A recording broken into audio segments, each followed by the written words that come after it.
lay down, adjusted the cushions behind his head, and fell almost immediately down a black hole.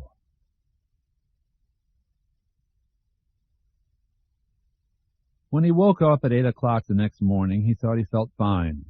He went right on thinking so until he swung his legs off the couch and sat up.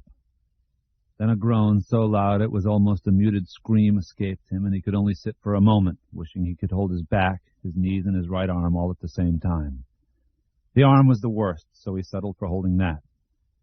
He had read someplace that people can accomplish almost supernatural acts of strength while in the grip of panic, that they feel nothing while lifting cars off trapped infants or strangling killer Dobermans with their bare hands, only realizing how badly they have strained their bodies after the tide of emotion has receded. Now he believed it. He had thrown open the door of the upstairs bathroom hard enough to pop one of the hinges. How hard had he swung the poker? Harder than he wanted to think about, according to the way his back and right arm felt this morning. Nor did he want to think what the damage up there might look like to a less inflamed eye. He did know that he was going to put the damage right himself, or as much of it as he could anyway. Mort thought Greg Carstairs must have some serious doubts about his sanity already, his protestations to the contrary notwithstanding. A look at the broken bathroom door, smashed shower stall door, and shattered medicine cabinet would do little to improve Greg's faith in his rationality. He remembered thinking that Shooter might be trying to make people believe he was crazy. The idea did not seem foolish at all, now that he examined it in the light of day. It seemed, if anything, more logical and believable than ever.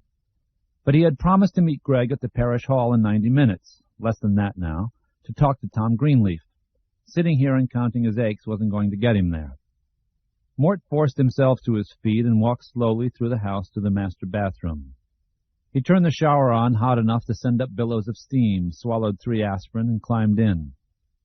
By the time he emerged, the aspirin had started its work, and he thought he could get through the day after all. It wouldn't be fun, and he might feel as if it had lasted several years by the time it was over, but he thought he could get through it. This is the 2nd day, he thought as he dressed. A little cramp of apprehension went through him. Tomorrow is his deadline. That made him think first of Amy, and then of Shooter saying, "I'd leave her out of it if I could, but I'm starting to think you ain't going to leave me that option." The cramp returned. First the crazy son of a bitch had killed Bump, and then he had threatened Tom Greenleaf. Surely he must have threatened Tom Greenleaf. And Mort had come to realize it really was possible that Shooter could have torched the Derry house. He supposed he had known this all along and had simply not wanted to admit it to himself. Torching the house and getting rid of the magazine had been his main mission, of course. A man as crazy as Shooter simply wouldn't think of all the other copies of that magazine that were lying around. Such things would not be a part of a lunatic's worldview. And Bump? The cat was probably just an afterthought. Shooter got back, saw the cat on the stoop waiting to be let back in, saw that Mort was still sleeping, and killed the cat on a whim. Making a round trip to Derry that fast would have been tight, but it could have been done. It all made sense. And now he was threatening to involve Amy. I'll have to warn her, he thought, stuffing his shirt into the back of his pants. Call her up this morning and come totally clean. Handling the man myself is one thing. Standing by while a madman involves the only woman I've ever really loved in something she doesn't know anything about. That's something else. Yes, but first he would talk with Tom Greenleaf and get the truth out of him. Without Tom's corroboration of the fact that Shooter was really around and really dangerous, Mort's own behavior was going to look suspicious or nutty or both. Probably both. So, Tom first. But before he met Greg at the Methodist Parish Hall, he intended to stop in at Bowie's and have one of Gerda's famous bacon and cheese omelets. "An army marches on its stomach, Private Rainey." "Right you are, sir." He went out to the front hallway, opened the little wooden box mounted on the wall over the telephone table, and felt for the Buick keys. The Buick keys weren't there. Frowning, he walked out into the kitchen. There they were, on the counter by the sink. He picked them up and bounced them thoughtfully on the palm of his hand. Hadn't he put them back in the box when he returned from his run to Tom's house last night? He tried to remember, and couldn't, not for sure. Dropping the keys into the box after returning home was such a habit that one drop-off blended in with another. If you ask a man who likes fried eggs what he had for breakfast 3 days ago, he can't remember. He assumes he had fried eggs because he has them so often, but he can't be sure. This was like that. He had come back tired, achy, and preoccupied. He just couldn't remember. But he didn't like it. He didn't like it at all. He went to the back door and opened it. There, lying on the porch board, was John Shooter's black hat with the round crown. Mort stood in the doorway looking at it, his car keys clutched in one hand with the brass key fob hanging down so it caught and reflected a shaft of morning sunlight. He could hear his heartbeat in his ears. It was beating slowly and deliberately. Some part of him had expected this. The hat was lying exactly where Shooter had left his manuscript, and beyond it, in the driveway, was his Buick. He had parked it around the corner when he returned last night. That he did remember. But now, it was here. "What did you do?" Mort Rainey screamed suddenly into the morning sunshine, and the birds which had been twittering unconcernedly away in the trees fell suddenly silent. "What in God's name did you do?" But if Shooter was there, watching him, he made no reply. Perhaps he felt that Mort would find out what he had done soon enough.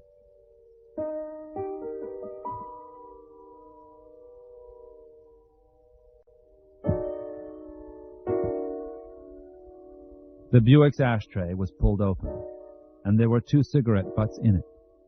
They were unfiltered. Mort picked one of them out with his fingernails, his face contorted into a grimace of distaste. Sure, it would be a Pall Mall, Shooter's brand. It was. He turned the key and the engine started at once. Mort hadn't heard it ticking and popping when he came out, but it started as if it were warm all the same. Shooter's hat was now in the trunk. Mort had picked it up with the same distaste he had shown for the cigarette butt, putting only enough of his fingers in the brim to get a grip on it. There had been nothing under it, and nothing inside it but a very old, sweat-stained inner band. It had some other smell, however, one which was sharper and more acrid than sweat. It was a smell which Mort recognized in some vague way, but could not place. Perhaps it would come to him. He put the hat in the back seat, then remembered he would be seeing Greg and Tom in a little less than an hour. He wasn't sure he wanted them to see the hat. He didn't know exactly why he felt that way, but this morning it seemed safer to follow his instincts than to question them. So he put the hat in the trunk and set off for town. He passed Tom's house again on the way to Bowie's. The Scout was no longer in the driveway. For a moment this made Mort feel nervous, and then he decided it was a good sign, not a bad one. Tom must have already started his day's work. Or he might have gone to Bowie's himself. Tom was a widower, and he ate a lot of his meals at the lunch counter in the general store.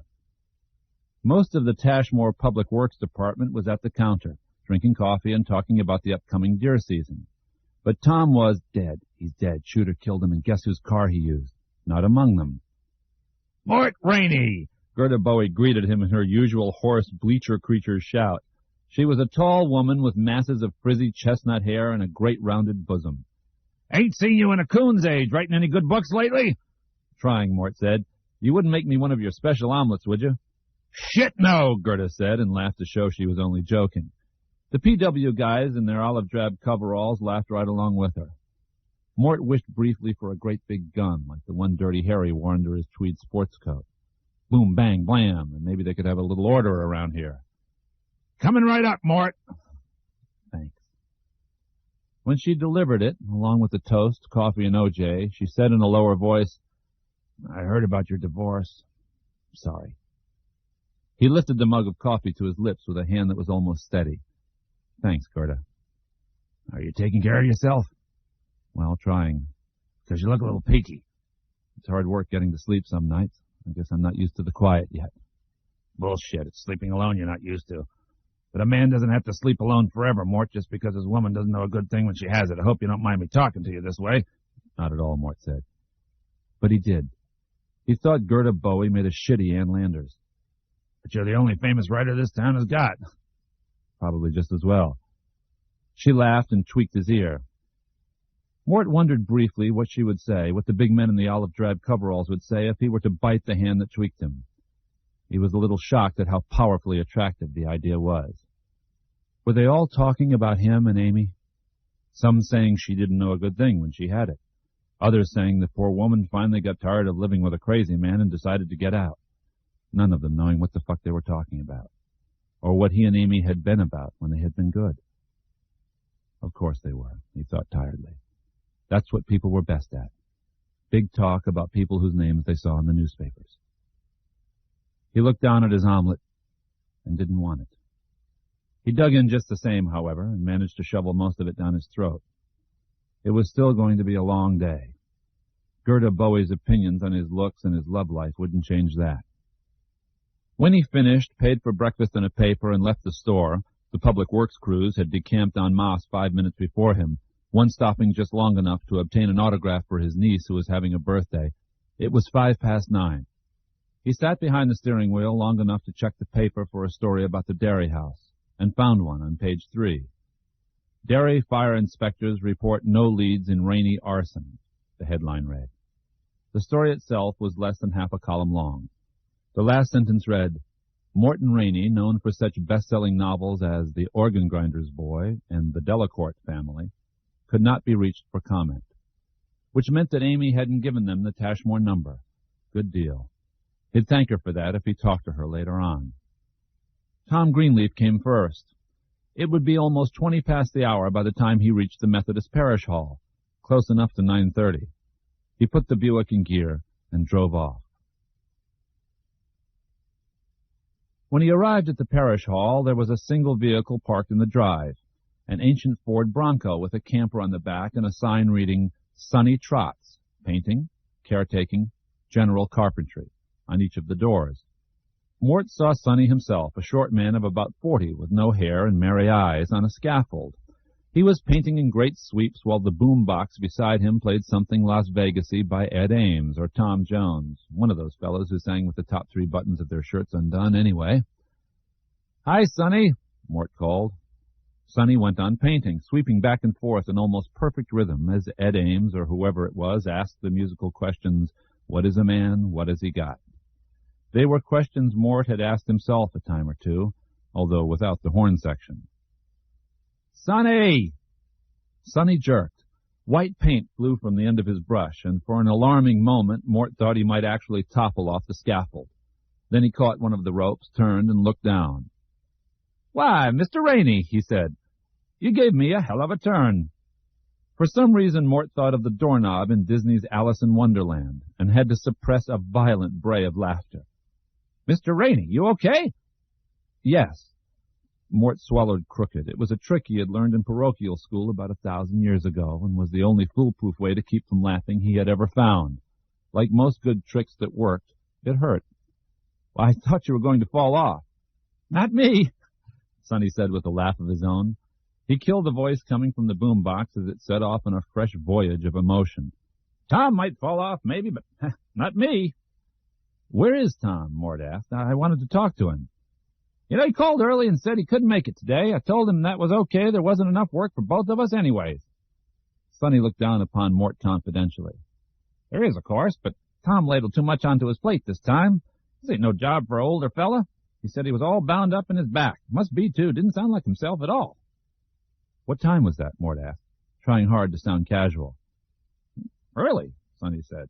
6 or so. I was just about to step into the old shitatorium for my morning constitutional. Awful regular, I am. Sonny sounded extremely proud of this. Of course, Tom, he knows what time I rise and commence my doings. But he didn't sound so good. Nope, not like himself at all. Sonny paused, frowning. He looked as if he was trying very hard to remember something. Then he gave a little shrug and went on. The wind off the lake was fierce yesterday. Probably took a cold. But Tommy's iron. Give him a day or two and he'll be fine. I worry more about him getting preoccupied and walking the plank. Sonny indicated the floor of the scaffold with his brush, sending a ripple of white drops marching up the boards past his shoes. Can I do anything for you, Mr. Rainey? No, Mort said. There was a dull ball of dread, like a piece of crumpled canvas under his heart. Have you seen Greg, by the way? Greg Carstairs? Yes. Not this morning. Of course, he deals with the carriage trade. Sonny laughed. Rises later than the rest of us, he does. Well, I thought he was going to come by and see Tom, too, Mort said. Do you mind if I wait a little? He might show up. Be my guest, Sonny said. You mind the music? Not at all. You can get some wowzer tapes off the TV these days. All you got to do is give him your MasterCard number. Don't even have to pay for the call. It's an 800 number. He bent toward the boom box, then looked earnestly down at Mort. This is Roger Whittaker, he said in low and reverent tones. Oh. Sonny pushed play. Roger Whittaker told them there were times, he was sure they knew, when he bit off more than he could chew. And that was also something Mort had done without the horn section. He strolled to the edge of the driveway and tapped absently at his shirt pocket. He was a little surprised to find that the old pack of L&Ms, now reduced to a single hearty survivor, was in there. He lit the last cigarette, wincing in anticipation of the harsh taste. But it wasn't bad. It had, in fact, almost no taste at all, as if the years had stolen it away. That's not the only thing the years have stolen. How true. Irrelevant, but true. He smoked and looked at the road. Now Roger Whittaker was telling him and Sonny that a ship lay loaded in the harbor, and that soon for England they would sail. Sonny Trott sang the last word of each line. No more, just the last word. Cars and trucks went back and forth on Route 23. Greg's Ford Ranger did not come. Mort pitched away his cigarette, looked at his watch, and saw it was 10:15. He understood that Greg, who was almost religiously punctual, was not coming either. Shooter got them both. Oh, bullshit, you don't know that. Yes, I do. The hat, the car, the keys.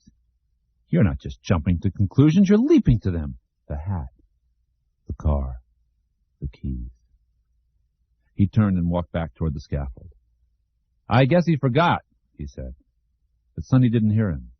He was swaying back and forth, lost in the art of painting and the soul of Roger Whittaker. Mort got back into his car and drove away.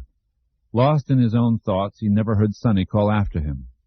The music probably would have covered it anyway.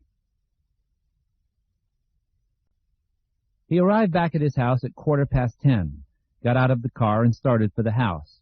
Halfway there, he turned back and opened the trunk. The hat sat inside, black and final, a real toad in an imaginary garden. He picked it up, not being so choosy of how he handled it this time, slammed the trunk shut, and went into the house. He stood in the front hallway, not sure what he wanted to do next, and suddenly, for no reason at all, he put the hat on his head. He shuddered when he did it, the way a man will sometimes shudder after swallowing a mouthful of raw liquor. But the shudder passed, and the hat felt like quite a good fit, actually. He went slowly into the master bathroom, turned on the light, and positioned himself in front of the mirror. He almost burst out laughing. He looked like the man with the pitchfork in that Grant Wood painting, American Gothic. He looked like that even though the guy in the picture was bareheaded. The hat covered Mort's hair completely, as it had covered Shooter's. If Shooter had hair, that was yet to be determined, although Mort supposed he would know for sure the next time he saw him, since Mort now had his chapeau, and just touched the tops of his ears. It was pretty funny. A scream, in fact. Then the restless voice in his mind asked, "Why'd you put it on? Who'd you think you'd look like? Him?" And the laughter died. Why had he put the hat on in the first place? "He wanted you to," the restless voice said quietly. "Yes, but why? Why would Shooter want Mort to put on his hat?" "Maybe he wants you to." "Yes?" He prompted the restless voice again. "Wants me to what?" He thought the voice had gone away and was reaching for the light switch when it spoke again. "To get confused," it said. The phone rang then, making him jump. He snatched the hat off guiltily, a little like a man who fears he might be caught trying on his wife's underwear, and went to answer it, thinking it would be Greg, and it would turn out Tom was at Greg's house. Yes, of course. That was what had happened. Tom had called Greg, had told him about Shooter and Shooter's threats, and Greg had taken the old man to his place, to protect him. It made such perfect sense that Mort couldn't believe he hadn't thought of it before. Except it wasn't Greg. It was Herb Creekmore, Everything's arranged, Herb said cheerfully. Mary Ann came through for me. She's a peach. Mary Ann? Mort asked stupidly. Mary Ann Jaffrey at EQMM, Herb said. EQMM, sewing season, June 1980. You understand these things, Buana. Oh, Mort said. Oh, good. Thanks, Herb. Is it for sure? Yep, you'll have it tomorrow. The actual magazine, not just a Xerox of the story. It's coming up from PA, Federal Express. Have you heard anything else from Mr. Shooter? Not yet, Mort said, looking down at the black hat in his hand. He could still smell the odd, evocative aroma it held. Well, no news is good news, they say. Did you talk to the local law? Had he promised Herb he would do that? Mort couldn't remember for sure, but he might have. Best to play safe, anyway. Yes, old Dave Newsom didn't exactly burst a gasket. He thought the guy was probably just playing games. It was downright nasty to lie to Herb, especially after Herb had done him such a favor. But what sense would it make to tell him the truth? It was too crazy, too complicated. Well, you passed it along. I think that's important, Mort. I really do. Yes. Anything else? No, but thanks a million for this. You saved my life. And maybe, he thought, that wasn't just a figure of speech. My pleasure. Remember that in small towns, FedEx usually delivers right to the local post office, okay? Yeah. How's the new book coming? I've really been wanting to ask. Great, Mort cried heartily. Well, good. Get this guy off your back and turn to it. Work has saved many a better man than you or me, Mort. I know. Best to your lady. Thanks. Best to... Herb stopped abruptly, and Mort could almost see him biting his lip. Separations were hard to get used to. Amputees kept feeling the foot which was no longer there, they said. To you, he finished. I got it, Mort said. Take care, Herbert. He walked slowly out to the deck and looked down at the lake. There were no boats on it today. I'm one step up, no matter what else happens. I can show the man the goddamn magazine. It may not tame him, but then again it may. He's crazy, after all, and you never know what people from the fabled tribe of the crazy folks will or won't do. That is their dubious charm. Anything is possible. It was even possible that Greg was at home, after all, he thought. He might have forgotten their meeting at the parish hall, or something totally unrelated to this business might have come up. Feeling suddenly hopeful, Mort went to the telephone and dialed Greg's number. The phone was on the third ring when he remembered Greg saying the week before that his wife and kids were going to spend some time at his in-laws. Megan starts school next year, and it'll be harder for them to get away, he'd said. So Greg had been alone. The hat. Like Tom Greenleaf. The car. The young husband and the old widower. The key. And how does it work? Why, as simple as ordering a Roger Whittaker tape off the TV. Shooter goes to Tom Greenleaf's house, but not in his station wagon. Oh, no, that would be too much like advertising. He leaves his car parked in Mort Rainey's driveway, or maybe around the side of the house. He goes to Tom's in the Buick, forces Tom to call Greg, probably gets Greg out of bed, but Greg has got Tom on his mind and comes in a hurry. Then Shooter forces Tom to call Sonny Trotz and tell Sonny he doesn't feel well enough to come to work. Shooter puts a screwdriver against old Tom's jugular and suggests that if Tom doesn't make it good, he'll be one sorry old coot.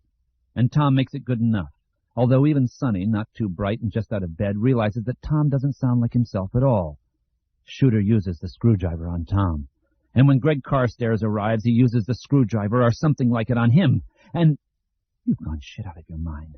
This is just a bad case of the screaming memes, and that's all. Repeat, that is all. That was reasonable. But it didn't convince him. It wasn't a Chesterfield. It didn't satisfy. Mort walked rapidly through the downstairs part of the house, tugging and twirling at his hair. What about the trucks? Tom's Scout, Greg's Ranger. Add the Buick, and you're thinking about 3 vehicles here. 4 if you count in Shooter's Ford wagon, and Shooter is just one man. He didn't know, but he knew that enough was enough. When he arrived at the telephone again, he pulled the phone book out of its drawer and started looking for the town constable's number. He stopped abruptly. One of those vehicles was the Buick. My Buick. He put the telephone down slowly. He tried to think of a way Shooter could have handled all of the vehicles. Nothing came. It was like sitting in front of the word processor when you were tapped for ideas. You got nothing but a blank screen. But he did know he didn't want to call Dave Newsom. Not yet. He was walking away from the telephone, headed toward no place in particular, when it rang. It was Shooter. Go to where we met the other day, Shooter said. Walk down the path a little way. You impress me as a man who thinks the way old folks chew their food, Mr. Rainey. But I'm willing to give you all the time you need. I'll call back late this afternoon. Anybody you call between now and then is your responsibility. What did you do? He asked again. This time his voice was robbed of all force, little more than a whisper. What in the world did you do? But there was only a dead line. He walked up to the place where the path and the road came together, the place where he had been talking to Shooter when Tom Greenleaf had had the misfortune to see them. For some reason, he didn't like the idea of driving the Buick. The bushes on either side of the path were beaten down and skinned-looking, making a rough path. He walked jerkily down this path, knowing what he would find in the first good-sized copse of trees he came to. And he did find it. It was Tom Greenleaf's Scout. Both men were inside. Greg Carstairs was sitting behind the wheel with his head thrown back and a screwdriver, a Phillips this time, buried up to the hilt in his forehead, above his right eye. The screwdriver had come from a cupboard in the pantry of Mort's house. The red plastic handle was badly chipped and impossible not to recognize. Tom Greenleaf was in the back seat with a hatchet planted in the top of his head. His eyes were open. Dried brains had trickled down around his ears. Written along the hatchet's ash handle in faded but still legible red letters was one word: Rainey. It had come from the tool shed. Mort stood silently. A chickadee called. A woodpecker used a hollow tree to send Morse code. A freshening breeze was producing whitecaps on the lake. The water was a dark cobalt today, and the whitecaps made a pretty contrast. There was a rustling sound behind him. Mort wheeled around so fast he almost fell, would have fallen if he had not had the Scout to lean against. It wasn't Shooter. It was a squirrel. It looked down at him with bright hate from where it was frozen halfway up the trunk of a maple which blazed with red fall fire. Mort waited for his galloping heart to slow. He waited for the squirrel to dash up the tree. His heart did. The squirrel did not. He killed them both, he said at last, speaking to the squirrel. He went to Tom's in my Buick. Then he went to Greg's in Tom's Scout with Tom driving. He killed Greg. Then he had Tom drive down here and killed him. He used my tools to do both of them. Then he walked back to Tom's house. Or maybe he jogged. He looked rugged enough to have jogged. Sonny didn't think Tom sounded like himself, and I know why. By the time Sonny got that call, the sun was getting ready to come up, and Tom was already dead. It was Shooter, imitating Tom, and it was probably easy. From the way Sonny had his music cranked this morning, he's a little deaf anyway. Once he was done with Sonny trots, he got in my Buick again and drove it back to the house.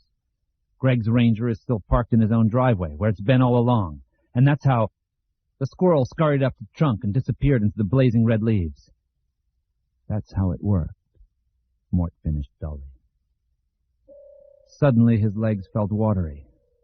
He took 2 steps back up the path, thought of Tom Greenleaf's brain drying on his cheeks, and his legs just gave up. He fell down, and the world swam away for a while.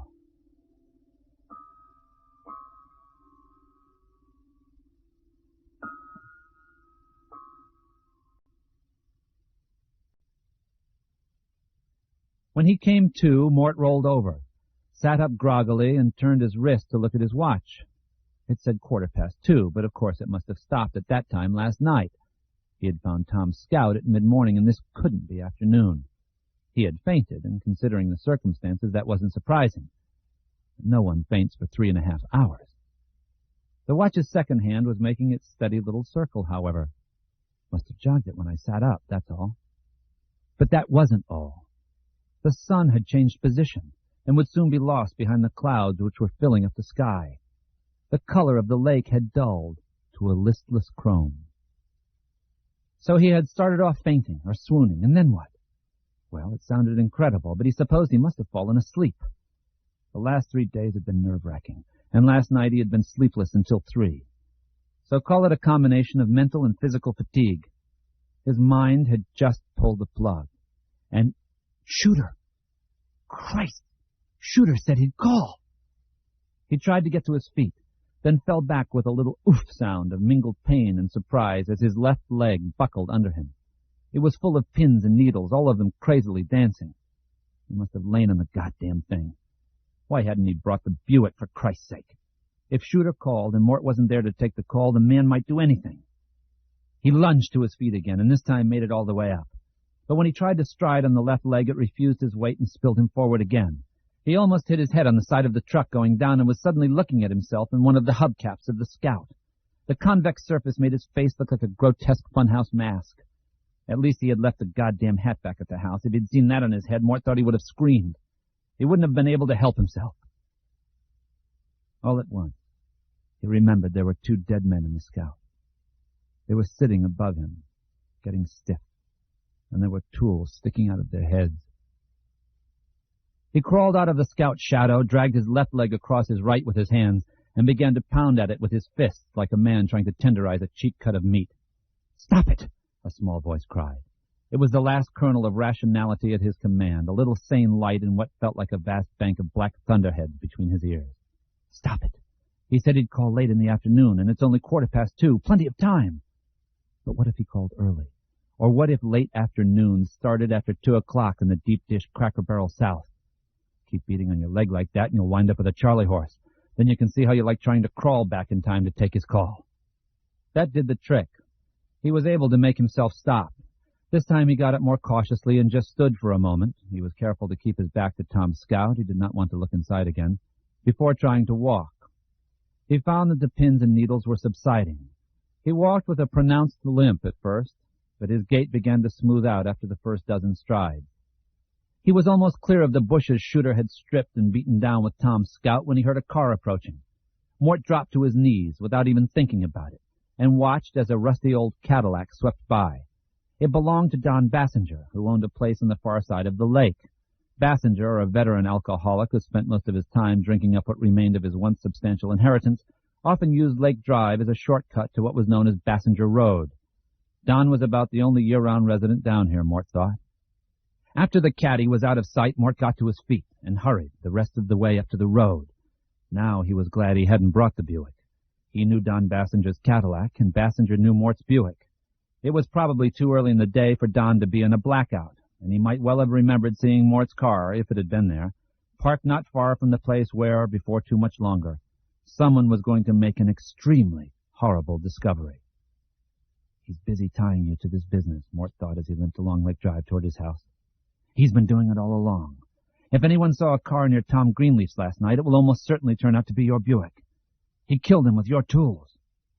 I could get rid of the tools, he thought suddenly. I could throw them in the lake. I might heave up a time or two getting them out, but I think I could go through with it. Could you? I wonder. And even if you did, well, Shooter almost certainly will have thought of that possibility, too. He seems to have thought of all the others. And he knows that if you tried to get rid of the hatchet and the screwdriver and the police dragged the bottom for them and they were found, things would look even worse for you. Do you see what he's done? Do you? Yes. He saw. John Shooter had given him a present. It was a tar baby. A large, glistening tar baby. Mort had smacked the tar baby in the head with his left hand, and it had stuck fast. So he had whopped that old tar baby in the gut with his right hand to make it let go. Only his right hand had stuck too. He had been, what was the word he had kept using with such smug satisfaction? Disingenuous, wasn't it? Yes, that was it. And all the time he had been getting more entangled with John Shooter's tar baby. And now, well, he had told lies to all sorts of people, and that would look bad if it came out. And a quarter of a mile behind him, a man was wearing a hatchet for a hat, and Mort's name was written on the handle, and that would look even worse.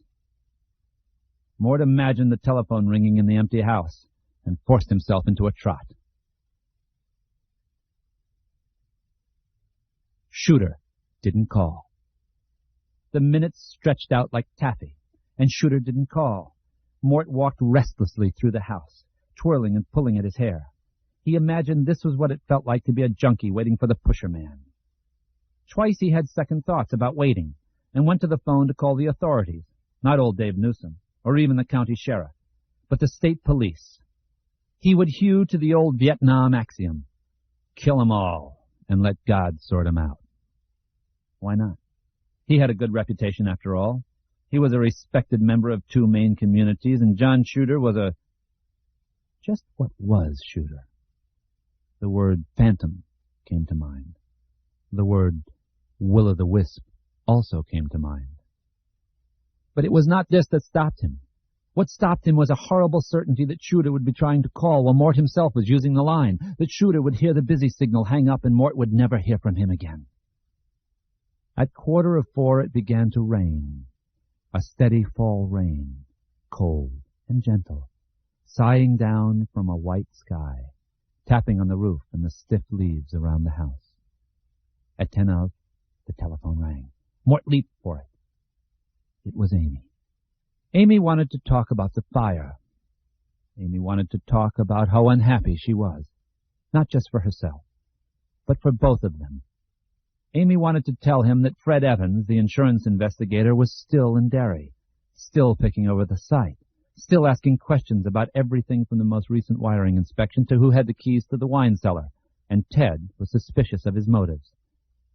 Amy wanted Mort to wonder with her if things would have been different if they had had children. Mort responded to all this as best he could, and all the time he was talking with her he felt time, prime late afternoon time, slipping away. He was half mad with worry that Shooter would call, find the line busy, and commit some fresh atrocity. Finally, he said the only thing he could think of to get her off the line, that if he didn't get to the bathroom soon, he was going to have an accident. "Is it booze?" she asked, concerned. "Have you been drinking?" "Breakfast, I think," he said. "Listen, Amy, At Bowie's?" "Yes," he said, trying to sound strangled with pain and effort. The truth was he felt strangled. It was all quite a comedy, when you really considered it. "Amy, really, God, Mort, she keeps the dirtiest grill in town," Amy said. "Go. I'll call back later." The phone went dead in his ear. He put the receiver into its cradle, stood there a moment, and was amazed and dismayed to discover his fictional complaint was suddenly real. His bowels had drawn themselves into an aching, throbbing knot. He ran for the bathroom, unclasping his belt as he went. It was a near thing, but he made it. He sat on the ring in the rich odor of his own waste, his pants around his ankles, catching his breath. And the phone began to ring again. He sprang up like a jack released from its box, cracking one knee smartly on the side of the washstand, and ran for it, holding his pants up with one hand and mincing along like a girl in a tight skirt. He had that miserable, embarrassing, I didn't have time to wipe feeling, and he guessed it happened to everyone. But it suddenly occurred to him he had never read about it in a book. Not one single book. Ever. Oh, life was such a comedy. This time, it was Shooter. "I saw you down there," Shooter said. His voice was as calm and serene as ever. "Down where I left 'em, I mean. Looked like you had a heat stroke, only it didn't somehow. What do you want?" Mort switched the telephone to his other ear. His pants slid down to his ankles again. He let them go and stood there with a waistband of his jockey shorts suspended halfway between his knees and his hips. What an author photograph this would make, he thought. "I almost pinned a note on you," Shooter said. "I decided not to." He paused, then added with a kind of absent contempt, "You scare too easy." "What do you want?" "Well, I told you that already, Mr. Rainey. I want a story to make up for the one you stole. Ain't you ready to admit it yet?" "Yes. Tell him yes. Tell him anything. The earth is flat. John Kennedy and Elvis Presley are alive and well and playing banjo duets in Cuba. Meryl Streep's a transvestite. Tell him anything." But he wouldn't. All the fury and frustration and horror and confusion suddenly burst out of his mouth in a howl. I didn't! You're crazy, and I can prove it! I have the magazine, you loony! Do you hear me? I have the goddamn magazine!" The response to this was no response. The line was silent and dead. without even the faraway gabble of a phantom voice to break that smooth darkness, like that which crept up to the window wall each night he had spent here alone. Shooter? Silence. Shooter, are you still there? More silence. He was gone. Mort let the telephone sag away from his ear. He was returning it to the cradle when Shooter's voice, tinny and distant and almost lost, said, "Now?" Mort put the phone back to his ear. It seemed to weigh 800 pounds. "What?" he asked. I thought you were gone." "You have it? You have the so-called magazine? Now?" He thought Shooter sounded upset for the first time. Upset and unsure.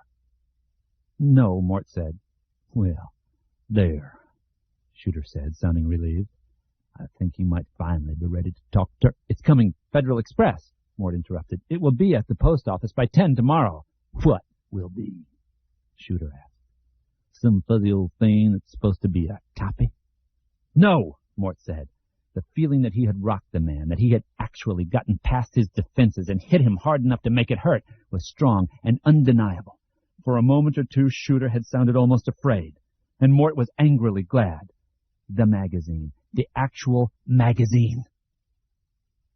There was another long pause, but this time Mort kept the telephone screwed tightly against his ear. Shooter was there, and suddenly the story was the central issue again. The story and the accusation of plagiarism. Shooter treating him like he was a goddamn college kid was the issue, and maybe the man was on the run at last. Once in the same parochial school where Mort had learned the trick of swallowing crooked, he had seen a boy stick a pin in a beetle which had been trundling across his desk. The beetle had been caught, pinned, wriggling, and dying. At the time, Mort had been sad and horrified. Now he understood. Now he only wanted to do the same thing to this man, this crazy man. "There can't be any magazine," Shooter said finally. "Not with that story in it. That story is mine." Mort could hear anguish in the man's voice, real anguish. It made him glad the pin was in Shooter. He was wriggling around on it. "It'll be here at 10 tomorrow, Mort said, or as soon after as FedEx drops the Tashmore stuff. I'll be happy to meet you there. You can take a look, as long a look as you want, you goddamn maniac." "Not there," Shooter said after another pause. "At your house." "Forget it. When I show you that issue of Ellery Queen, I want to be someplace where I can yell for help if you go ape shit." "You'll do it my way," Shooter said. He sounded a little more in control, but Mort did not believe Shooter had even half the control he'd had previously. "If you don't, I'll see you in the Maine State Prison for murder." Don't make me laugh. But Mort felt his bowels begin to knot up again.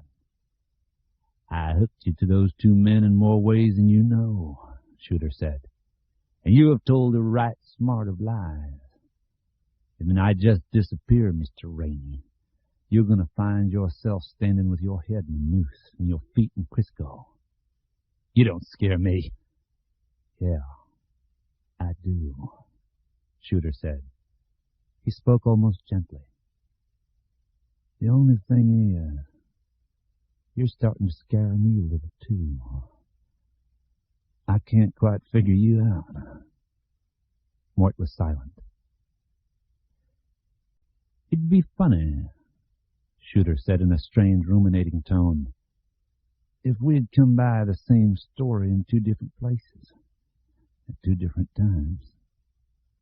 The thought had occurred to me. Did it? I dismissed it, Mort said. Too much of a coincidence. If it was just the same plot, that would be one thing. But the same language, the same goddamn diction. "Uh-huh," Shooter said. "I thought the same thing, Pilgrim. It's just too much. Coincidence is out. You stole it from me, all right. But I'm goddamn if I can figure out how or when." "Oh, quit it," Mort burst out. "I have the magazine. I have proof. Don't you understand that? It's over. Whether it was some nutty game on your part or just a delusion, it's over. I have the magazine." After a long silence, Shooter said, "Not yet." You don't. How true, Mort said. He felt a sudden and totally unwanted sense of kinship with the man. So, what do we do tonight? Why, nothing, Shooter said. Those men will keep. One has a wife and kids visiting family. The other lives alone. You go and get your magazine. Tomorrow morning I'll come to your place around noon. You'll kill me, Mort said. He found that the idea didn't carry much terror with it. Not tonight, anyway. If I show you the magazine, your delusion will break down, and you'll kill me. No, Shooter replied, and this time he seemed clearly surprised. You? No, sir. But those others were going to get in the way of our business. I couldn't have that, and I saw that I could use them to make you deal with me, to face up to your responsibility. You're crafty, Mort said. I'll give you that.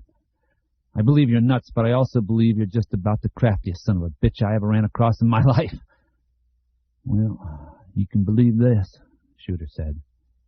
If I come tomorrow and find you gone, Mr. Rainey, I will make it my business to destroy every person in the world that you love and care for. I will burn your life like a cane field in a high wind. You will go to jail for killing those two men, but going to jail will be the least of your sorrows. Do you understand? Yes, Mort said. I understand. Pilgrim. Then you be there. And suppose, just suppose, I show you the magazine, and it has my name on the contents page and my story inside. What then? There was a short pause. Then Shooter said, I'll go to the authorities and confess to the whole shooting match. But I'd take care of myself long before the trial, Mr. Rainey. Because if things turn out that way, then I suppose that I am crazy.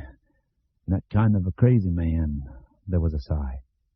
That kind of a crazy man has no excuse or reason to live. The words struck Mort with queer force. He's unsure, he thought. For the first time, he's really unsure, which is more than I've ever been. But he cut that off, and hard. He had never had a reason to be unsure. This was Shooter's fault. Every bit of it was Shooter's fault. He said, How do I know you won't claim the magazine as a fake? He expected no response to this, except maybe something about how Mort would have to take his word, but Shooter surprised him. If it's real, I'll know, he said. And if it's fake, we'll both know.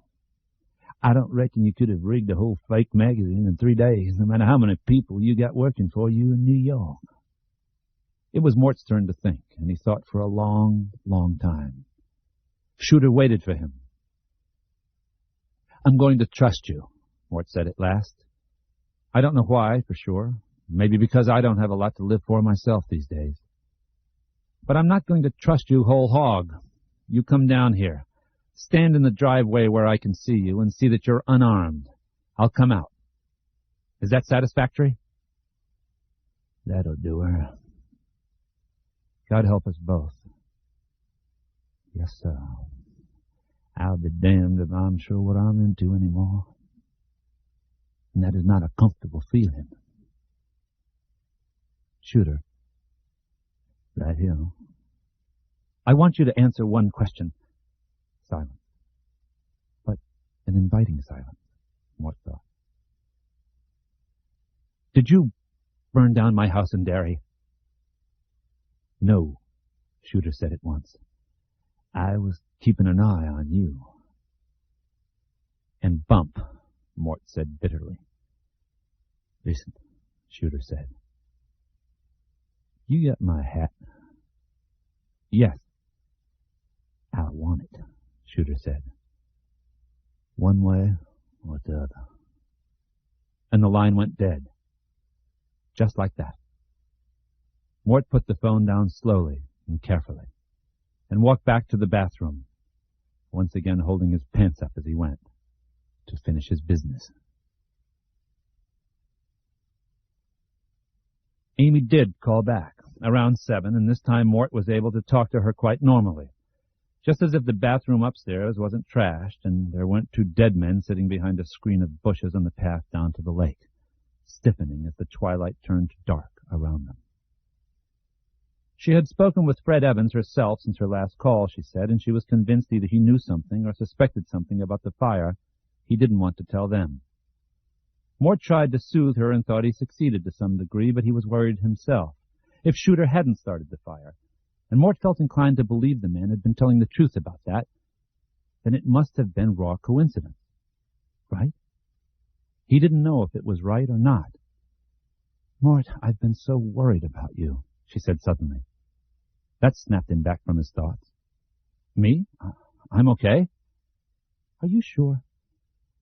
When I saw you yesterday, I thought you looked strained.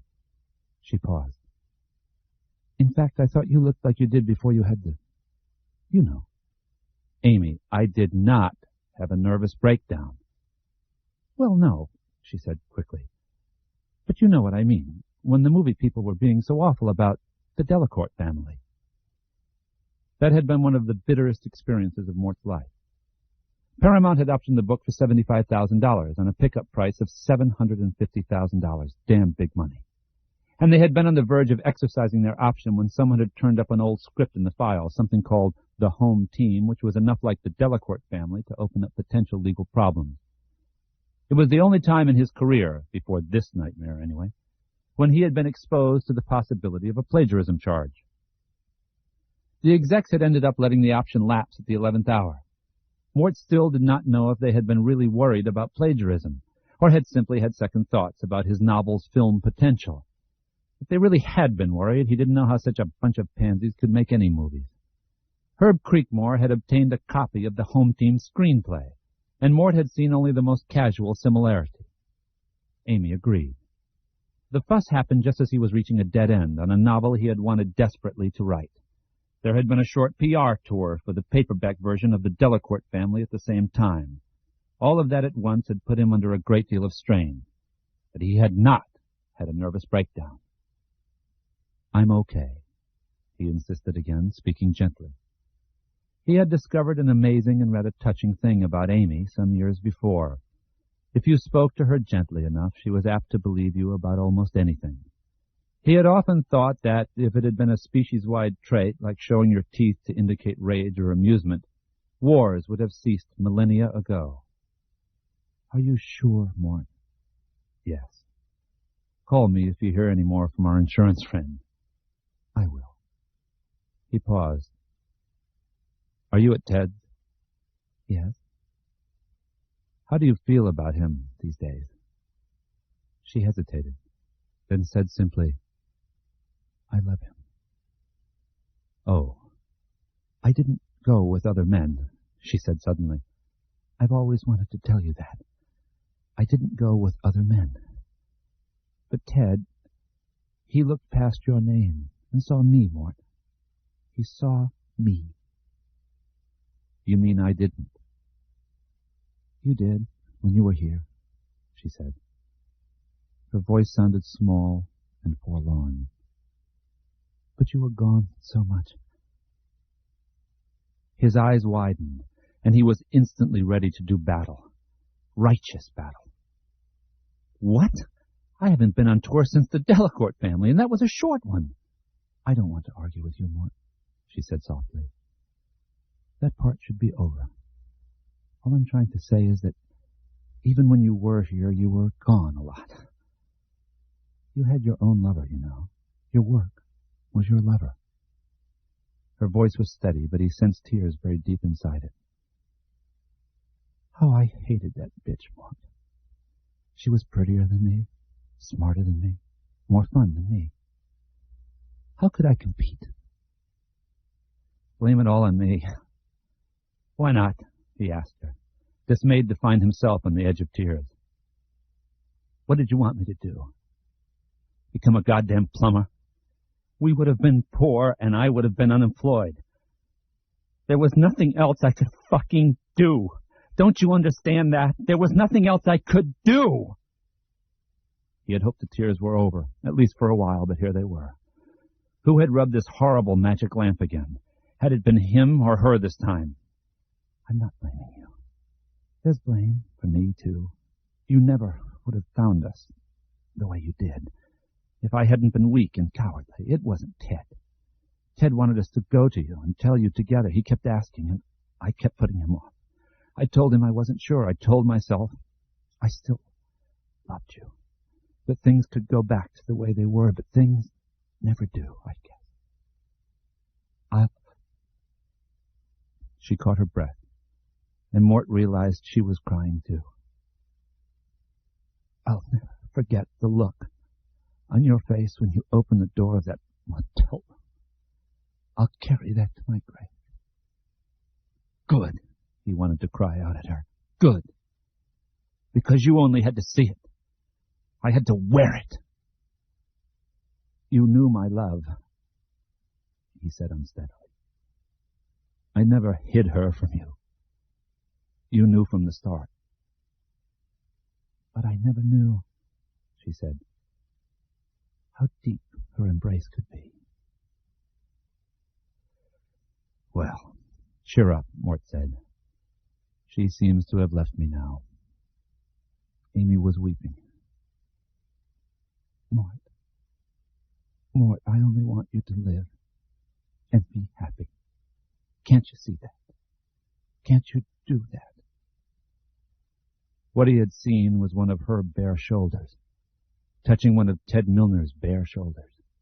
He had seen their eyes, wide and frightened, and Ted's hair stuck up in an alfalfa corkscrew. He thought of telling her this, of trying anyway, and let it go. It was enough. They had hurt each other enough. Another time, perhaps, they could go at it again. He wished she hadn't said that thing about the nervous breakdown, though. He had not had a nervous breakdown. Amy, I think I ought to go. Yes, both of us. Ted's out showing a house, but he'll be back soon. I have to put some dinner together. I'm sorry about the argument. Will you call me if you need me? I'm still worried. Yes, he said, and said goodbye, and hung up. He stood there by the telephone for a moment, thinking he would surely burst into tears. But it passed. That was perhaps the real horror. It passed. The steadily falling rain made him feel listless and stupid. He made a little fire in the wood stove, drew a chair over, and tried to read the current issue of Harper's. But he kept nodding off and then jerking awake again as his chin dropped, squeezing his windpipe and producing a snore. I should have bought some cigarettes today, he thought. A few smokes would have kept me awake. But he hadn't bought any smokes, and he wasn't really sure they would have kept him awake anyway. He wasn't just tired. He was suffering from shock. At last he walked over to the couch, adjusted the pillows, and lay back. Next to his cheek, cold rain, spickle-spackled against the dark glass. Only once, he thought. I only did it once. And then he fell deeply asleep. In his dream, he was in the world's biggest classroom. The walls stretched up for miles. Each desk was a mesa, the gray tiles the endless plain which swept among them. The clock on the wall was a huge, cold sun. The door to the hallway was shut, but Morton Rainey could read the words on the pebbled glass. Home Team Writing Room, Professor Delacorte. They spelled it wrong, Mort thought. Too many L's. But another voice told him this was not so. Mort was standing on the giant blackboard's wide chalk gutter, stretching up. He had a piece of chalk the size of a baseball bat in his hand. He wanted to drop his arm, which ached ferociously, but he could not. Not until he had written the same sentence on the blackboard 500 times. I will not copy from John Kintner. He must have written it 400 times already, he thought. But 400 wasn't enough. Stealing a man's work when a man's work was really all he had was unforgivable. So he would have to write and write and write, And never mind the voice in his mind trying to tell him that this was a dream, that his right arm ached for other reasons. The chalk squeaked monstrously. The dust, acrid and somehow familiar, so familiar, sifted down into his face. At last, he could go on no longer. His arm dropped to his side like a bag filled with lead shot. He turned on the chalk gutter and saw that only one of the desks in the huge classroom was occupied. The occupant was a young man with a country kind of face, a face you expected to see in the North 40 behind the ass end of a mule. His pale brown hair stuck up in spikes from his head. His country cousin hands, seemingly all knuckles, were folded on the desk before him. He was looking at Mort with pale, absorbed eyes. "I know you," Mort said in the dream. "That's right, Pilgrim," John Kintner said in his bald, drawling Southern accent. "You just put me together wrong. Now keep on riding. It's not 500. It's 5,000. Mort started to turn, but his foot slipped on the edge of the gutter, and suddenly he was spilling outward, screaming into the dry, chalky air, and John Kintner was laughing, and he woke up on the floor, with his head almost underneath the rogue coffee table, clutching at the carpet and crying out in high-pitched, whinnying shrieks. He was at Tashmore Lake. Not in some weird cyclopean classroom, but at the lake, and dawn was coming up misty in the east. "I'm all right. It was just a dream, and I'm all right." But he wasn't, because it hadn't just been a dream. John Kintner had been real. How in God's name could he have forgotten John Kintner? Mort had gone to college at Bates and had majored in creative writing. Later, when he spoke to classes of aspiring writers, a chore he ducked whenever possible, he told them that such a major was probably the worst mistake a man or woman could make if he or she wanted to write fiction for a living. "Get a job with the post office," he'd say. It worked for Faulkner, and they would laugh. They liked to listen to him, and he supposed he was fairly good at keeping them entertained. That seemed very important, since he doubted that he or anyone else could teach them how to write creatively. Still, he was always glad to get out at the end of the class or seminar or workshop. The kids made him nervous. He supposed John Kintner was the reason why. Had Kintner been from Mississippi? Mort couldn't remember, but he didn't think so. But he had been from some enclave of the Deep South all the same, Alabama, Louisiana, maybe the Tules of North Florida. He didn't know for sure. Bates College had been a long time ago, and he hadn't thought of John Kintner, who had suddenly dropped out one day for reasons known only to himself in years. "That's not true.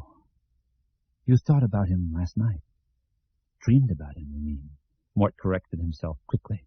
But that hellish little voice inside would not let it go. "No, earlier than that. You thought about him while you were talking to Shooter on the telephone." He didn't want to think about this. He wouldn't think about this. John Kintner was in the past. John Kintner had nothing to do with what was happening now. He got up and walked unsteadily toward the kitchen in the milky early light to make strong coffee. Lots and lots of strong coffee. Except the hellish little voice wouldn't let him be. Mort looked at Amy's set of kitchen knives hanging from their magnetized steel runners and thought that if he could cut that little voice out, he would try the operation immediately. "You were thinking that you rocked the man, that you finally rocked him. You were thinking that the story had become the central issue again, the story and the accusation of plagiarism. Shooter treating you like a goddamn college kid was the issue, like a goddamn college kid, like a—" "Shut up!" Mort said hoarsely. "Just shut the fuck up!" The voice did. But he found himself unable to stop thinking about John Kintner anyway. As he measured coffee with a shaking hand, he thought of his constant, strident protestations that he hadn't plagiarized Shooter's story, that he had never plagiarized anything. But he had, of course. Once. Just once. "But that was so long ago," he whispered. "And it doesn't have anything to do with this." It might be true, but that did not stop his thoughts.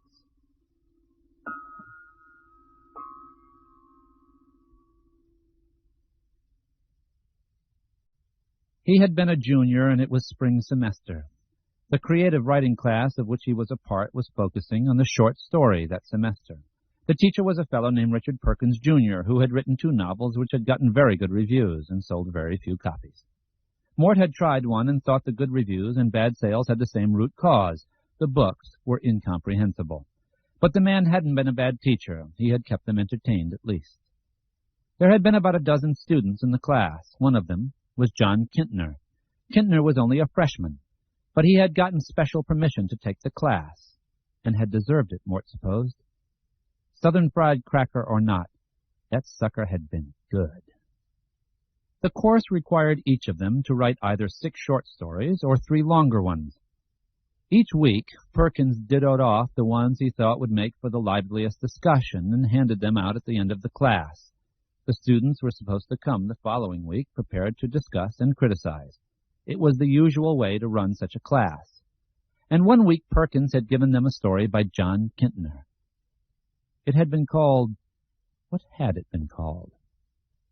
Mort had turned on the water to fill the coffee maker, but now he only stood, looking absently out at the fog beyond the window wall, and listening to the running water. You know damn well what it was called. Secret window, secret garden. But it wasn't, he yelled petulantly to the empty house. He thought furiously, determined to shut the hellish little voice up once and for all, and suddenly it came to him. Crowfoot Mile, he shrieked. The name of the story was Crowfoot Mile, and it doesn't have anything to do with anything. Except that was not quite true either. And he didn't really need the little voice hunkered down someplace in the middle of his aching head to point out the fact. Kintner had turned in 3 or maybe 4 stories before disappearing to wherever he had disappeared to. If asked to guess, Mort would have guessed Vietnam. It was where most of them had disappeared to at the end of the 60s.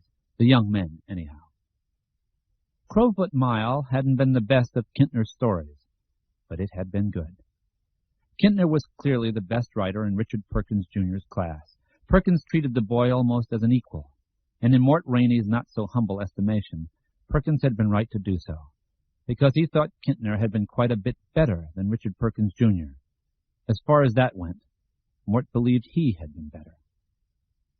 But had he been better than Kintner? He said under his breath as he turned on the coffee maker. I was second. Yes, he had been second, and he had hated that.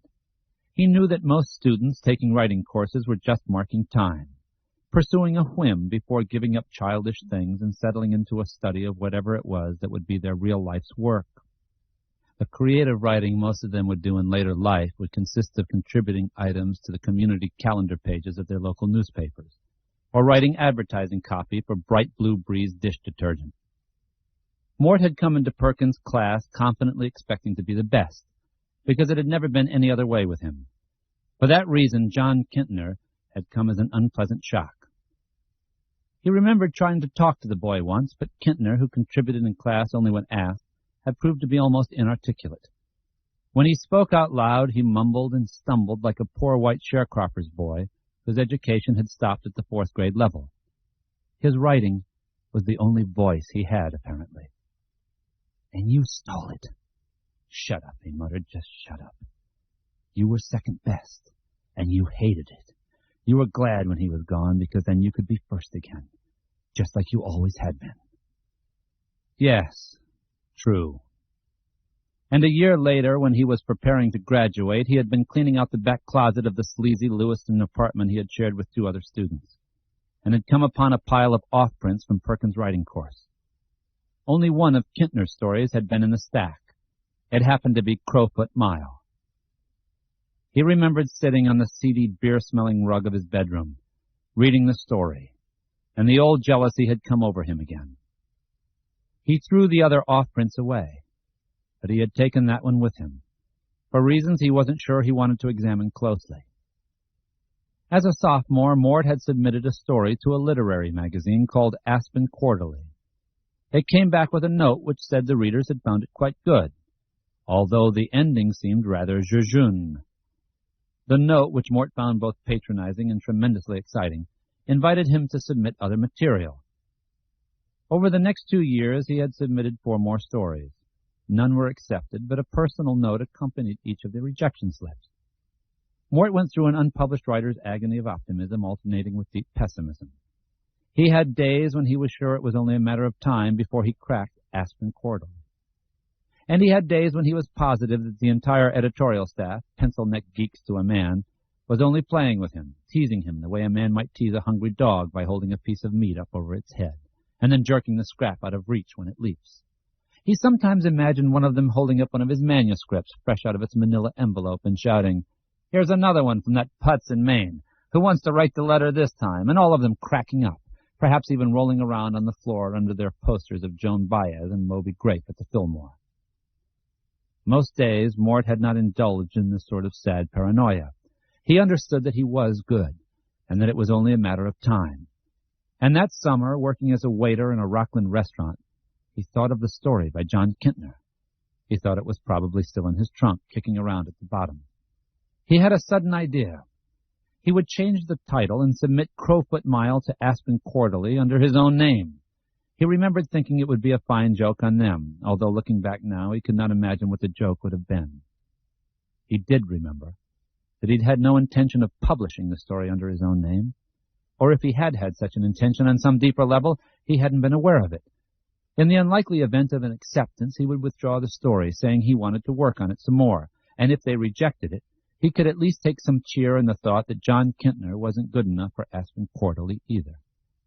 So he had sent the story, and they had accepted it, and he had let them accept it, and they sent him a check for $25, an honorarium the accompanying letter had called it, and then they had published it. And Morton Rainey, overcome by belated guilt at what he had done, had cashed the check, and had stuffed the bills into the poor box of St. Catherine's in Augusta one day. But guilt hadn't been all he'd felt. Oh, no. Mort sat at the kitchen table with his head propped in one hand, waiting for the coffee to perk. His head ached. He didn't want to be thinking about John Kintner and John Kintner's story. What he had done with Crowfoot Mile had been one of the most shameful events of his life. Was it really surprising that he had buried it for so many years? He wished he could bury it again now. This, after all, was going to be a big day. Maybe the biggest of his life. Maybe even the last of his life. He should be thinking about going to the post office. He should be thinking about his confrontation with Shooter. But his mind would not let that sad old time alone. When he'd seen the magazine, the actual magazine with his name in it, above John Kintner's story, he felt like a man waking from a horrible episode of sleepwalking, an unconscious outing in which he has done some irrevocable thing. How had he let it go so far? It was supposed to have been a joke, for Christ's sakes, just a little giggle. But he had let it go so far. The story had been published, and there were at least a dozen other people in the world who knew it wasn't his, including Kintner himself. And if one of them happened to pick up Aspen Quarterly, he himself told no one, of course. He simply waited, sick with terror. He slept and ate very little that late summer and early fall. He lost weight, and dark shadows brushed themselves under his eyes. His heart began to trip hammer every time the telephone rang. If the call was for him, he would approach the instrument with dragging feet and cold sweat on his brow. Sure, it would be Kintner, and the first words out of Kintner's mouth would be, "You stole my story, and something has got to be done about it. I think I'll start by telling everybody what kind of thief you are." The most incredible thing was this. He had known better. He had known the possible consequences of such an act for a young man who hoped to make a career of writing. It was like playing Russian roulette with a bazooka. Yet still. But as that fall slipped uneventfully past, he began to relax a little. The issue of Aspen Quarterly had been replaced by a new issue. The issue was no longer lying out on tables in library periodical rooms all over the country. It had been tucked away into the stacks or transferred to microfiche. It might still cause trouble. He bleakly supposed he would have to live with that possibility for the rest of his life. But in most cases, out of sight meant out of mind. Then, in November of that year, a letter from Aspen Quarterly came. Mort held it in his hands, looking at his name on the envelope, and began to shake all over. His eyes filled with some liquid that felt too hot and corrosive to be tears, and the envelope first doubled and then trebled. Caught. They caught me. They'll want me to respond to a letter they have from Kintner or Perkins or one of the others in the class. I'm caught. He had thought of suicide then, quite calmly and quite rationally. His mother had sleeping pills. He would use those. Somewhat eased by this prospect, he tore the envelope open and pulled out a single sheet of stationery. He held it folded in one hand for a long moment and considered burning it without even looking at it. He wasn't sure he could stand to see the accusation held baldly up in front of him.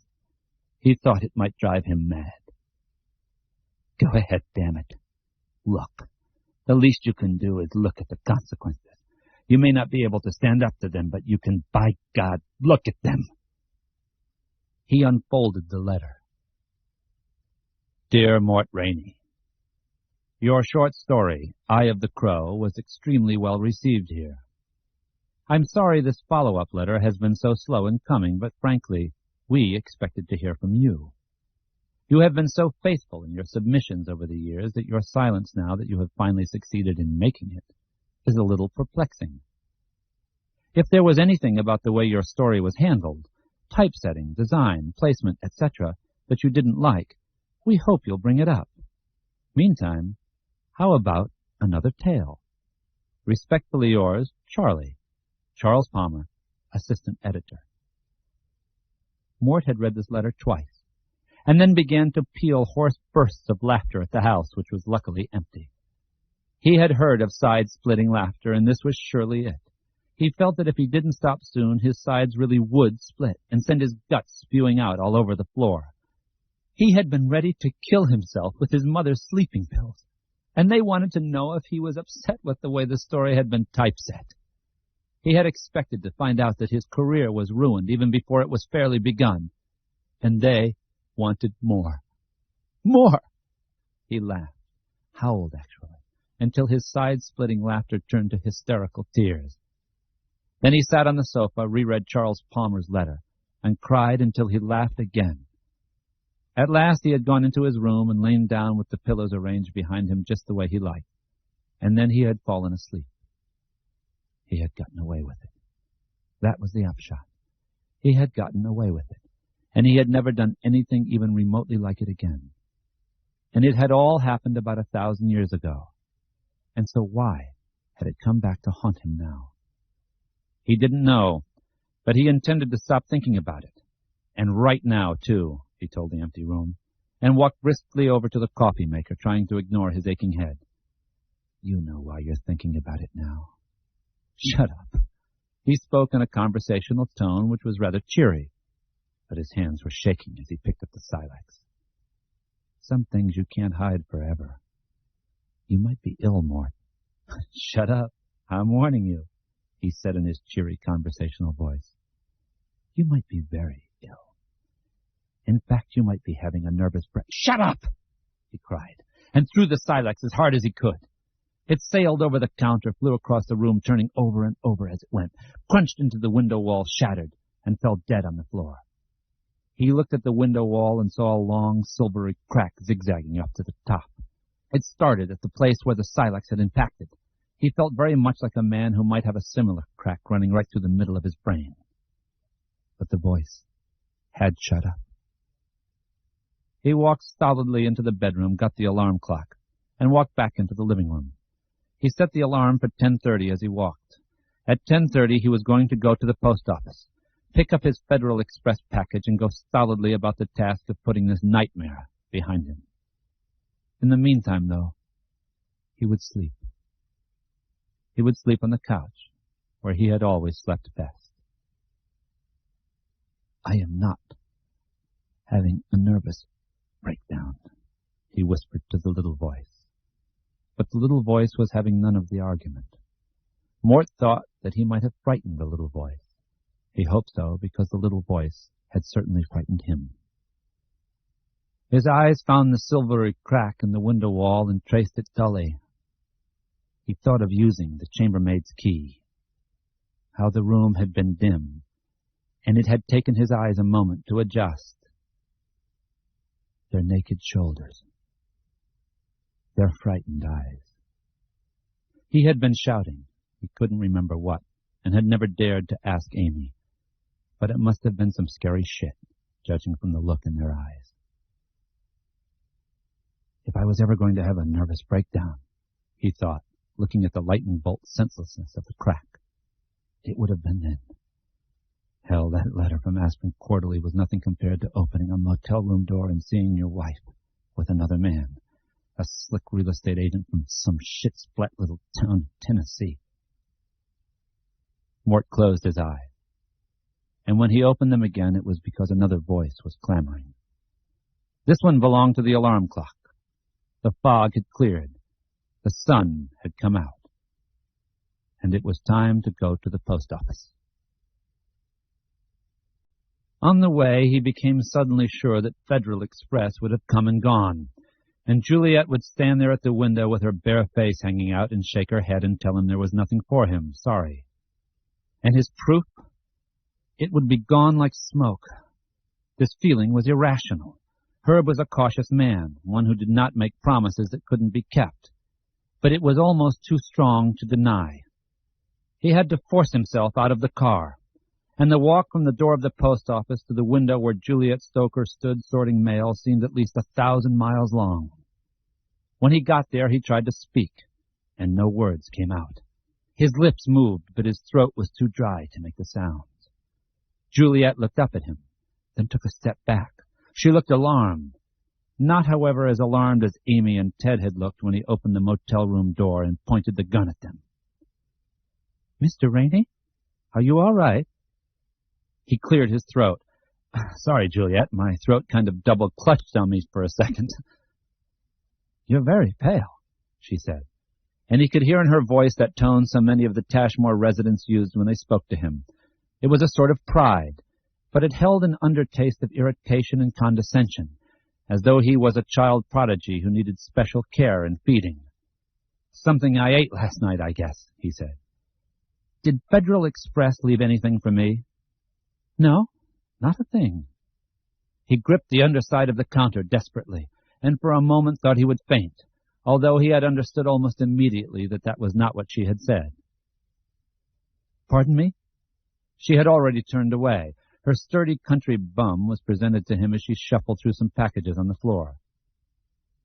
"Just the one thing," I said, she replied, and then turned around and slid the package across the counter to him. He saw the return address was EQMM in Pennsylvania, and felt relief course through him. It felt like cool water pouring down a dry throat. "Thank you." "Welcome.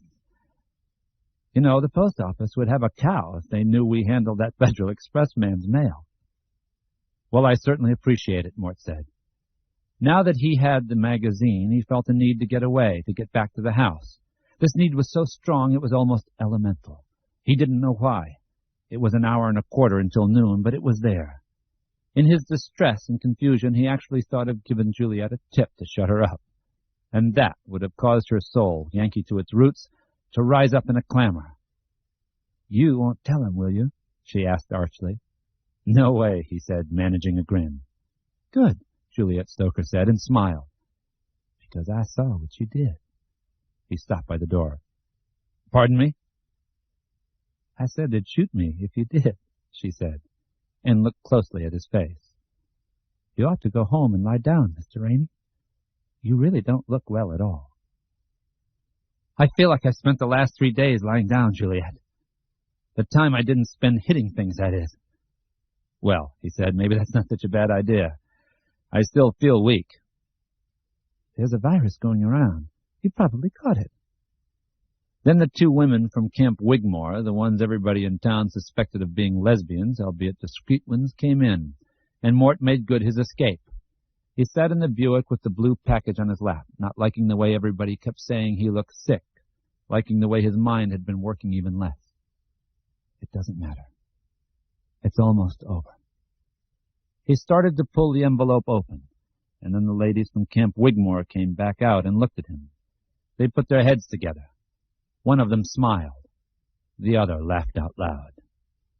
And Mort suddenly decided he would wait until he got back home. He parked the Buick around the side of the house in its customary place, turned off the ignition, and then a soft grayness came over his vision. When it drew back, he felt strange and frightened. Was something wrong with him then? Something physical? No. He was just under strain, he decided. He heard something, or thought he did, and looked around quickly. Nothing there. Get a hold of your nerves, he told himself shakily. That's really all you have to do. Just get hold of your motherfucking nerves. And then he thought, I did have a gun. That day. But it was unloaded. I told him that later. Amy believed me. I don't know about Milner, but Amy didn't. Was it more? Was it really unloaded? He thought of the crack in the window wall again. Senseless silver lightning bolt zigzagging right up through the middle of things. That's how it happens, he thought. That's how it happens in a person's life. Then he looked down at the Federal Express package again.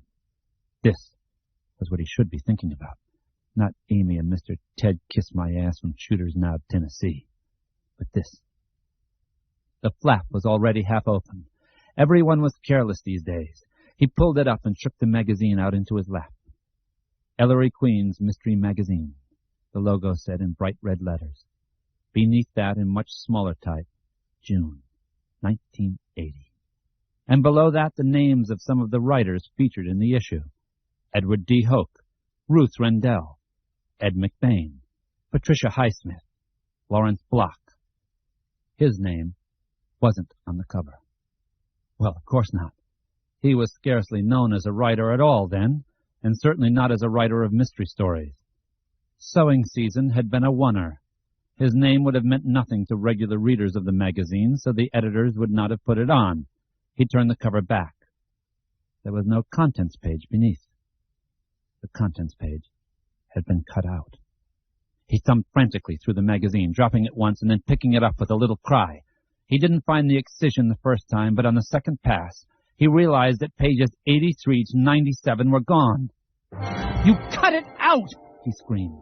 He screamed so loudly that his eyeballs bulged from their sockets. He began to bring his fist down on the steering wheel of the Buick again and again and again. The horn burped and blared. "You cut it out, you son of a bitch! How did you do that? You cut it out! You cut it out! You cut it out!"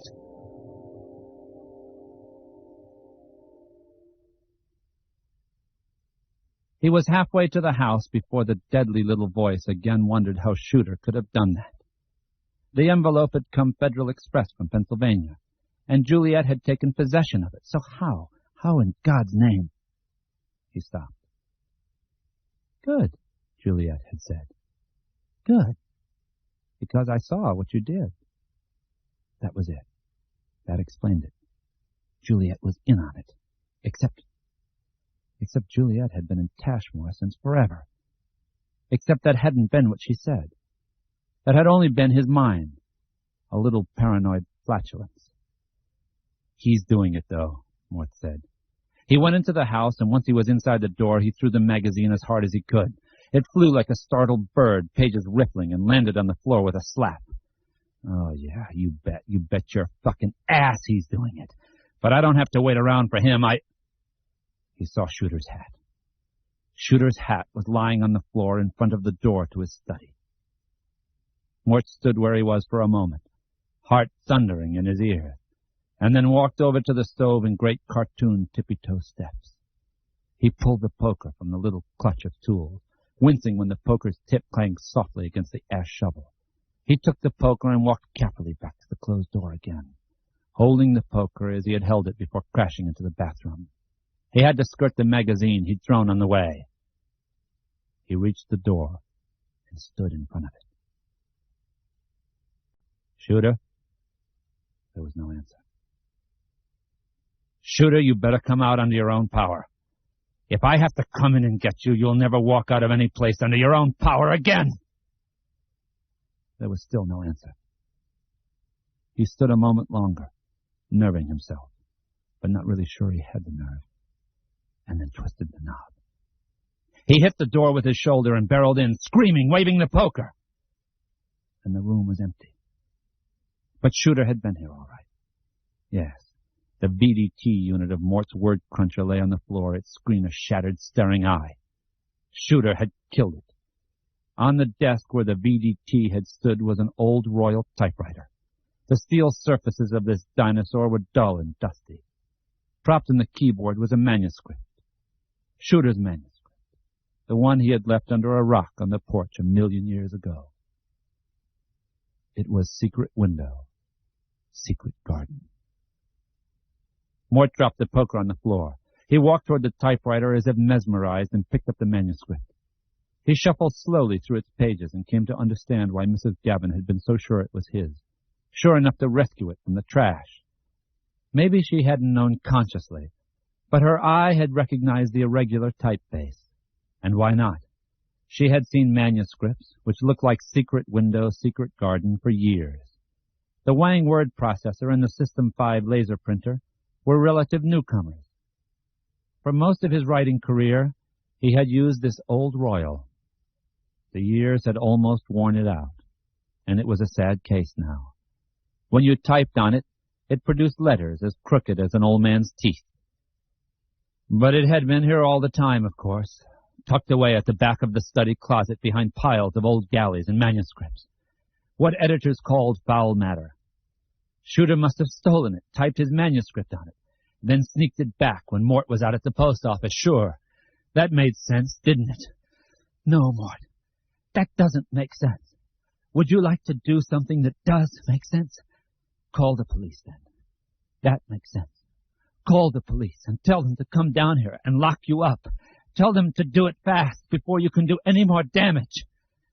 Tell them to do it before you kill anyone else.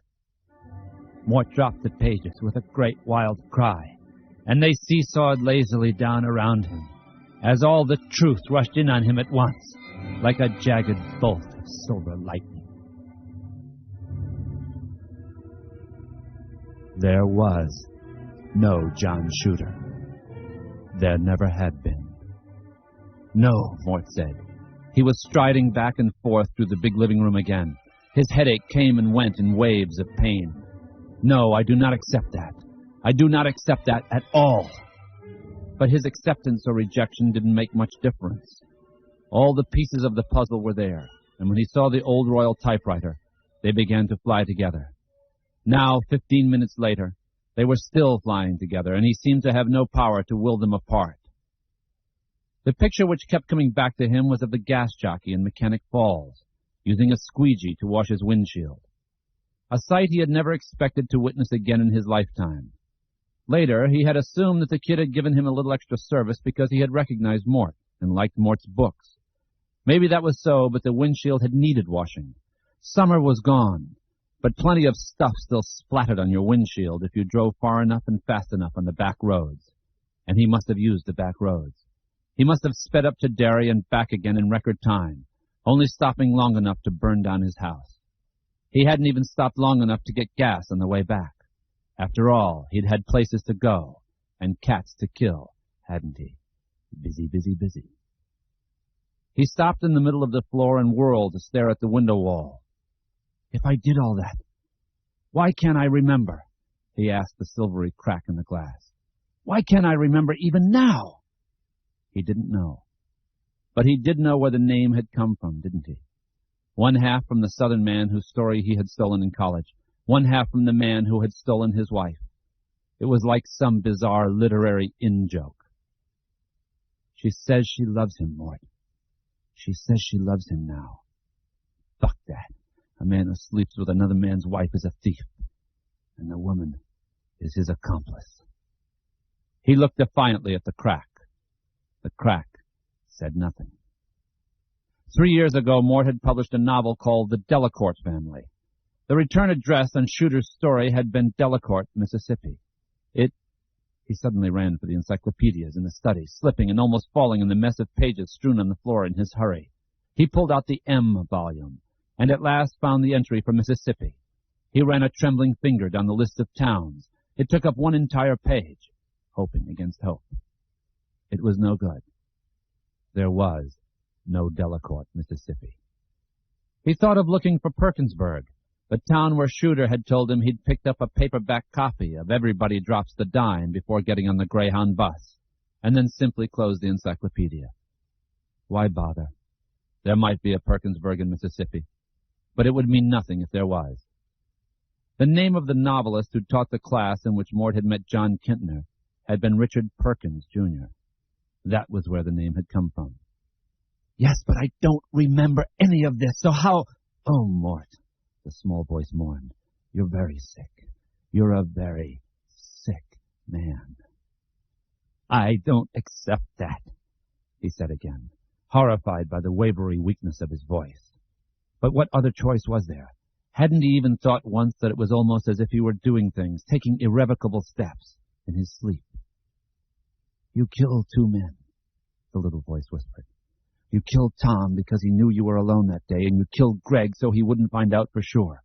If you had just killed Tom, Greg would have called the police, and you didn't want that, couldn't have that. Not until this horrible story you've been telling is all finished. You were so sore when you got up yesterday, so stiff and sore. But it wasn't just from breaking in the bathroom door and trashing the shower stall, was it? You were a lot busier than that. You had Tom and Greg to take care of, and you were right about how the vehicles got moved around, but you were the one who called up Sonny Trotz and pretended to be Tom. A man who just got into town from Mississippi wouldn't know Sonny was a little deaf, but you would. You killed them, Mort. You killed those men. I do not accept that I did, he shrieked. This is all just part of his plan. This is just part of his little game, his little mind game, and I do not accept— Stop, the little voice whispered inside his head. And Mort stopped. For a moment there was utter silence in both worlds, the one inside his head and the one outside of it. And after an interval, the little voice asked quietly, Why did you do it, Mort? This whole elaborate and homicidal episode. Shooter kept saying he wanted a story, but there is no Shooter. What do you want, Mort? What did you create John Shooter for? Then from outside came the sound of a car rolling down the driveway. Mort looked at his watch and saw that the hands were standing straight up at noon. A blaze of triumph and relief roared through him like flames shooting up the neck of a chimney. That he had the magazine, but still no proof, did not matter. That Shooter might kill him did not matter. He could die happily, just knowing that there was a John Shooter and that he himself was not responsible for the horrors he had been considering. He's here! He screamed joyfully and ran out of the study. He waved his hands wildly above his head and actually cut a little caper as he rounded the corner and came into the hall. He stopped, looking out at the driveway past the sloping roof of the garbage cabinet where Bump's body had been nailed up. His hands dropped slowly to his side. Dark horror stole over his brain. No, not over it. It came down, as if some merciless hand were pulling a shade. The last piece fell into place. It had occurred to him moments before in the study that he might have created a fantasy assassin because he lacked the courage to commit suicide. Now he realized that Shooter had told the truth when he said he would never kill Mort. It wasn't John Shooter's imaginary station wagon, but Amy's no-nonsense little Subaru, which was just now coming to a stop. Amy was behind the wheel. She had stolen his love, and a woman who would steal your love when your love was really all you had to give was not much of a woman. He loved her all the same. It was Shooter who hated her. It was Shooter who meant to kill her and then bury her down by the lake near Bump, where she would before long be a mystery to both of them. Go away, Amy, he whispered in the palsied voice of a very old man. Go away before it's too late. But Amy was getting out of the car, and as she closed the door behind her, the hand pulled the shade in Mort's head all the way down, and he was in darkness.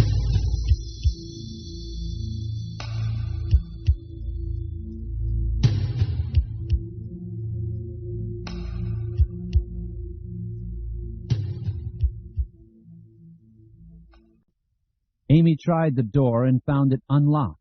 She stepped in, started to call for Mort, and then didn't. She looked around, wide-eyed and startled. The place was a mess. The trash can was full and had overflowed onto the floor.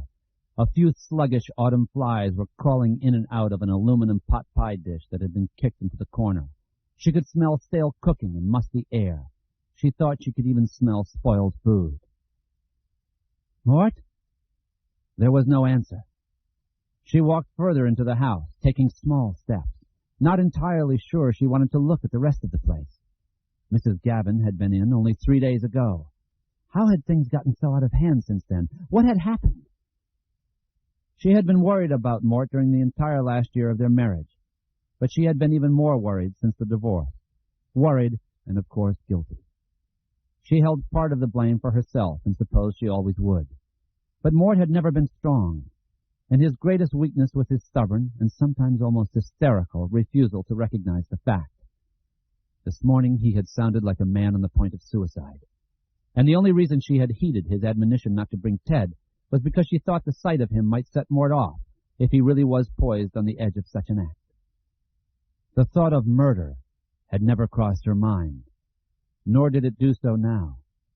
Even when he had brandished the gun at them that horrible afternoon at the motel, she had not been afraid. Not of that. Mort was no killer. Mort? She came around the kitchen counter and the word died. She stared at the big living room with wide, stunned eyes. Paper was littered everywhere. It looked as if Mort must at some point have exhumed every copy of every manuscript he had in his desk drawers and in his files and strewn the pages about in here like confetti at some black New Year's Eve celebration. The table was heaped with dirty dishes. The Silex was lying shattered on the floor by the window wall, which was cracked. And everywhere was one word. The word was shooter. Shooter had been written on the walls in colored chalk he must have taken from her drawer of art supplies. Shooter was sprayed on the window twice in what looked like dried whipped cream. And yes, there was a Ready-Whip pressure can lying discarded under the stove. Shooter was written over and over on the kitchen counters in ink, and on the wooden support post of the deck on the far side of the house in pencil. A neat column like adding that went down in a straight line and said shooter, shooter, shooter, shooter. Worst of all, it had been carved into the polished cherrywood surface of the table in great jagged letters 3 feet high, like a grotesque declaration of love. Shooter. The screwdriver he had used to do this was lying on a chair nearby. There was red stuff on its steel shaft, stained from the cherrywood, she assumed. Mort, she whispered, looking around. Now, she was frightened that she would find him dead by his own hand. And where? Why, in the study, of course. Where else? He had lived all the most important parts of his life in there. Surely he had chosen to die there. Although she had no wish to go in, no wish to be the one to find him. Her feet carried her in that direction all the same. As she went, she kicked the issue of EQMM Herb Creekmore had sent out of her way. She did not look down. She reached the study door and pushed it slowly open. Mort stood in front of his old Royal typewriter. The screen and keyboard unit of his word processor lay overturned in a bouquet of glass on the floor. He looked strangely like a country preacher. It was partly the posture he had adopted, she supposed. He was standing almost primly with his hands behind his back. But most of it was the hat. The black hat, pulled down so it almost touched the tops of his ears. She thought he looked a little bit like the old man in that picture, American Gothic, even though the man in the picture wasn't wearing a hat. Mort? She asked. Her voice was weak and uncertain. He made no reply, only stared at her. His eyes were grim and glittering. She had never seen Mort's eyes look this way, not even on the horrible afternoon at the motel. It was almost as if this was not Mort at all, but some stranger who looked like Mort. She recognized the hat, though. Where did you find that old thing? The attic? Her heartbeat was in her voice, making it stagger. He must have found it in the attic. The smell of mothballs on it was strong, even from where she was standing. Mort had gotten the hat years ago, at a gift shop in Pennsylvania. They had been traveling through Amish country. She had kept a little garden at the dairy house, in the angle where the house and the study addition met. It was her garden, but Mort often went out to weed it when he was stuck for an idea. He usually wore the hat when he did this. He called it his thinking cap. She remembered him looking at himself in a mirror once when he was wearing it, and joking that he ought to have a book jacket photo taken in it. "When I put this on," he'd said, "I look like a man who belongs out in the North 40 walking plow furrows behind a mule's ass." Then the hat had disappeared. It must have migrated down here and been stored, but "It's my hat," he said at last in a rusty, bemused voice. "Wasn't ever anybody else's. Mort, what's wrong? You got a wrong number, woman. Ain't no Mort here. Mort's dead." The gimlet eyes never wavered. "He did a lot of squirming around, but in the end he couldn't lie to himself anymore, let alone to me. I never put a hand on him, Miss Rainey. I swear. He took the coward's way out." "Why are you talking that way?" Amy asked. "It's just the way I talk," he said with mild surprise. "Everybody down in Mississippi talks this way." "Mort, stop!" "Don't you understand what I said?" he asked. "You ain't deaf, are you? He's dead. He killed himself." "Stop it, Mort," she said, beginning to cry. "You're scaring me, and I don't like it." "Don't matter," he said. He took his hands out from behind his back. In one of them he held the scissors from the top drawer of the desk. He raised them. The sun had come out, and it sent a star-flash glitter along the blades as he snicked them open and then closed. "You won't be scared long." He began walking toward her. For a moment she stood where she was. Mort would not kill her. If there had been killing in Mort, then surely he would have done some that day at the motel. Then she saw the look in his eyes and understood that Mort knew that too. But this wasn't him. She screamed and wheeled around and lunged for the door. Shooter came after her, bringing the scissors down in a silver arc. He would have buried them up to the handles between her shoulder blades if his feet had not slid on the papers scattered about the hardwood floor. He fell full length with a cry of mingled perplexity and anger. The blade stabbed down through page 9 of Secret Window, Secret Garden, and the tips broke off. His mouth struck the floor and sprayed blood. The package of Pall Mall, the brand John Kintner had silently smoked during the breaks halfway through the writing class he and Mort Rainey had shared, shot out of his pocket and slid along the slick wood like the weight in a barroom shuffleboard game. He got up on his knees, his mouth snarling and smiling through the blood which ran over his lips and teeth. "Won't do you no help, Miss Rainey," he cried, getting to his feet. He looked at the scissors, snicked them open to study the blunted tips a little better, and then tossed them impatiently aside. "I got a place in the garden for you. I got it all picked out. You mind me now." He ran out the door after her. Halfway across the living room, Amy took her own spill. One of her feet came down on the discarded issue of EQMM, and she fell sprawling on her side, hurting her hip and right breast. She cried out. Behind her, Shooter ran across to the table and snatched up the screwdriver he had used on the cat. "Stay right there and be still," he said as she turned over on her back and stared at him with wide eyes which looked almost drugged. "If you move around, I'm only going to hurt you before it's over. I don't want to hurt you, missus, but I will if I have to. I've got to have something, you see. I have come all this way, and I've got to have something for my trouble." As he approached, Amy propped herself up on her elbows and shoved herself backward with her feet. Her hair hung in her face. Her skin was coated with sweat. She could smell it pouring out of her, hot and stinking. The face above her was the solemn, judgmental face of insanity. "No, Mort! Please! Please, Mort!" He flung himself at her, raising the screwdriver over his head and then bringing it down. Amy shrieked and rolled to the left.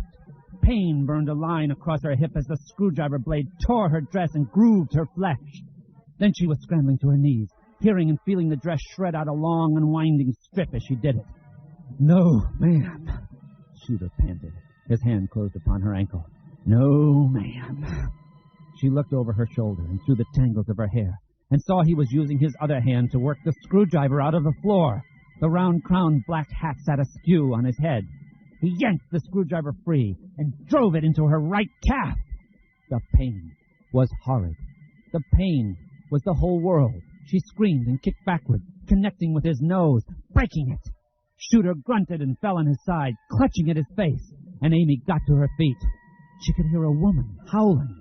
It sounded like a dog howling at the moon. She supposed it wasn't a dog. She supposed it was her. Shooter was getting to his feet. His lower face was a mask of blood. The mask split open, showing Mort Rainey's crooked front teeth. She could remember licking across those teeth with her tongue. "Feisty one, ain't you?" he said, grinning. "That's all right, ma'am. You go right on." He lunged for her. Amy staggered backward. The screwdriver fell out of her calf and rolled across the floor. Shooter glanced at it, then lunged at her again, almost playfully. Amy grabbed one of the living room chairs and dumped it in front of him. For a moment they only stared at each other over it.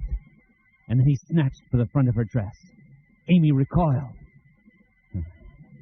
"I'm about done fussing with you," he panted. Amy turned and bolted for the door. He was after her at once, flailing at her back, his fingertips skating and skidding down the nape of her neck, trying to close on the top of the dress, catching it, then just missing the hold which would have coiled her back to him for good.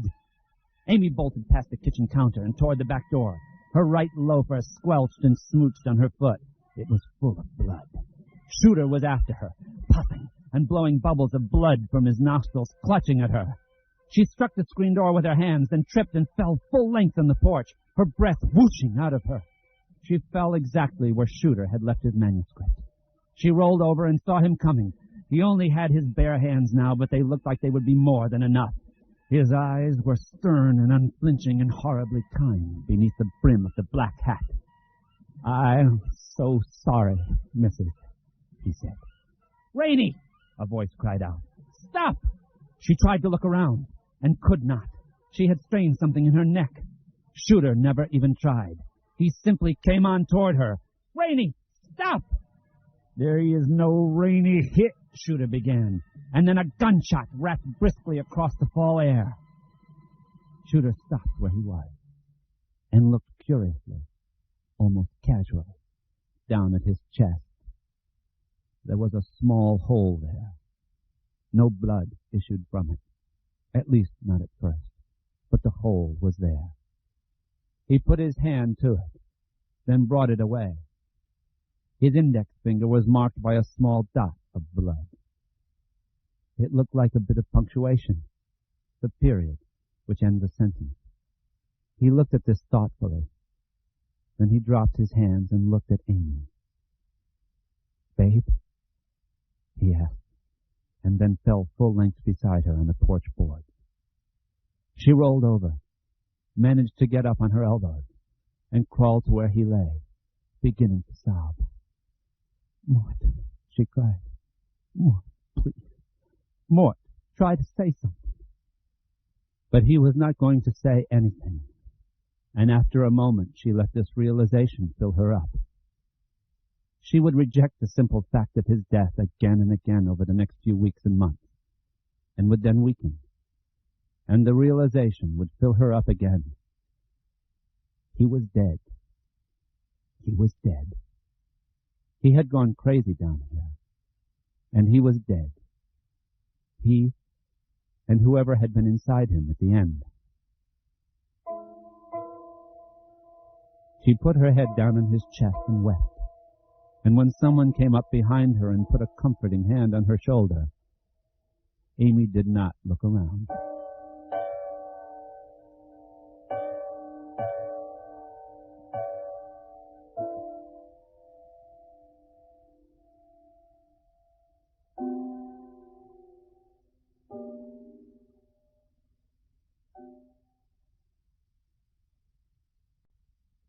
Ted and Amy Milner came to see the man who had shot and killed Amy's first husband, the well-known writer Morton Rainey, about 3 months after the events at Tashmore Lake. They had seen the man at one other time during the 3-month period, at the inquest, but that had been a formal situation, and Amy had not wanted to speak to him personally, not there. She was grateful that he had saved her life, But Mort had been her husband, and she had loved him for many years. And in her deepest heart she felt that Fred Evans' finger hadn't been the only one which pulled the trigger. She would have come in time anyway, she suspected, in order to clarify it as much as possible in her mind. Her time might have been a year, or 2, possibly even 3. But things had happened in the meanwhile which made her move more quickly. She had hoped Ted would let her come to New York alone, but he was emphatic. Not after the last time he had let her go someplace alone. That time she had almost gotten killed. Amy pointed out with some asperity that it would have been hard for Ted to let her go, since she had never told him she was going in the first place. But Ted only shrugged. So they went to New York together, rode up to the 53rd floor of a large skyscraper together, and were together shown to the small cubicle in the offices of the Consolidated Assurance Company, which Fred Evans called home during the working day, unless he was in the field, of course. She sat as far into the corner as she could get, and although the offices were quite warm, she kept her shawl wrapped around her. Evans' manner was slow and kind. He seemed to her almost like the country doctor who had nursed her through her childhood illnesses, and she liked him. But that's something he'll never know, she thought. I might be able to summon up the strength to tell him, and he would nod. But his nod wouldn't indicate belief. He only knows that to me he will always be the man who shot Mort. And he had to watch me cry on Mort's chest until the ambulance came, and one of the paramedics had to give me a shot before I would let him go. And what he won't know is that I like him just the same. He buzzed a woman from one of the outer offices and had her bring in 3 big steaming mugs of tea. It was January outside now, the wind high, the temperature low. She thought with some brief longing of how it would be in Tashmore, with the lake finally frozen and that killer wind blowing long, ghostly snakes of powdered snow across the ice. Then her mind made some obscure but nasty association, and she saw Mort hitting the floor, saw the package of Pall Mall skidding across the wood like a shuffleboard weight. She shivered, her brief sense of longing totally dispelled. "Are you okay, Mrs. Milner?" Evans asked. She nodded. Frowning ponderously and playing with his pipe, Ted said, "My wife wants to hear everything you know about what happened, Mr. Evans. I tried to discourage her at first, but I've come to think that it might be a good thing. She's had bad dreams ever since." "Of course," Evans said, not exactly ignoring Ted, but speaking directly to Amy. "I suppose you will for a long time. I've had a few of my own, actually. I never shot a man before." He paused, then added, "I missed Vietnam by a year or so." Amy offered him a smile. It was wan, but it was a smile. "She heard it all at the inquest," Ted went on, "but she wanted to hear it again from you, and with the legalese omitted." "I understand," Evans said. He pointed at the pipe. "You can light that if you want to." Ted looked at it, then dropped it into the pocket of his coat quickly, as if he were slightly ashamed of it. "I'm trying to give it up, actually." Evans looked at Amy. "What purpose do you think this will serve?" he asked her in the same kind, rather sweet voice. Or maybe a better question would be, what purpose do you need it to serve? "I don't know." Her voice was low and composed. "But we were in Tashmore 3 weeks ago, Ted and I, to clean the place out. We've put it up for sale. And something happened.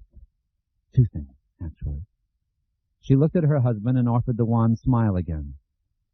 "Ted knows something happened, because that's when I got in touch with you and made this appointment, but he doesn't know what, and I'm afraid he's put out with me. Perhaps he's right to be." Ted Milner did not deny that he was put out with Amy. His hand stole into his coat pocket, started to remove the pipe, and then let it drop back again. "But these 2 things, they bear on what happened at your lake home in October?" "I don't know, Mr. Evans. What did happen? How much do you know?" "Well," he said, leaning back in his chair and sipping from his mug, "if you came expecting all the answers, you're going to be sorely disappointed. I can tell you about the fire. But as for why your husband did what he did, you can probably fill in more of those blanks than I can. What puzzled us most about the fire was where it started. Not in the main house, but in Mr. Rainey's office, which is an addition. That made the axe seem directed against him, but he wasn't even there. Then we found a large chunk of bottle in the wreckage of the office.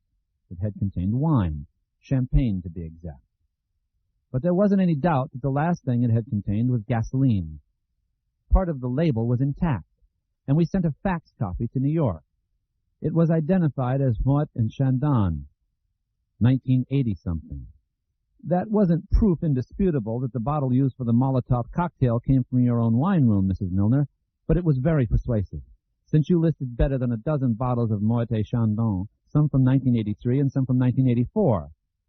This led us toward a supposition which seemed clear but not very sensible, that you or your ex-husband might have burned down your own house. Mrs. Milner here said she went off and left the house unlocked. I lost a lot of sleep over that, Amy said. I often forgot to lock up when I was only going out for a little while. I grew up in a little town north of Bangor, and country habits die hard. Mort used to... Her lips trembled, and she stopped speaking for a moment, pressing them together so tightly they turned white. When she had herself under control again, she finished her thought in a low voice. He used to scold me about it. Ted took her hand. It didn't matter, of course, Evans said. If you had locked the house, Mr. Rainey still could have gained access, because he still had his keys, correct? Yes, Ted said. It might have sped up the detection end a little if you'd locked the door, but it's impossible to say for sure. Monday morning quarterbacking is a vice we try to steer clear of in my business anyway. There's a theory that it causes ulcers, and that's the one I subscribe to. The point is this. Given Mrs. Milner's testimony that the house was left unlocked, we at first believed the arsonist could have been literally anyone. But once we started playing around with the assumption that the bottle used had come from the cellar wine room, it narrowed things down. Because that room was locked, Ted said. Evans nodded. Do you remember me asking who held keys to that room, Mrs. Milner? Call me Amy, won't you? He nodded. Do you remember, Amy?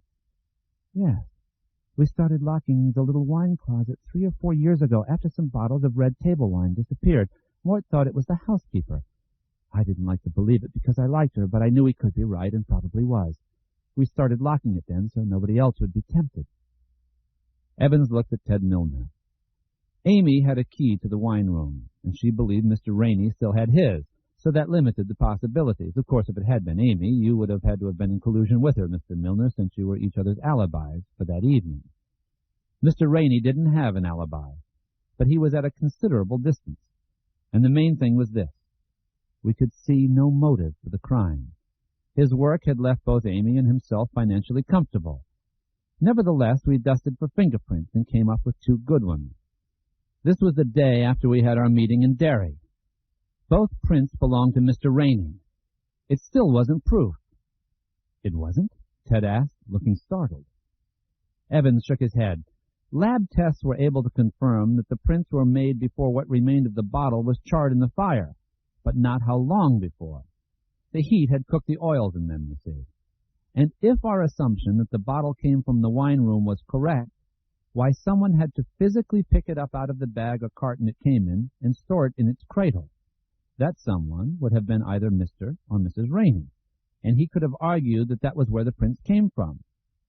He was in no shape to argue anything, Amy said softly. Not at the end. I guess that's true. But we didn't know that. All we knew is that when people carry bottles, they generally pick them up by the neck or the upper barrel. These 2 prints were near the bottom, and the angle was very odd. As if he had been carrying it sideways or even upside down, Ted broke in. Isn't that what you said at the hearing? Yes. And most people who know anything about wine don't do it. With most wines, it disturbs the sediment. And with champagne, it shakes it up, Ted said. Evans nodded. If you shake a bottle of champagne really hard, it will burst from the pressure. But there was no champagne in it anyway, Amy said quietly. No. Still, it was not proof. I canvassed the area gas stations to see if anyone who looked like Mr. Rainey had bought a small amount of gas that night, but had no luck. I wasn't too surprised. He could have bought the gasoline in Tashmore, or at 100 service stations between the 2 places. Then I went to see Patricia Champion, our one witness. I took a picture of a 1986 Buick, the make and model we assumed Mr. Rainey would have been driving. She said it might have been the car, but she still couldn't be sure. So I was up against it. I went back out to the house to look around, and you came, Amy. It was early morning. I wanted to ask you some questions, but you were clearly upset. I did ask you why you were there, and you said a peculiar thing. You said you were going down to Tashmore Lake to see your husband, but you came by first to look in the garden. On the phone, he kept talking about what he called my secret window, the one that looked down on the garden. He said he'd left something there, but there wasn't anything. Not that I could see, anyway. I had a feeling about the man when we met, Evans said slowly. A feeling that he wasn't quite on track. It wasn't that he was lying about some things, although I was pretty sure he was. It was something else, a kind of distance. Yes, I felt it in him more and more, that distance. You looked almost sick with worry. I decided I could do worse than follow you down to the other house, Amy, especially when you told me not to tell Mr. Milner here where you'd gone if he came looking for you. I didn't believe that idea was original with you. I thought I might just find something out. And I also thought, he trailed off, looking bemused. You thought something might happen to me, she said. Thank you, Mr. Evans. He would have killed me, you know. If you hadn't followed me, he would have killed me. I parked at the head of the driveway and walked down. I heard a terrific rumpus from inside the house, and I started to run. That was when you more or less fell out through the screen door, and he came out after you. Evans looked at both of them earnestly. I asked him to stop, he said. I asked him twice. Amy reached out, squeezed his hand gently for a moment, and let it go. And that's it, Evans said. I know a little more, mostly from the newspapers and 2 chats I had with Mr. Milner. Call me Ted. Ted, then. Evans did not seem to take to Ted's first name as easily as he had to Amy's. I know that Mr. Rainey had what was probably a schizophrenic episode in which he was 2 people, and that neither of them had any idea they were actually existing in the same body. I know that one of them was named John Shooter. I know from Herbert Creekmore's deposition that Mr. Rainey imagined this Shooter was hounding him over a story called Sowing Season, and that Mr. Creekmore had a copy of the magazine in which that story appeared sent up so Mr. Rainey could prove that he had published first. The magazine arrived shortly before you did, Amy. It was found in the house. The Federal Express envelope it came in was on the seat of your ex-husband's Buick. But he cut the story out, didn't he? Ted asked. Not just the story, the contents page as well. He was careful to remove every trace of himself. He carried a Swiss Army knife, and that was probably what he used. The missing pages were in the Buick glove compartment. In the end, the existence of that story became a mystery even to him, Amy said softly. Evans looked at her, eyebrows raised. Beg pardon? She shook her head. Nothing. I think I've told you everything I can, Evans said. Anything else would be pure speculation. I'm an insurance investigator, after all, not a psychiatrist. He was 2 men, Amy said. He was himself, and he became a character he created. Ted believes that the last name, Shooter, was something Mort picked up and stored in his head when he found out Ted came from a little town called Shooter's Knob, Tennessee. I'm sure he's right. Mort was always picking out character names just that way, like anagrams almost. I don't know the rest of it. I can only guess. I do know that when a film studio dropped its option on his novel The Delacourt Family, Mort almost had a nervous breakdown. They made it clear, and so did Herb Creekmore, that they were concerned about an accidental similarity, and they understood he never could have seen the screenplay, which was called The Home Team. There was no question of plagiarism, except in Mort's head. His reaction was exaggerated, abnormal. It was like stirring a stick around in what looked like a dead campfire and uncovering a live coal. You don't think he created John Shooter just to punish you, do you? Evans asked. No. Shooter was there to punish Mort. I think. She paused and adjusted her shawl, pulling it a little more tightly about her shoulders. Then she picked up her teacup with a hand which wasn't quite steady. I think that Mort stole somebody's work sometime in the past, she said. Probably quite far in the past, because everything he wrote from the organ grinder's boy on was widely read. It would have come out, I think. I doubt that he even actually published what he stole, but I think that's what happened, and I think that's where John Shooter really came from. Not from the film company dropping his novel, or from my time with Ted, and not from the divorce. Maybe all those things contributed, but I think the root goes back to a time before I knew him. Then, when he was alone at the lake house... Shooter came, Evans said quietly.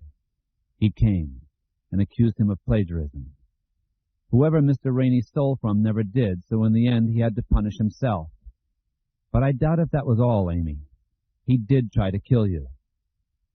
No, she said. That was Shooter. He raised his eyebrows. Ted looked at her carefully, and then drew the pipe out of his pocket again. The real Shooter. I don't understand you. She smiled her wan smile. I don't understand myself. That's why I'm here. I don't think telling this serves any practical purpose. Mort's dead, and it's over. But it may help me. It may help me to sleep better. Then tell us, by all means, Evans said. You see, when we went down to clean out the house, we stopped at the little store in town, Bowie's.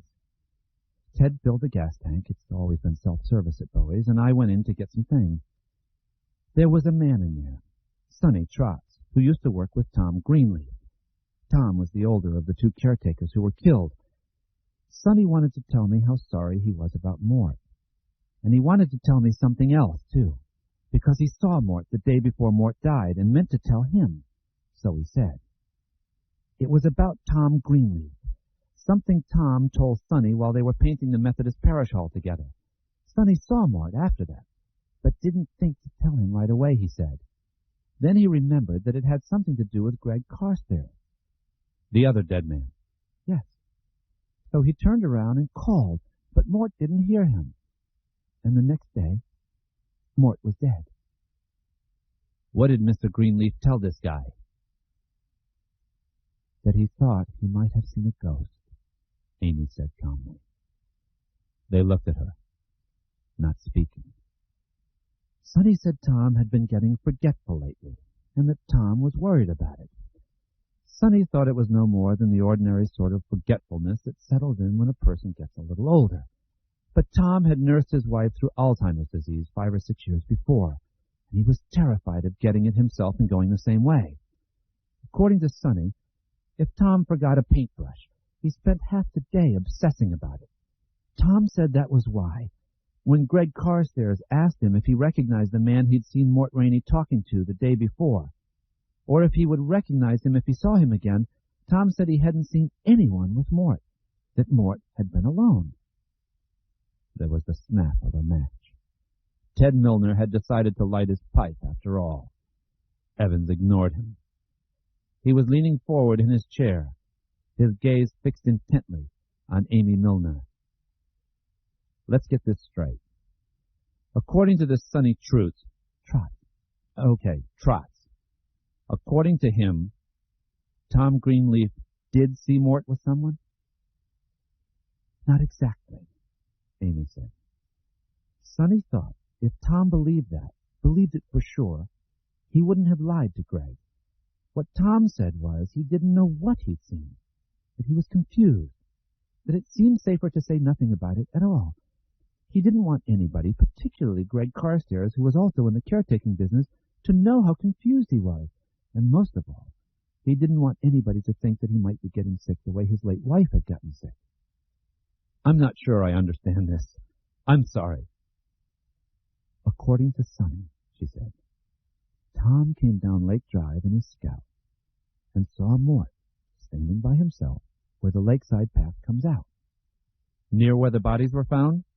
Yes, very near. Mort waved. Tom waved back.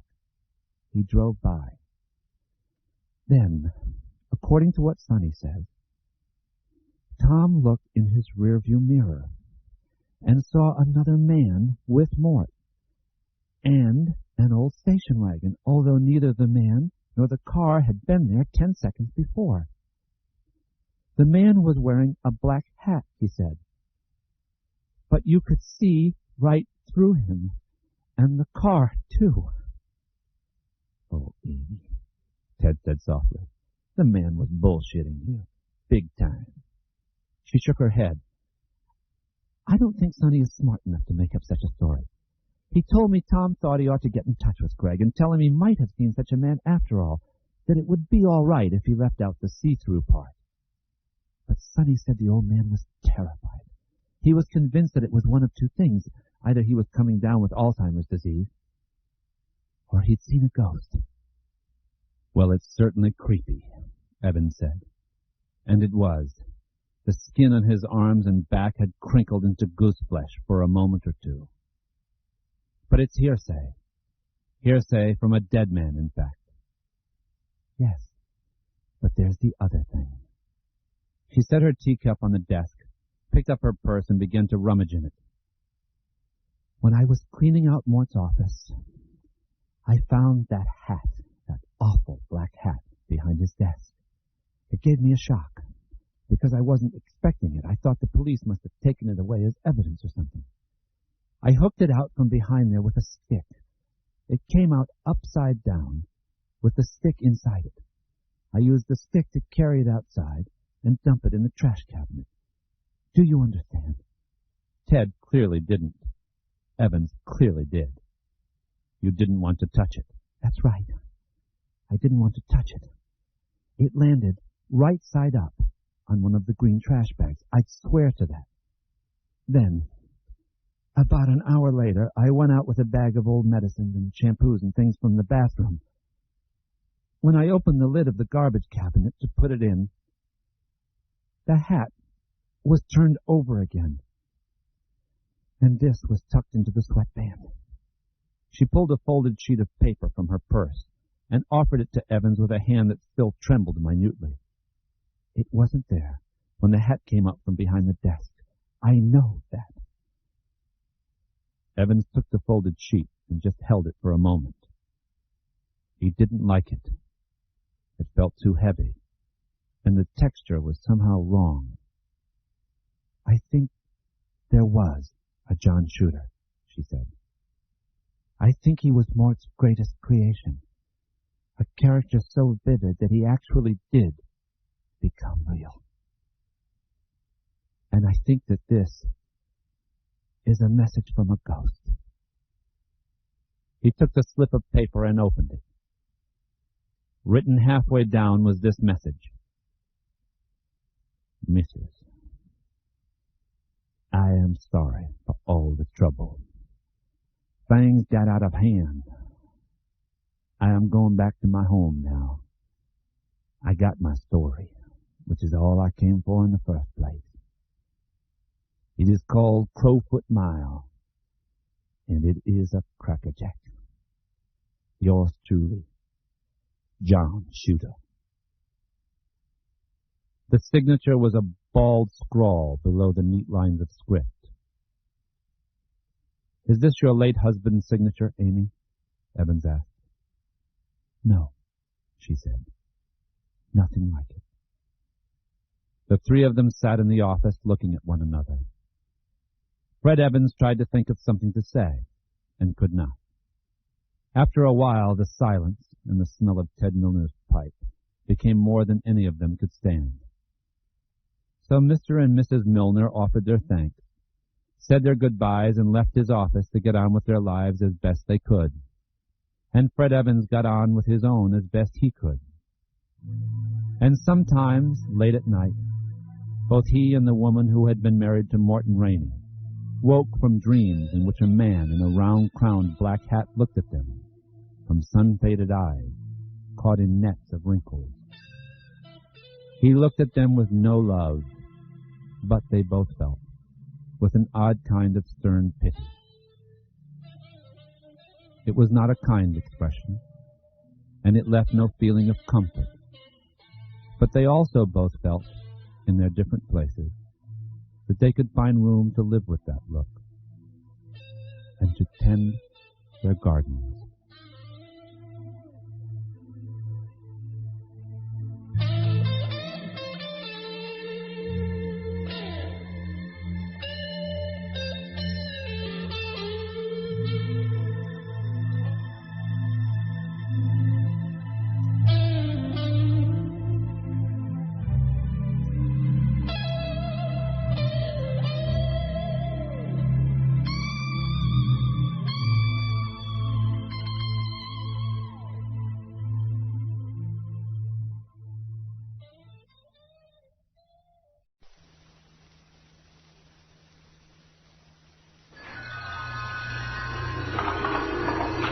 3 Past Midnight, The Library Policeman. From the book 4 Past Midnight by Stephen King.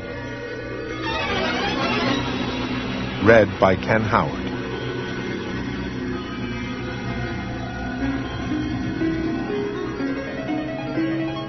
Everything, Sam Peebles decided later, was the fault of the goddamned acrobat.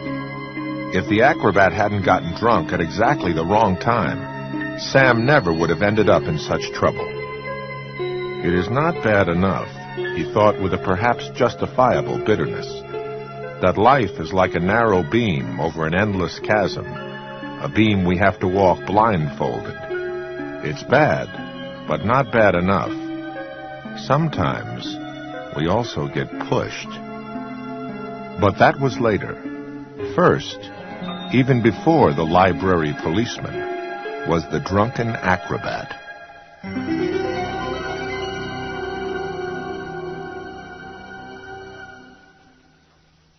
In Junction City, the last Friday of every month was Speaker's Night at the local Rotarians' Hall. On the last Friday in March of 1990, the Rotarians were scheduled to hear, and to be entertained by, the Amazing Joe, an acrobat with Curry and Trembo's All-Star Circus and Traveling Carnival. The telephone on Sam Peebles' desk at Junction City Realty and Insurance rang at 4:05 on Thursday afternoon. Sam picked it up. It was always Sam who picked it up, either Sam in person or Sam on the answering machine, because he was Junction City Realty and Insurance's owner and sole employee. He was not a rich man, but he was a reasonably happy one. He liked to tell people that his first Mercedes was still quite a distance in the future, but he had a Ford, which was almost new, and owned his own home on Kelton Avenue. Also, the business keeps me in beer and Skittles, he liked to add, although in truth he hadn't drunk much beer since college and wasn't exactly sure what Skittles were. He thought they might be pretzels. Junction City Realty and... Sam, this is Craig. The acrobat broke his neck. What? You heard me, Craig Jones cried in deeply aggrieved tones. The acrobat broke his fucking neck.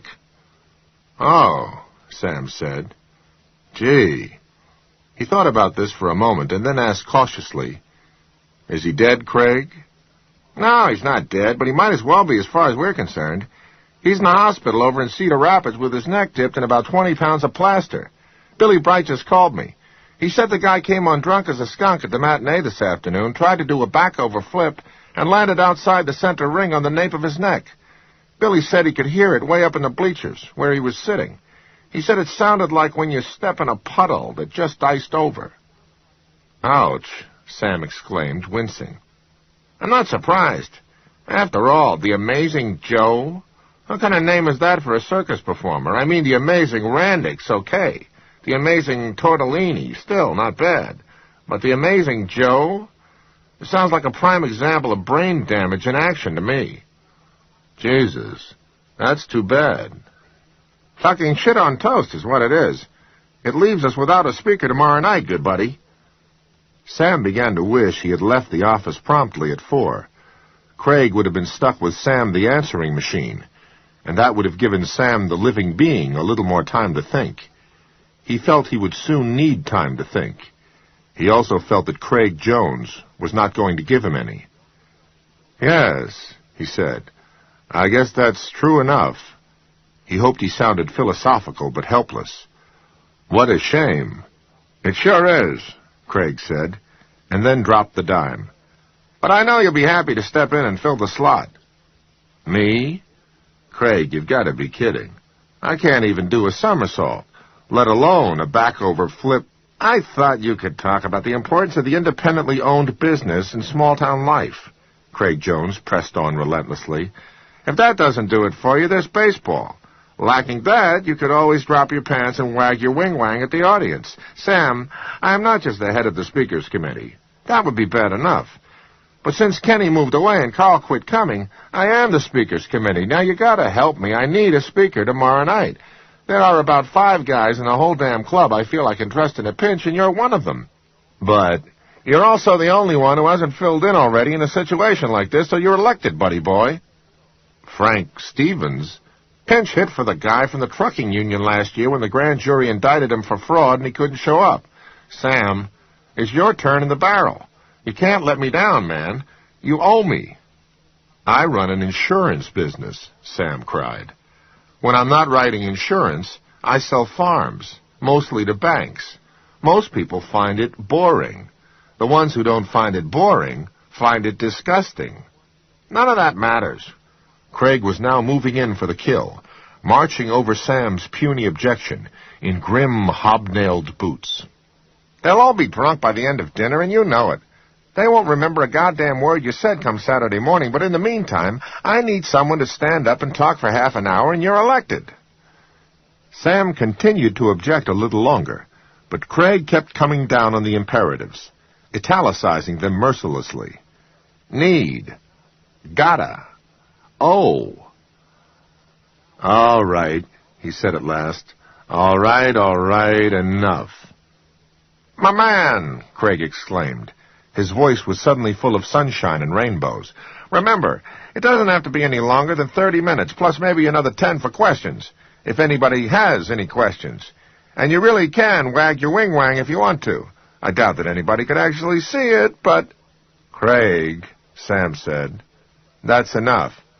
Oh, sorry. Shut my mouth. Craig, perhaps lightheaded with relief, cackled. Listen, why don't we terminate this discussion? Sam reached for the roll of Tums he kept in his desk drawer. He suddenly felt he might need quite a few Tums during the next 28 hours or so. It looks as if I've got a speech to write. You got it, Craig said. Just remember, dinner at 6, speech at 7:30, and as they used to say in Hawaii 5-0, be there, aloha. Aloha, Craig, Sam said, and hung up. He stared at the phone. He felt hot gas rising slowly up through his chest and into his throat. He opened his mouth and uttered a sour burp, the product of a stomach which had been reasonably serene until 5 minutes ago. He ate the first of what would prove to be a great many Tums indeed.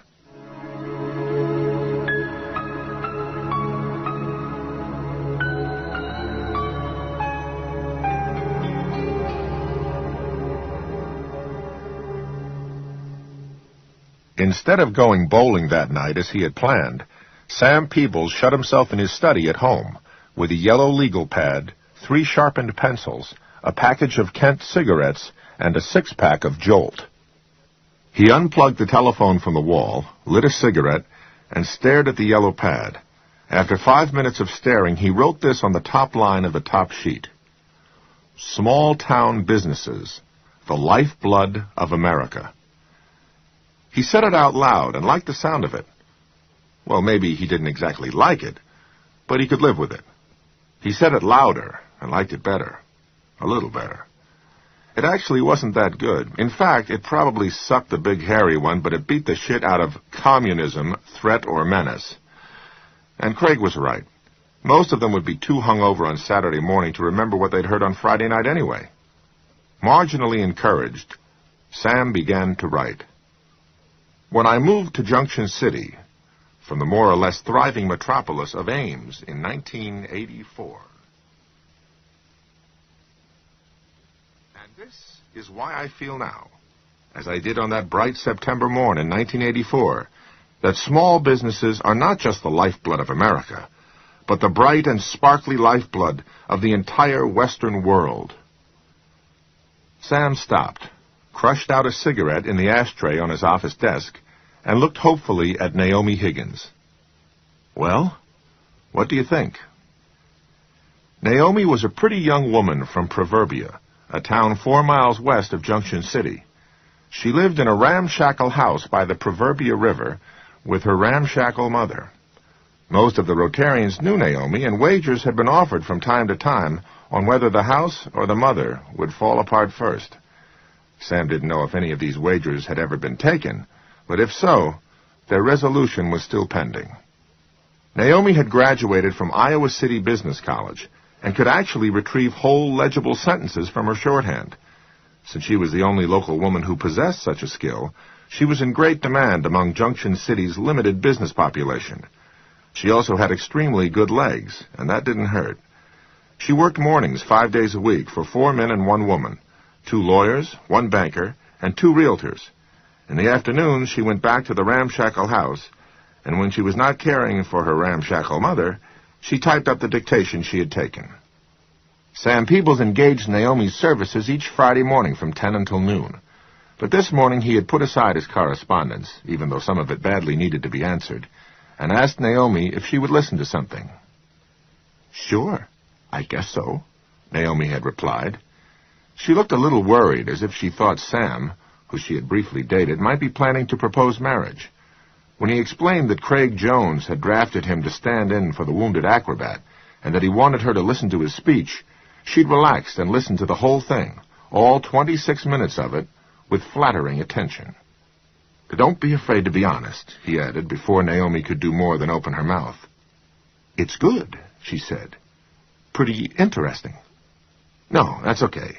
You don't have to spare my feelings. Let it all hang out." "I am. It's really okay. Besides, by the time you start talking, they'll all be—" "Yes, they'll all be hammered, I know." This prospect had comforted Sam at first, but now it disappointed him a little. Listening to himself read, he'd actually thought the speech was pretty good. "There is one thing," Naomi said thoughtfully. "Oh?" "It's kind of, dry." "Oh," Sam said. He sighed and rubbed his eyes. He had been up until nearly 1 o'clock this morning, first writing and then revising. "But that's easy to fix," she assured him. "Just go to the library and get a couple of those books." Sam felt a sudden sharp pain in his lower belly and grabbed his roll of Tums. Research for a stupid Rotary Club speech? Library research? That was going a little overboard, wasn't it? He had never been to the Junction City Library before, and he didn't see a reason to go there now. Still, Naomi had listened very closely. Naomi was trying to help, and it would be rude not to at least listen to what she had to say. "What books?" "You know, books with stuff in them to liven up speeches. They're like—" Naomi groped. "Well, the hot sauce they give you at China Light, if you want it." "Yes." "They're like that. They have jokes. Also, there's this one book, Best Loved Poems of the American People. You could probably find something in there for the end. Something sort of uplifting." "There are poems in this book about the importance of small businesses in American life?" Sam asked doubtfully. "When you quote poetry, people get uplifted," Naomi said. "Nobody cares what it's about, Sam, let alone what it's for." "And they really have joke books especially for speeches?" Sam found this almost impossible to believe, although hearing that the library carried books on such esoterica as small engine repair and wig styling wouldn't have surprised him in the least. "Yes." "How do you know?" "When Phil Brakeman was running for the State House, I used to type up speeches for him all the time," Naomi said. "He had one of those books. I just can't remember what the name of it was. All I can think of is Jokes for the John, and of course that's not right." "No," Sam agreed, thinking that a few choice tidbits from Jokes for the John would probably make him a howling success. But he began to see what Naomi was getting at, and the idea appealed to him despite his reluctance to visit the local library after all his years of cheerful neglect. A little spice for the old speech. Dress up your leftovers. Turn your meatloaf into a masterpiece. And a library, after all, was just a library. If you didn't know how to find what you wanted, all you had to do was ask a librarian. Answering questions was one of their jobs, right? "Anyway, you could leave it just the way it is," Naomi said. "I mean, they will be drunk." She looked at Sam kindly but severely, and then checked her watch. "You have over an hour left. Did you want to do some letters?" "No, I guess not. Why don't you type up my speech instead?" He had already decided to spend his lunch hour at the library.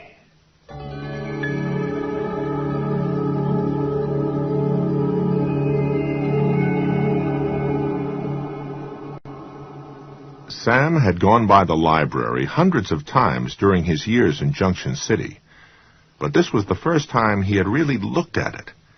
and he discovered a rather amazing thing. He hated the place on sight.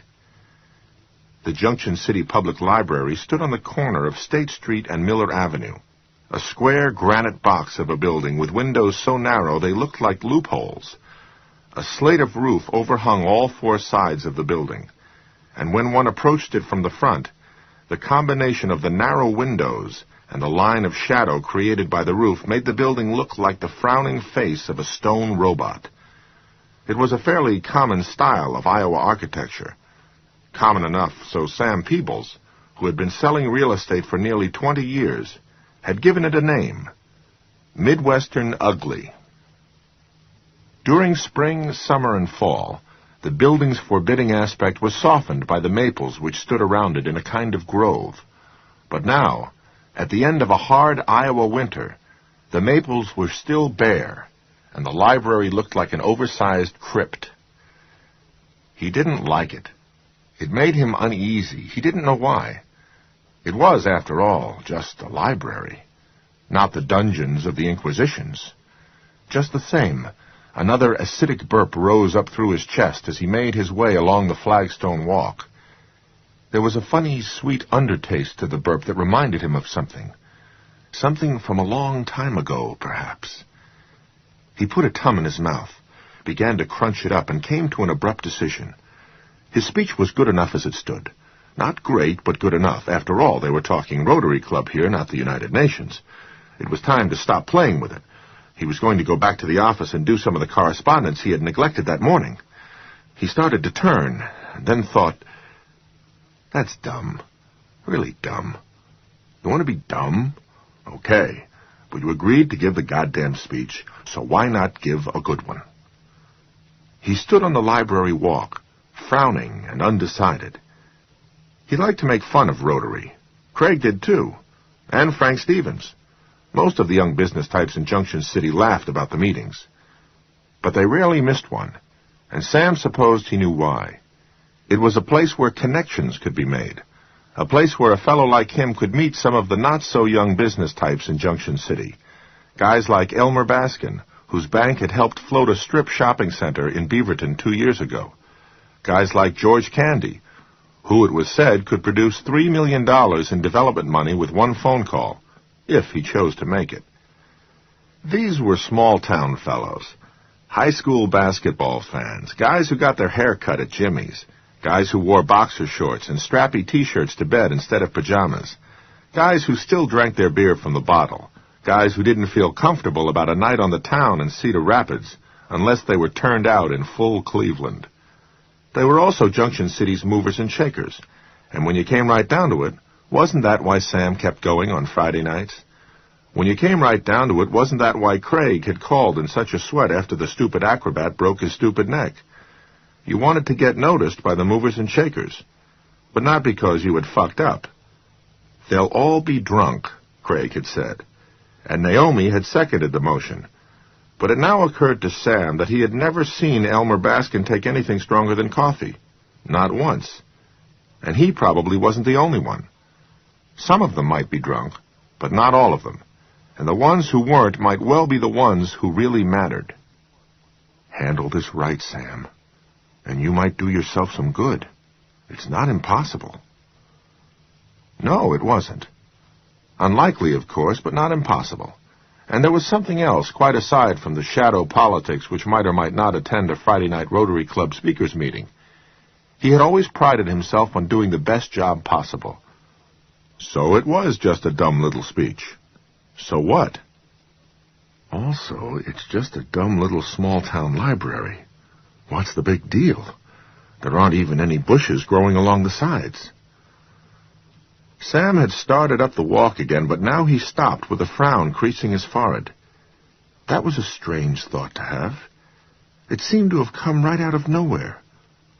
So there were no bushes growing along the sides of the library. What difference did that make? He didn't know, but he did know it had an almost magical effect on him. His uncharacteristic hesitation fell away, and he began to move forward once more. He climbed the 4 stone steps and paused for a moment. The place felt deserted somehow. He grasped the door handle and thought, I bet it's locked. I bet the place is closed Friday afternoons. There was something strangely comforting in this thought. But the old-fashioned latch plate depressed under his thumb, and the heavy door swung noiselessly inward. Sam stepped into a small foyer with a marble floor in checkerboard black and white squares. An easel stood in the center of this antechamber. There was a sign propped on the easel. The message consisted of one word, in very large letters. Silence, it read. Not, silence is golden, or quiet, please, but just that one staring, glaring word. Silence. You bet, Sam said. He only muttered the words, but the acoustics of the place were very good, and his low murmur was magnified into a grouchy grumble that made him cringe. It actually seemed to bounce back at him from the high ceiling. At that moment he felt as if he was in the 4th grade again, and about to be called to task by Mrs. Glasters for cutting up rough at exactly the wrong moment. He looked around uneasily, half expecting an ill-natured librarian to come swooping out of the main room to see who had dared profane the silence. Stop it, for Christ's sake, you're 40 years old. 4th grade was a long time ago, buddy. Except it didn't seem like a long time ago. Not in here. In here, 4th grade seemed almost close enough to reach out and touch. He crossed the marble floor to the left of the easel, unconsciously walking with his weight thrown forward so the heels of his loafers would not click, and entered the main lobby of the Junction City Library. There were a number of glass globes hanging down from the ceiling, which was at least 20 feet higher than the ceiling of the foyer, but none of them were on. The light was provided by 2 large angled skylights. On a sunny day, these would have been quite enough to light the room. They might even have rendered it cheery and welcoming. But this Friday was overcast and dreary, and the light was dim. The corners of the lobby were filled with gloomy webs of shadow. What Sam Peebles felt was a sense of wrongness. It was as if he had done more than step through a door and cross a foyer. He felt as if he had entered another world, one which bore absolutely no resemblance to the small Iowa town that he sometimes liked, sometimes hated, but mostly just took for granted. The air in here seemed heavier than normal air, and did not seem to conduct light as well as normal air did. The silence was thick as a blanket, as cold as snow. The library was deserted. Shelves of books stretched above him on every side. Looking up toward the skylights with their crisscrosses of reinforcing wire made Sam a little dizzy, and he had a momentary illusion. He felt that he was upside down, that he had been hung by his heels over a deep square pit lined with books. Ladders leaned against the walls here and there, the kind that were mounted on tracks and rolled along the floor on rubber wheels. 2 wooden islands broke the lake of space between the place where he stood and the checkout desk on the far side of the large high room. One was a long oak magazine rack. Periodicals, each encased in a clear plastic cover, hung from this rack on wooden dowels. They looked like the hides of strange animals which had been left to cure in this silent room. A sign mounted on top of the rack commanded, "Return all magazines to their proper places." To the left of the magazine rack was a shelf of brand-new novels and non-fiction books. The sign mounted on top of the shelf proclaimed them to be 7-day rentals. Sam passed down the wide aisle between the magazines and the 7-day bookshelf, his heels rapping and echoing in spite of his effort to move quietly. He found himself wishing he had heeded his original impulse to just turn around and go back to the office. This place was spooky. Although there was a small hooded microfilm camera alight and humming on the desk, there was no one manning or womaning it. A small plaque reading, A. Lortz, stood on the desk, but there was no sign of A. Lortz or anyone else. Probably taking a dump and checking out the new issue of Library Journal. Sam felt a crazy desire to open his mouth and yell, "Everything coming out all right, eh, Lords?" It passed quickly. The Junction City Public Library was not the sort of place that encouraged amusing sallies. Sam's thoughts suddenly spun back to a little rhyme from his childhood. No more laughing, no more fun. Quaker meeting has begun. If you show your teeth or tongue, you may pay a forfeit. If you show your teeth or tongue in here, does A. Lords make you pay a forfeit? He wondered. He looked around again, let his nerve endings feel the frowning quality of the silence, and thought you could make book on it. No longer interested in obtaining a joke book or best love poems of the American people, but fascinated by the library's suspended, dreamy atmosphere in spite of himself, Sam walked toward a door to the right of the 7-day books. A sign over the door said this was the children's library. Had he used the children's library when he had been growing up in St. Louis? He thought so, but those memories were hazy, distant, and hard to hold. All the same, approaching the door of the children's library gave him an odd and haunting feeling. It was almost like coming home. The door was closed. On it was a picture of Little Red Riding Hood, looking down at the wolf in Grandma's bed. The wolf was wearing Grandma's nightgown and Grandma's nightcap. It was snarling. Foam dripped from between its bared fangs.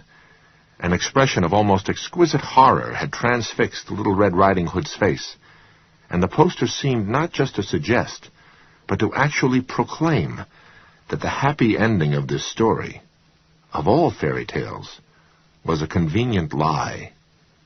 Parents might believe such guff, Red Riding Hood's ghastly sick face said, but the little ones knew better, didn't they? Nice, Sam thought. With a poster like that on the door, I bet lots of kids use the children's library.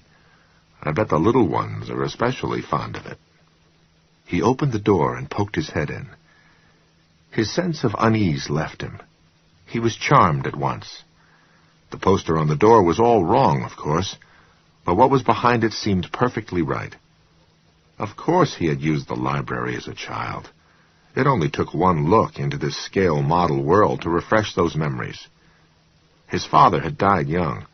Sam had been an only child raised by a working mother he rarely saw, except on Sundays and holidays.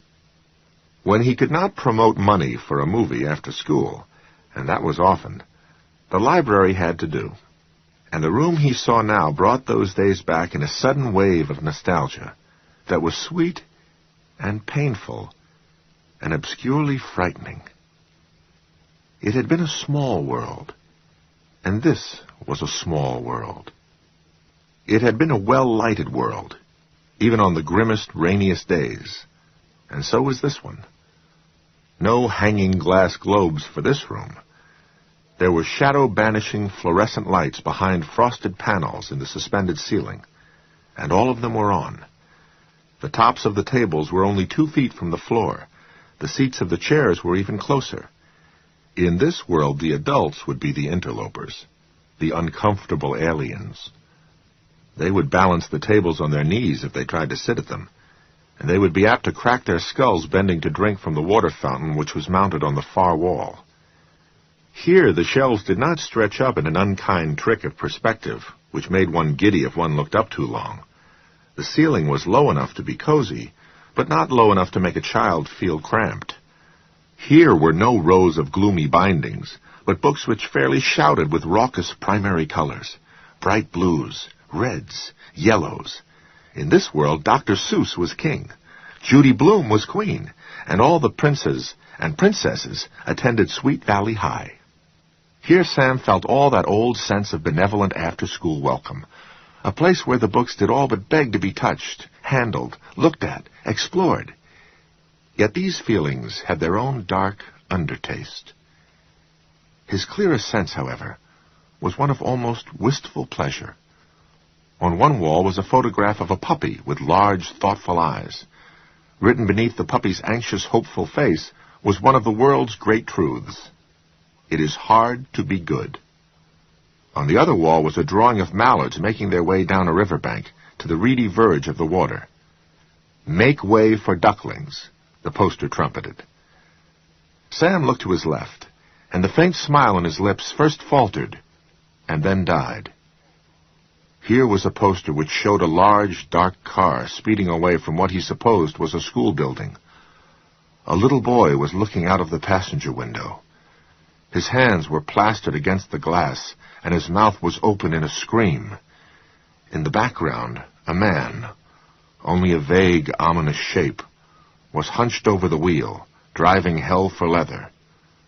The words beneath this picture read, "Never take rides from strangers." Sam recognized that this poster and the Little Red Riding Hood picture on the door of the children's library both appealed to the same primitive emotions of dread. But he found this one much more disturbing. Of course children shouldn't accept rides from strangers, and of course they had to be taught not to do so. But was this the right way to make the point? How many kids, he wondered, had had a week's worth of nightmares thanks to that little public service announcement?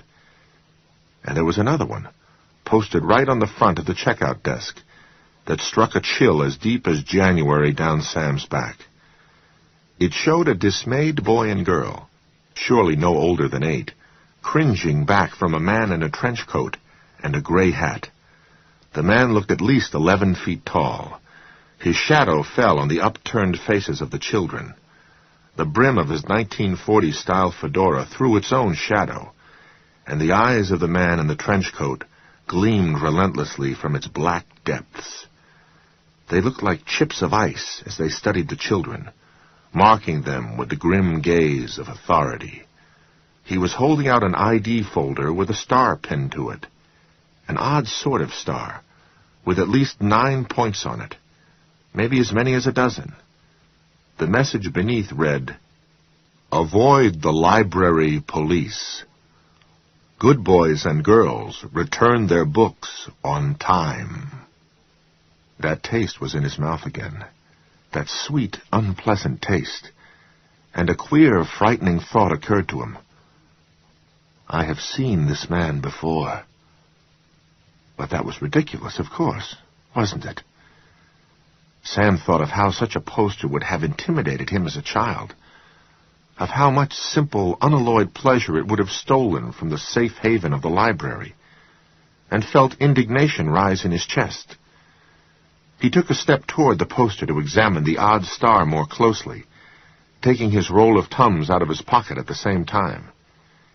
He was putting one of them into his mouth when a voice spoke up from behind him. "Well, hello there." He jumped and turned around, ready to do battle with the library dragon, now that it had finally disclosed itself. No dragon presented itself. There was only a plump, white-haired woman of about 55, pushing a trolley of books on silent rubber tires. Her white hair fell around her pleasant, unlined face in neat beauty shop curls. "I suppose you were looking for me," she said. "Did Mr. Peckham direct you in here?" "I didn't see anybody at all." "No? Then he's gone along home," she said. "I'm not really surprised, since it's Friday. Mr. Peckham comes in to dust and read the paper every morning around 11. He's the janitor, only part-time, of course. Sometimes he stays until 1:30 on most Mondays, because that's the day when both the dust and the paper are thickest. But you know how thin Friday's paper is." Sam smiled. "I take it you're the librarian." "I am she," Mrs. Lort said, and smiled at him. But Sam didn't think her eyes were smiling. Her eyes seemed to be watching him carefully, almost coldly. "And you are?" "Sam Peebles." "Oh, yes. Real estate and insurance. That's your game." "Guilty as charged." I'm sorry you found the main section of the library deserted. You must have thought we were closed, and someone left the door open by mistake. Actually, he said, the idea did cross my mind. From 2 until 7 there are 3 of us on duty, said Mrs. Lortz. 2 is when the schools begin to let out, you know. The grammar school at 2, the middle school at 2:30, the high school at 2:45. The children are our most faithful clients, and the most welcome, as far as I'm concerned. I love the little ones. I used to have an all-day assistant, but last year the town council cut our budget by $800, and... Mrs. Lortz put her hands together and mimed a bird flying away. It was an amusing, charming gesture. So why, Sam wondered, aren't I charmed or amused? The posters, he supposed. He was still trying to make Red Riding Hood, the screaming child in the car, and the grim-eyed library policeman jibe with this smiling small-town librarian. She put her left hand out, a small hand, as plump and round as the rest of her, with perfect unstudied confidence. He looked at the third finger and saw it was ringless. She wasn't Mrs. Lortz after all. The fact of her spinsterhood struck him as utterly typical, utterly small-town, almost a caricature, really. Sam shook it. You haven't been to our library before, have you, Mr. Peoples? No, I'm afraid not. And please, make it Sam. He did not know if he really wanted to be Sam to this woman or not, but he was a businessman in a small town, a salesman when you got right down to it, and the offer of his first name was automatic. Why, thank you, Sam. He waited for her to respond by offering her own first name, but she only looked at him expectantly. I've gotten myself into a bit of a bind, he said. Our scheduled speaker tonight at Rotary Club had an accident, and... Oh, that's too bad. For me as well as him. I got drafted to take his place. Uh-oh, Miss Lortz said. Her tone was alarmed, but her eyes crinkled with amusement. And still Sam did not find himself warming to her, although he was a person who warmed up to other people quickly, if superficially, as a rule. The kind of man who had few close friends, but felt compelled nonetheless to start conversations with strangers in elevators. I wrote a speech last night, and this morning I read it to the young woman who takes dictation and types up my correspondence. Naomi Higgins, I'll bet. Yes. How did you know that? Naomi is a regular. She borrows a great many romance novels. Jennifer Blake, Rosemary Rogers, Paul Sheldon, people like that. She lowered her voice and said, She says they're for her mother, but actually I think she reads them herself. Sam laughed. Naomi did have the dreamy eyes of a closet romance reader. Anyway, I know she's what would be called an office temporary in a big city. I imagine that here in Junction City, she's the whole secretarial pool. It seemed reasonable that she was the young woman of whom you spoke. Yes, she liked my speech, or so she said, but she thought it was a bit dry. She suggested the speaker's companion, I'll bet. Well, she couldn't remember the exact title, but that sure sounds right. He paused, then asked a little anxiously, Does it have jokes? Only 300 pages of them, she said. She reached out her right hand. It was as innocent of rings as her left, and tugged at his sleeve with it. Right this way. She led him toward the door by the sleeve. I am going to solve all your problems, Sam. I only hope it won't take a crisis to bring you back to our library. It's small, but it's very fine. I think so anyway. Although, of course, I'm prejudiced. They passed through the door into the frowning shadows of the library's main room.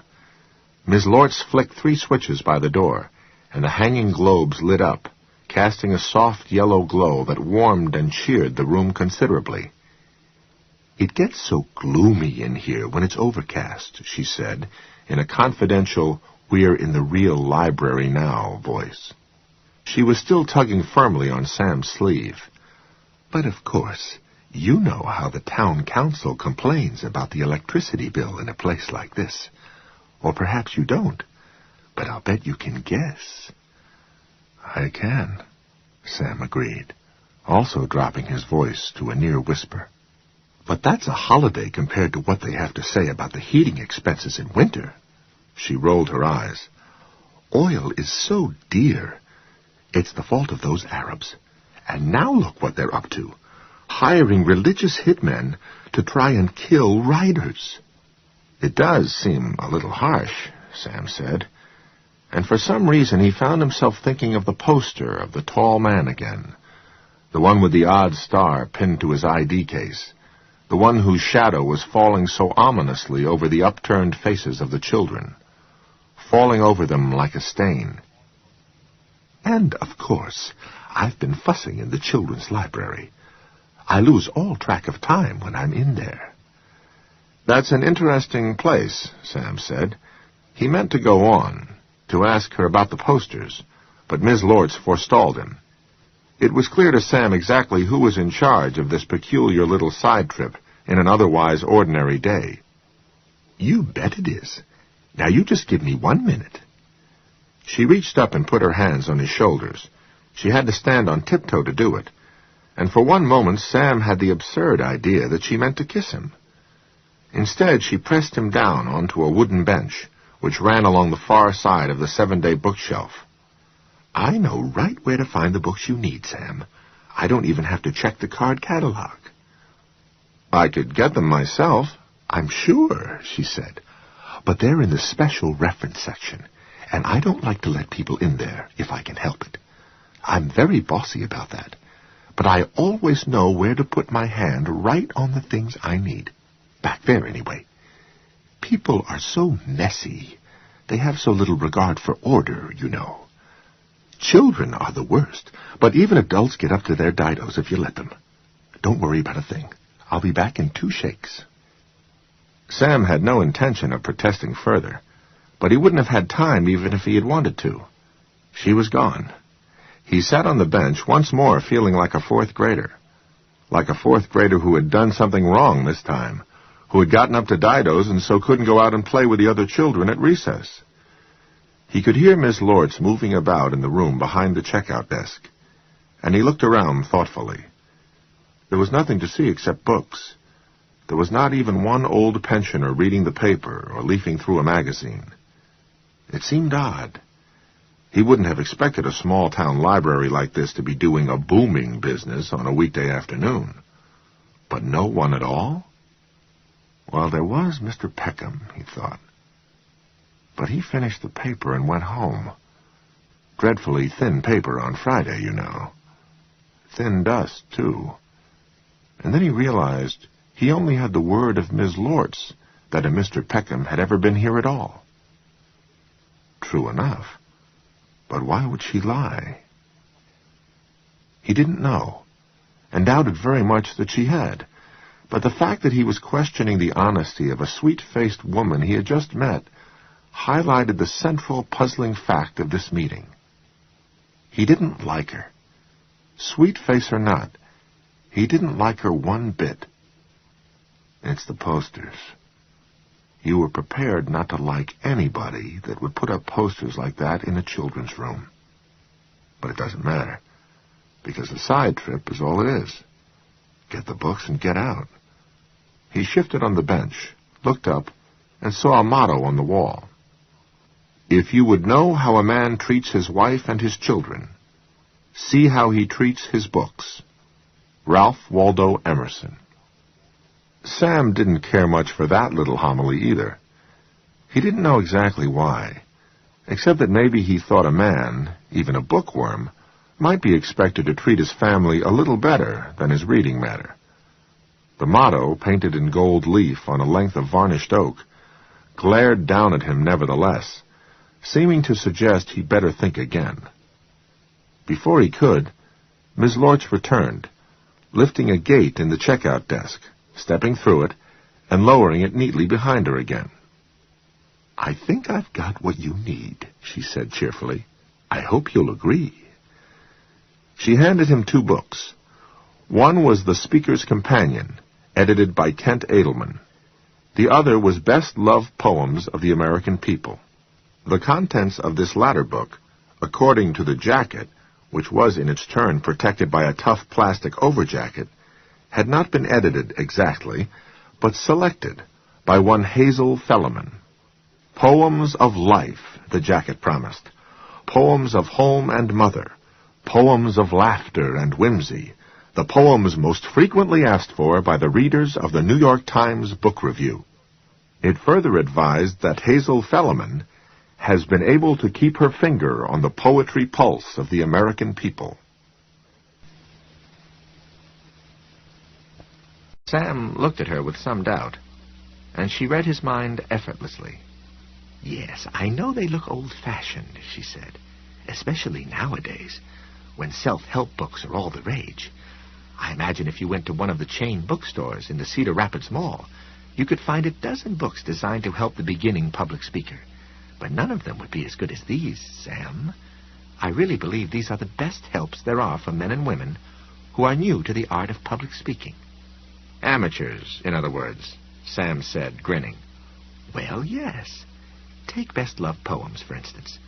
The second section of the book, it begins on page 65, if memory serves, is called Inspiration.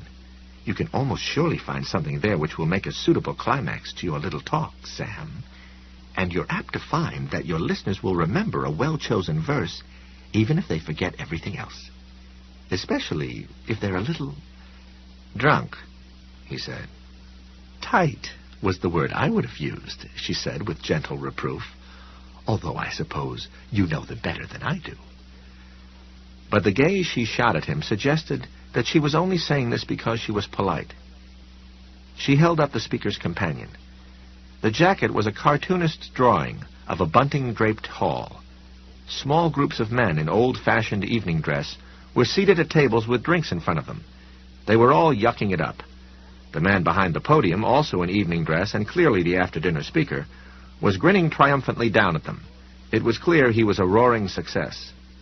"There's a section at the beginning on the theory of after-dinner speeches," said Miss Lortz. "But since you don't strike me as the sort of man who wants to make a career out of this—" "You've got that right," Sam agreed fervently. "I suggest you go directly to the middle section, which is called Lively Speaking. There you will find jokes and stories divided into 3 categories: easing them in, softening them up, and finishing them off." Sounds like a manual for gigolos, Sam thought, but did not say. She read his mind again. "A little suggestive, I suppose. But these books were published in a simpler, more innocent time. The late 30s, to be exact." "Much more innocent, right," Sam said, thinking of deserted Dust Bowl farms, little girls in flour-sack dresses, and rusty, thrown-together Hoovervilles surrounded by police wielding truncheons. "But both books still work," she said, tapping them for emphasis. "And that's the important thing in business, isn't it, Sam? Results." "Yes, I guess it is." He looked at her thoughtfully, and Miss Lortz raised her eyebrows, a trifle defensively, perhaps. "A penny for your thoughts," she said. "I was thinking that this has been a fairly rare occurrence in my adult life," he said. "Not unheard of, nothing like that, but rare. I came in here to get a couple of books to liven up my speech, and you seem to have given me exactly what I came for. How often does something like that happen in a world where you usually can't even get a couple of good lamb chops at the grocery store when you've got your face fixed for them?" She smiled. It appeared to be a smile of genuine pleasure, except Sam noticed once again that her eyes did not smile. He didn't think they had changed expression since he had first come upon her, or she upon him, in the children's library. They just went on watching. "I think I've just been paid a compliment." "Yes, ma'am, you have." "I thank you, Sam. I thank you very kindly. They say flattery will get you everywhere, but I'm afraid I'm still going to have to ask you for $2. "You are?" "That's the charge for issuing an adult library card," she said. "But it's good for 3 years, and renewal is only 50 cents. Now, is that a deal or what? It sounds fine to me. Then step right this way, she said, and Sam followed her to the checkout desk. She gave him a card to fill out. On it he wrote his name, address, telephone numbers, and place of business. I see you live on Kelton Avenue. Nice. Well, I like it. The houses are lovely and big. You should be married. He started a little. How did you know I wasn't married? The same way you knew I wasn't, she said. Her smile had become a trifle sly, a trifle cat-like.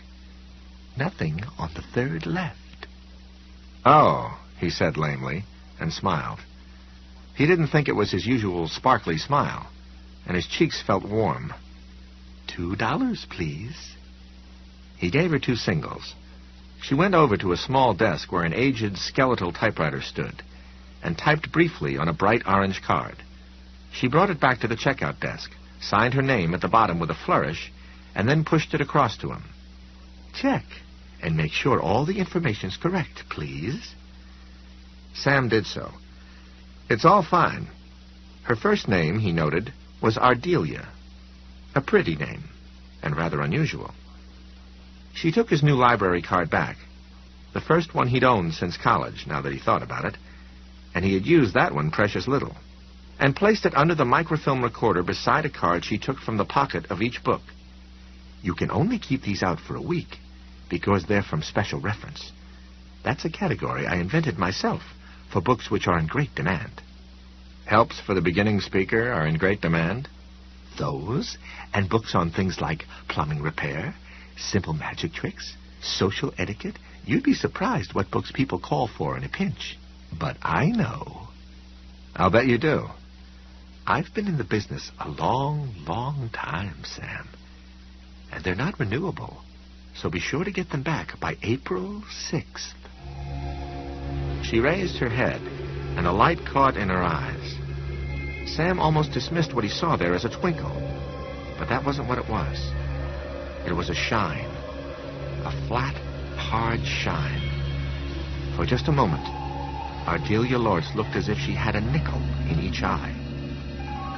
Or, he asked, and his smile suddenly didn't feel like a smile. It felt like a mask.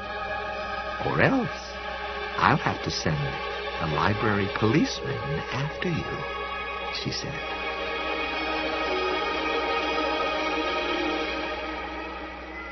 For a moment their gazes locked, and Sam thought he saw the real Ardelia Lortz. And there was nothing charming, or soft, or spinster librarian about that woman at all. This woman might actually be dangerous, he thought, and then dismissed it, a little embarrassed. The gloomy day, and perhaps the pressure of the impending speech, was getting to him. She's about as dangerous as a canned peach. And it isn't the gloomy day or the Rotarians tonight either. It's those goddamn posters. He had The Speaker's Companion and Best-Loved Poems of the American People under his arm, and they were almost to the door before he realized she was showing him out. He planted his feet firmly and stopped. She looked at him surprised. Can I ask you something, Miss Lortz? Of course, Sam. That's what I'm here for, to answer questions. It's about the children's library, he said. And the posters. Some of them surprised me. Shocked me, almost. He expected that to come out sounding like something a Baptist preacher might say about an issue of Playboy glimpsed beneath the other magazines on a parishioner's coffee table. But it didn't come out that way at all. Because, he thought, it's not just a conventional sentiment. I really was shocked. No, almost, about it. Posters? She asked, frowning, and then her brow cleared as she laughed. Oh, you must mean the library policeman, and Simple Simon, of course. Simple Simon? You know the poster that says, never take rides from strangers? That's what the kids call the little boy in the picture. The one who is yelling. They call him Simple Simon. I suppose they feel contempt for him, because he did such a foolish thing. I think that's very healthy, don't you? He's not yelling, Sam said slowly. He's screaming. She shrugged. Yelling, screaming, what's the difference? We don't hear much of either in here. The children are very good, very respectful. I'll bet, Sam said. They were back in the foyer again now, and he glanced at the sign on the easel, the sign which didn't say, "Silence is golden," or "Please try to be quiet," but just offered that one inarguable imperative. Silence. Besides, it's all a matter of interpretation, isn't it? I suppose, Sam said.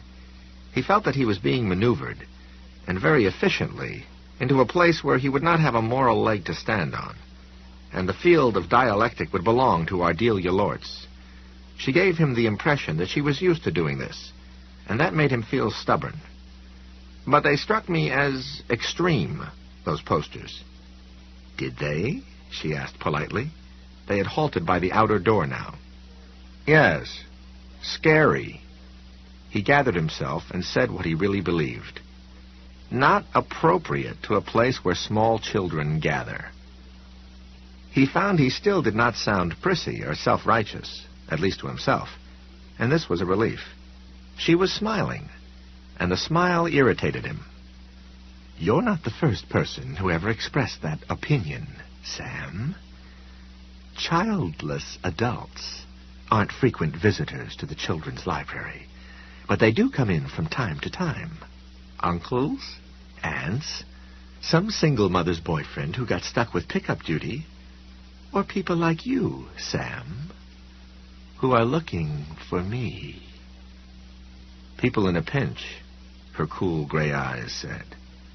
People who come for help and then, once they have been helped, stay to criticize the way we run things here at the Junction City Public Library. The way I run things at the Junction City Public Library. I guess you think I was wrong to put my 2 cents in, Sam said good-naturedly. He didn't feel good-natured. All of a sudden, he didn't feel good-natured at all. But it was another trick of the trade, one he now wrapped around himself like a protective cloak. Not at all. It's just that you don't understand. We had a poll last summer, Sam.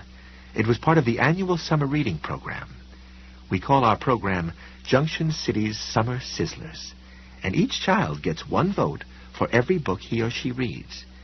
It's one of the strategies we've developed over the years to encourage children to read. That is one of our most important responsibilities, you see. We know what we're doing, her steady gaze told him. And I'm being very polite, aren't I? Considering that you, who have never been here in your life before, have presumed to poke your head in once and start shotgunning criticisms. Sam began to feel very much in the wrong. That dialectical battlefield did not belong to the Lortz woman yet, at least not entirely, but he recognized the fact that he was in retreat. According to the poll, last summer's favorite movie among the children was A Nightmare on Elm Street, Part 5. Their favorite rock group is called Guns N' Roses. The runner-up was something named Ozzy Osbourne, who I understand has a reputation for biting the heads off live animals during his concerts. Their favorite novel was a paperback original called Swan Song.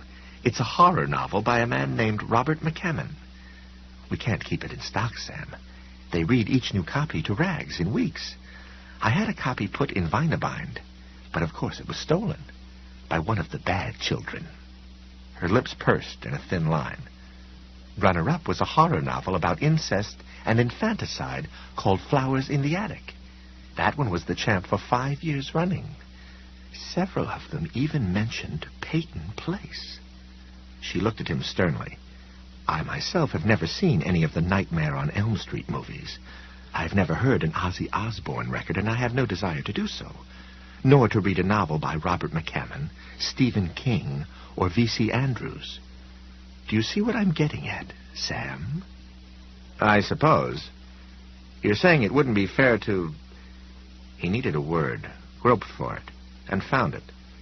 To usurp the children's tastes. She smiled radiantly, everything but the eyes, which seemed to have nickels in them again. That's part of it, but that's not all of it. The posters in the children's library. both the nice, uncontroversial ones and the ones which put you off, came to us from the Iowa Library Association. The ILA is a member of the Midwest Library Association, and that in turn a member of the National Library Association, which gets the majority of its funding from tax money, from John Q. Public, which is to say from me and you. Sam shifted from one foot to the other. He didn't want to spend the afternoon listening to a lecture on how your library works for you. But hadn't he invited it? He supposed so. The only thing he was absolutely sure of was that he was liking Ardelia Lortz less and less all the time. The Iowa Library Association sends us a sheet every other month with reproductions of about 40 posters, Ms. Lortz continued relentlessly. We can pick any 5 free. Extras cost $3 each. I see you're getting restless, Sam, but you do deserve an explanation, and we are finally reaching the nub of the matter. Me? I'm not restless, Sam said restlessly. She smiled at him, revealing teeth too even to be anything but dentures. We have a children's library committee, she said. Who is on it? Why, children, of course. 9 of them. 4 high school students, 3 middle school students, and 2 grammar school students. Each child has to have an overall B average in his schoolwork to qualify. They pick some of the new books we order. They pick the new drapes and tables when we redecorated last fall. And of course they pick the posters. That is, as one of our younger committeemen once put it, the funnest part. Now do you understand? Yes, Sam said. The kids picked out Little Red Riding Hood and Simple Simon and the library policeman. They like them because they're scary. Correct, she beamed. Suddenly he'd had enough. It was something about the library. Not the posters, not the librarian exactly, but the library itself. Suddenly the library was like an aggravating, infuriating splinter jammed deep into one buttock. Whatever it was enough. Ms. Lortz, do you keep a videotape of A Nightmare on Elm Street, Part 5, in the children's library? Or a selection of albums by Guns N' Roses and Ozzy Osbourne? Sam, you missed the point, she began patiently. What about Peyton Place? Do you keep a copy of that in the children's library just because some of the kids have read it? Even as he was speaking, he thought, does anybody still read that old thing? No, she said. And he saw that an ill-tempered flush was rising in her cheeks. This was not a woman who was used to having her judgments called into question. But we do keep stories about housebreaking, parental abuse, and burglary. I am speaking, of course, of Goldilocks and the 3 Bears, Hansel and Gretel, and Jack and the Beanstalk. I expected a man such as yourself to be a little more understanding, Sam. A man you helped out in a pinch is what you mean, Sam thought. But what the hell, lady? Isn't that what the town pays you to do? Then he got hold of himself. He didn't know exactly what she meant by a man such as himself. Wasn't sure he wanted to know. But he did understand that this discussion was on the edge of getting out of hand, of becoming an argument. He had come in here to find a little tenderizer to sprinkle over his speech, not to get in a hassle about the children's library with the head librarian. I apologize if I've said anything to offend you, he said, and I really ought to be going. Yes, she said. I think you ought. Your apology is not accepted, her eyes telegraphed. It is not accepted at all. I suppose, he said, that I'm a little nervous about my speaking debut, and I was up late last night working on this. He smiled his old, good-natured Sam Peebles smile and hoisted the briefcase. She stood down a little, but her eyes were still snapping. That's understandable. We are here to serve, and of course we're always interested in constructive criticism from the taxpayers. She accented the word constructive ever so slightly, to let him know, he supposed, that his had been anything but. Now that it was over, he had an urge, almost a need, to make it all over, to smooth it down like the coverlet on a well-made bed. And this was also part of the businessman's habit, he supposed, or the businessman's protective coloration. An odd thought occurred to him, that what he should really talk about tonight was his encounter with Ardelia Lortz.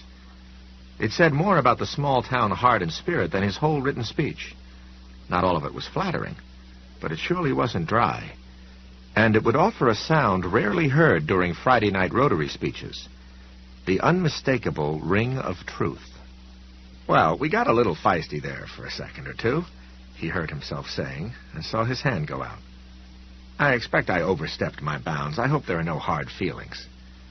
She touched his hand. It was a brief token touch. Cool, smooth flesh. Unpleasant somehow. Like shaking hands with an umbrella stand. "None at all," she said. But her eyes continued to tell a different story. "Well, then, I'll be getting along." "Yes. Remember, 1 week on those, Sam." She lifted a finger, pointed a well-manicured nail at the books he was holding, and smiled. Sam found something extremely disturbing about that smile, but he could not for the life of him have said exactly what it was. "I wouldn't want to have to send the library cop after you." "No," Sam agreed. "I wouldn't want that either." "That's right," said Ardelia Lortz, still smiling.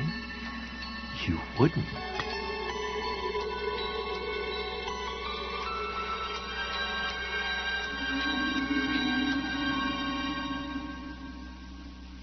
Halfway down the walk, the face of that screaming child. "Simple Simon. The kids call him Simple Simon. I think that's very healthy, don't you?" recurred to him. And with it came a thought, one simple enough and practical enough to stop him in his tracks. It was this. Given a chance to pick such a poster, a jury of kids might very well do so. But would any library association, whether from Iowa, the Midwest, or the country as a whole, actually send one out? Sam Peebles thought of the pleading hands plastered against the obdurate, imprisoning glass, the screaming, agonized mouth, and suddenly found that more than difficult to believe. He found it impossible to believe. And Peyton Place, what about it? He guessed that most of the adults who used the library had forgotten about it. Did he really believe that some of their children, the ones young enough to use the children's library, had rediscovered that old relic? I don't believe that one either. He had no wish to incur a second dose of Ardelia Lortz's anger.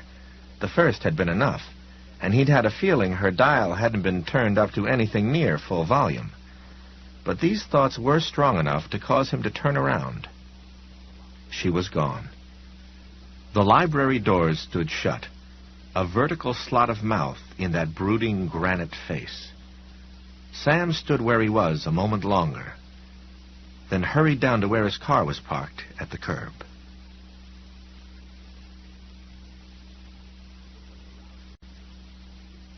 It was a rousing success.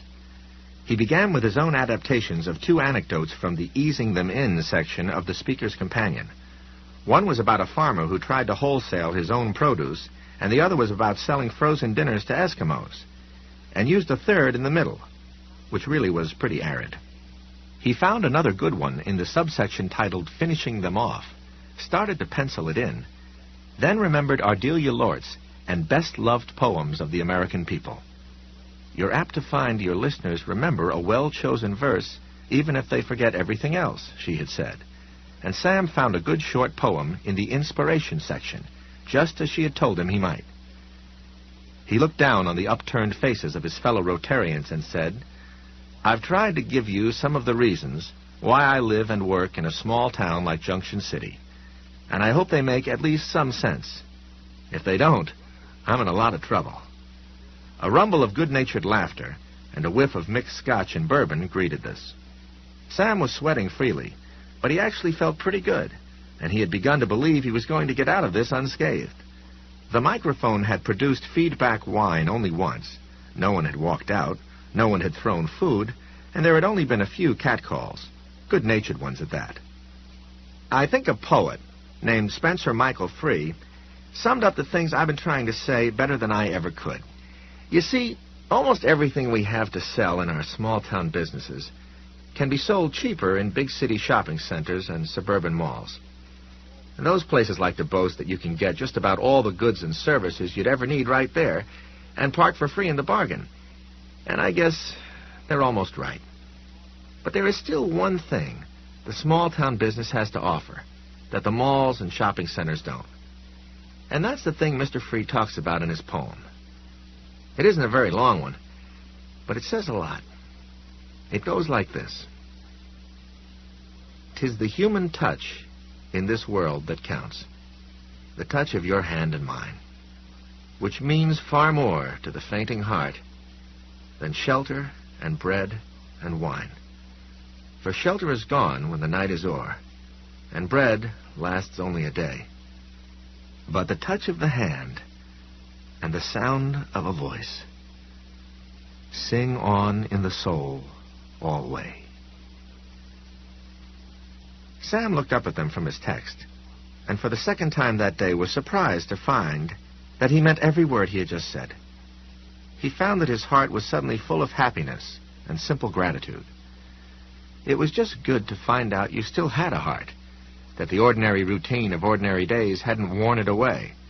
But it was even better to find it could still speak through your mouth. We small-town businessmen and businesswomen offer that human touch. On the one hand, it isn't much, but on the other, it's just about everything. I know that it keeps me coming back for more. I want to wish our originally scheduled speaker, the amazing Joe, a speedy recovery. I want to thank Craig Jones for asking me to sub for him. And I want to thank all of you for listening so patiently to my boring little talk. So, thanks very much. The applause started even before he finished his last sentence. It swelled while he gathered up the few pages of text which Naomi had typed and which he had spent the afternoon amending. It rose to a crescendo as he sat down, bemused by the reaction. Well, it's just the booze, he told himself. They would have applauded you if you'd told them about how you managed to quit smoking after you found Jesus at a Tupperware party. Then they started to rise to their feet, and he thought he must have spoken too long if they were that anxious to get out. But they went on applauding. And then he saw Craig Jones was flapping his hands at him. After a moment, Sam understood. Craig wanted him to stand up and take a bow. He twirled a finger around his ear. You're nuts. Craig shook his head emphatically and began elevating his hands so energetically that he looked like a revival preacher encouraging the faithful to sing louder. So Sam stood up and was amazed when they actually cheered him. After a few moments, Craig approached the lectern. The cheers at last died down when he tapped the microphone a few times, producing a sound like a giant fist wrapped in cotton knocking on a coffin. I think we'll all agree, he said, that Sam's speech more than made up for the price of the rubber chicken. This brought another hearty burst of applause. Craig turned toward Sam and said, If I'd known you had that in you, Sammy, I would have booked you in the first place. This produced more clapping and whistling. Before it died out, Craig Jones had seized Sam's hand and began pumping it briskly up and down. That was great, Craig said. Where'd you copy it from, Sam? I didn't, Sam said. His cheeks felt warm, and although he had only had one gin and tonic, a weak one, before getting up to speak, he felt a little drunk. It's mine. I got a couple of books from the library, and they helped. Other Rotarians were crowding around now. Sam's hand was shaken again and again. He started to feel like the town pumped during a summer drought. Great, someone shouted in his ear. Sam turned toward the voice and saw it belonged to Frank Stevens, who had filled in when the trucking union official was indicted for malfeasance. We should have had it on tape. We could have sold it to the goddamn JCs. Damn, that was a good talk, Sam. Ought to take it on the road, Rudy Perlman said. His round face was red and sweating. I darn near cried. Honest to God, where'd you find that poem? At the library, Sam said. He still felt dazed, but his relief at having actually finished in one piece was being supplanted by a kind of cautious delight. He thought he would have to give Naomi a bonus. It was in a book called... But before he could tell Rudy what the book had been called, Bruce Engels had grasped him by the elbow and was guiding him toward the bar. Best damn speech I've heard at this foolish club in 2 years, Bruce was exclaiming. Maybe 5. Who needs a goddamn acrobat anyway? Let me buy you a drink, Sam. Hell, let me buy you two. Before he was able to get away, Sam consumed a total of 6 drinks, all of them free, and ended his triumphant evening by puking on his own welcome mat shortly after Craig Jones let him out in the front of his house on Kelton Avenue. When his stomach vapor-locked, Sam had been trying to get his house key in the lock of his front door. It was a job because there appeared to be 3 locks and 4 keys, and there was just no time to get rid of it in the bushes at the side of the stoop. So when he finally succeeded in getting the door open, he simply picked the welcome mat up, carefully holding it by the side so the gunk would pool in the middle, and tossed it over the side. He got a cup of coffee to stay down, but the phone rang twice while he was drinking it. More congratulations. The second call was from Elmer Baskin, who hadn't even been there. He felt a little like Judy Garland in A Star is Born, but it was hard to enjoy the feeling while his stomach was still treading water and his head was beginning to punish him for his overindulgence. Sam put on the answering machine in the living room to field any further calls, then went upstairs to his bedroom, unplugged the phone by the bed, took 2 aspirin, stripped, and lay down. Consciousness began to fade fast. He was tired as well as bombed. But before sleep took him, he had time to think, I owe most of it to Naomi, and to that unpleasant woman at the library. Horst, Borscht, whatever her name was. Maybe I ought to give her a bonus, too. He heard the telephone start to ring downstairs, and then the answering machine cut in. Good boy, Sam thought sleepily. Do your duty. I mean, after all, isn't that what I pay you to do? Then he was in blackness, and knew no more until 10 o'clock Saturday morning.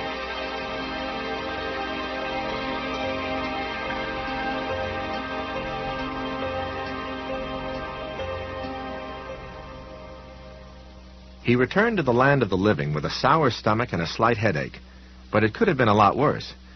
He was sorry about the welcome mat, but glad he'd offloaded at least some of the booze before it could swell his head any worse than it already was.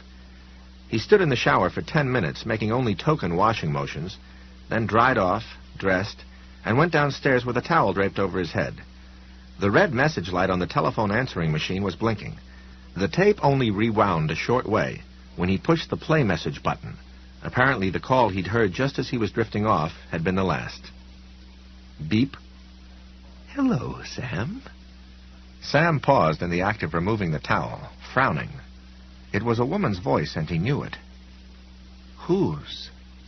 I heard your speech was a great success. I'm so glad for you. It was the Lortz woman, he realized. Now, how did she get my number? But that was what the telephone book was for, of course. And he had written it on his library card application as well, hadn't he? Yes. For no reason he could rightly tell, a small shiver shook its way up his back.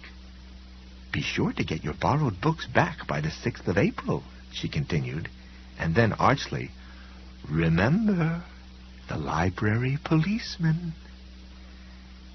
There was the click of the connection being broken. On Sam's answering machine, the all messages played lamp lit up. You're a bit of a bitch, aren't you, lady? Sam said to the empty house, and then went into the kitchen to make himself some toast. When Naomi came in at 10 o'clock on the Friday morning a week after Sam's triumphant debut as an after-dinner speaker, Sam handed her a long white envelope with her name written on the front. What's this? Naomi asked suspiciously, taking off her cloak. It was raining hard outside, a driving, dismal early spring rain. Open it and see. She did. It was a thank you card. Taped inside was a portrait of Andrew Jackson. $20. She looked at him more suspiciously than ever. Why? Because you saved my bacon when you sent me to the library, Sam said. The speech went over very well, Naomi. I guess it wouldn't be wrong to say I was a big hit. I would have put in 50 if I thought you would take it. Now she understood and was clearly pleased, but she tried to give the money back just the same. I'm really glad it worked, Sam, but I can't take the...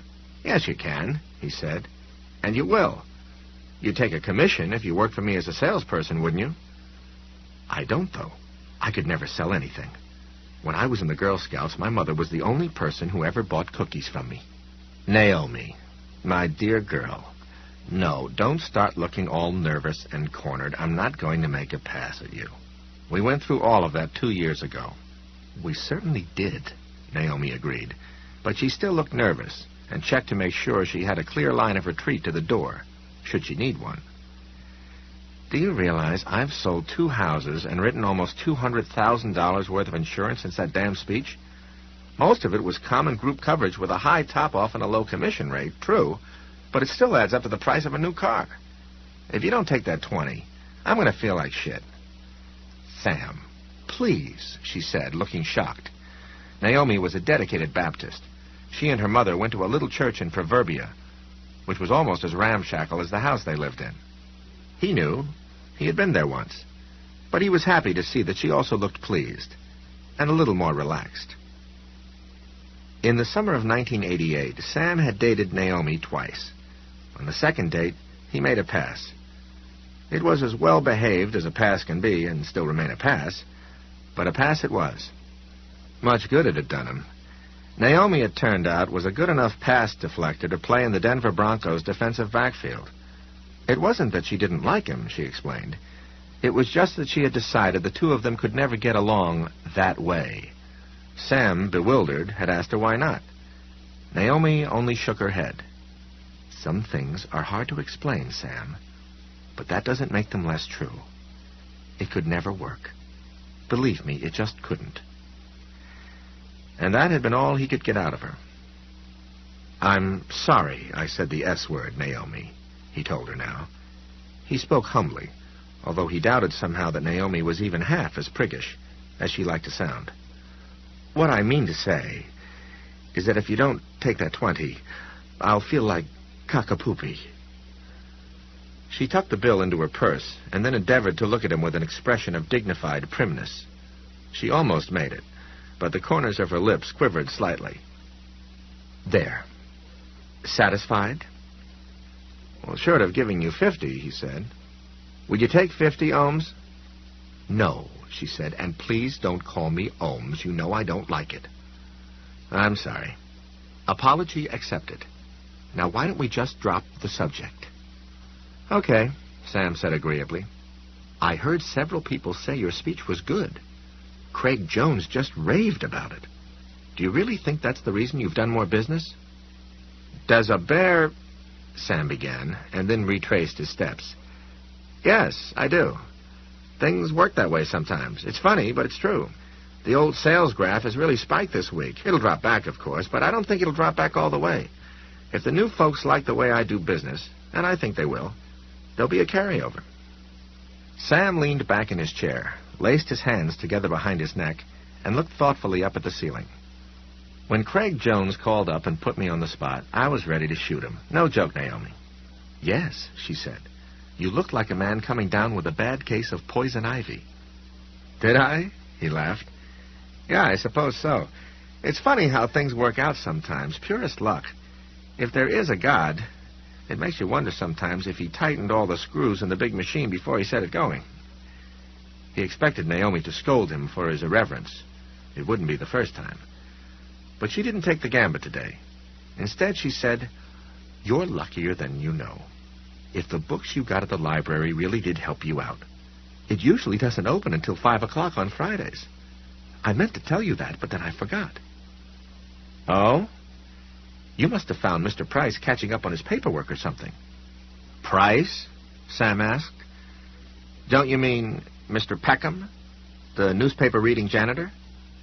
Naomi shook her head. The only Peckham I ever heard of around here was old Eddie Peckham, and he died years ago. I'm talking about Mr. Price, the librarian. She was looking at Sam as though he were the thickest man on earth, or at least in Junction City, Iowa. Tall man? Thin? About 50? No, Sam said. I got a lady named Lortz. Short, plump, somewhere around the age when women form lasting attachments to bright green polyester. A rather strange mix of expressions crossed Naomi's face. Surprise was followed by suspicion. Suspicion was followed by a species of faintly exasperated amusement. That particular sequence of expressions almost always indicates the same thing. Someone is coming to realize that his or her leg is being shaken vigorously. Under more ordinary circumstances, Sam might have wondered about that. But he had done a land office business all week long, and as a result he had a great deal of his own paperwork to catch up on. Half of his mind had already wandered off to examine it. "Oh," Naomi said and laughed. "Miss Lords, was it? That must have been fun." "She's peculiar, all right," Sam said. "You bet," Naomi agreed. "In fact, she's absolutely..." If she had finished what she had started to say, she probably would have startled Sam Peebles a great deal. But luck, as he had just pointed out, plays an absurdly important part in human affairs, and luck now intervened. The telephone rang. It was Bert Iverson, the spiritual chief of Junction City's small legal tribe. He wanted to talk about a really huge insurance deal, the new medical center, comp group coverage, still in the planning stages, but you know how big this could be, Sam. And by the time Sam got back to Naomi, thoughts of Ms. Lords had gone entirely out of his mind. He knew how big it could be, all right. It could land him behind the wheel of that Mercedes-Benz after all. And he really didn't like to think just how much of all this good fortune he might be able to trace back to that stupid little speech, if he really wanted to. Naomi did think her leg was being pulled. She knew perfectly well who Ardelia Lortz was, and thought Sam must too.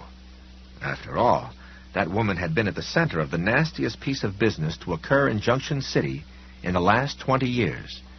Maybe since World War II, when the Moggins boy had come home from the Pacific all funny in the head and had killed his whole family before sticking the barrel of his service pistol in his right ear and taking care of himself as well. Ira Moggins had done that before Naomi's time. It did not occur to her that l'affaire Ardelia had occurred long before Sam had come to Junction City. At any rate, she had dismissed the whole thing from her mind and was trying to decide between Stouffer's lasagna and something from Lean Cuisine for supper by the time Sam put the telephone down. He dictated letters steadily until 12 o'clock, then asked Naomi if she would like to step down to McKenna's with him for a spot of lunch. Naomi declined, saying she had to get back to her mother, who had failed greatly over the course of the winter. No more was said about Ardelia Lortz that day.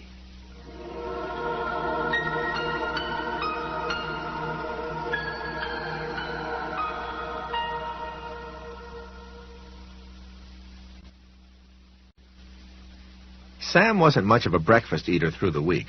A glass of orange juice and an oat bran muffin did him just fine. But on Saturday mornings, at least on Saturday mornings when he wasn't dealing with a Rotary-inspired hangover, he liked to rise a little late, stroll down to McKenna's on the square, and work his way slowly through an order of steak and eggs while he really read the paper, instead of just scanning it between appointments. He followed this routine the next morning, the 7th of April. The previous day's rain was gone, and the sky was pale, perfect blue, the very image of early spring. Sam took the long way home following his breakfast, pausing to check out whose tulips and crocuses were in good order and whose were a little late. He arrived back at his own house at 10 minutes past 10. The play messages lamp on his answering machine was lit. He pushed the button, got out a cigarette, and struck a match. "Hello, Sam," Ardelia Lortz's soft and utterly unmistakable voice said, and the match paused 6 inches shy of Sam's cigarette. "I'm very disappointed in you. Your books are overdue." "Oh, shit," Sam exclaimed. Something had been nagging at him all week long, the way a word you want will use the tip of your tongue for a trampoline, bouncing just out of reach. The books. The goddamn books. The woman would undoubtedly regard him as exactly the sort of Philistine she wanted him to be. Him with his gratuitous judgments of which posters belonged in the children's library and which ones didn't. The only real question was whether she had put her tongue lashing on the answering machine or was saving it until she saw him in person.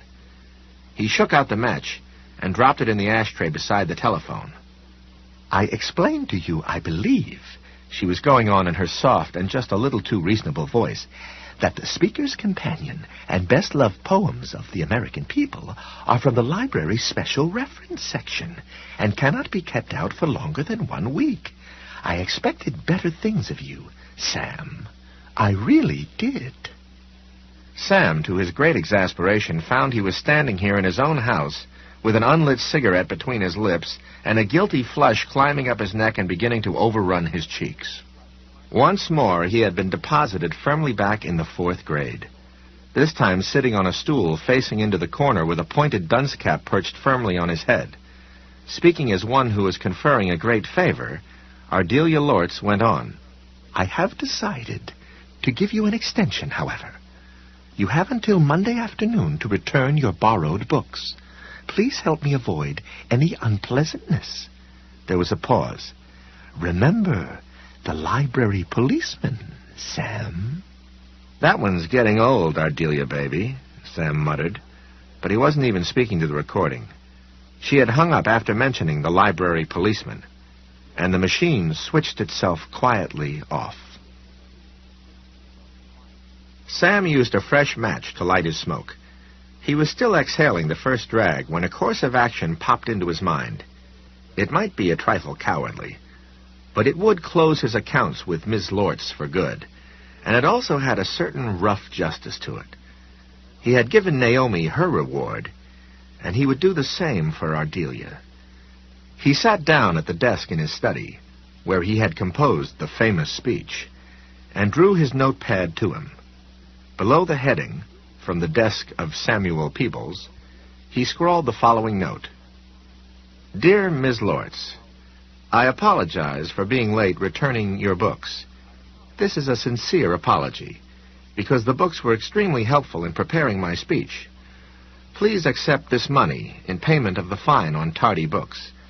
I want you to keep the rest as a token of my thanks. Sincerely yours, Sam Peebles. Sam read the note over while he fished a paperclip out of his desk drawer. He considered changing returning your books to returning the library's books, and decided to leave it as it was.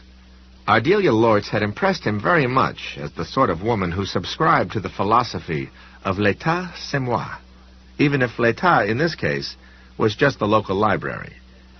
He removed a $20 bill from his wallet and used the clip to attach it to the note. He hesitated a moment longer, drumming his fingers restlessly on the edge of the desk. She's going to look at this as a bribe. She'll probably be offended and mad as hell. Well, that might be true, but Sam didn't care. He knew what was behind the Lortz woman's arch little call this morning. Behind both arch little calls, probably. He had pulled her chain a little too hard about the posters in the children's library, and she was getting back at him, or trying to. But this wasn't the 4th grade. He wasn't a scurrying, terrified little kid. Not anymore, at least. And he wasn't going to be intimidated. Not by the ill-tempered sign in the library foyer, and not by the librarian's, "You're 1 whole day late, you bad boy, you," nagging. Fuck it, he said out loud. If you don't want the goddamn money, stick it in the library defense fund, or something. He laid the note with the 20 paperclip to it on the desk. He had no intention of presenting it in person so she could get shirty on him. He would bind the 2 volumes together with a couple of rubber bands after laying the note and the money into one of them so it stuck out. Then he would simply dump the whole shebang into the book drop. He had spent 6 years in Junction City without making Ardelia Lortz's acquaintance. With any luck, it would be 6 years before he saw her again. Now, all he had to do was find the books. They were not on his study desk, that was for sure. Sam went out into the dining room and looked on the table. It was where he usually stacked things which needed to be returned. There were 2 VHS tapes ready to go back to Bruce's video stop, an envelope with Paperboy written across the front, 2 folders with insurance policies in them, but no Speaker's Companion. No best-loved poems of the American people either. Crap, Sam said and scratched his head. Where the hell? He went out into the kitchen. Nothing on the kitchen table but the morning paper. He put it down there when he came in. He tossed it absently in the cardboard carton by the wood stove as he checked the counter. Nothing on the counter but the box from which he had taken last night's frozen dinner. He went slowly upstairs to check the rooms on the second story. But he was already starting to get a very bad feeling.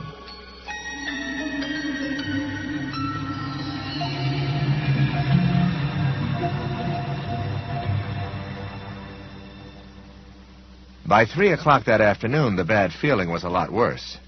Sam Peebles was, in fact, fuming.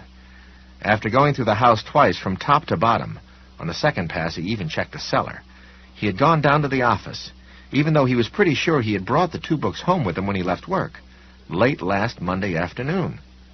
Sure enough, he had found nothing there. And here he was, most of a beautiful spring Saturday, shot in a fruitless search for 2 library books, no further ahead. He kept thinking of her arch tone, "Remember the library policeman, Sam," and how happy she would feel if she knew just how far under his skin she had gotten. If there really were library police, Sam had no doubt at all that the woman would be happy to sic one on him. The more he thought about it, the madder he got. He went back into his study. His note to Ardelia Lortz, with the 20 attached, stared at him blandly from the desk. "Balls!" he cried, and was almost off on another whirlwind search of the house before he caught himself and stopped. That would accomplish nothing. Suddenly he heard the voice of his long-dead mother. It was soft and sweetly reasonable. "When you can't find a thing, Samuel, tearing around and looking for it usually does no good. Sit down and think things over instead. Use your head and save your feet." It had been good advice when he was 10.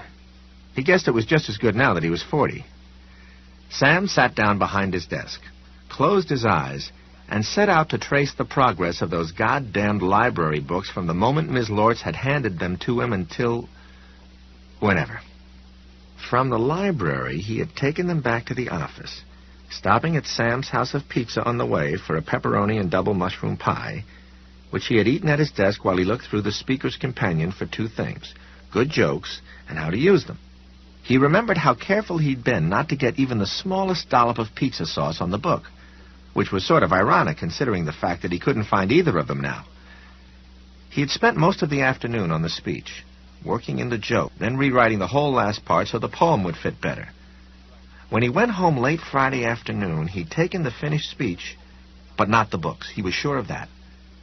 Craig Jones had picked him up when it was time for the Rotary Club dinner, and Craig had dropped him off later on, just in time for Sam to baptize the welcome mat.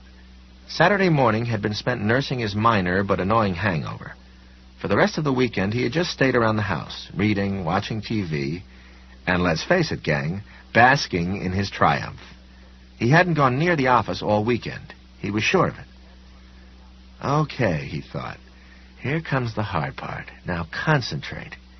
But he didn't need to concentrate all that hard after all, he discovered. He had started out of the office around 4:45 on Monday afternoon, and then the phone had rung, calling him back. It had been Stu Youngman, wanting him to write a large homeowner's policy. That had been the start of this week's shower of bucks. While he was talking with Stu, his eye had happened on the 2 library books still sitting on the corner of his desk. When he left the second time, he'd had his briefcase in one hand and the books in the other. He was positive of that much. He had intended to return them to the library that evening, but then Frank Stevens had called, wanting him to come out to dinner with him and his wife and their niece, who was visiting from Omaha. When you were a bachelor in a small town, Sam had discovered, even your casual acquaintances became relentless matchmakers. They had gone to Brady's Ribs, had returned late, around 11, late for a weeknight, and by the time he got home again, he had forgotten all about the library books. After that, he lost sight of them completely. He hadn't thought of returning them. His unexpectedly brisk business had taken up most of his thinking time, until the Lortz woman's call. Okay, I probably haven't moved them since then. They must be right where I left them when I got home late Monday afternoon. For a moment, he felt a burst of hope. Maybe they were still in the car. Then just as he was getting up to check, he remembered how he'd shifted his briefcase to the hand holding the books when he'd arrived home on Monday. He'd done that so he could get his house key out of his right front pocket. He hadn't left them in the car at all. So what did you do when you got in? He saw himself unlocking the kitchen door, stepping in, putting his briefcase on a kitchen chair, Returning with the books in his hand... Oh, no, Sam muttered. The bad feeling returned in a rush. There was a fair-sized cardboard carton sitting on the shelf by his little kitchen wood stove, the kind of carton you could pick up at the liquor store. It had been there for a couple of years now. People sometimes packed their smaller belongings into such cartons when they were moving house, but the cartons also made great hold-alls. Sam used the one by the stove for newspaper storage. He put each day's paper into the box after he had finished reading it. He tossed today's paper in only a short time before, and once every month or so... Dirty Dave, Sam muttered. He got up from behind his desk and hurried into the kitchen. The box, with Johnny Walker's monocled "Ain't I Hip" image on the side, was almost empty. Sam thumbed through the thin sheaf of newspapers, knowing he would find nothing, but looking anyway. The way people do when they are so exasperated they half believe that just wanting a thing badly enough will make it be there. He found the Saturday Gazette, the one he had so recently disposed of, and the Friday paper. No books between or beneath them, of course. Sam stood there for a moment thinking black thoughts. Then he went to the telephone to call Mary Vassar, who cleaned house for him every Thursday morning. "Hello?" a faintly worried voice answered. "Hi, Mary. This is Sam Peebles." "Sam?" The worry deepened. "Is something wrong?" "Yes. By Monday afternoon, the bitch who runs the local library is going to be after me, probably with a cross and a number of very long nails." But, of course, he couldn't say anything like that. Not to Mary. She was one of those unfortunate human beings who have been born under a bad sign and live in their own dark cloud of doomish premonition.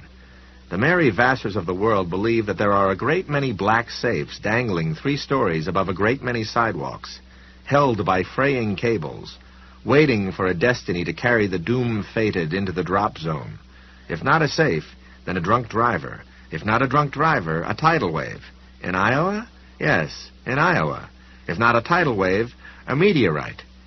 Mary Vassar was one of those afflicted folks who always want to know if something is wrong when you call them on the phone. "Nothing," Sam said. "Nothing wrong at all. I just wondered if you saw Dave on Thursday." The question wasn't much more than a formality. The papers, after all, were gone, and Dirty Dave was the only newspaper fairy in Junction City. "Yes," Mary agreed. Sam's hearty assurance that nothing was wrong seemed to have put her wind up even higher. Now barely concealed terror positively vibrated in her voice. "He came to get the papers. Was I wrong to let him? He's been coming for years, and I thought..." "Not at all," Sam said with insane cheerfulness. "I just saw they were gone and thought I'd check, but..." "You never checked before?" Her voice caught.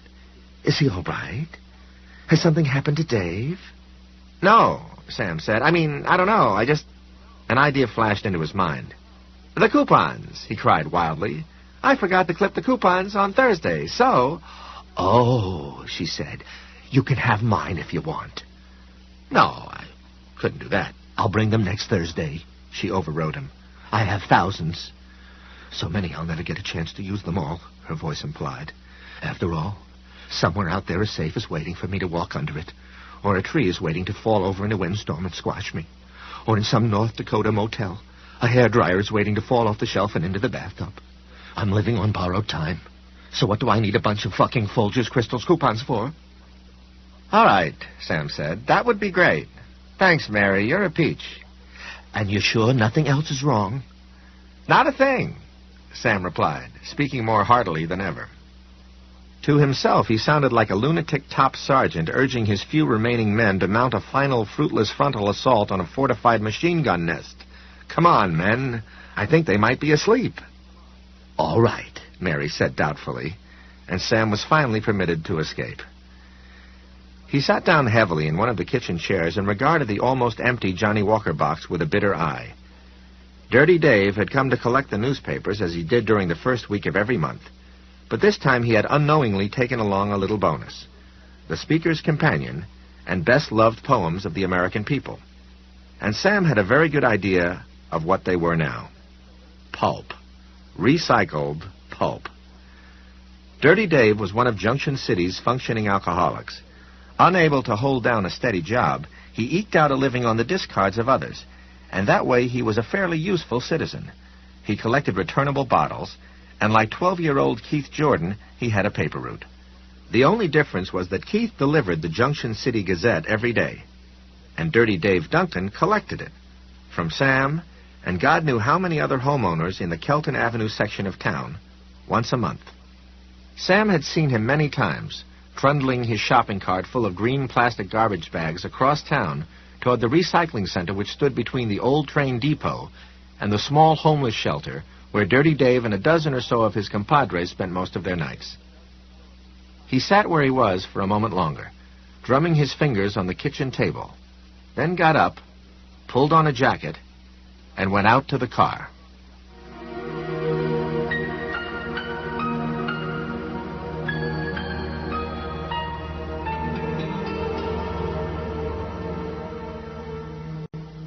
The intentions of the sign maker had undoubtedly been the best, but his spelling had been poor.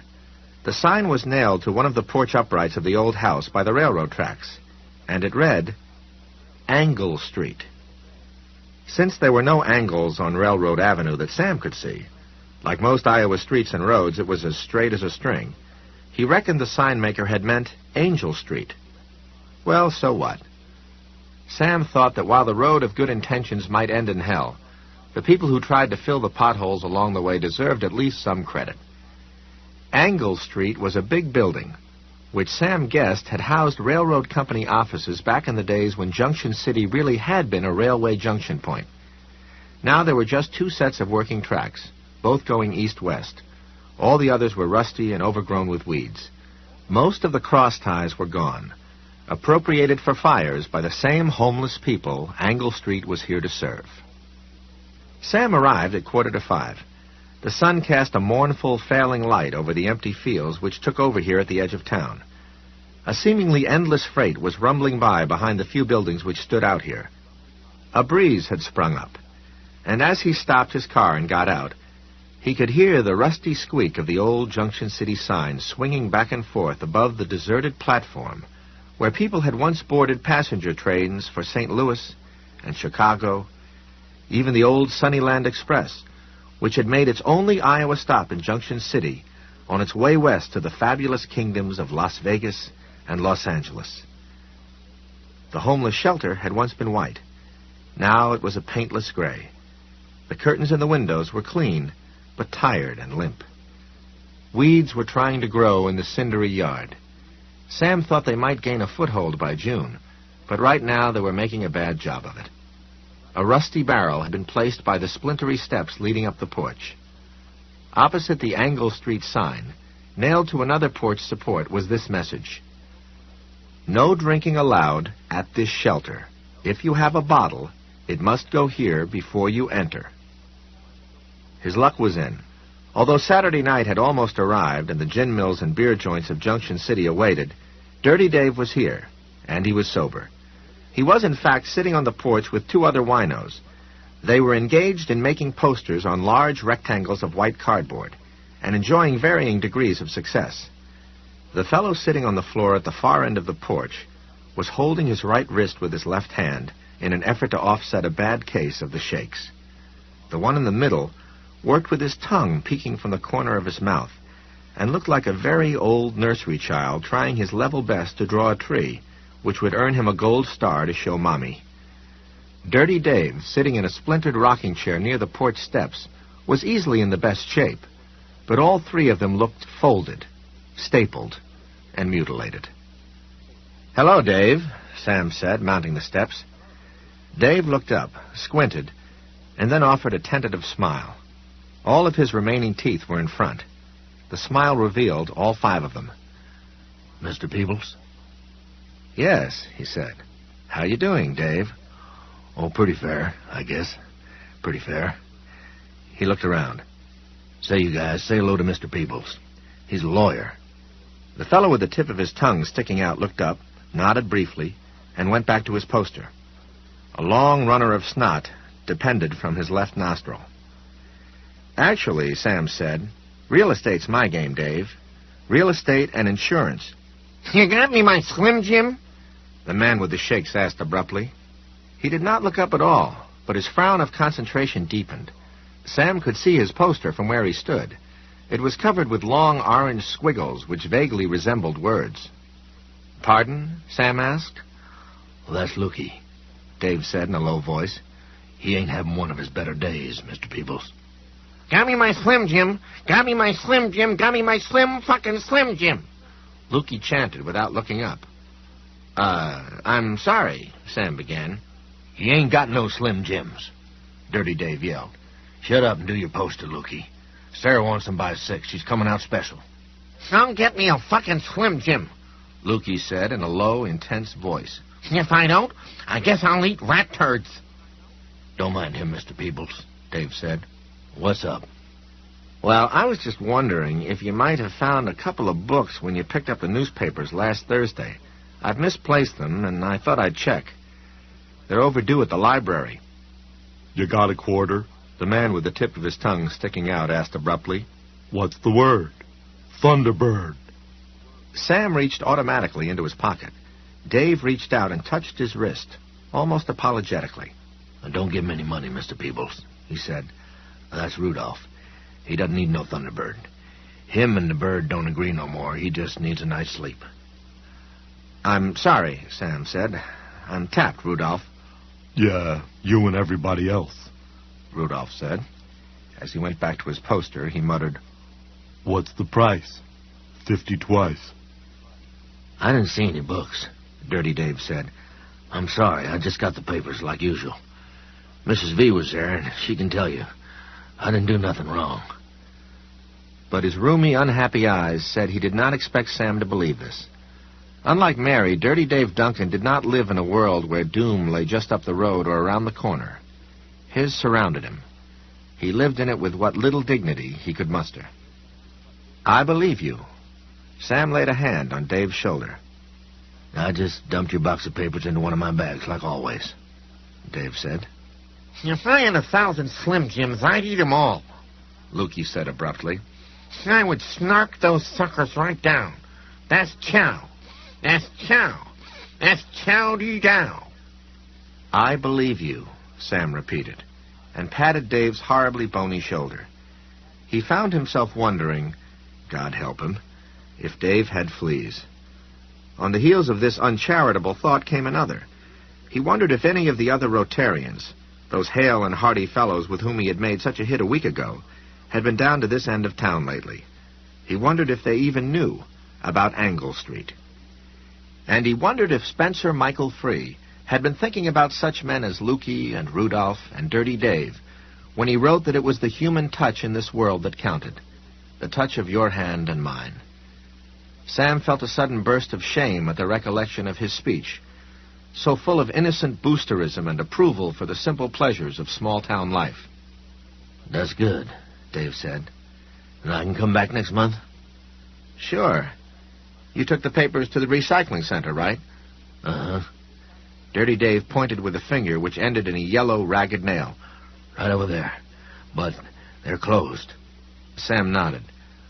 What are you doing, he asked. Oh, just passing the time, Dave said, and turned the poster around so Sam could see it.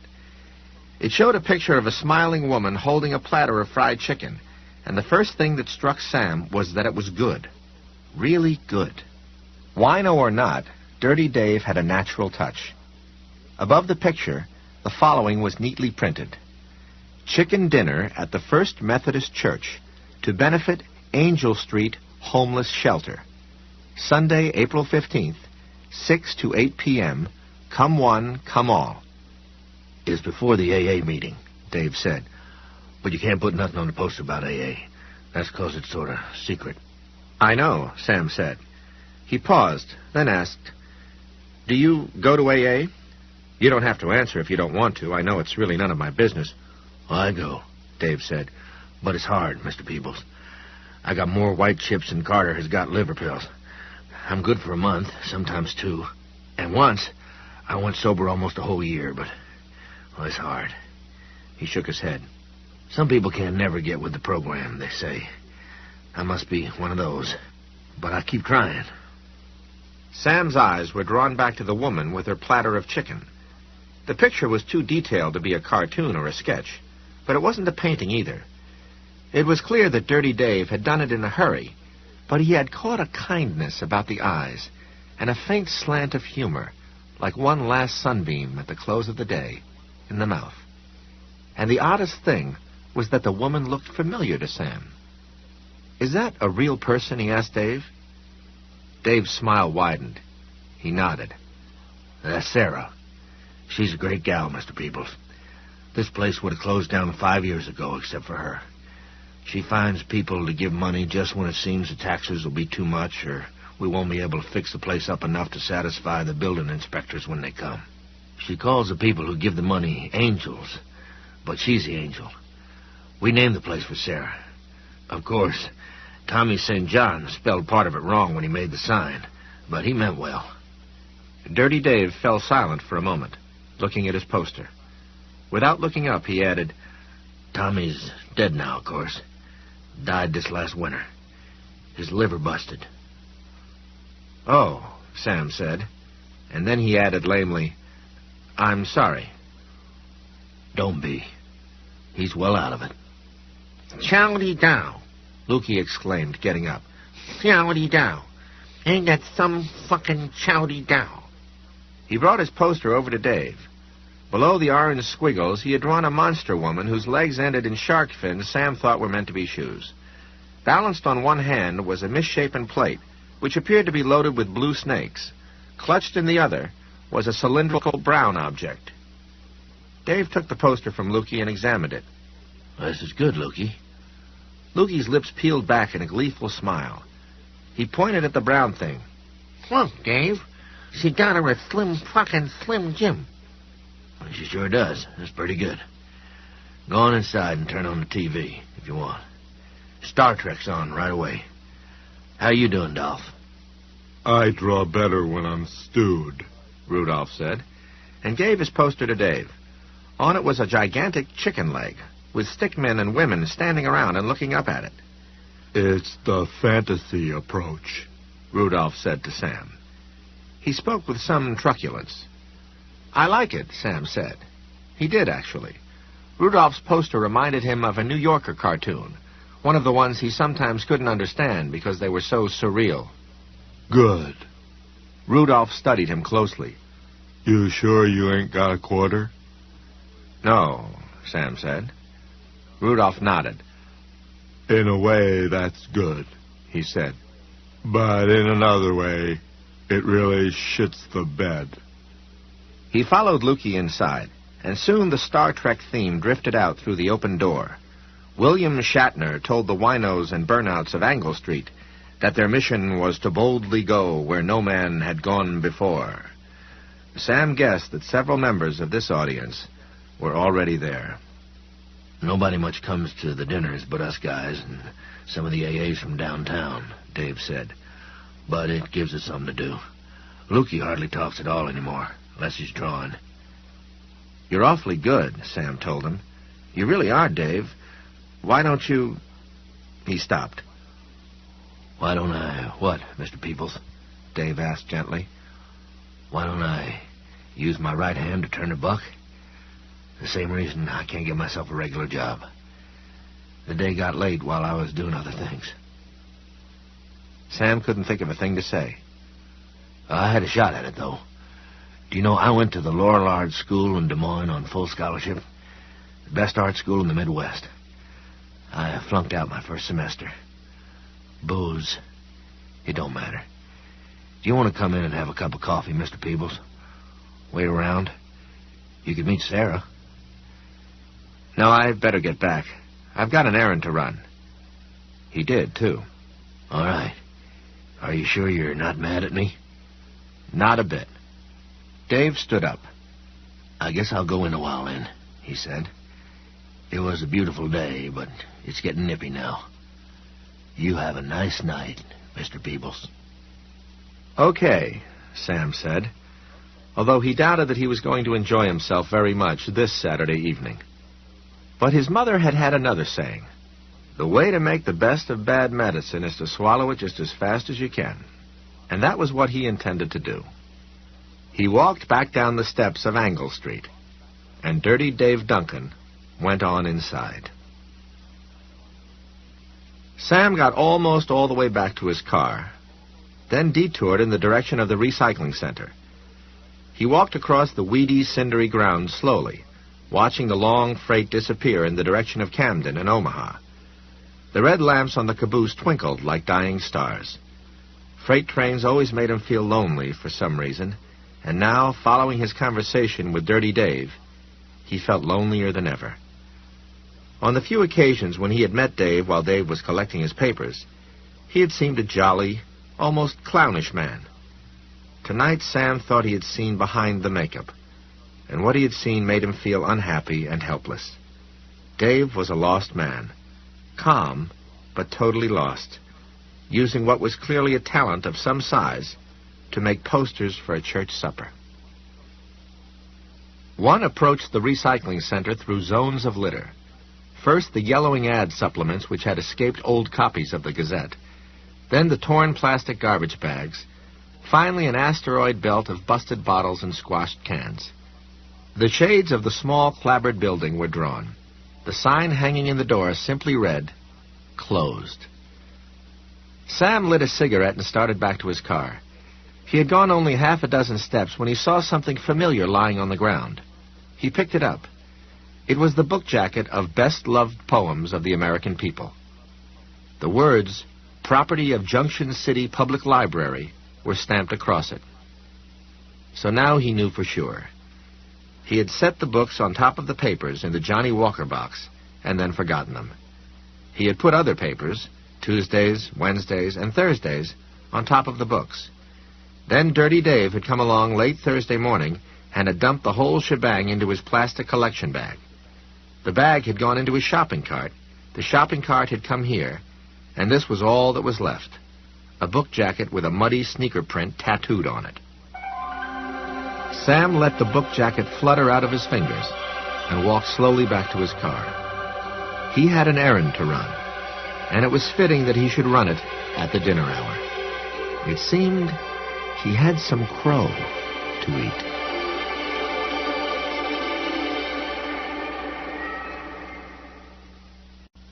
Halfway to the library, an idea suddenly struck him. It was so obvious he could hardly believe it hadn't occurred to him already. He had lost a couple of library books. He had since discovered they had been destroyed. He would have to pay for them. And that was all. It occurred to him that Ardelia Lortz had been more successful in getting him to think like a fourth grader than he had realized. When a kid lost a book, it was the end of the world. Powerless, he cringed beneath the shadow of bureaucracy and waited for the library policeman to show up. But there were no library police, and Sam, as an adult, knew that perfectly well. There were only town employees like Ms. Lortz, who sometimes got overinflated ideas of their place in the scheme of things, and taxpayers like him, who sometimes forgot they were the dog which wagged the tail, and not the other way around. I'm going to go in. I'm going to apologize. And then I'm going to ask her to send me a bill for the replacement copies, Sam thought. And that's all. That's the end. It was so simple it was amazing. Still feeling a little nervous and a little embarrassed, but much more in control of this teapot tempest, Sam parked across the street from the library. The carriage lamps which flanked the main entrance were on, casting soft white radiance down the steps and across the building's granite facade. Evening lent the building a kindness and a welcoming air it had definitely been lacking on his first visit. Or maybe it was just that spring was clearly on the rise now, something which had not been the case on the overcast March day when he had first met the resident dragon. The forbidding face of the stone robot was gone. It was just the public library again. Sam started to get out of the car and then stopped. He had been granted one revelation, now he was suddenly afforded another. The face of the woman in Dirty Dave's poster came back to him. The woman with the platter of fried chicken. The one Dave had called Sarah. That woman had looked familiar to Sam, and all at once some obscure circuit fired off in his brain, and he knew why. It had been Naomi Higgins. He passed two kids in JCHS jackets on the steps and caught the door before it could swing all the way closed. He stepped into the foyer. The first thing that struck him was the sound. The reading room beyond the marble steps was by no means rowdy, but neither was it the smooth pit of silence which had greeted Sam on Friday noon just over a week ago. Well, but it's Saturday evening now, he thought. There are kids here, maybe studying for their midterm exams. But would Ardelia Lortz condone such chatter, muted as it was? The answer seemed to be yes, judging from the sound, but it surely didn't seem in character. The second thing had to do with that single mute adjuration which had been mounted on the easel. Silence was gone. In its place was a picture of Thomas Jefferson. Below it was this quotation: "I cannot live without books." Thomas Jefferson, in a letter to John Adams, June 10th, 1815. Sam studied this for a moment, thinking that it changed the whole flavor in one's mouth as one prepared to enter the library. Silence induced feelings of trepidation and disquiet. What if one's belly was rumbling, for instance? Or if one felt an attack of not necessarily silent, flatulence might be imminent. I cannot live without books, on the other hand, induced feelings of pleasure and anticipation. It made one feel as hungry men and women feel when the food is finally arriving. Puzzling over how such a small thing could make such an essential difference, Sam entered the library and stopped dead. It was much brighter in the main room than it had been on his first visit, but that was only one of the changes. The ladders which had stretched up to the dim reaches of the upper shelves were gone. There was no need of them, because the ceiling was now only 8 or 9 feet above the floor, instead of 30 or 40. If you wanted to take a book from one of the higher shelves, all you needed was one of the stools which were scattered about. The magazines were placed in an inviting fan on a wide table by the circulation desk. The oak rack from which they hung like the skins of dead animals was gone. So was the sign reading, "Return all magazines to their proper places." The shelf of new novels was still there, but the 7-day rental sign had been replaced with one which said, "Read a bestseller, just for the fun of it." People, mostly young people, came and went talking in low tones. Someone chuckled. It was an easy, unself-conscious sound. Sam looked up at the ceiling, trying desperately to understand what in hell had happened here. The slanted skylights were gone. The upper reaches of the room had been hidden by a modern suspended ceiling. The old-fashioned hanging globes had been replaced by paneled fluorescent lighting set into the new ceiling. A woman on her way up to the main desk with a handful of mystery novels followed Sam's gaze up to the ceiling, saw nothing unusual there, and looked curiously at Sam instead. One of the boys sitting at a long desk to the right of the magazine table nudged his fellows and pointed Sam out. Another tapped his temple, and they all snickered. Sam noticed neither the stares nor the snickers. He was unaware that he was simply standing in the entrance to the main reading room, gawking up at the ceiling with his mouth open.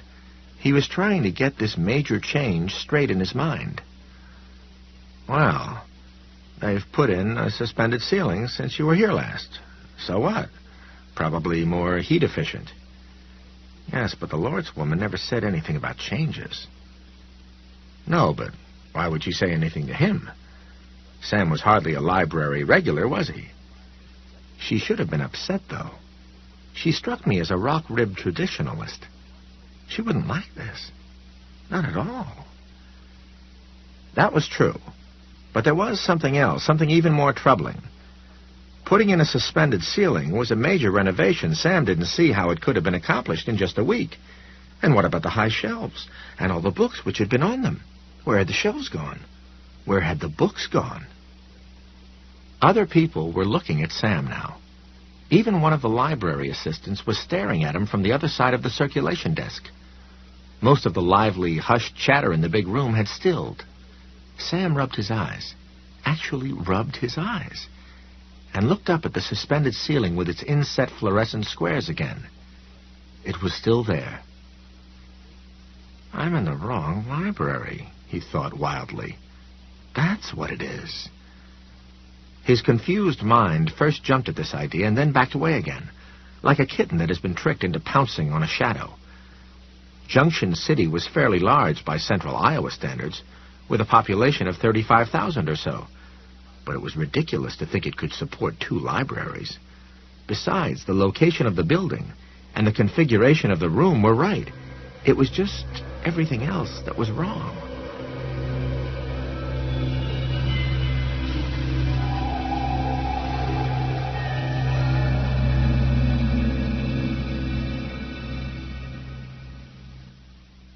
Sam wondered for just a moment if he might be going insane, and then dismissed the thought. He looked around and noticed for the first time that everyone had stopped what they were doing. They were all looking at him. He felt a momentary mad urge to say, "Go back to what you were doing. I was just noticing that the whole library is different this week." Instead, he sauntered over to the magazine table and picked up a copy of U.S. News and World Report. He began leafing through it with a show of great interest, and watched out of the corners of his eyes as the people in the room went back to what they had been doing. When he felt that he could move without attracting undue attention, Sam replaced the magazine on the table and sauntered toward the children's library. He felt like a little spy crossing enemy territory. The sign over the door was exactly the same, gold letters on warm, dark oak, but the poster was different. Little Red Riding Hood, at the moment of her terrible realization, had been replaced by Donald Duck's nephews, Huey, Dewey, and Louie. They were wearing bathing trunks and diving into a swimming pool filled with books. The tagline beneath read, "Come on in. The reading's fine." "What's going on here?" Sam muttered. His heart had begun to beat too fast. He could feel a fine sweat breaking out on his arms and back. If it had been just the poster, he could have assumed that LaLortz had been fired. But it wasn't just the poster. It was everything. He opened the door of the children's library and peeked inside. He saw the same agreeable small world with its low tables and chairs, the same bright blue curtains, the same water fountain mounted on the wall. Only now the suspended ceiling in here matched the suspended ceiling in the main reading room, and all the posters had been changed. The screaming child in the black sedan. Simple Simon. They call him Simple Simon. They feel contempt for him. I think that's very healthy. Don't you? Was gone. And so was the library policeman with his trench coat and his strange star of many points. Sam drew back, turned around, and walked slowly to the main circulation desk. He felt as if his whole body had turned to glass. 2 library assistants, a college-age boy and a girl, watched him approach. Sam was not too upset himself to see that they looked a trifle nervous. Be careful. No, be normal. They already think you're halfway to being nuts. He suddenly thought of Lukey, and a horrible, destructive impulse tried to seize him. He could see himself opening his mouth and yelling at these 2 nervous young people, demanding at the top of his voice that they give him a few slim fucking Jims, because that was chow, that was chow, that was chow-de-dow. He spoke in a calm, low voice instead. "Perhaps you could help me. I need to speak to the librarian." "Gee, I'm sorry," the girl said. "Mr. Price doesn't come in on Saturday nights." Sam glanced down. The first thing he did after letting himself in was to check the answering machine. His heartbeat cranked up a notch when he saw the message waiting lamp was lit. It'll be her. I don't know who she really is, but I'm beginning to think she won't be happy until she's driven me completely crackers. Don't listen to it, then. Another part of his mind spoke up. And Sam was now so confused he couldn't tell if that was a reasonable idea or not. It seemed reasonable, but it also seemed a little cowardly. In fact, he realized he was standing here in a sweat, gnawing his fingernails, and suddenly grunted, a soft, exasperated noise. From the 4th grade to the mental ward, he thought. Well, I'll be damned if it's going to work that way, hon. He pushed the button. "Hi," a man's whiskey-roughened voice said. "This is Joseph Randowski, Mr. Peebles. My stage name is The Amazing Joe. I just called to thank you for filling in for me at that Kiwanis meeting or whatever it was. I wanted to tell you that I'm feeling a lot better. My neck was only sprained, not broke like they thought at first. I'm sending you a whole bunch of free tickets to the show. Pass them out to your friends, and take care of yourself. Thanks again. Bye. The tape stopped. The all messages played lamp came on. Sam snorted at his case of nerves. If Ardelia Lortz wanted him jumping at Shadow, she was getting exactly what she wanted. He pushed the rewind button, and a new thought struck him. Rewinding the tape that took his messages was a habit with him, but it meant that the old messages disappeared under the new ones. The Amazing Joe's message would have erased Ardelia's earlier message. His only evidence that the woman actually existed was gone. But that wasn't true, was it? There was his library card. He had stood in front of that goddamn circulation desk and watched her sign her name on it in large, flourishing letters. Sam pulled out his wallet and went through it 3 times before admitting to himself that the library card was gone, too. And he thought he knew why. He vaguely remembered tucking it into the inside pocket of best-loved poems of the American people. For safekeeping. So he wouldn't lose it. Great. Just great. Sam sat down on the couch and put his forehead in his hand. His head was starting to ache. He was heating a can of soup on the stove 15 minutes later, hoping a little hot food would do something for his head, when he thought of Naomi again. Naomi, who looked so much like the woman in Dirty Dave's poster. The question of whether or not Naomi was leading a secret life of some sort under the name of Sarah had taken a back seat to something that seemed a lot more important, at least right now. Naomi had known who Ardelia Lortz was, but her reaction to the name, it had been a little cold, hadn't it? It had startled her for a moment or two, and she'd started to make a joke. And then the phone had rung, and it had been Bert Iverson, and... Sam tried to replay the conversation in his mind, and was chagrined at how little he remembered. Naomi had said Ardelia was peculiar, all right. He was sure of that, but not much else. It hadn't seemed important then. The important thing then was that his career seemed to have taken a quantum leap forward, and that was still important, but this other thing seemed to dwarf it. In truth, it seemed to dwarf everything. His mind kept going back to that modern, no-nonsense suspended ceiling and the short bookcases. He didn't believe he was crazy, not at all, but he was beginning to feel that if he didn't get this thing sorted out, he might go crazy. It was as if he had uncovered a hole in the middle of his head, one so deep you could throw things into it and not hear a splash no matter how big the things you threw were, or how long you waited with your ear cocked for the sound. He supposed the feeling would pass. Maybe. But in the meantime, it was horrible. He turned the burner under the soup to low, went into the study, and found Naomi's telephone number. It rang 3 times, and then a cracked, elderly voice said, "Who is it, please?" Sam recognized the voice at once, although he hadn't seen its owner in person for almost 2 years. It was Naomi's ramshackle mother. "Hello, Mrs. Higgins," he said. "It's Sam Peebles." He stopped, waited for her to say, "Oh, hello, Sam," or maybe, "How are you?" But there was only Mrs. Higgins' heavy, emphysemic breathing. Sam had never been one of her favorite people, and it seemed that absence had not made her heart grow fonder. Since she wasn't going to ask it, Sam decided he might as well. "How are you, Mrs. Higgins?" "I have my good days and my bad ones." For a moment, Sam was nonplussed. It seemed to be one of those remarks to which there was no adequate reply. "I'm sorry to hear that. Didn't fit." "But that's great, Mrs. Higgins," would sound even worse. He settled for asking if he could speak to Naomi. "She's out this evening. I don't know when she'll be back." "Could you ask her to call me?" "I'm going to bed. And don't ask me to leave her a note, either. My arthritis is very bad." Sam sighed. "I'll call tomorrow." "We'll be in church tomorrow morning," Mrs. Higgins stated in the same flat, unhelpful voice. "And the First Baptist Youth Picnic of the season is tomorrow afternoon. Naomi has promised to help." Sam decided to call it off. It was clear that Mrs. Higgins was sticking as close to name, rank, and serial number as she possibly could. He started to say goodbye, then changed his mind. "Mrs. Higgins, does the name Lortz mean anything to you? Ardelia Lortz?" The heavy wheeze of her respiration stopped in mid-snuffle. For a moment there was total silence on the line, and then Mrs. Higgins spoke in a low, vicious voice. "How long are you godless heathens going to go on throwing that woman in our faces?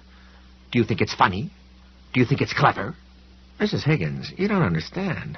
I just want to know..." There was a sharp little click in his ear. It sounded as if Mrs. Higgins had broken a small, dry stick over her knee. And then the line went dead. Sam ate his soup, then spent half an hour trying to watch TV. It was no good. His mind kept wandering away. It might start with the woman in Dirty Dave's poster, or with the muddy footprint on the cover of Best Loved Poems of the American People, or with the missing poster of Little Red Riding Hood. But no matter where it started, it always ended up in the same place. That completely different ceiling above the main reading room of the Junction City Public Library. Finally, he gave it up and crawled into bed.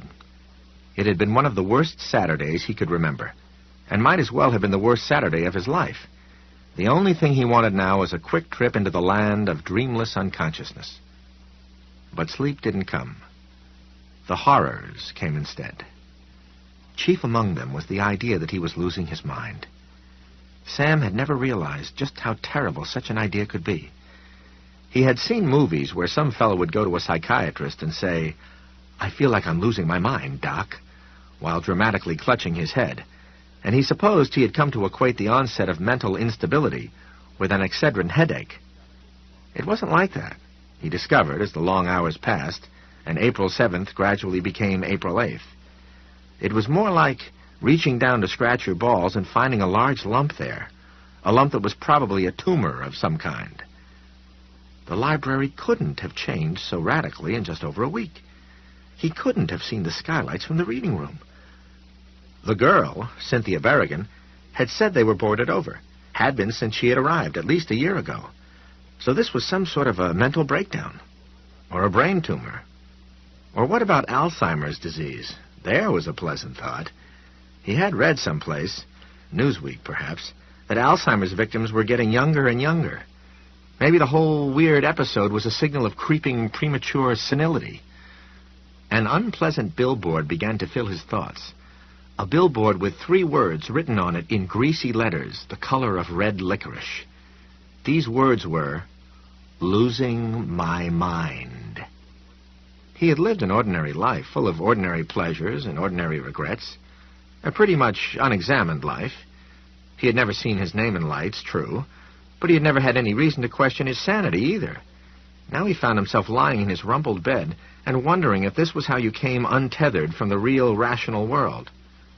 If this was how it started when you lost your mind. The idea that that angel of Junction City's homeless shelter was Naomi going under an alias, was another nutso idea. It just couldn't be. Could it? He even began to question the strong upsurge in his business. Maybe he had hallucinated the whole thing. Toward midnight, his thoughts turned to Ardelia Lortz, and that was when things really began to get bad.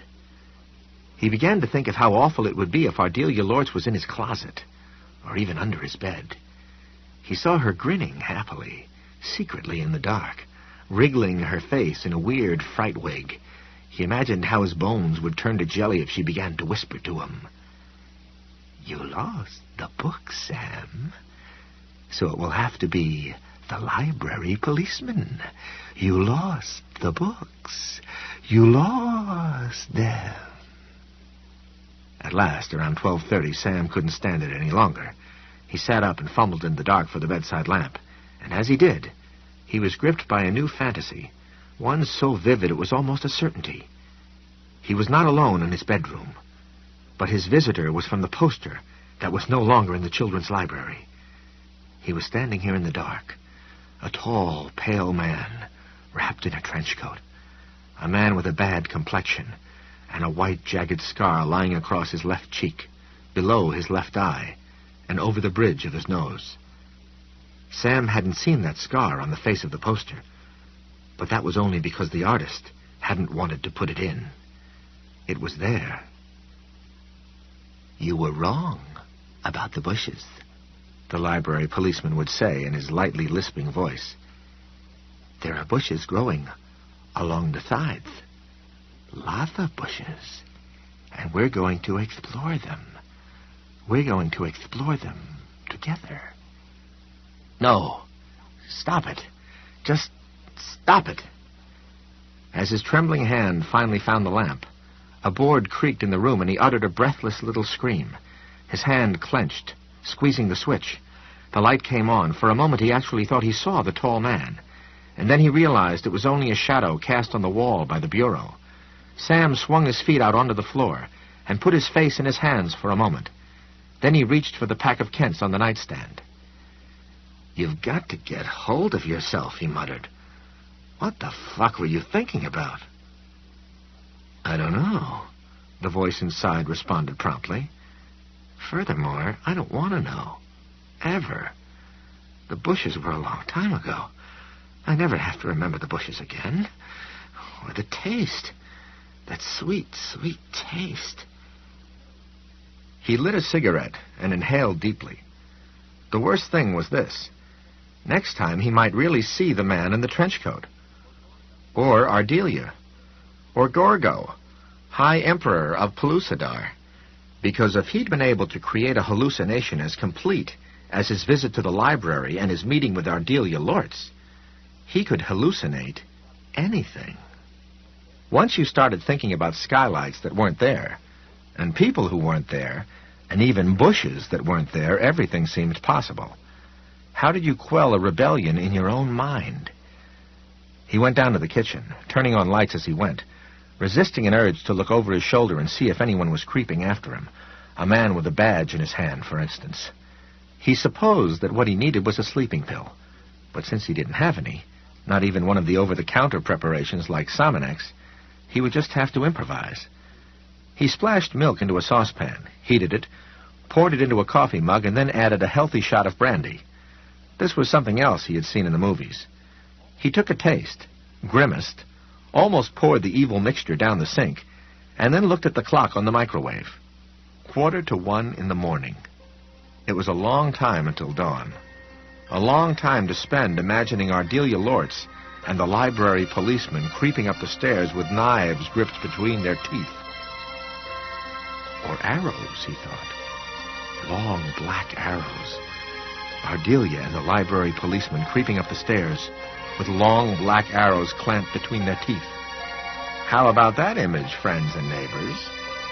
Arrows? Why arrows? He didn't want to think about it. He was tired of thoughts which came whizzing out of the previously unsuspected darkness inside him like horrid, stinking frisbees. I don't want to think about it. I won't think about it. He finished the brandy-laced milk and went back to bed.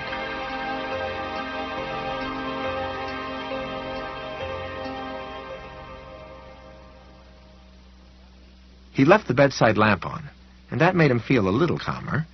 He actually began to think he might go to sleep at some point before the heat death of the universe. He pulled the comforter up to his chin, laced his hands behind his head, and looked at the ceiling. Some of it must have really happened, he thought. It can't all have been a hallucination, unless this is part of it and I'm really in one of the rubber rooms up in Cedar Rapids, wrapped in a straitjacket and only imagining I'm lying here in my own bed. He had delivered the speech. He had used the jokes from The Speaker's Companion and Spencer Michael Free's verse from Best-Loved Poems of the American People. And since he had neither volume in his own small collection of books, he must have gotten them from the library. Naomi had known Ardelia Lortz, had known her name anyway, and so had Naomi's mother. Had she? It was as if he'd set a firecracker off under her easy chair. I can check around, he thought. If Mrs. Higgins knows the name, other people will too. Not work-study kids from Chapelton, maybe, but people who've been in Junction City a long time. Frank Stevens, maybe. Or Dirty Dave. At this point, Sam finally drifted off. He crossed the almost seamless border between waking and sleeping without knowing it. His thoughts never ceased, but began instead to twist themselves into ever more strange and fabulous shapes. The shapes became a dream, and the dream became a nightmare. He was at Angle Street again, and the three Alkies were on the porch, laboring over their posters.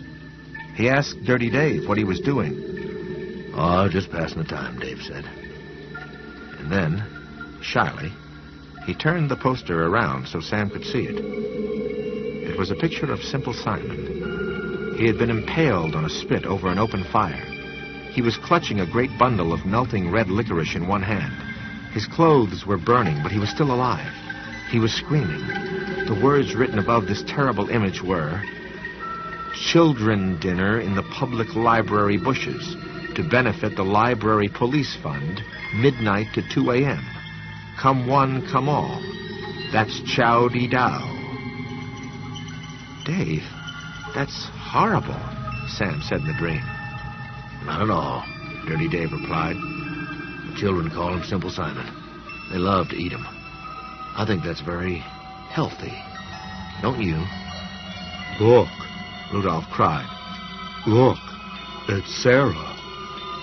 Sam looked up and saw Naomi crossing the littered, weedy ground between Angle Street and the recycling center. She was moving very slowly because she was pushing a shopping cart filled with copies of The Speaker's Companion and best-loved poems of the American people. Behind her, the sun was going down in a sullen furnace glare of red light, and a long passenger train was rumbling slowly along the track, headed out into the emptiness of western Iowa. It was at least 30 coaches long, and every car was black. Crepe hung and swung in the windows. It was a funeral train, Sam realized. Sam turned back to Dirty Dave and said, "Her name isn't Sarah. That's Naomi. Naomi Higgins from Proverbia." "Not at all," Dirty Dave said. "There's death coming, Mr. Peebles. Death is a woman."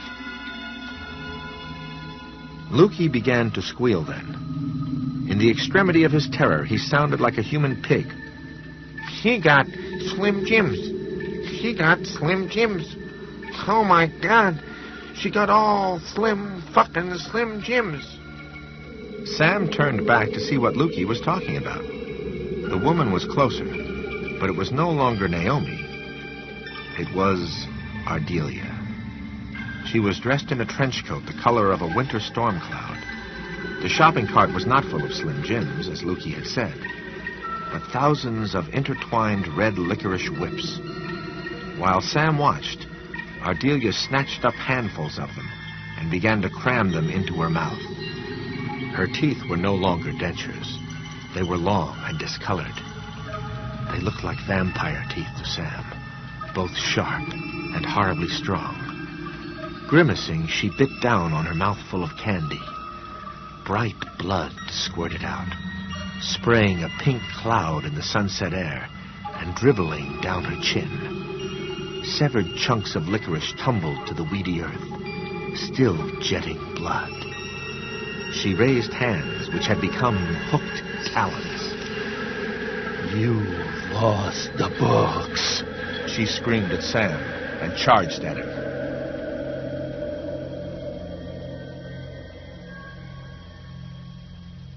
Sam came awake in a breathless jerk. He had pulled all the bedclothes loose from their moorings and was huddled beneath them near the foot of the bed in a sweaty ball. Outside, the first thin light of a new day was peeking under the drawn shade. The bedside clock said it was 5:53 a.m. He got up, the bedroom air cool and refreshing on his sweaty skin, went into the bathroom and urinated. His head ached vaguely, either as a result of the early morning shot of brandy or stress from the dream. He opened the medicine cabinet, took 2 aspirin, and then shambled back to his bed. He pulled the covers up as best he could, feeling the residue of his nightmare in every damp fold of the sheet. He wouldn't go back to sleep again, he knew that. But he could at least lie here until the nightmares started to dissolve. As his head touched the pillow, he suddenly realized he knew something else, something as surprising and unexpected as his sudden understanding that the woman in Dirty Dave's poster had been his part-time secretary. This new understanding also had to do with Dirty Dave, and with Ardelia Lortz. It was the dream, he thought. That's where I found out. Sam fell into a deep, natural sleep. There were no more dreams, and when he woke up it was almost 11 o'clock. Church bells were calling the faithful to worship, and outside it was a beautiful day. The sight of all that sunshine lying on all that bright new grass did more than make him feel good. It made him feel almost reborn. He made himself brunch. Orange juice, a 3-egg omelet loaded with green onions, lots of strong coffee, and thought about going back to Angle Street. He could still remember the moment of illumination he had experienced during his brief period of waking, and was perfectly sure that his insight was true, but he wondered if he really wanted to pursue this crazy business any further. In the bright light of a spring morning, his fears of the previous night seemed both distant and absurd, and he felt a strong temptation, almost a need, to simply let the matter rest. Something had happened to him, he thought, something which had no reasonable, rational explanation. The question was, so what? He had read about such things, about ghosts and premonitions and possessions, but they held only minimal interest for him. He liked a spooky movie once in a while, but that was about as far as it went. He was a practical man, and he could see no practical use for paranormal episodes, if they did indeed occur. He had experienced, well, call it an event, for want of a better word. Now the event was over. Why not leave it at that? Because she said she wanted the books back by tomorrow. What about that? But this seemed to have no power over him now. In spite of the messages he had left on his answering machine, Sam no longer exactly believed in Ardelia Lortz. What did interest him was his own reaction to what had happened. He found himself remembering a college biology lecture. The instructor had begun by saying that the human body had an extremely efficient way of dealing with the incursion of alien organisms. Sam remembered the teacher saying that because the bad news, cancer, influenza, sexually transmitted diseases such as syphilis, got all the headlines, people tended to believe they were a lot more vulnerable to disease than they really were. The human body, the instructor had said, has its own Green Beret force at its disposal. When the human body is attacked by an outsider, ladies and gentlemen, the response of this force is quick and without mercy. No quarter is given. Without this army of trained killers, each of you would have been dead 20 times over before the end of your first year.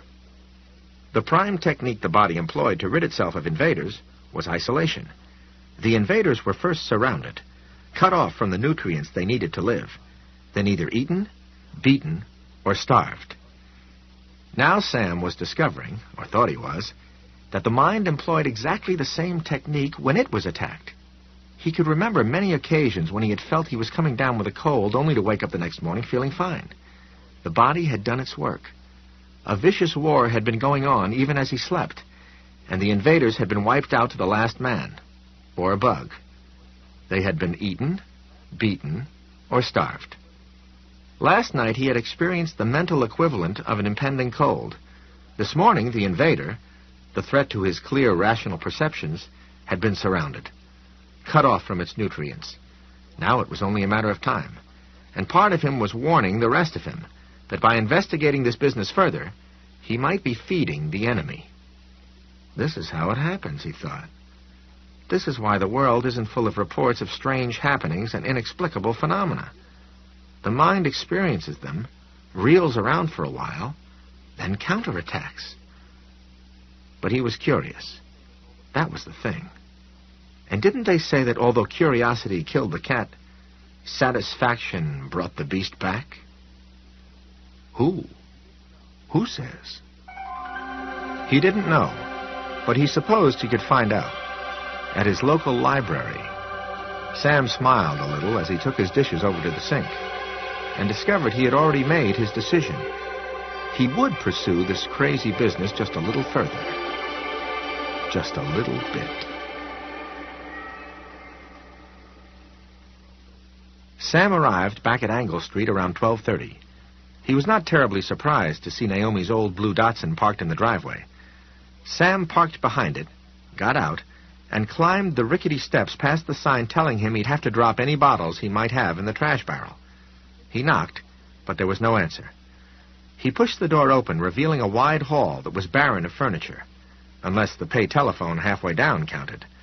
The wallpaper was clean but faded. Sam saw a place where it had been mended with Scotch tape. "Hello?" There was no answer. He went in, feeling like an intruder, and walked down the hall. The first door on the left opened into the common room. 2 signs had been thumbtacked to this door. "Friends of Bill, enter here," read the top one. Below this was another, which seemed at once utterly sensible and exquisitely dumb to Sam. It read, "Time takes time." The common room was furnished with mismatched cast-off chairs and a long sofa which had also been mended with tape. Electrician's tape this time. More slogans had been hung on the wall. There was a coffee maker on a little table by the TV. Both the TV and the coffee maker were off. Sam walked on down the hall past the stairs, feeling more like an intruder than ever. He glanced into the 3 other rooms which opened off the corridor. Each was furnished with 2 plain cots, and all were empty. The rooms were scrupulously clean, but they told their tales just the same. One smelled of musterol. Another smelled unpleasantly of some deep sickness. Either someone has died recently in this room, Sam thought, or someone is going to. The kitchen, also empty, was at the far end of the hall. It was a big, sunny room with fitted linoleum covering the floor in uneven dunes and valleys. A gigantic stove, combination wood and gas, filled an alcove. The sink was old and deep, its enamel discolored with rust stains. The faucets were equipped with old-fashioned propeller handles. An ancient Maytag washing machine and a gas-fired Kenmore dryer stood next to the pantry. The air smelled faintly of last night's baked beans. Sam liked the room. It spoke to him of pennies which had been pinched until they screamed, but it also spoke of love and care and some hard-won happiness. It reminded him of his grandmother's kitchen, and that had been a good place, a safe place. On the old restaurant-sized Amana refrigerator was a magnetized plaque which read, "God bless our boozeless home." Sam heard faint voices outside. He crossed the kitchen and looked through one of the windows, which had been raised to admit as much of the warm spring day as the mild breeze could coax in. The back lawn of Angle Street was showing the first touches of green. At the rear of the property, by a thin belt of just budding trees, an idle vegetable garden waited for warmer days. To the left, a volleyball net sagged in a gentle arc. To the right were 2 horseshoe pits, just beginning to sprout a few weeds. It was not a prepossessing backyard. At this time of year, few country yards were. But Sam saw it had been raked at least once since the snow had released its winter grip, and there were no cinders, although he could see the steely shine of the railroad tracks less than 50 feet from the garden. The residents of Angle Street might not have a lot to take care of, he thought, but they were taking care of what they did have. About a dozen people were sitting on folding camp chairs in a rough circle between the volleyball net and the horseshoe pits. Sam recognized Naomi, Dave, Lukey, and Rudolph. A moment later, he realized he also recognized Bert Iverson, Junction City's most prosperous lawyer, and Elmer Baskin, the banker who hadn't gotten to his Rotary speech, but who had called later to congratulate him just the same. The breeze gusted, blowing back the homely checked curtains, which hung at the sides of the window through which Sam was looking. It also ruffled Elmer's silver hair. Elmer turned his face up to the sun and smiled. Sam was struck by the simple pleasure he saw. Not on Elmer's face, but in it. At that moment, he was both more and less than a small city's richest banker. He was every man who ever greeted spring after a long, cold winter, happy to still be alive, whole, and free of pain. Sam felt struck with unreality. It was weird enough that Naomi Higgins should be out here consorting with the unhomed winos of Junction City, and under another name at that. To find that a town's most respected banker and one of its sharpest legal eagles were also here was a bit of a mind-blower. A man in ragged green pants and a Cincinnati Bengals sweatshirt raised his hand. Rudolph pointed at him. "My name's John, and I'm an alcoholic," the man in the Bengals sweatshirt said.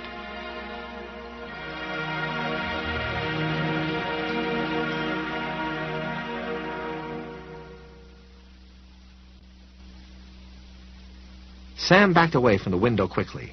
His face felt hot. Now he felt not only like an intruder, but a spy. He supposed they usually held their Sunday noon AA meetings in the common room.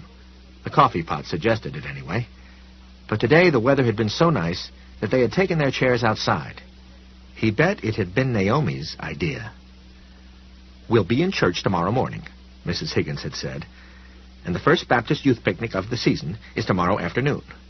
Naomi has promised to help." He wondered if Mrs. Higgins knew her daughter was spending the afternoon with the Alkies instead of the Baptists, and supposed she did. He thought he also understood why Naomi had abruptly decided 2 dates with Sam Peebles was enough. He had thought it was the religion thing at the time, and Naomi hadn't ever tried to suggest it was anything else. But after the first date, which had been a movie, she had agreed to go out with him again. After the second date, any romantic interest she'd had in him ceased, or seemed to. The second date had been dinner, and he had ordered wine. Well, for Christ's sake, how was I supposed to know she's an alcoholic? Am I a mind reader? The answer, of course, was he couldn't have known. But his face felt hotter just the same. Or maybe it's not booze. Or not just booze. Maybe she's got other problems, too. He also found himself wondering what would happen if Bert Iverson and Elmer Baskin, both powerful men, found out that he knew they belonged to the world's largest secret society. Maybe nothing. He didn't know enough about AA to be sure. He did know 2 things, however. That the second A stood for Anonymous, and that these were men who could squash his rising business aspirations flat if they chose to do so. Sam decided to leave as quickly and quietly as he could. To his credit, this decision was not based on personal considerations. The people sitting out there on the back lawn of Angle Street shared a serious problem. He had discovered this by accident. He had no intention of staying and eavesdropping on purpose. As he went back down the hallway again, he saw a pile of cut-up paper resting on top of the payphone. A stub of pencil had been tacked to the wall on a short length of string beside the phone. On impulse, he took a sheet of paper and printed a quick note on it. "Dave, I stopped by this morning to see you, but nobody was around. I want to talk to you about a woman named Ardelia Lortz. I've got an idea you know who she is, and I'm anxious to find out about her. Will you give me a call this afternoon or this evening if you get a chance? The number is 555-8699. Thanks very much." He signed his name at the bottom, folded the sheet in half, and printed Dave's name on the fold. He thought briefly about taking it back down to the kitchen and putting it on the counter, but he didn't want any of them, Naomi most of all, worrying that he might have seen them at their odd but perhaps helpful devotions. He propped it on top of the TV in the common room instead, with Dave's name facing out. He thought about placing a quarter for the telephone beside the note, and then didn't. Dave might take that wrong. He left then, glad to be out in the sun again, undiscovered. As he got back into his car, he saw the bumper sticker on Naomi's Datsun. "Let go and let God," it said. "Better God than Ardelia," Sam muttered, and backed out the driveway to the road. By late afternoon, Sam's broken rest of the night before had begun to tell, and a vast sleepiness stole over him. He turned on the TV, found a Cincinnati-Boston exhibition baseball game wending its slow way into the 8th inning, lay down on the sofa to watch it, and almost immediately dozed off. The telephone rang before the doze had a chance to spiral down into real sleep, and Sam got up to answer it, feeling woozy and disoriented. "Hello?" "You don't want to be talking about that woman," Dirty Dave said with no preamble whatsoever. His voice was trembling at the far edge of control. "You don't even want to be thinking about her." "How long are you godless heathens going to go on throwing that woman in our faces? Do you think it's funny? Do you think it's clever?" All of Sam's drowsiness was gone in an instant. "Dave, what is it about that woman? Either people react as though she were the devil, or they don't know anything about her. Who is she? What in the hell did she do to freak you out this way?" There was a long period of silence. Sam waded through it, his heart beating heavily in his chest and throat. He would have thought the connection had been broken, if not for the sound of Dave's broken breathing in his ear. "Mr. Peebles," he said at last, "you've been a real good help to me over the years. You and some others helped me stay alive when I wasn't even sure I wanted to myself. But I can't talk about that bitch. I can't. And if you know what's good for you, you won't talk to anybody else about her neither. That sounds like a threat. No, Dave said. He sounded more than surprised. He sounded shocked. No, I'm just warning you, Mr. Peebles. Same as I'd do if I saw you wandering around an old well where the weeds were all grown up so you couldn't see the hole. Don't talk about her, and don't think about her. Let the dead stay dead. Let the dead stay dead. In a way, it didn't surprise him. Everything that had happened, with perhaps the exception of the messages left on his answering machine, pointed to the same conclusion, that Ardelia Lortz was no longer among the living. He, Sam Peebles, small-town realtor and insurance agent, had been speaking to a ghost without even knowing it. Spoken to her? Hell, had done business with her. He had given her $2, and she had given him a library card. So he was not exactly surprised, but a deep chill began to radiate out along the white highways of his skeleton just the same. He looked down and saw pale knobs of gooseflesh standing out on his arms. You should have left it alone, part of his mind mourned. Didn't I tell you so? When did she die? Sam asked. His voice sounded dull and listless to his own ears. I don't want to talk about it, Mr. Peebles. Dave sounded nearly frantic now. His voice trembled, skipped into a higher register which was almost falsetto, and splintered there. Please! Leave him alone, Sam cried angrily at himself. Doesn't he have enough problems without this crap to worry about? Yes, and he could leave Dave alone. There must be other people in town who would talk to him about Ardelia Lortz, if he could find a way to approach them that wouldn't make them want to call for the men with the butterfly nets, that was. But there was one other thing. A thing perhaps only Dirty Dave Duncan could tell him for sure. You drew some posters for the library once, didn't you? I think I recognized your style from the poster you were doing yesterday on the porch. In fact, I'm almost sure. There was one showing a little boy in a black car, and a man in a trench coat, the library policeman. Did you... But before he could finish, Dave burst out with such a shriek of shame and grief and fear that Sam was silenced. Dave? Leave it alone, Dave wept. I couldn't help myself. So can't you just please leave? His cries abruptly diminished, and there was a rattle as someone took the phone from him. Stop it, Naomi said. She sounded near tears herself, but she also sounded furious. Can't you just stop it, you horrible man? Naomi, my name is Sarah when I'm here, she said slowly. But I hate you equally under both names, Sam Peebles. I'm never going to set foot in your office again. Her voice began to rise. Why couldn't you leave him alone? Why did you have to rake up all this old shit? Why? Unnerved, hardly in control of himself, Sam said, Why did you send me to the library? If you didn't want me to meet her, Naomi, why did you send me to the goddamn library in the first place? There was a gasp on the other end of the line. Naomi? Can we... There was a click as she hung up the telephone. Connection broken.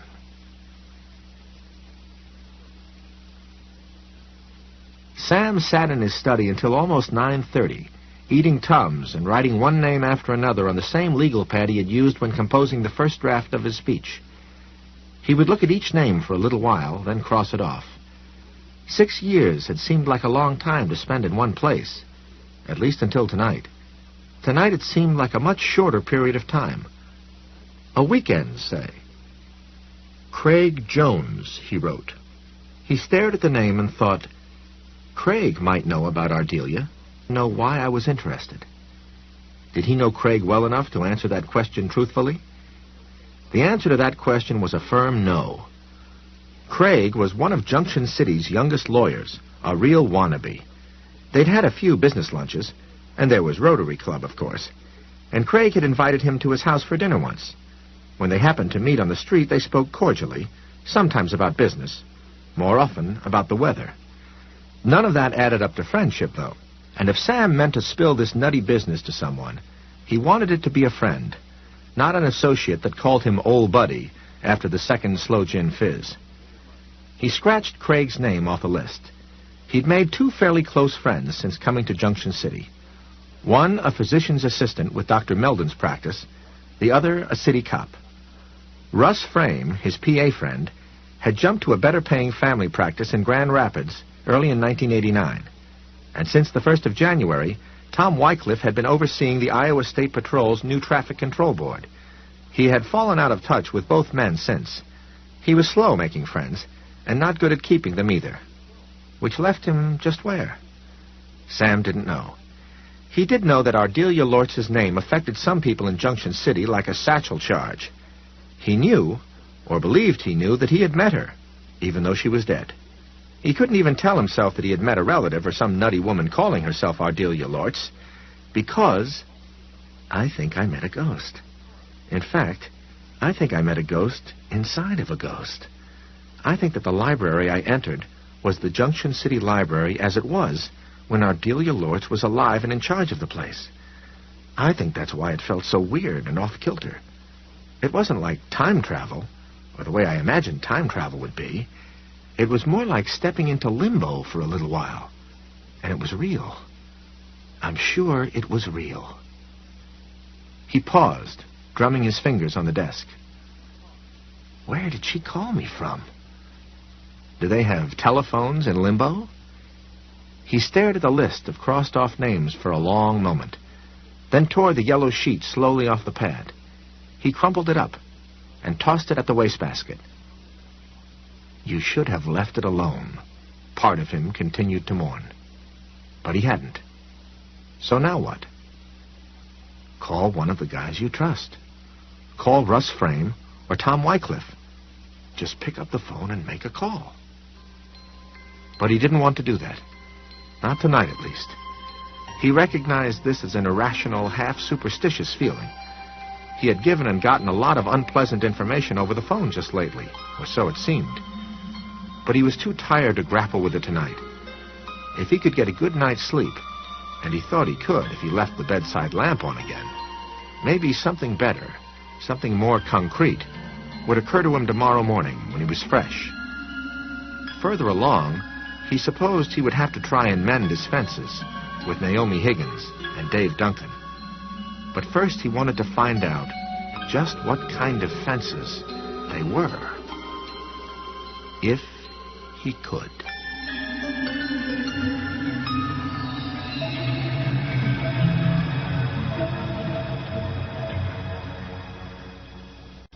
He did sleep well. There were no dreams, and an idea came to him naturally and easily in the shower the next morning, the way ideas sometimes did when your body was rested and your mind hadn't been awake long enough to get cluttered up with a load of shit. The public library was not the only place where information was available, and when it was local history, recent local history, that you were interested in, it wasn't even the best place.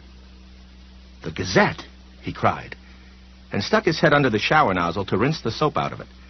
20 minutes later, he was downstairs, dressed except for his coat and tie, and drinking coffee in his study. The legal pad was once more in front of him, and on it was the start of another list. 1. Ardelia Lortz. Who is she? Or who was she? 2. Ardelia Lortz. What did she do? 3. Junction City Public Library. Renovated? When? Pictures? At this point, the doorbell rang. Sam glanced at the clock as he got up to answer it. It was going on 8:30, time to get to work. He could shoot over to the Gazette office at 10, the time he usually took his coffee break, and check some back issues. Which ones? He was still mulling this over. Some would undoubtedly bear fruit quicker than others, as he dug in his pocket for the paperboy's money. The doorbell rang again. "I'm coming as fast as I can, Keith," he called, stepping into the kitchen entryway and grabbing the doorknob. "Don't punch a hole in the damned..." At that moment, he looked up and saw a shape much larger than Keith Jordan's, bulking behind the sheer curtain hung across the window and the door. His mind had been preoccupied, more concerned with the day ahead than this Monday morning ritual of paying the newsboy. But in that instant, an ice pick of pure terror stabbed its way through his scattered thoughts. He did not have to see the face. Even through the sheer, he recognized the shape, the set of the body. And the trench coat, of course. The taste of red licorice, high, sweet, and sickening, flooded his mouth. He let go of the doorknob, but an instant too late. The latch had clicked back, and the moment it did, the figure standing on the back porch rammed the door open. Sam was thrown backward into the kitchen. He flailed his arms to keep his balance and managed to knock all 3 coats hanging from the rod in the entryway to the floor. The library policeman stepped in, wrapped in his own pocket of cold air. He stepped in slowly, as if he had all the time in the world, and closed the door behind him. In one hand, he held Sam's copy of the Gazette, neatly rolled and folded. He raised it like a baton. "I brought you your paper," the library policeman said. His voice was strangely distant, as if it was coming to Sam through a heavy pane of glass. "I was going to pay the boy as well, but he seemed in a hurry to get away. I wonder why." He advanced toward the kitchen, toward Sam, who was cowering against the counter and staring at the intruder with the huge, shocked eyes of a terrified child, of some poor 4th grade Simple Simon. "I am imagining this," Sam thought. "Or I'm having a nightmare. A nightmare so horrible it makes the one I had 2 nights ago look like a sweet dream." But it was no nightmare.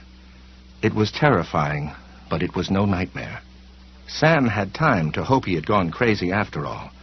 Insanity was no day at the beach, but nothing could be as awful as this man-shaped thing which had come into his house, this thing which walked in its own wedge of winter.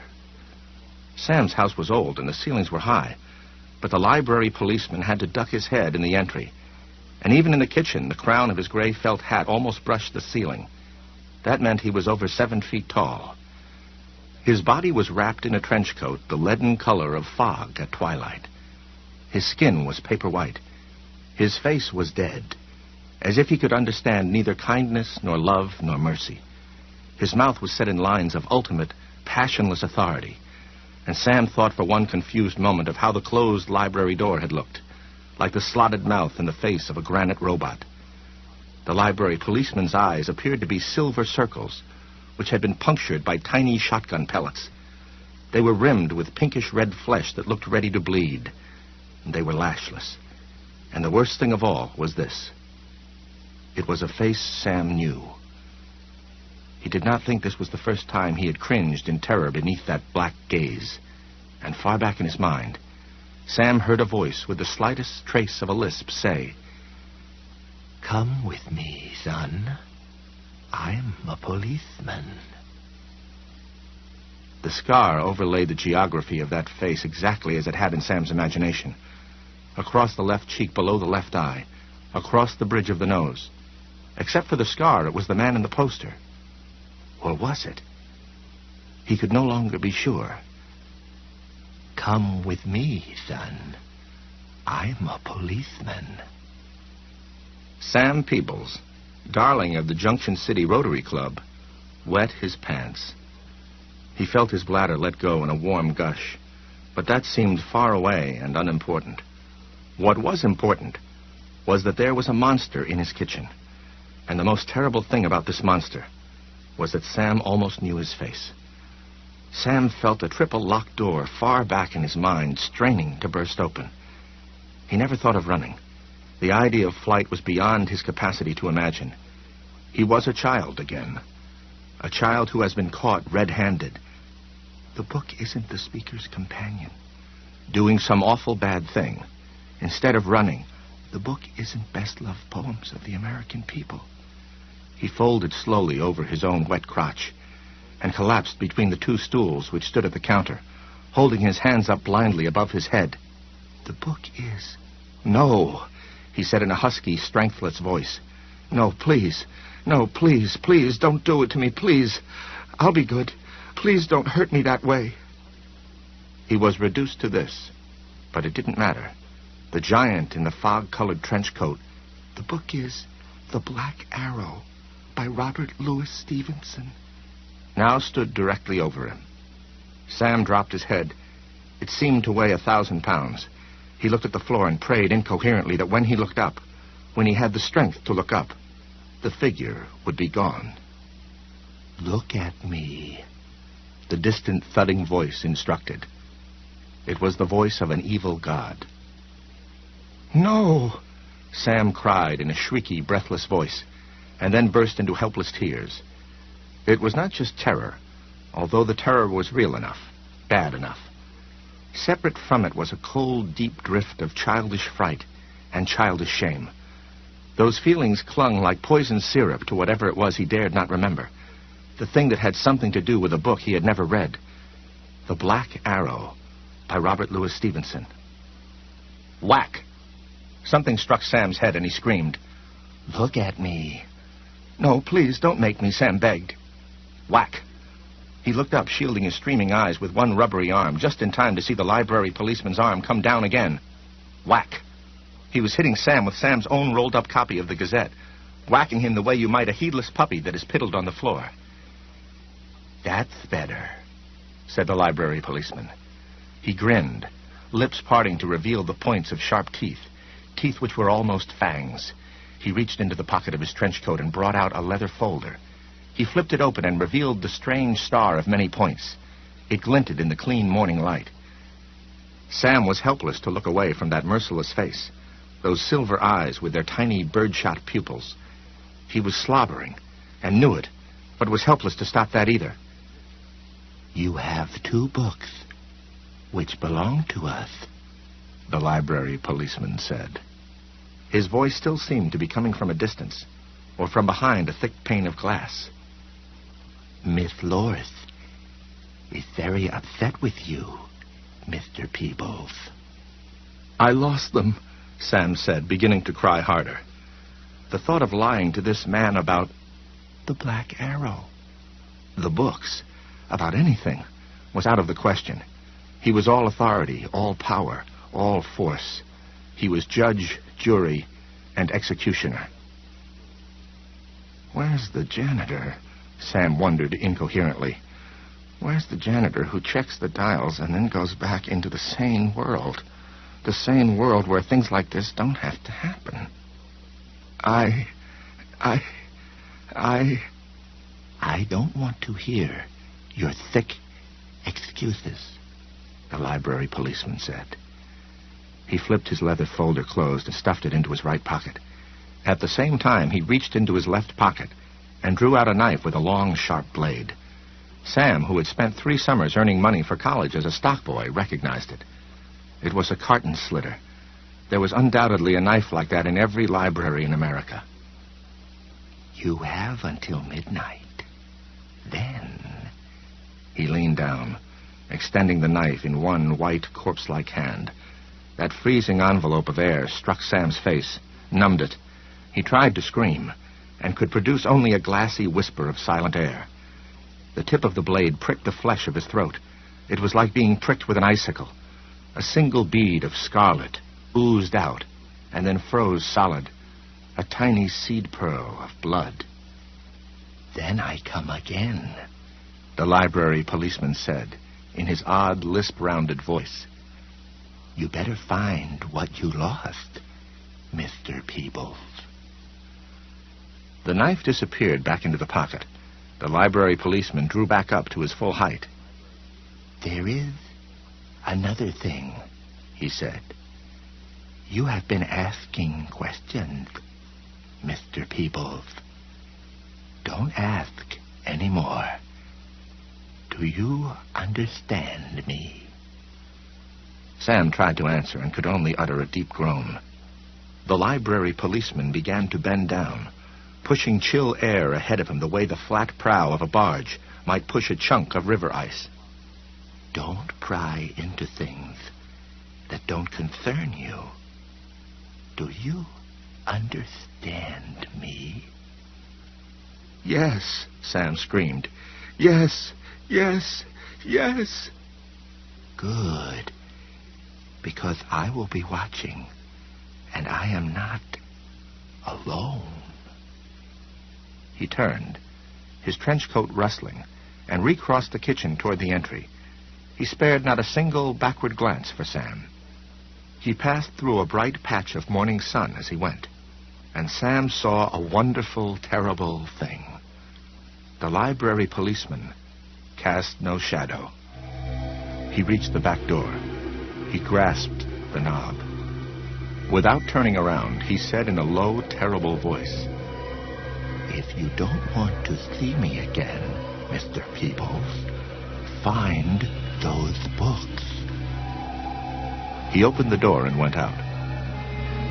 A single frantic thought filled Sam's mind the minute the door closed again, and he heard the library policeman's feet on the back porch. He had to lock the door. He got halfway to his feet, and then grayness swam over him, and he fell forward, unconscious.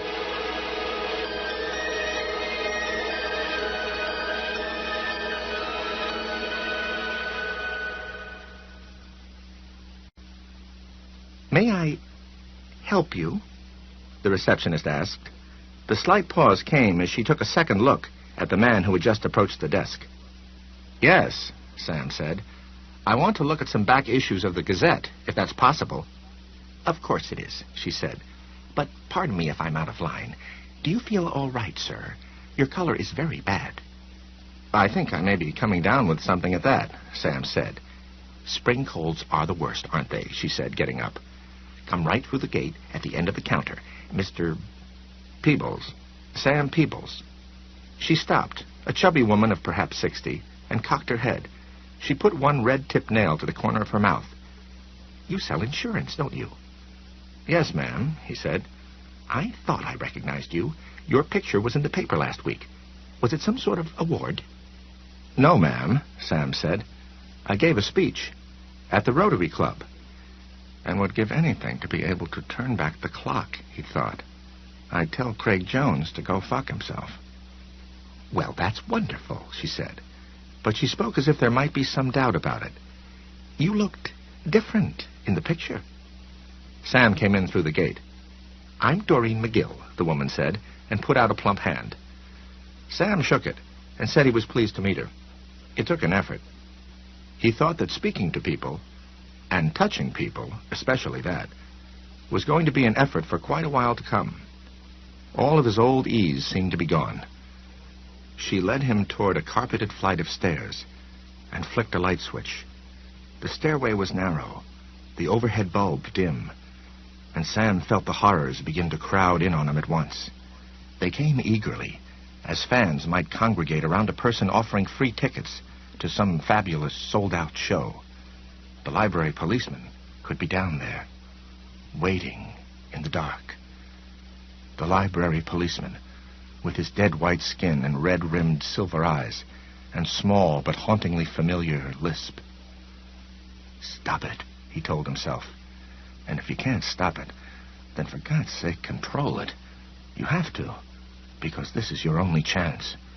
What will you do if you can't go down a flight of stairs to a simple office basement? Just cower in your house and wait for midnight?" "That's the morgue," Doreen McGill said, pointing. This was clearly a lady who pointed every chance she got. "You only have to—" "Morgue?" Sam asked, turning toward her. His heart had begun to knock nastily against his ribs. "Morgue?" Doreen McGill laughed. "Everyone says it just like that. It's awful, isn't it? But that's what they call it. Some silly newspaper tradition, I guess. Don't worry, Mr. Peebles. There are no bodies down there, just reels and reels of microfilm." I wouldn't be so sure, Sam thought, following her down the carpeted stairs. He was very glad she was leading the way. She flicked on a line of switches at the foot of the stairs. A number of fluorescent lights embedded in what looked like oversized inverted ice cube trays went on. They lit up a large, low room carpeted in the same dark blue as the stairs. The room was lined with shelves of small boxes. Along the left wall were 4 microfilm readers that looked like futuristic hairdryers. They were the same blue as the carpet. "What I started to say was that you have to sign the book," Doreen said. She pointed again, this time at a large book chained to a stand by the door. "You also have to write the date, the time you came in, which is," she checked her wristwatch, 20 past 10, "and the time you leave." Sam bent over and signed the book. The name above his was Arthur Meacham. Mr. Meacham had been down here on December 27th, 1989. Over 3 months ago. This was a well-lighted, well-stocked, efficient room that apparently did very little business. "It's nice down here, isn't it?" Doreen asked complacently. That's because the federal government helps subsidize newspaper morgues. Or libraries, if you like that word better. I know I do. A shadow danced in one of the aisles, and Sam's heart began to knock again. But it was only Doreen McGill's shadow. She had bent over to make sure he had entered the correct time of day, and he didn't cast a shadow. The library policeman. Also. He tried to duck the rest, and couldn't. Also, I can't live like this. I can't live with this kind of fear. I'd stick my head in a gas oven if it went on too long. And if it does, I will. It's not just fear of him, that man, or whatever he is. It's the way a person's mind feels. The way it screams when it feels everything it ever believed is slipping effortlessly away. Doreen pointed to the right wall, where 3 large folio volumes stood on a single shelf. That's January, February, and March of 1990, she said. Every July, the paper sends the first 6 months of the year to Grand Island, Nebraska, to be microfilmed. The same thing when December is over. She extended the plump hand and pointed a red-tipped nail at the shelves, counting over from the shelf at the right toward the microfilm readers at the left. She appeared to be admiring her fingernail as she did it. The microfilms go that way, chronologically, she said. She pronounced the word carefully, producing something mildly exotic. Chronologically. Modern times on your right, ancient days on your left. She smiled to show that this was a joke, and perhaps to convey a sense of how wonderful she thought all this was. Chronologically speaking, the smile said. It was all sort of a gas.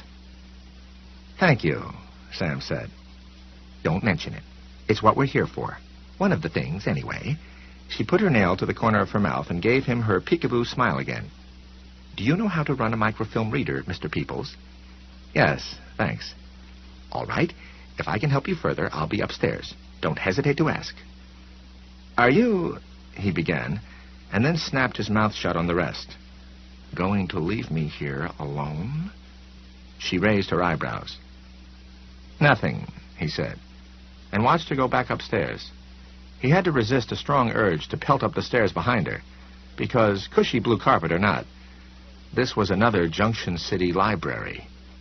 And this one was called the morgue. Sam walked slowly toward the shelves with their weight of square microfilm boxes, unsure of where to begin. He was very glad that the overhead fluorescents were bright enough to banish most of the troubling shadows in the corners. He hadn't dared ask Doreen McGill if the name Ardelia Lortz rang a bell, or even if she knew roughly when the city library had last undergone renovations.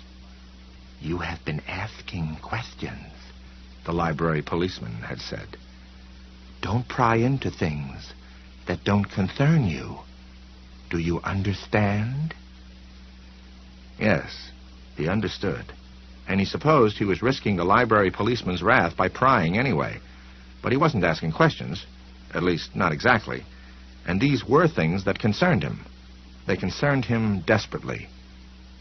I will be watching, and I am not alone. Sam looked nervously over his shoulder, saw nothing, and still found it impossible to move with any decision. He had gotten this far, but he didn't know if he could get any further. He felt more than intimidated, more than frightened.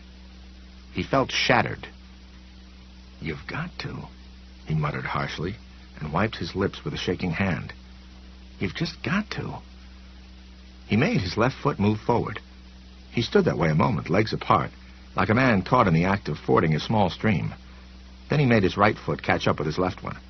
He made his way across to the shelf nearest the bound folios in this hesitant, reluctant fashion. A card on the end of the shelf read, 1987 to 1989. That was almost certainly too recent. In fact, the library renovations must have taken place before the spring of 1984, when he had moved to Junction City. If it had happened since, he would have noticed the workmen, heard people talking about it, and read about it in the Gazette. But other than guessing that it must have happened in the last 15 or 20 years, the suspended ceilings had not looked any older than that, he could narrow it down no further. If only he could think more clearly. But he couldn't. What had happened that morning screwed up any normal, rational effort to think, the way heavy sunspot activity screwed up radio and TV transmissions. Reality and unreality, had come together like vast stones, and Sam Peebles, one tiny, screaming, struggling speck of humanity, had had the bad luck to get caught between them. He moved 2 aisles to the left, mostly because he was afraid that if he stopped moving for too long, he might freeze up entirely, and walked down the aisle marked 1981 to 1983.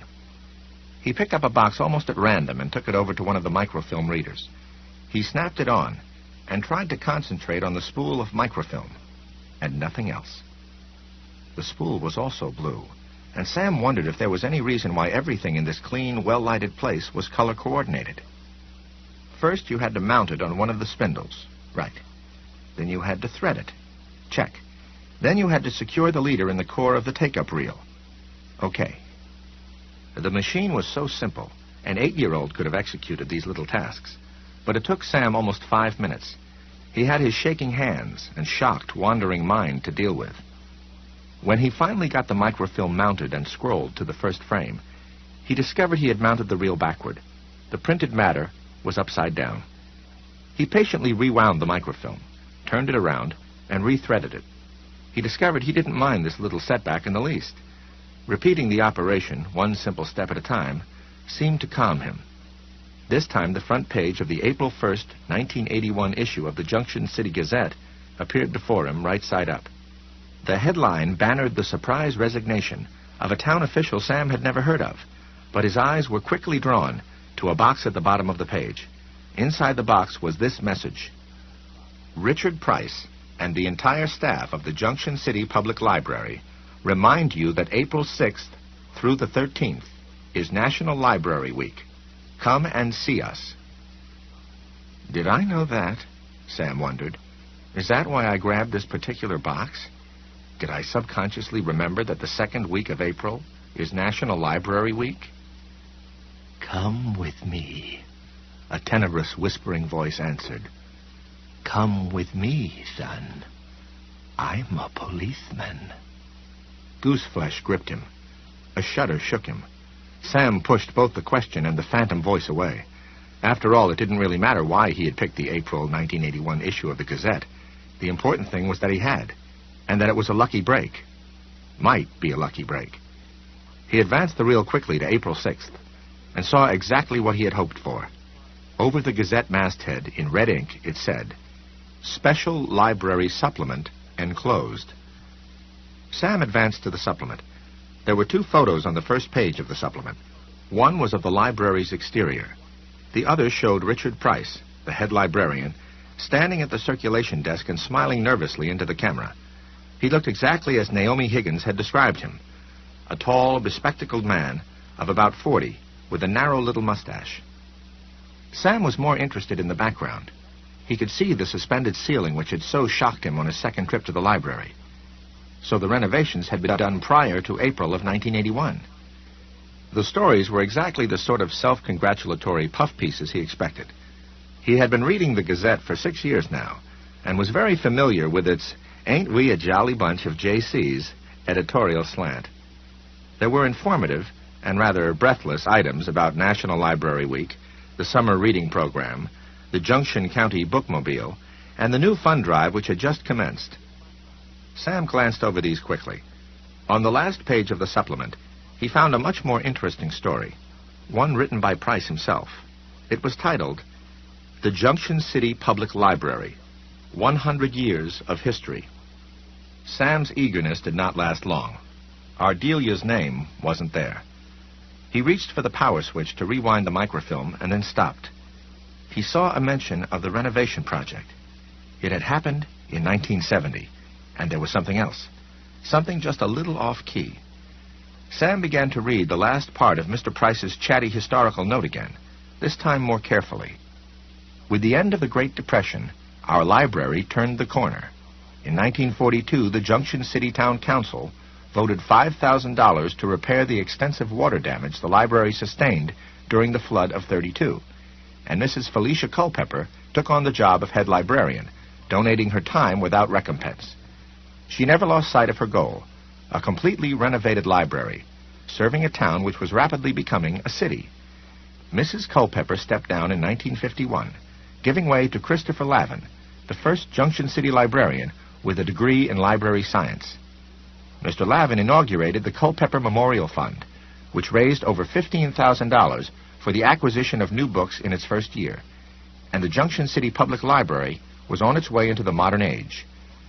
Shortly after I became head librarian in 1964, I made major renovations my #1 goal. The funds needed to achieve this goal were finally raised by the end of 1969, and while both city and federal money helped in the construction of the splendid building Junction City bookworms enjoy today, this project could not have been completed without the help of all those volunteers who later showed up to swing a hammer or run a bench saw during Build Your Library Month in August of 1970. Other notable projects during the 1970s and 1980s included... Sam looked up thoughtfully. He believed there was something missing from Richard Price's careful, droning history of the town library. No, on second thought, missing was the wrong word. The essay made Sam decide Price was a fuss budget of the first water. Probably a nice man, but a fuss budget just the same. And such men did not miss things, especially when they were dealing with subjects which were clearly close to their hearts. So, not missing, concealed. It didn't quite add up, chronologically speaking. In 1951, a man named Christopher Lavin had succeeded that saint, Felicia Culpeper, as head librarian. In 1964, Richard Price had become city librarian. Had Price succeeded Lavin? Sam didn't think so. He thought that at some point during those 13 blank years, a woman named Ardelia Lortz had succeeded Lavin. Price, Sam thought, had succeeded her. She wasn't in Mr. Price's fuss-budgety account of the library because she had done something. Sam was no closer to knowing what that something might have been, but he had a better idea of the magnitude. Whatever it was, it had been bad enough for Price to make her an unperson, in spite of his very obvious love of detail and continuity. Murder, Sam thought. It must have been murder. It's really the only thing bad enough to... At that second, a hand dropped on Sam's shoulder.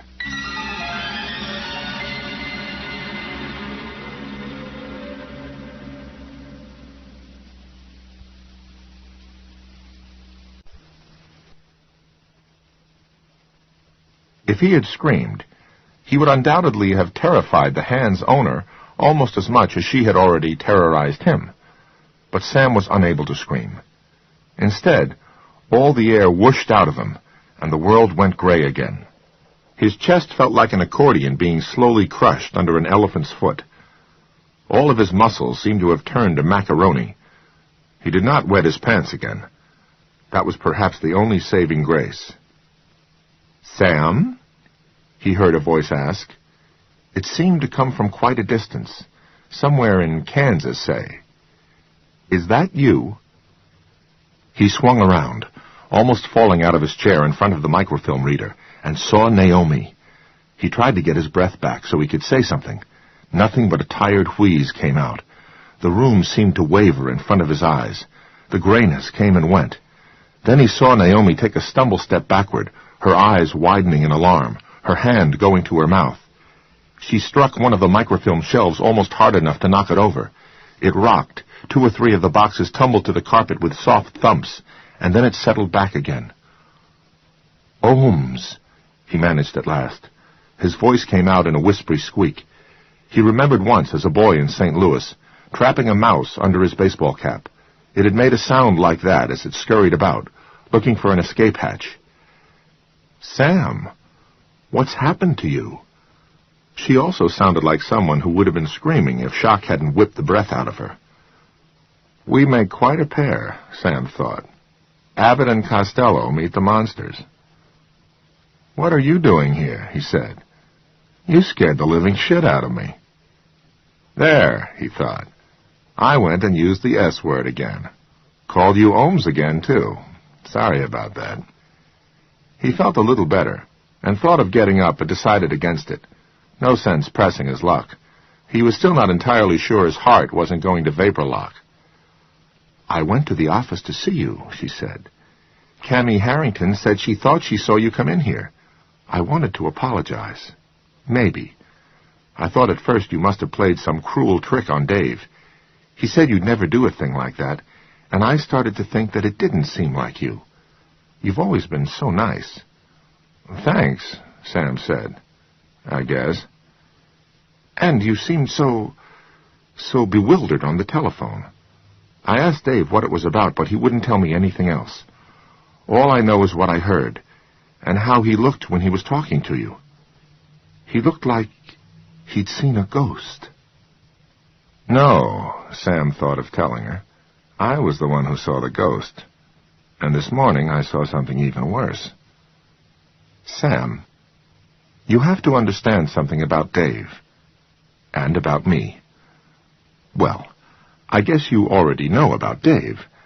But I guess I know, Sam told her.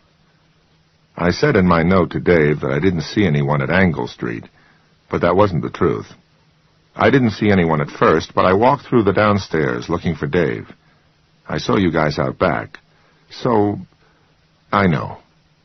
But I don't know on purpose, if you see what I mean. Yes, she said. It's all right, but, Sam, dear God, what's happened? Your hair. What about my hair? He asked her sharply. She fumbled her purse open with hands that shook slightly and brought out a compact. Look, she said. He did, but he already knew what he was going to see. Since 8:30 this morning, his hair had gone almost completely white.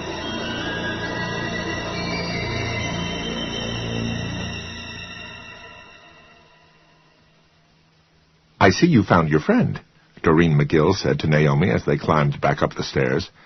She put a nail to the corner of her mouth and smiled her cute little me smile. Yes. Did you remember to sign out? Yes, Naomi said again. Sam hadn't, but she had done it for both of them. And did you return any microfilms you might have used? This time Sam said yes. He couldn't remember if either he or Naomi had returned the one spool of microfilm he had mounted, and he didn't care. All he wanted was to get out of here. Doreen was still being coy. Finger tapping the edge of her lower lip, she cocked her head and said to Sam, "You did look different in the newspaper picture. I just can't put my finger on what it is." As they went out the door, Naomi said, "He finally got smart and quit dyeing his hair." On the steps outside, Sam exploded with laughter. The force of his bellows doubled him over. It was hysterical laughter, its sound only half a step removed from the sound of screams. But he didn't care. It felt good. It felt enormously cleansing. Naomi stood beside him, seeming to be bothered neither by Sam's laughing fit nor the various glances they were drawing from passers-by on the street. She even lifted one hand and waved to someone she knew. Sam propped his hands on his upper thighs, still caught in his helpless gale of laughter, and yet there was a part of him sober enough to think, she has seen this sort of reaction before. I wonder where. But he knew the answer even before his mind had finished articulating the question. Naomi was an alcoholic, and she had made working with other alcoholics, helping them, part of her own therapy. She had probably seen a good deal more than a hysterical laughing fit during her time at Angle Street. She'll slap me, he thought, still howling helplessly at the image of himself at his bathroom mirror, patiently combing Grecian formula into his locks. She'll slap me, because that's what you do with hysterical people. Naomi apparently knew better. She only stood patiently beside him in the sunshine, waiting for him to regain control. At last his laughter began to taper off to wild snorts and runaway snickers. His stomach muscles ached, and his vision was water-wavery, and his cheeks were wet with tears.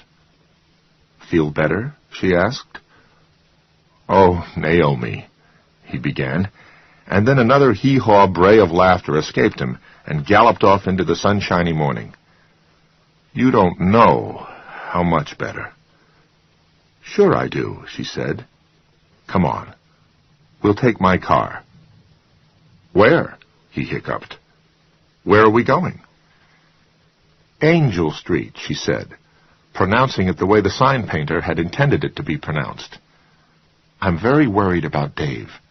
I went there first this morning, but he wasn't there. I'm afraid he may be out drinking. That's nothing new, is it? He asked, walking beside her down the steps. Her Datsun was parked at the curb behind Sam's own car. She glanced at him. It was a brief glance, but a complex one. Irritation, resignation, compassion. Sam thought that if you boiled that glance down, it would say, "You don't know what you're talking about, but it's not your fault." Dave's been sober almost a year this time, but his general health isn't good. As you say, falling off the wagon isn't anything new for him, but another fall may kill him. And that would be my fault. The last of his laughter dried up. She looked at him a little surprised. No, she said. That would be nobody's fault. But that doesn't mean I want it to happen, or that it has to. Come on. We'll take my car. We can talk on the way. Tell me what happened to you, she said as they headed toward the edge of town. Tell me everything. It isn't just your hair, Sam. You look 10 years older. Bullshit, Sam said. He had seen more than his hair in Naomi's compact mirror. He had gotten a better look at himself than he wanted. More like 20. And it feels like 100. What happened? What was it? Sam opened his mouth to tell her, thought of how it would sound, then shook his head. No, he said. Not yet. You're going to tell me something first. You're going to tell me about Ardelia Lortz. You thought I was joking the other day. I didn't realize that then, but I do now. So tell me about her.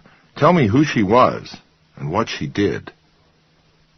Naomi pulled over to the curb beyond Junction City's old granite firehouse and looked at Sam.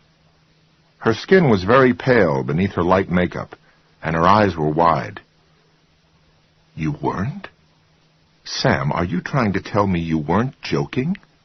That's right. But Sam... She stopped, and for a moment she seemed not to know how she should go on. At last she spoke very softly, as though to a child who has done something he doesn't know is wrong. But Sam, Ardelia Lortz is dead.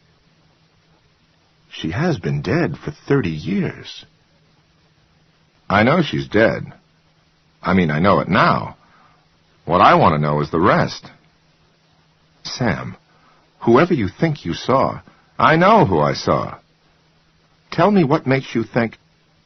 First, you tell me. She put her car back in gear, checked her rearview mirror, and began to drive toward Angle Street again. I don't know very much, she said. I was only 5 when she died, you see. Most of what I do know comes from overheard gossip. She belonged to the First Baptist Church at Proverbia. She went there, at least, but my mother doesn't talk about her. Neither do any of the older parishioners. To them, it's like she never existed. Sam nodded. That's just how Mr. Price treated her in the article he wrote about the library. The one I was reading when you put your hand on my shoulder and took about 12 more years off my life. It also explains why your mother was so mad at me when I mentioned her name Saturday night. Naomi glanced at him, startled. That's what you called about? Sam nodded. Oh, Sam, if you weren't on Mom's S list before, you are now. Sam laughed, then winced. His stomach still hurt from his fit on the steps of the newspaper office, but he was very glad he had had that fit. An hour ago, he never would have believed he could have gotten so much of his equilibrium back. In fact, an hour ago, he had been quite sure that Sam Peebles and equilibrium were going to remain mutually exclusive concepts for the rest of his life. Go ahead, Naomi. Most of what I've heard I picked up at what AA people call the real meeting, she said. That's when people stand around drinking coffee before and then after, talking about everything under the sun. He looked at her curiously. "How long have you been in AA, Naomi?" 9 years, Naomi said evenly. "And it's been 6 since I had to take a drink. But I've been an alcoholic forever. Drunks aren't made, Sam. They're born." "Oh," he said lamely. And then, "Was she in the program? Ardelia Lortz?" "God, no. But that doesn't mean there aren't people in AA who remember her. She showed up in Junction City in 1956 or 57, I think. She went to work for Mr. Lavin in the public library. A year or 2 later, he died very suddenly. It was a heart attack or a stroke, I think, and the town gave the job to the Lortz woman. I'd say the thing she was best at was fooling people." "What did she do, Naomi?" "She killed 2 children, and then herself," Naomi said simply. "In the summer of 1960, there was a search for the kids. No one thought of looking for them in the library, because it was supposed to be closed that day. They were found the next day, when the library was supposed to be open, but wasn't. There are skylights in the library roof." "I know. But these days you can only see them from the outside, because they changed the library inside. Lowered the ceiling to conserve heat or something. Anyway, those skylights had big brass catches on them. You grabbed the catches with a long pole to open the skylights and let in fresh air, I guess. She tied a rope to one of the catches. She must have used one of the track ladders that ran along the bookcases to do it, and hanged herself from it. She did that after she killed the children." "I see." Sam's voice was calm, but his heart was beating slowly and very hard. "And how did she kill the children?" "I don't know. No one's ever said, and I've never asked. I suppose it was horrible." "Yes, I suppose it was." "Now tell me what happened to you." "First, I want to see if Dave's at the shelter." Naomi tightened up at once. "I'll see if Dave's at the shelter," she said. "You're going to sit tight in the car. I'm sorry for you, Sam, and I'm sorry I jumped to the wrong conclusion last night, but you won't upset Dave anymore. I'll see to that." "Naomi, he's a part of this." "That's impossible," she said in a brisk, this-closes-the-discussion tone of voice. "Damn it, the whole thing is impossible." They were nearing Angle Street now. Ahead of them was a pickup truck rattling toward the recycling center, its bed full of cardboard cartons filled with bottles and cans. "I don't think you understand what I told you," she said. "It doesn't surprise me. Earth people rarely do. So open your ears, Sam. I'm going to say it in words of 1 syllable. If Dave drinks, Dave dies. Do you follow that? Does it get through?" She tossed another glance Sam's way.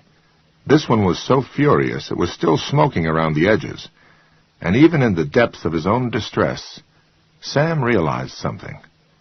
Before, even on the 2 occasions when he had taken Naomi out, he had thought she was pretty.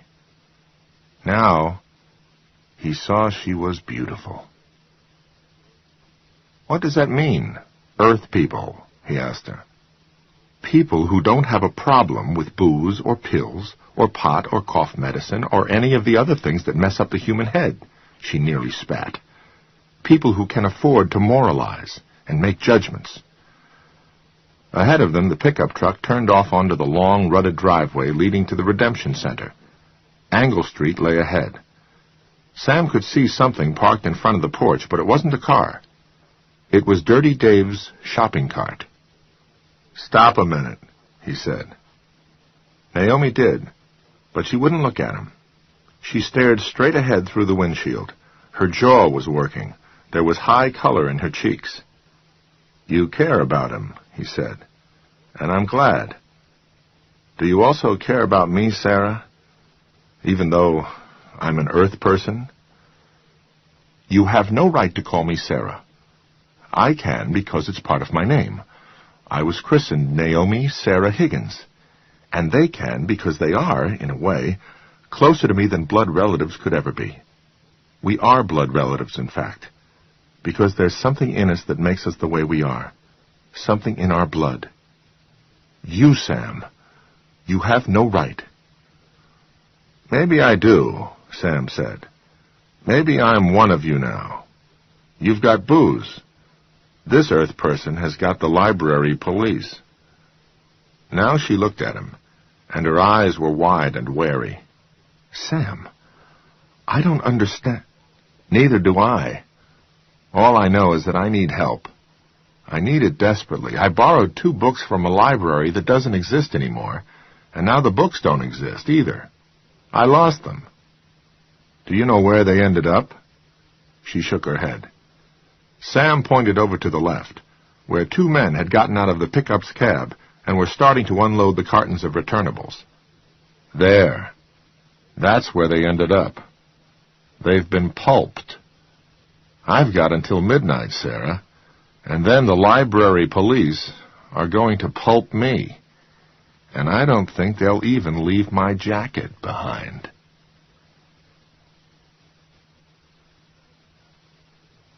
Sam sat in the passenger seat of Naomi Sarah Higgins Dotson for what seemed like a long, long time. Twice his hand went to the door handle and then fell back. She had relented, a little. If Dave wanted to talk to him, and if Dave was still in any condition to talk, she would allow it. Otherwise, no soap. At last the door of Angle Street opened. Naomi and Dave Duncan came out. She had an arm around his waist. His feet were shuffling, and Sam's heart sank. Then, as they stepped out into the sun, he saw that Dave wasn't drunk, or at least not necessarily. Looking at him was, in a weird way, like looking into Naomi's compact mirror all over again. Dave Duncan looked like a man trying to weather the worst shock of his life, and not doing a very good job of it. Sam got out of the car and stood by the door, indecisive.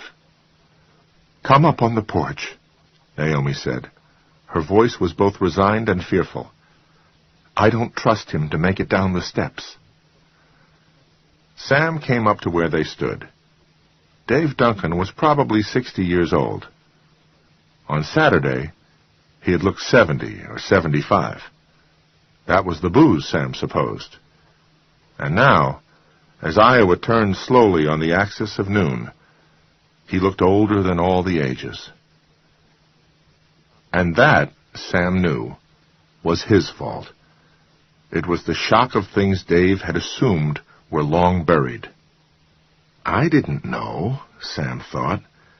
But this, however true it might be, had lost its power to comfort. Except for the burst veins in his nose and cheeks, Dave's face was the color of very old paper. His eyes were watery and stunned. His lips had a bluish tinge, and little beads of spittle pulsed in the deep pockets at the corners of his mouth. "I didn't want him to talk to you," Naomi said. "I wanted to take him to Dr. Meldon, but he refuses to go until he talks to you." "Mr. Peebles," Dave said feebly. "I'm sorry, Mr. Peebles. It's all my fault, isn't it? You have nothing to apologize for," Sam said. "Come on over here and sit down." He and Naomi led Dave to a rocking chair at the corner of the porch, and Dave eased himself into it. Sam and Naomi drew up chairs with sagging wicker bottoms and sat on either side of him.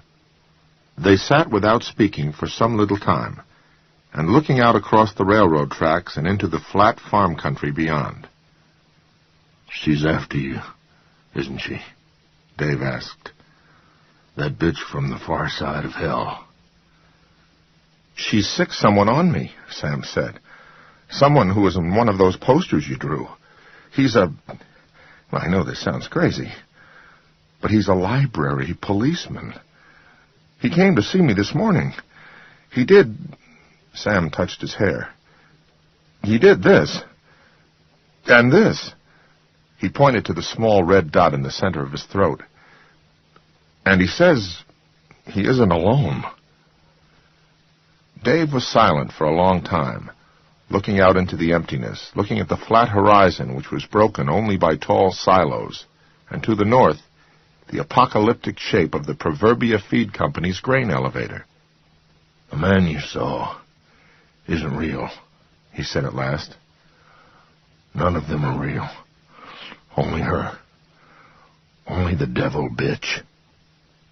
"Can you tell us, Dave?" Naomi asked gently. "If you can't, say so. But if it will make it better for you, easier, tell us." "Dear Sarah," Dave said.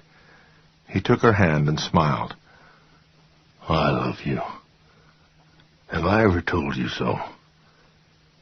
She shook her head, smiling back. Tears glinted in her eyes like tiny specks of mica. "No, but I'm glad, Dave." "I have to tell," he said. "It isn't a question of better or easier. It can't be allowed to go on. Do you know what I remember about my first AA meeting, Sarah?" She shook her head. How they said it was a program of honesty. How they said you had to tell everything, not just to God, but to God and another person. I thought, well, if that's what it takes to live a sober life, I've had it. They'll throw me in a plot up on Wavern Hill, in that part of the boneyard they set aside for drunks and all-time losers who never had a pot to piss in, nor a window to throw it out of. Because I could never tell all the things I've seen, all the things I've done. "We all think that at first," she said gently. Yeah, I know. But there can't be many that have seen the things I have, or done what I have. I did the best I could, though. Little by little, I did the best I could. I set my house in order. But those things I saw and did back then, those I never told. Not to any person, not to no man's God. I found a room in the basement of my heart, and I put those things in that room, and then I locked the door." He looked at Sam, and Sam saw tears rolling slowly and tiredly down the deep wrinkles in Dave's blasted cheeks. "Yes, I did. And when the door was locked, I nailed boards across it. And when the boards was nailed, I put sheet steel across the boards and riveted it tight. And when the riveting was done, I drawed a bureau up against the whole works, and before I called it good and walked away, I piled bricks on top of the bureau. And all these years since, I've spent telling myself I forgot all about Ardelia and her strange ways, about the things she wanted me to do, and the things she told me, and the promises she made, and what she really was. I took a lot of forgetting medicine, but it never did the job. And when I got into AA, that was the one thing that always drove me back. The thing in that room, you know. That thing has a name, Mr. Peebles. Its name is Ardelia Lortz. After I was sobered up a while, I'd start having bad dreams. Mostly I dreamed of the posters I did for her, the ones that scared the children so bad. But they weren't the worst dreams. His voice had fallen to a trembling whisper. They weren't the worst ones, by a long chalk. "Maybe you better rest a while," Sam said. He had discovered that no matter how much might depend on what Dave had to say, a part of him didn't want to hear it. A part of him was afraid to hear it. "Never mind resting," he said. "Doctor says I'm diabetic. My pancreas is a mess, and my liver's falling apart. Pretty soon, I'm going on a permanent vacation. I don't know if it'll be heaven or hell for me, but I'm pretty sure the bars and package stores are closed in both places, and thank God for that. But the time for resting isn't now. If I'm ever going to talk, it has to be now." He looked carefully at Sam. "You know you're in trouble, don't you?" Sam nodded. "Yes, but you don't know just how bad your trouble is. That's why I have to talk. I think she has to lie still sometimes. But her time of being still is over. And she has picked you, Mr. Peebles. That's why I have to talk, not that I want to. I went out last night after Sarah was gone and bought myself a jug. I took it down to the switching yard and sat where I've sat many times before, in the weeds and cinders and busted glass. I spun the cap off and held that jug up to my nose and smelled it. You know how that jug wine smells? To me, it always smells like the wallpaper in cheap hotel rooms, or like a stream that has flowed its way through a town dump somewhere. But I have always liked that smell, just the same. Because it smells like sleep, too. And all the time I was holding that jug up, smelling it, I could hear the bitch queen talking from inside the room where I locked her up. From behind the bricks, the bureau, the sheet steel, the boards and locks. Talking like someone who's been buried alive. She was a little muffled, but I could still hear her just fine. I could hear her saying, "That's right, Dave. That's the answer. It's the only answer there is for folks like you. The only one that works. And it will be the only answer you need until answers don't matter anymore." I tipped that jug for a good long drink. And then at the last second, it smelled like her. And I remembered her face at the end, all covered with little threads, and how her mouth changed. And I threw that jug away. Smashed it on a railroad tie because this shit has got to end. I won't let her take another nip out of this town. His voice rose to a trembling but powerful old man's shout. This shit has gone on long enough. Naomi laid a hand on Dave's arm. Her face was frightened and full of trouble. What, Dave? What is it? I want to be sure, Dave said. You tell me first, Mr. Peebles. Tell me everything that's been happening to you, and don't leave out nothing. I will, Sam said. On one condition. Dave smiled faintly. What condition is that? You have to promise to call me Sam, and in return, I'll never call you Dirty Dave again. His smile broadened. You got a deal there, Sam. Good. He took a deep breath. Everything was the fault of the goddamn acrobat, he began. It took longer than he had thought it would, but there was an inexpressible relief, a joy almost, in telling it all, holding nothing back. He had told Dave about the amazing Joe, Craig's call for help, and Naomi's suggestion about livening up his material. He told them about how the library had looked, and about his meeting with Ardelia Lortz.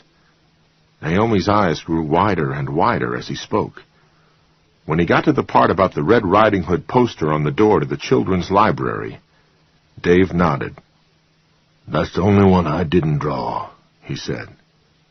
She had that one with her. I bet they never found it either. I bet she still has that one with her. She liked mine, but that one was her favorite. What do you mean? Sam asked. Dave only shook his head and told Sam to go on. He told them about the library card, the books he had borrowed, and the strange little argument they had had on Sam's way out. That's it, Dave said flatly. That's all it took. You might not believe it, but I know her. You made her mad. God damn if you didn't. You made her mad. And now she set her cap for you. Sam finished his story as quickly as he could, but his voice slowed and nearly halted when he came to the visit from the library policeman in his fog-gray trench coat. When Sam finished, he was nearly weeping and his hands had begun to shake again. Could I have a glass of water? He asked Naomi thickly. Of course, she said, and got up to get it. She took 2 steps, then returned and kissed Sam on the cheek. Her lips were cool and soft, and before she left to get his water, she spoke 3 blessed words into his ear. I believe you. Sam raised the glass to his lips, using both hands to be sure he wouldn't spill it, and drank half of it at a draught. When he put it down, he said, What about you, Dave? Do you believe me? Yeah, Dave said. He spoke almost absently, as if this were a foregone conclusion. Sam supposed that, to Dave, it was. After all, he had known the mysterious Ardelia Lortz firsthand, and his ravaged, too-old face suggested that theirs had not been a loving relationship. Dave said nothing else for several moments, but a little of his color had come back. He looked out across the railroad tracks toward the fallow fields. They would be green with sprouting corn in another 6 or 7 weeks, but now they looked barren. His eyes watched a cloud shadow flow across that midwestern emptiness in the shape of a giant hawk. At last he seemed to rouse himself and turned to Sam. My library policeman, the one I drew for her, didn't have no scar, he said at last. Sam thought of the stranger's long white face. The scar had been there, all right, across the cheek, under the eye, over the bridge of the nose in a thin, flowing line. So, he asked, what does that mean? Well, it don't mean nothing to me, but I think it must mean something to you, Mr. Sam. I know about the badge, what you call the Star of Many Points. I found that in a book of heraldry right there in the Junction City Library. It's called the Maltese Cross. Christian knights wore them in the middle of their chests when they went into battle during the Crusades. They were supposed to be magical. I was so taken with the shape that I put it into the picture. But a scar? No. Not on my library policeman. Who was your library policeman, Sam? I don't know what you're talking about, Sam said slowly. But that voice, faint, mocking, haunting, recurred. Come with me, son. I'm a policeman. And his mouth was suddenly full of that taste again. The sugar, slimy taste of red licorice. His taste buds cramped. His stomach rolled. But it was stupid. Really quite stupid. He had never eaten red licorice in his life. He hated it. If you've never eaten it, how do you know you hate it? I really don't get you, he said, speaking more strongly. You're getting something, Naomi said. You look like someone just kicked you in the stomach. Sam glanced at her, annoyed. She looked back at him calmly, and Sam felt his heart rate speed up. Let it alone for now, Dave said, although you can't let it alone for long, Sam. Not if you want to hold on to any hope of getting out of this. Let me tell you my story. I've never told it before, and I'll never tell it again. But it's time. I wasn't always Dirty Dave Duncan, he began.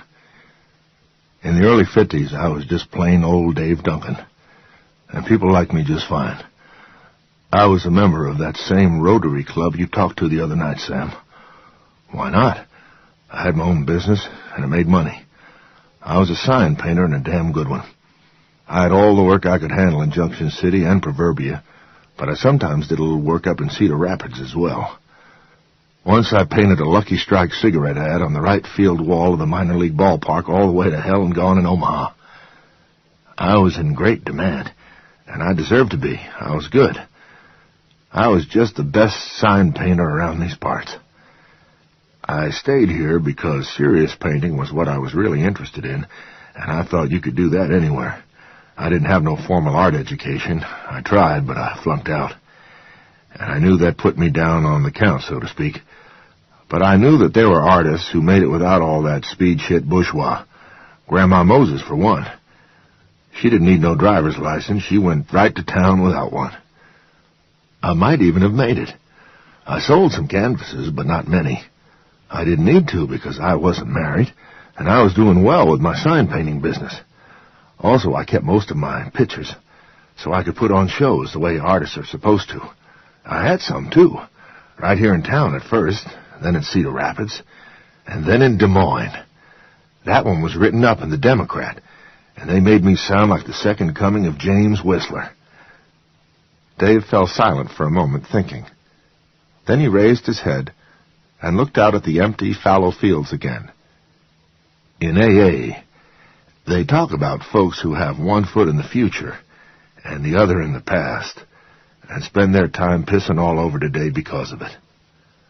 But sometimes it's hard not to wonder what might have happened if you'd done things just a little different. He looked almost guiltily at Naomi, who smiled and pressed his hand. Because I was good, and I did come close. But I was drinking heavy even back then. I didn't think much of it. Hell, I was young and strong, and besides, don't all great artists drink? I thought they did, and I still might have made it. Made something anyway, for a while. But then, Ardelia Lortz came to Junction City. And when she came, I was lost. He looked at Sam. I recognize her from your story, Sam. But that wasn't how she looked back then. You expected to see an old lady librarian, and that suited her purpose. So that's just what you did see. But when she came to Junction City in the summer of '57, her hair was ash blonde, and the only places she was plump was where a woman is supposed to be plump. I was living out in Proverbia then, and I used to go to the Baptist church. I wasn't much on religion, but there were some fine-looking women there. Your mom was one of them, Sarah. Naomi laughed in the way women do when they are told something they cannot quite believe. Ardelia caught on with the home folks right away. These days, when the folks from that church talk about her, if they ever do, I'll bet they say things like, I knew from the very start there was something funny about that Lortz woman, or I never trusted the look in that woman's eye. But let me tell you, that wasn't how it was. They buzzed around her, the women as well as the men, like bees around the first flower of spring. She got a job as Mr. Lavin's assistant before she was in town a month, but she was teaching the little ones at the Sunday school out there in Proverbia 2 weeks before that. Just what she was teaching them, I don't like to think. You can bet your bottom dollar it wasn't the gospel according to Matthew, but she was teaching them. And everyone swore on how much the little ones loved her. They swore on it, too. But there was a look in their eyes when they said so. A far-off look. Like they wasn't really sure where they were. Or even who they were. Well, she caught my eye. And I caught hers. You wouldn't know it from the way I am now, but I was a pretty good-looking fella in those days. I always had a tan from working outdoors. I had muscles. My hair was faded almost blonde from the sun, and my belly was as flat as your ironing board, Sarah. Ardelia had rented herself a farmhouse about 1.5 miles from the church. A tight enough little place, but it needed a coat of paint as bad as a man in the desert needs a drink of water. So after church, the second week I noticed her there, I didn't go often, and by then it was half past August, I offered to paint it for her. She had the biggest eyes you've ever seen. I guess most people would have called them gray, but when she looked right at you, hard, you would have sworn they were silver. And she looked at me hard that day after church. She was wearing some kind of perfume that I never smelled before, and I ain't never smelled since. Lavender, I think. I can't think how to describe it, but I know it always made me think of little white flowers that only bloom after the sun has gone down. And I was smitten, right there and then. She was close to me, almost close enough for our bodies to touch. She was wearing this dowdy black dress, the kind of dress an old lady would wear, and a hat with a little net veil, and she was holding her purse in front of her, all prim and proper. Her eyes weren't prim, though. No, sir. Nor proper. Not a bit. I hope you don't want to put advertisements for bleach and chewing tobacco all over my new house, she says. No, ma'am, I says back. I thought just 2 coats of plain old white. Houses aren't what I do for a living anyway, but with you being new in town and all, I thought it would be neighborly. Yes, indeed, she says, and touches my shoulder. Dave looked apologetically at Naomi. I think I ought to give you a chance to leave if you want to. Pretty soon, I want to start telling some dirty stuff, Sarah. I'm ashamed of it, but I want to clean the slate of my doings with her. She patted his old chapped hand. Go ahead, she told him quietly. Say it all. He fetched in a deep breath and went on again. When she touched me, I knew I had to have her, or die trying. Just that one little touch made me feel better and crazier than any woman touch ever made me feel in my whole life. And she knew it, too. I could see it in her eyes. It was a sly look. It was a mean look, too. But something about that excited me more than anything else. It would be neighborly, Dave, she says. And I want to be a very good neighbor. So I walked her home. Left all the other young fellas standing at the church door, you might say, fuming and no doubt cursing my name. They didn't know how lucky they were. None of them. My Ford was in the shop, and she didn't have no car, so we were stuck with the Shanks mare. I didn't mind a bit, and she didn't seem to neither. We went out the Truman Road, which was still dirt in those days, although they sent a town truck along to oil it every 2 or 3 weeks and lay the dust. We got about halfway to her place, and she stopped. It was just the 2 of us standing in the middle of Truman Road at high noon on a summer's day, with about 1 million acres of Sam O'Day's corn on one side and about 2 million of Bill Humpy's corn on the other. All of it growing high over our heads and rustling in the secret way corn has, even when there's no breeze. My granddad used to say it was the sound of the corn growing. I don't know if that's the truth or not, but it's a spooky sound. I can tell you that.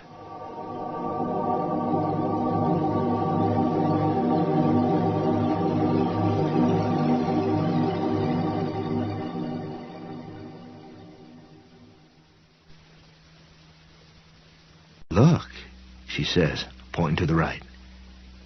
Do you see it? I looked, but I didn't see nothing. Only corn. I told her so. I'll show you, she says, and runs into the corn. Sunday dress and high heels and all. She didn't even take off that hat with the veil on it. I stood there for a few seconds, sort of stunned. Then I heard her laughing. I heard her laughing in the corn. So I ran in after her, partly to see whatever it was she'd seen, but mostly because of that laugh. I was so randy. I can't begin to tell you. I seen her standing way up the row I was in, and then she faded into the next one, still laughing. I started to laugh, too, and went on through myself, not caring that I was busting down some of Sam O'Day's plants. He'd never miss them, not in all those acres. But when I got through, trailing corn silk off my shoulders and a green leaf stuck in my tie like some new kind of clip, I stopped laughing in a hurry, because she wasn't there. Then I heard her on the other side of me. I didn't have no idea how she could have got back there without me seeing her, but she had to. So I busted back through just in time to see her running into the next row. We played hide and seek for half an hour, I guess, and I couldn't catch her. All I did was get hotter and randier. I think she was a row over in front of me, but I'd get there and hear her 2 rows over behind me. Sometimes I'd see her foot or her leg, and of course she left tracks in the soft dirt, but they weren't no good, because they seemed to go every which way at once. Then, just as I was starting to get mad, I'd sweat through my good shirt, my tie was undone, and my shoes was full of dirt. I come through to a row and seen her hat hanging off a corn plant with the veil flipping in the little breeze that got down there into the corn. "Come and get me, Dave," she calls. I grabbed her hat and busted through to the next row on a slant. She was gone. I could just see the corn wavering where she'd went through, but both her shoes were there. In the next row, I found one of her silk stockings hung over near her corn, and still I could hear her laughing. Over on my blind side she was, and how the bitch got there, God only knows. Not that it mattered to me by then. I ripped off my tie and tore after her, around and do-si-do, panting like a stupid dog that don't know enough to lie still on a hot day. And I'll tell you something. I broke the corn down everywhere I went, left a trail of trampled stalks and leaners behind me. But she never busted a one. They'd just waver a bit when she passed, as if there was no more to her than there was to that little summer breeze. I found her dress, her slip, and her garter belt. Then I found her bra and step-ins. I couldn't hear her laughing no more. There wasn't no sound but the corn. I stood there in one of the rows, puffing like a leaky boiler, with all her clothes bundled up against my chest. I could smell her perfume in them, and it was driving me crazy. "Where are you?" I yelled, but there wasn't no answer. Well, I finally lost what little sanity I had left. And, of course, that was just what she wanted. "Where the fuck are you?" I screamed, and her long, white arm reached through the corn plants right beside me, and she stroked my neck with one finger. It jumped the shit out of me. "I've been waiting for you," she said. "What took you so long? Don't you want to see it?" She grabbed me and drawed me through the corn, and there she was with her feet planted in the dirt, not a stitch on her, and her eyes as silver as rain on a foggy day. Dave took a long drink of water, closed his eyes, and went on. "We didn't make love there in the corn. In all the time I knew her, we never made love. But we made something. I had Ardelia in just about every way a man can have a woman, and I think I had her in some ways you'd think would be impossible. I can't remember all the ways, but I can remember her body, how white it was, how her legs looked, how her toes curled and seemed to feel along the shoots of the plants coming out of the dirt. I can remember how she pulled her fingernails back and forth across the skin of my neck and my throat. We went on and on and on. I don't know how many times, but I know I didn't ever get tired. When we started, I felt horny enough to rape the Statue of Liberty, and when we finished, I felt the same way. I couldn't get enough of her. It was like the booze, I guess. Wasn't any way I could ever get enough of her. And she knew it, too. But we finally did stop. She put her hands behind her head and wriggled her white shoulders in the black dirt we was laying in, and looked up at me with those silvery eyes of hers, and she says, "Well, Dave, are we neighbors yet?" I told her I want to go again, and she told me not to push my luck. I tried to climb on just the same, and she pushed me off as easy as a mother pushes a baby off in her tit when she don't want to feed it no more.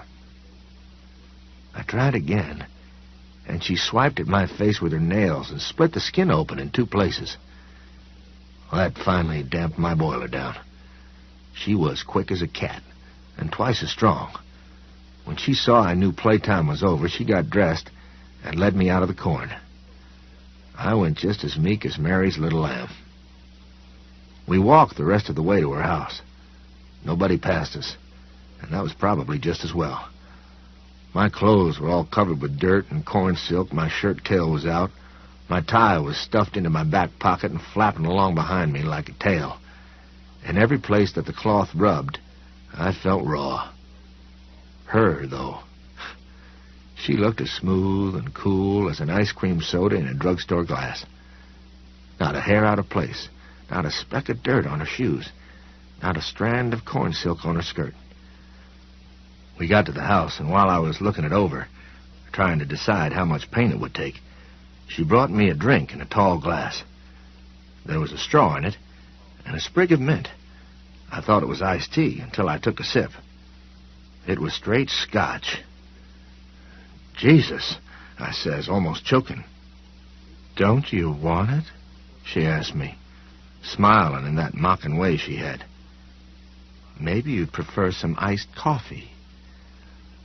"Oh, I want it," I says. But it was more than that. I needed it. I was trying not to drink in the middle of the day back then, because that's what alcoholics do. But that was the end of that.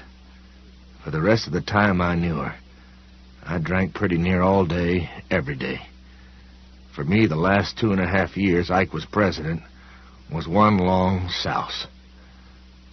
While I was painting her house and doing everything she'd let me do to her whenever I could, she was settling in at the library. Mr. Lavin hired her first crack out of the box and put her in charge of the children's library. I used to go there every chance I got, which was a lot, since I was self-employed. When Mr. Lavin spoke to me about how much time I was spending there, I promised to paint the whole inside of the library for free. Then he let me come and go as much as I wanted. Ardelia told me it would work out just that way. And she was right, as usual. I don't have any connected memories of the time I spent under her spell, and that's what it was. An enchanted man living under the spell of a woman who wasn't really a woman at all. It wasn't the blackouts that drunks sometimes get. It was wanting to forget things after they were over. So what I have is memories that stand apart from each other but seem to lie in a chain, like those islands in the Pacific Ocean. Archipelagos, or whatever they call them. I remember she put the poster of Little Red Riding Hood up on the door to the children's room about a month before Mr. Lavin died. And I remember her taking one little boy by the hand and leading him over to it. "Do you see that little girl?" Ardelia asked him. "Yes," he says. "Do you know why that bad thing is getting ready to eat her?" "No," the kid says back, his eyes all big and solemn and full of tears. "Because he forgot to bring back his library book on time," she says. "You won't ever do that, Willie, will you?" "No, never," the little boy says. And Ardelia says, "You better not." And then she led him into the children's room for story hour, still holding him by the hand. That kid, it was Willie Clemmert, who got killed in Vietnam, looked back over his shoulder at where I was, standing on my scaffold with a paintbrush in my hand, and I could read his eyes like they were a newspaper headline. "Save me from her," his eyes said. "Please, Mr. Duncan." But how could I? I couldn't even save myself. Dave produced a clean but badly wrinkled bandana from the depths of one back pocket and blew a mighty honk into it. Mr. Lavin began by thinking Ardelia just about walked on water. But he changed his mind after a while. They got into a hell of a scrap over that Red Riding Hood poster about a week before he died. He never liked it. Maybe he didn't have a very good idea of what went on during story hour. I'll get to that pretty soon. But he wasn't entirely blind. He saw the way the kids looked at that poster. At last, he told her to take it down. That was when the argument started. I didn't hear it all because I was on the scaffold high above them, and the acoustics were bad. But I heard enough. He said something about scaring the children. Or maybe it was scarring the children. And she said something back about how it helped her keep the rowdy element under control. She called it a teaching tool, just like the hickory stick. But he stuck to his guns, and she finally had to take it down. That night, at her house, she was like a tiger in the zoo after some kid has spent all day poking it with a stick. She went back and forth in great big long strides, not a stitch on, her hair flying out behind her. I was in bed, drunk as a lord. But I remember she turned around, and her eyes had gone from silver to bright red, as if her brains had caught afire, and her mouth looked funny, like it was trying to pull itself right out of her face or something. It almost scared me sober. I had never seen nothing like that, and never wanted to see it again. "I'm going to fix him," she said. "I'm going to fix that fat old whoremaster, Davy. You wait and see." I told her not to do anything stupid, not to let her temper get the best of her, and a lot of other stuff that didn't stand knee-high to jack shit. She listened to me for a while, and then she ran across the room so fast that, well, I don't know how to say it. One second, she was standing all the way across the room by the door, and the next second, she was jumping on top of me, her eyes red and glaring, her mouth all pooched out of her face like she wanted to kiss me so bad she was stretching her skin somehow to do it. And I had an idea that instead of just scratching me this time, she was going to put her nails into my throat and peel me to the backbone. But she didn't. She put her face right down to mine and looked at me. I don't know what she saw. How scared I was, I guess. But it must have made her happy, because she tipped her head back so her hair fell all the way down to my thighs, and she laughed. "Stop talking, you damned souse," she said, "and stick it in me. What else are you good for?" So I did, because sticking it in her and drinking was all I was good for by then. I surely wasn't painting pictures anymore. I lost my license after I got clipped for my third OUI, in 58 or 59, that was. And I was getting bad reports on some of my jobs. I didn't care much how I did them anymore, you see. All I wanted was her. Talk started to circulate about how Dave Duncan wasn't trustworthy no more. But the reason they said I wasn't was always the booze. The word of what we were to each other never got around much. She was careful as the devil about that. My reputation went to hell in a handbasket, but she never got so much as a splash of mud on the hem of her skirts. I think Mr. Lavin suspected. At first he thought I just had a crush on her, and she never so much as knew I was making calf's eyes at her from up on my scaffold. But I think that in the end, he suspected. But then Mr. Lavin died. They said it was a heart attack, but I know better. We were in the hammock on her back porch that night after it happened, and that night it was her that couldn't get enough of it. She screwed me until I hollered uncle. Then she lay down next to me and looked at me as content as a cat that's had its fill of cream, and her eyes had that deep red glow again. I'm not talking about something in my imagination. I could see the reflection of that red glow on the skin of my bare arm, and I could feel it. It was like sitting next to a wood stove that's been stoked and then damped down. "I told you I'd fix him, Davy," she says all at once in this mean, teasing voice. Me, I was drunk and half killed with fucking. What she said hardly registered on me. I felt like I was falling asleep in a pit of quicksand. What'd you do to him? I asked, half in a doze. I hugged him, she said. I give special hugs, Davy.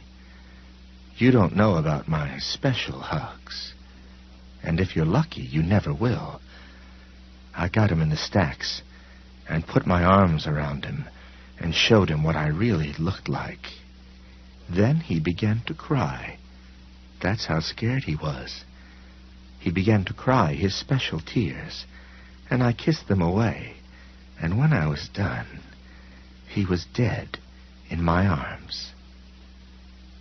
His special tears. That's what she called them. And then her face, it changed.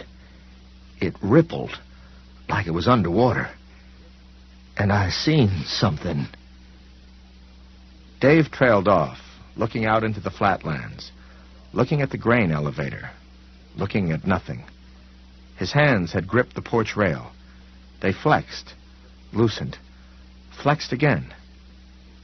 I don't remember, he said at last. Or maybe I don't want to remember. Except for two things. It had red eyes with no lids, and there was a lot of loose flesh around its mouth, lying in the folds and flaps, but it wasn't skin. It looked dangerous. Then that flesh around its mouth started to move somehow, and I think I started to scream. And then it was gone. All of it was gone. It was only Ardelia again, peeping up at me and smiling like a pretty, curious cat. Don't worry, she says. You don't have to see, Davy. As long as you do what I tell you, that is. As long as you're one of the good babies. As long as you behave. Tonight I'm very happy, because that old fool is gone at last. The town council is going to appoint me in his place, and I'll run things the way I want. God help us all then, I thought, but I didn't say it. You wouldn't have either, if you'd looked down and seen that thing with those staring red eyeballs curled up next to you in a hammock way out in the country, so far out nobody would hear you screaming, even if you did it at the top of your lungs. A little while later, she went into the house and come back out with 2 of those tall glasses full of scotch. And pretty soon I was 20,000 leagues under the sea again, where nothing mattered. She kept the library closed for a week. Out of respect for Mr. Lavin was how she put it. And when she opened up again, Little Red Riding Hood was back on the door of the children's room. A week or 2 after that, she told me she wanted to make some new posters for the children's room.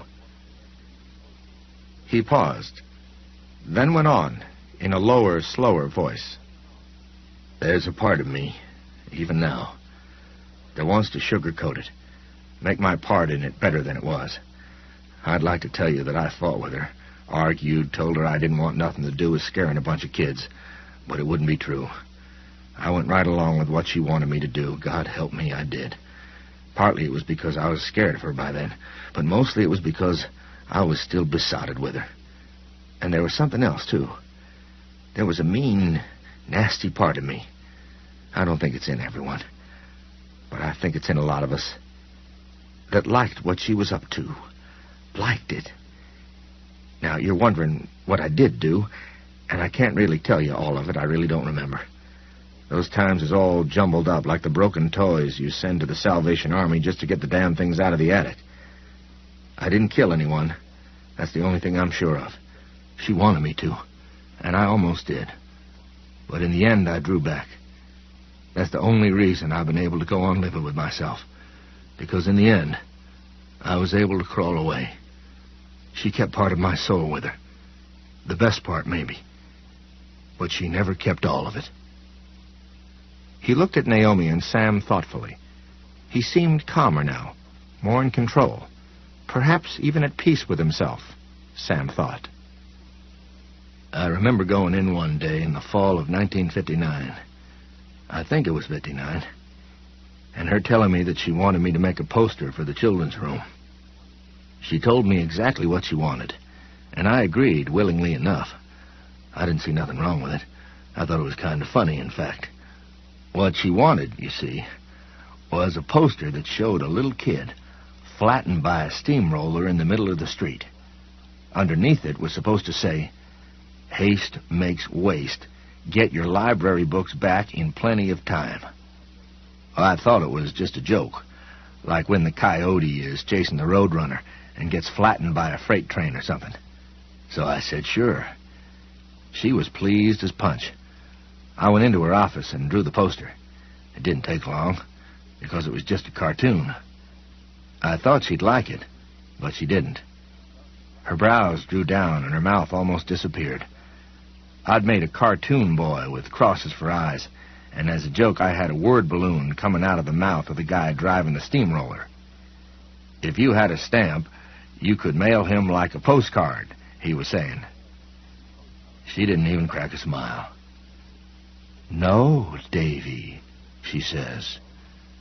"You don't understand. This won't make the children bring their books back on time. This will only make them laugh. And they spend too much time doing that as it is." "Well," I says, "I guess I didn't understand what you wanted." We were standing behind the circulation desk, so nobody could see us except from the waist up. And she reached down and took my balls in her hand and looked at me with those big silver eyes of hers and said, "I want you to make it realistic." It took me a second or two to understand what she really meant. When I did, I couldn't believe it. "Ardelia," I says, "you don't understand what you're saying. If a kid really did get run over by a steamroller..." She gave my balls a squeeze, one that hurt, as if to remind me just how she had me, and said, "I understand, all right. Now you understand me. I don't want them to laugh, Davy. I want them to cry. So why don't you go on back in there and do it right this time?" Well, I went back into her office. I don't know what I meant to do, but my mind got made up in a hurry. There was a fresh piece of poster board on the desk, and a tall glass of scotch with a straw and a sprig of mint in it, and a note from Ardelia that said, "D, use a lot of red this time." He looked soberly at Sam and Naomi. But she'd never been in there, you see. Never for a minute.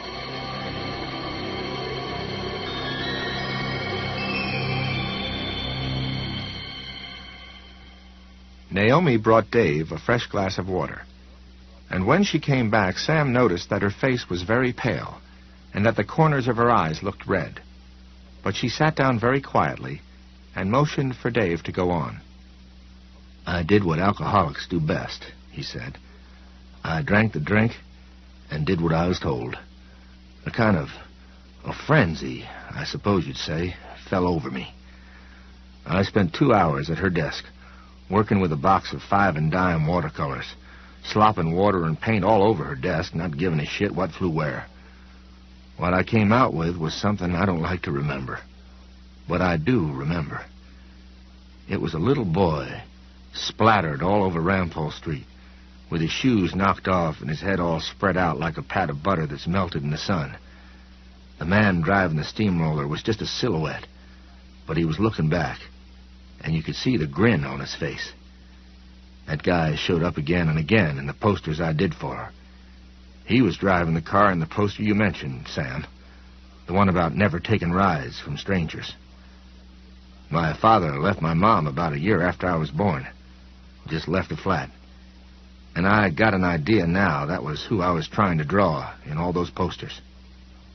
I used to call him the Dark Man, and I think he was my dad. I think maybe Ardelia prodded him out of me somehow. And when I took the second one out, she liked it fine. She laughed over it. "It's perfect, Davy," she said. "It'll scare a whole mountain of do-right into the little snot-noses. I'll put it up right away." She did, too, on the front of the checkout desk in the children's room. And when she did, I saw something that really chilled my blood. I knew the little boy I'd drawn, you see. It was Willie Clemmert. I'd drawn him without even knowing it. And the expression on what was left of his face was the one I'd seen that day when she took his hand and led him into the children's room. I was there when the kids came in for story hour and saw that poster for the first time. They were scared. Their eyes got big, and one little girl started to cry. And I liked it that they were scared. I thought, that'll pound the do-right into 'em all right. That'll teach 'em what'll happen if they cross her, if they don't do what she says. And part of me thought, you're getting to like her, Dave. Pretty soon, you'll get to be like her. And then you'll be lost. You'll be lost forever. But I went on just the same. I felt like I had a one-way ticket, and I wasn't going to get off until I rode all the way to the end of the line. Ardelia hired some college kids, but she always put them in the circulation room and the reference room and on the main desk. She kept complete charge of the kids. They were the easiest to scare, you see. And I think they were the best scares, the ones that fed her the best. Because that's what she lived on, you know. She fed on their fright. And I made more posters. I can't remember them all, but I remember the library policeman. He was in a lot of them. In one, it was called Library Policemen Go on Vacation, Too. He was standing on the edge of a stream and fishing. Only what he'd baited his hook with was that little boy the kids called Simple Simon. In another one, he had Simple Simon strapped to the nose of a rocket and was pulling the switch that would send him into outer space. That one said, "Learn more about science and technology at the library, but be sure to do right and get your books back on time." We turned the children's room into a house of horrors for the kids who came there, Dave said. He spoke slowly, and his voice was full of tears. She and I, we did that to the children. But do you know what? They always came back. They always came back for more. And they never told. She saw to that. "But the parents," Naomi exclaimed suddenly, so sharply that Sam jumped. "Surely when the parents saw..." "No," Dave told her. "Their parents never saw nothing. The only scary poster they ever saw was the one of Little Red Riding Hood and the wolf. Ardelia left that one up all the time. But the others only went up during story hour, after school, on Thursday nights, and Saturday mornings. She wasn't a human being, Sarah. You've got to get that straight in your mind. She was not human. She knew when grown-ups was coming. And she always got the posters I'd drawn off the walls and other ones, regular posters that said things like, "Read books just for the fun of it," up before they came. I can remember when I'd be there for story hour. In those days, I never left her if I could stay close. And I had lots of time to stay close, because I'd quit painting pictures. All my regular jobs had fell through, and I was living on the little I'd managed to save up. Before long, the money was gone, too, and I had to start selling things. My TV, my guitar, my truck, finally my house. That don't matter. What matters is that I was there a lot, and I saw what went on. The little ones would have their chairs drawn up in a circle, with Ardelia sitting in the middle. I'd be in the back of the room, sitting in one of those kid-sized chairs myself, wearing my old paint-spotted duster more often than not, drunk as a skunk, needing a shave, reeking of scotch. And she'd be reading reading one of her special Ardelia stories. And then she'd break off and cock her head to one side like she was listening. The kids would stir around and look uneasy. They looked another way, too, like they was waking out of a deep sleep she'd put 'em into. "We're going to have company," she'd say, smiling. "Isn't that special, children? Do I have some good baby volunteers to help me get ready for our big people company?" They'd all raise their hands when she said that, because they all wanted to be good babies. The posters I'd made showed 'em what happened to bad babies who didn't do right. Even I'd raised my hand, sitting drunk in the back of the room in my filthy old duster, looking like the world's oldest, tiredest kid. And then they'd get up, and some would take down my posters, and others would take the regular posters out of the bottom drawer of her desk. They'd swap 'em. Then they'd sit down, and she'd switch from whatever horrible thing she'd been telling them to a story like The Princess and the Pea.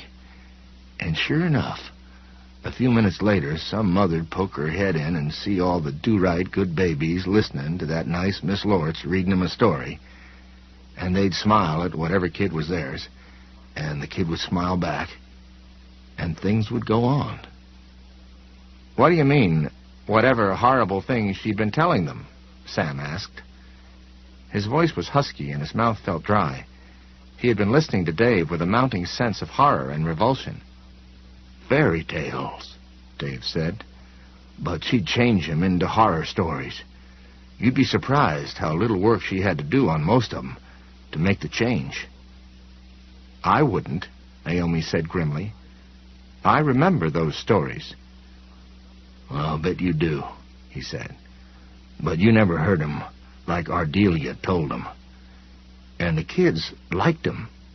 Part of 'em liked the stories, and they liked her because she drew on 'em and fascinated them the way she drew on me."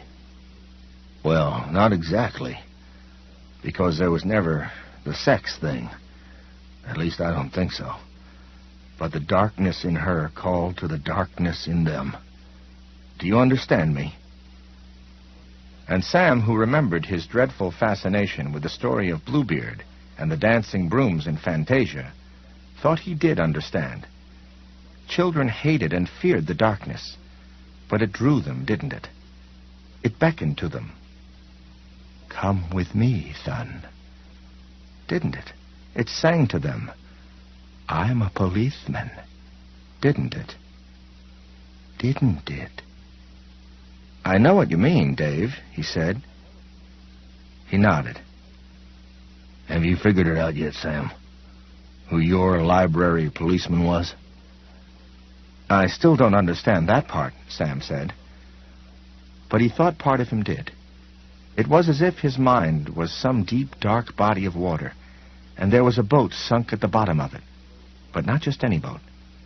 No, this was a pirate schooner, full of loot and dead bodies, and now it had begun to shift in the muck which had held it so long. Soon, he feared, this ghostly, glaring wreck would surface again, its blasted masts draped with black seaweed, and a skeleton with a $1,000,000 grin still lashed to the rotting remains of the wheel. "Now, I think maybe you do," Dave said, "or that you're beginning to. And it will have to come out, Sam. Believe me." "I still don't really understand about the stories," Naomi said. "One of her favorites, Sarah. And it was a favorite of the children, too. You have to understand that and believe it. Was Goldilocks and the Three Bears.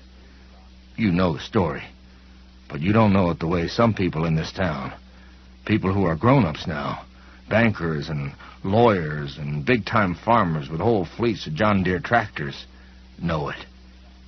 Deep in their hearts, it's the Ardelia Lortz version they keep, you see. It may be that some of them have told those same stories to their own children, never knowing there are other ways to tell them. I don't like to think that's so, but in my heart I know it is. In Ardelia's version, Goldilocks is a bad baby who won't do right. She comes into the house of the three bears and wrecks it on purpose. Pulls down Mama Bear's curtains and drags the washing through the mud and tears up all of Papa Bear's magazines and business papers and uses one of the steak knives to cut holes in his favorite chair. Then she tears up all their books. That was Ardelia's favorite part, I think, when Goldilocks spoiled the books. And she don't eat the porridge, oh no. Not when Ardelia told the story. The way Ardelia told it, Goldilocks got some rat poison off a high shelf and shook it all over the porridge like powdered sugar. She didn't know anything about who lived in the house, but she wanted to kill them anyway, because that's the kind of bad baby she was. That's horrible, Naomi exclaimed. She had lost her composure, really lost it for the first time. Her hands were pressed over her mouth, and her wide eyes regarded Dave from above them. Yes, it was. But it wasn't the end. Goldilocks was so tired from wrecking the house, you see, that when she went upstairs to tear their bedrooms apart, she fell asleep in Baby Bear's bed. And when the three bears came home and saw her, they fell upon her. That was just how Ardelia used to say it. They fell upon her and ate that wicked bad baby alive. They ate her from the feet up while she screamed and struggled, all except for her head. They saved that because they knew what she had done to their porridge. They smelled the poison. They could do that, children, because they were bears, Ardelia used to say. And all the children, Ardelia's good babies, would nod their heads because they saw how that could be. They took Goldilocks' head down to the kitchen and boiled it and ate her brains for their breakfast. They all agreed it was very tasty, and they lived happily ever after. There was a thick, almost deathly silence on the porch. Dave reached for his glass of water and almost knocked it off the railing with his trembling fingers. He rescued it at the last moment, held it in both hands, and drank deeply. Then he put it down and said to Sam, "Are you surprised that my boozing got a little bit out of control?" Sam shook his head. Dave looked at Naomi and said, "Do you understand now why I was never able to tell this story? Why I put it in that room?" "Yes," she said in a trembling, sighing voice that was not much more than a whisper. "And I think I understand why the kids never told either. Some things are just too monstrous." "For us, maybe," Dave said. "For kids? I don't know, Sarah. I don't think kids know monsters so well at first glance. It's their folks that tell them how to recognize the monsters. And she had something else going for her. You remember me telling you about how, when she told the kids a parent was coming, they looked like they were waking up from a deep sleep?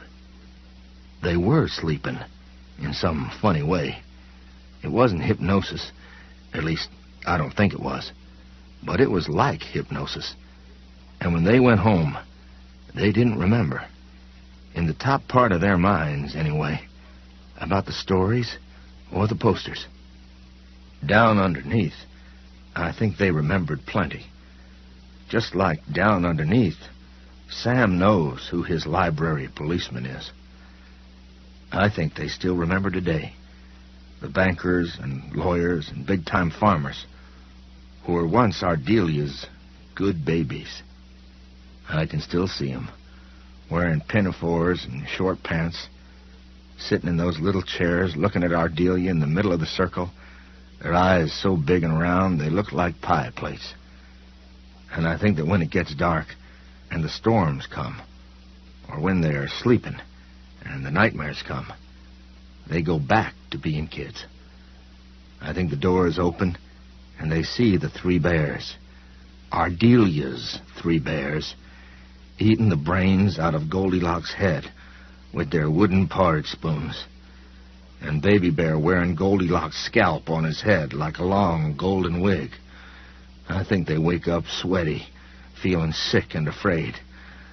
I think that's what she left this town. I think she left a legacy of secret nightmares. But I still haven't gotten to the worst thing. Those stories, you see. Well, sometimes it was the posters, but mostly it was the stories. Would scare one of them into a crying fit, or they'd start to faint or pass out or whatever.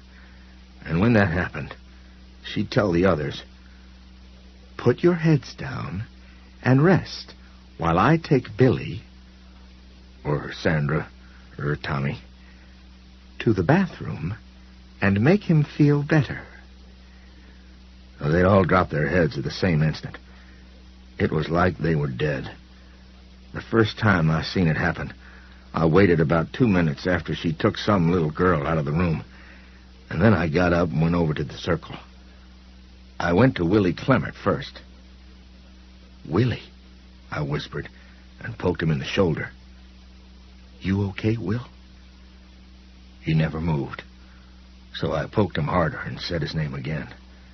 He still didn't move. I could hear him breathing, kind of snotty and snory, the way kids are so much of the time, always running around with colds like they do. But it was still like he was dead. His eyelids were partway open, but I could only see the whites, and this long thread of spit was hanging off his lower lip. I got scared and went to 3 or 4 of the others, but wouldn't none of them look up at me or make a sound. "You're saying she enchanted them, aren't you?" Sam asked. "That they were like Snow White after she ate the poisoned apple?" "Yes," Dave agreed. "That's what they were like. In a different kind of way, that's what I was like, too. Then just as I was getting ready to take hold of Willie Clemmert and shake the shit out of him, I heard her coming back from the bathroom. I ran to my seat so she wouldn't catch me, because I was more scared of what she might do to me than anything she might have done to them. She came in, and that little girl, who'd been as gray as a dirty sheet and half unconscious when Ardelia took her out, looked like somebody had just filled her up with the finest nerve tonic in the world. She was wide awake, with roses in her cheeks and a sparkle in her eye. Ardelia patted her on the bottom, and she ran for her seat. Then Ardelia clapped her hands together and said, "All good babies, lift your heads up. Sonia feels much better, and she wants us to finish the story. Don't you, Sonia?" "Yes, ma'am," Sonia pipes up, just as pert as a robin in a bird bath, and their heads all came up. You never would have known that 2 seconds before that room looked like it was full of dead kids. The 3rd or 4th time this happened, I let her get out of the room, and then I followed her. I knew she was scaring them on purpose, you see, and I had an idea there was a reason for it. I was scared almost to death myself, but I wanted to see what it was. That time, it was Willie Clemmert she'd taken down to the bathroom. He'd started having hysterics during Ardelia's version of Hansel and Gretel. I opened the door real easy and quiet, and I seen Ardelia kneeling in front of Willie, down by where the wash basin was. He had stopped crying, but beyond that I couldn't tell anything. Her back was to me, you see, and Willie was so short she blocked him right out of my view, even on her knees. I could see his hands were on the shoulders of the jumper she was wearing, and I could see one sleeve of his red sweater, but that was all. And then I heard something, a thick, sucking sound, like a straw makes when you've gotten just about all your milkshake out of the glass. I had an idea then she was, molesting him. And she was, but not the way I thought. I walked in a little further and slipped over to the right, walking high up on the toes of my shoes so the heels wouldn't clack. I expected her to hear me just the same, though. She had ears like goddamn radar dishes, and I kept waiting for her to turn around and pin me with those red eyes of hers. But I couldn't stop. I had to see. And little by little, as I angled over to the right, I began to. Willie's face came into my sight over her shoulder, a little piece at a time, like a moon coming out of eclipse. At first, all I could see of her was her blonde hair, There were masses of it, all in curls and ringlets. But then I began to see her face as well. And I seen what she was doing. All the strength ran out of my legs, just like water down a pipe. There was no way they were going to see me. Not unless I reached up and started hammering on one of the overhead pipes. Their eyes were closed, but that wasn't the reason. They were lost in what they were doing, you see. And they were both lost in the same place, because they were hooked together.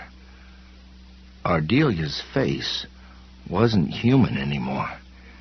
It had run like warm taffy and made itself into this funnel shape that flattened her nose and pulled her eye sockets all long and Chinese to the sides and made her look like some kind of insect.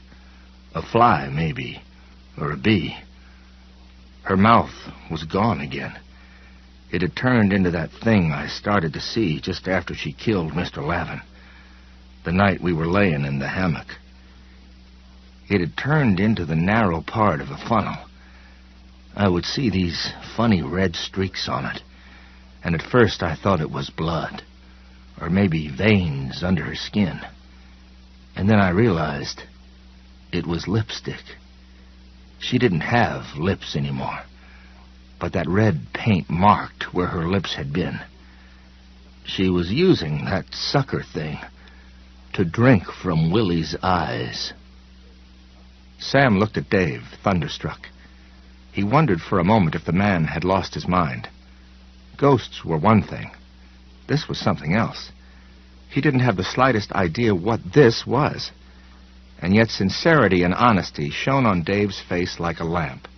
And Sam thought, if he's lying, he doesn't know it. Dave, are you saying Ardelia Lortz was drinking his tears? Naomi asked hesitantly. Yes. And no. It was his special tears she was drinking.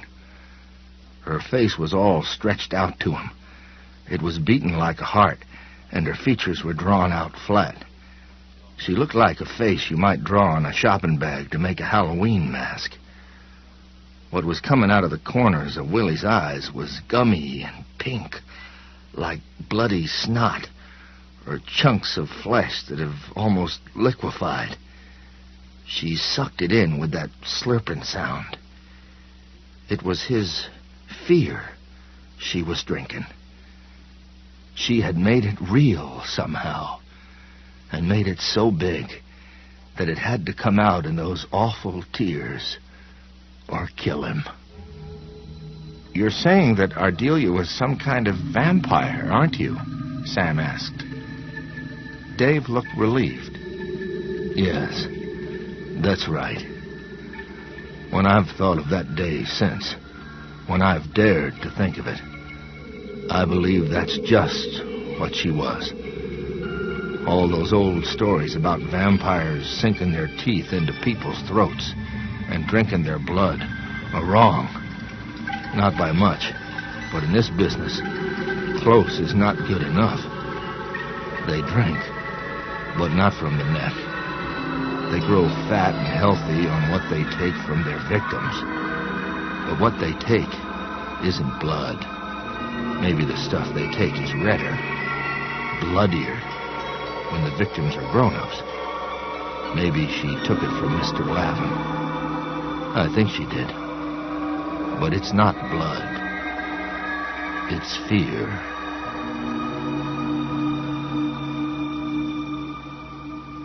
I don't know how long I stood there watching her, but it couldn't have been too long. She was never gone much more than 5 minutes. After a while, the stuff coming from the corners of Willie's eyes started to get paler and paler, and there was less and less of it. I could see that, that thing of hers. Proboscis, Naomi said quietly. I think it must have been a proboscis. Is it? All right.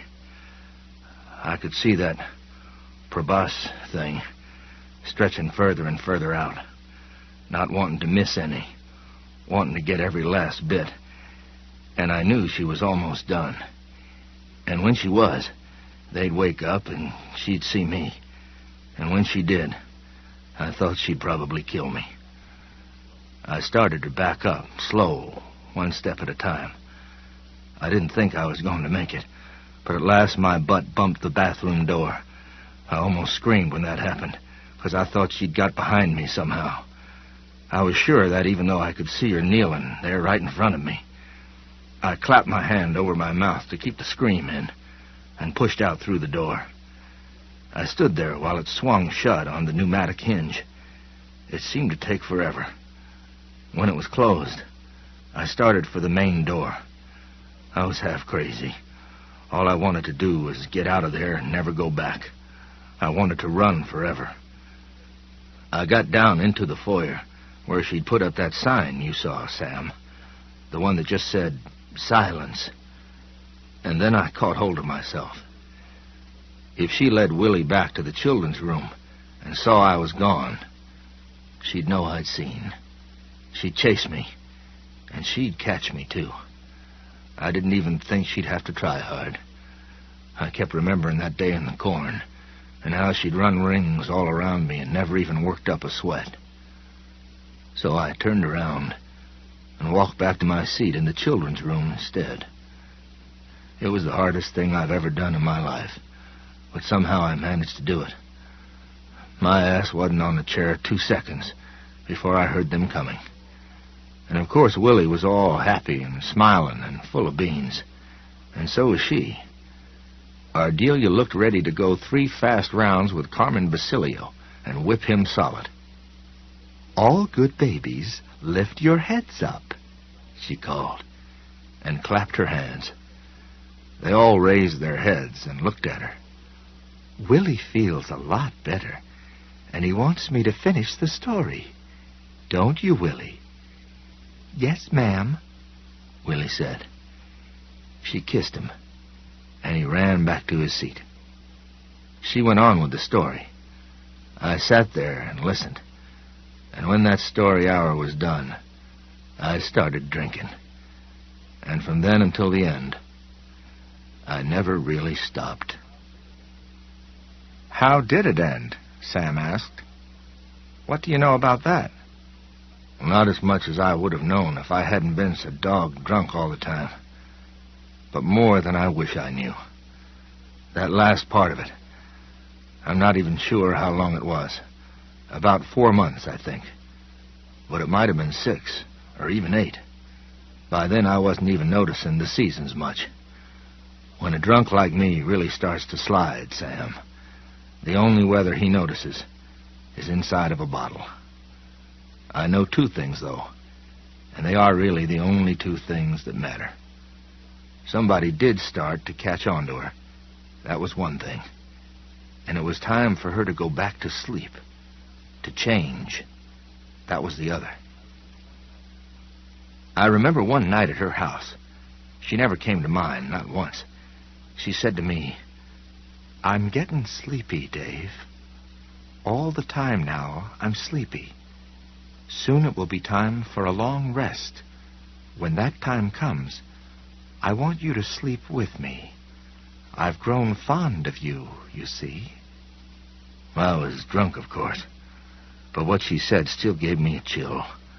I thought I knew what she was talking about, but when I asked her, she only laughed.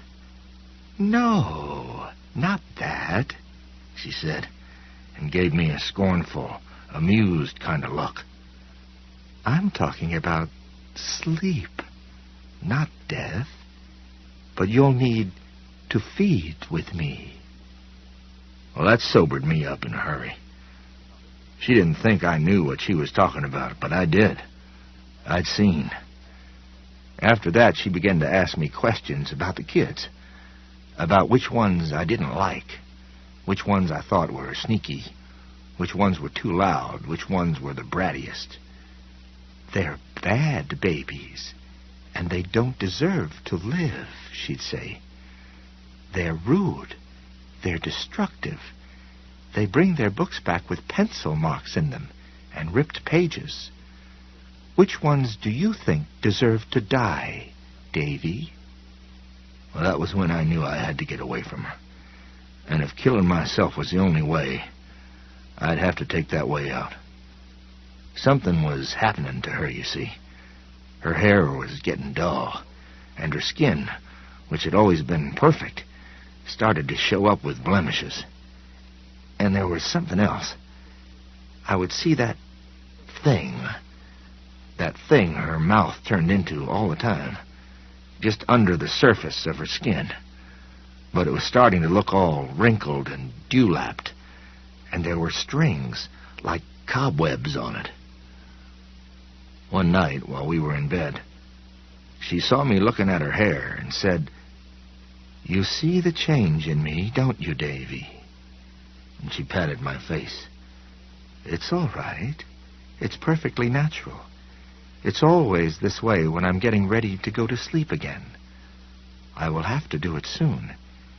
And if you mean to come with me, you will have to take one of the children soon, or 2, or 3. The more the merrier." She laughed in the crazy way she had, and when she looked back at me, her eyes had gone red again. "In any case, I don't mean to leave you behind. All else aside, it wouldn't be safe. You know that, don't you?" I said I did. "So if you don't want to die, Davy, it has to be soon, very soon. And if you've made up your mind not to, you should tell me now. We can end our time together pleasantly and painlessly tonight." She leaned over me, and I could smell her breath. It was like spoiled dog food, and I couldn't believe I'd ever kissed the mouth that smell was coming out of, sober or drunk. But there was some part of me, some little part, that must have still wanted to live, because I told her I did want to come with her, but I needed a little more time to get ready, to prepare my mind. "To drink, you mean?" she said. "You ought to get down on your knees and thank your miserable, unlucky stars for me, Dave Duncan. If not for me, you'd be dead in the gutter in a year, or even less. With me, you can live almost forever." Her mouth stretched out for just a second, stretched out until it touched my cheek.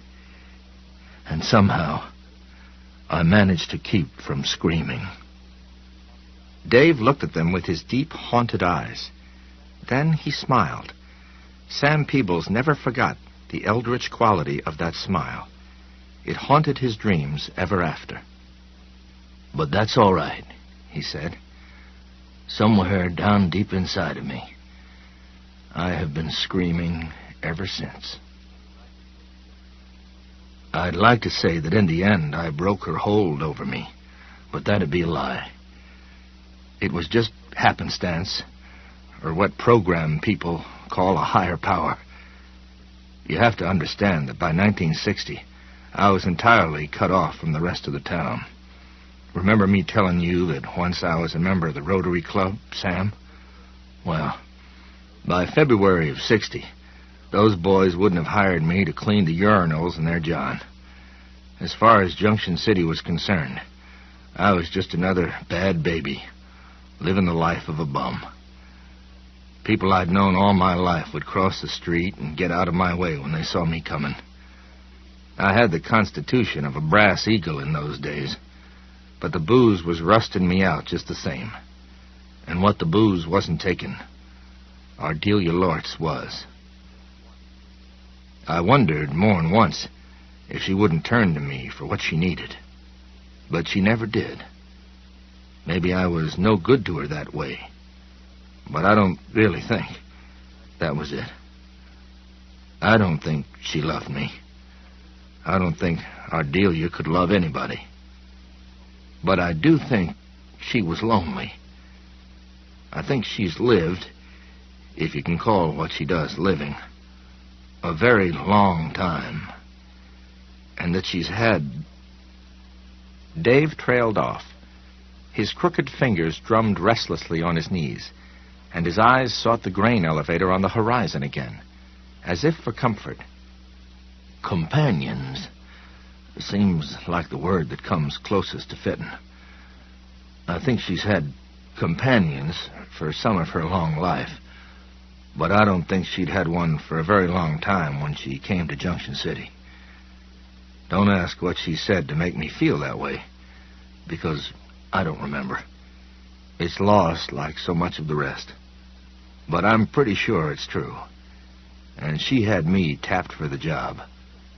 I'm pretty sure I would have gone with her, too, if she hadn't been found out. Who found her out, Dave? Naomi asked, leaning forward. Who? Deputy Sheriff John Power. In those days, the Homestead County Sheriff was Norman Beeman, and Norm's the best argument I know for why sheriff should be appointed rather than elected. The voters gave him the job when he got back to Junction City in '45 with a suitcase full of medals he'd won when Patton's army was driving into Germany. Well, he was a hell of a scrapper. No one could take that away from him. But as county sheriff, he wasn't worth a fart in a windstorm. What he had was the biggest, whitest smile you ever saw, and a load of bullshit 2 mules wide. And he was a Republican, of course. That's always been the most important thing in Homestead County. I think Norm would be getting elected still if he hadn't dropped dead of a stroke in Huey's barber shop in the summer of 1963. I remember that real clear. By then, Ardelia had been gone a while, and I'd come around a little bit. There were 2 secrets to Norm's success, other than that big grin and the line of bullshit, I mean. First, he was honest. So far as I know, he never took a dime. And second, he always made sure he had at least one deputy sheriff under him who could think fast and didn't have no interest in running for the job himself. He always played square with those fellows. Every one of them got a rock-solid recommendation when he was ready to move on and move up. Norm took care of his own. I think if you looked, you'd find there are 6 or 8 town police chiefs and state police colonels scattered across the Midwest who spent 2 or 3 years here in Junction City shoveling shit for Norm Beeman. Not John Power, though. He's dead. If you looked up his obituary, it'd say he died of a heart attack, although he wasn't yet 30 years old, and with none of the bad habits that cause people's tickers to seize up early sometimes. I know the truth. It wasn't a heart attack killed John any more than it was a heart attack that killed Lavin. She killed him. How do you know that, Dave? Sam asked. I know, because there were supposed to be 3 children killed in the library on that last day. Dave's voice was still calm, but Sam heard the terror this man had lived with so long running just below the surface like a low-voltage electrical charge. Supposing that even half of what Dave had told him this afternoon was true, then he must have lived these last 30 years with terrors beyond Sam's capacity to imagine. No wonder he had used a bottle to keep the worst of them at bay. 2 did die, Patsy Harrigan and Tom Gibson. The 3rd was to be my price of admission to whatever circus it is that Ardelia Lortz is ringmaster of. That 3rd was the only one she really wanted, because she was the one who turned the spotlight on Ardelia just when Ardelia most needed to operate in the dark. That 3rd had to be mine, because that one wasn't allowed to come to the library anymore, and Ardelia couldn't be sure of getting near her. That 3rd bad baby was Tansy Power, Deputy Power's daughter. You aren't talking about Tansy Ryan, are you? Naomi asked, and her voice was almost pleading. Yeah, I am. Tansy Ryan from the post office. Tansy Ryan, who goes to meetings with us. Tansy Ryan, who used to be Tansy Power. A lot of the kids who used to come to Ardelia's story hours are in AA around these parts, Sarah. Make of it what you will. In the summer of 1960, I came very close to killing Tansy Power. And that's not the worst of it. I only wish it were. Naomi excused herself, and after several minutes had dragged by, Sam got up to go after her. Let her be, Dave said. She's a wonderful woman, Sam. But she needs a little time to put herself back in order. You would, too, if you found that one of the members of the most important group in your life once came close to murdering your closest friend. Let her abide. She'll be back. Sarah's strong. A few minutes later, she did come back. She had washed her face. Her hair at her temples was still wet and slick, and she was carrying a tray with 3 glasses of iced tea on it. Ah, we're getting down to the hard stuff at last, ain't we, dear? Dave said. Naomi did her best to return his smile. You bet. I just couldn't hold out any longer. Sam thought her effort was better than good. He thought it was noble. All the same, the ice was talking to the glasses in brittle, chattery phrases. Sam rose again and took the tray from her unsteady hands. She looked at him gratefully. Now, she said, sitting down. Finish, Dave. Tell it to the end. A lot of what's left is stuff she told me, Dave resumed. Because by then I wasn't in a position to see anything that went on firsthand. Ardelia told me sometime late in '59 that I wasn't to come around the public library anymore. If she saw me in there, she said she'd turn me out. And if I hung around outside, she'd sick the cops on me. She said I was getting too seedy, and talk would start if I was seen going in there anymore. Talk about you and me? I asked. Ardelia, who'd believe it? Nobody, she said. It's not talk about you and me that concerns me, you idiot. Well, then, what does? Talk about you and the children, she said. I guess that was the first time I really understood how low I'd fallen. You've seen me low in the years since we started going to the AA meetings together, Sarah. But you've never seen me that low. I'm glad, too. Well, that left her house. It was the only place I was allowed to see her, and the only time I was allowed to come was long after dark. She told me not to come by the road any closer than the Orday farm. After that, I was to cut through the fields. She told me she'd know if I tried to cheat on that, and I believed her. When those silver eyes of hers turned red, Ardelia saw everything.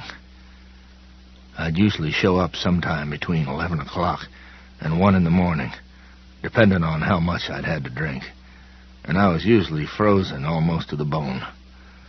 I can't tell you much about those months, but I can tell you that in 1959 and 1960, the state of Iowa had a damn cold winter.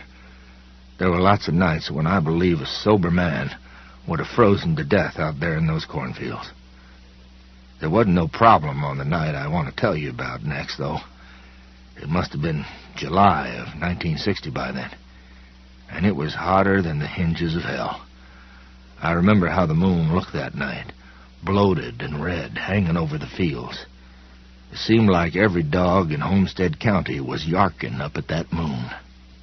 Walking into Ardelia's house that night was like walking under the skirt of a cyclone. That week, that whole month, I guess, she'd been slow and sleepy, but not that night.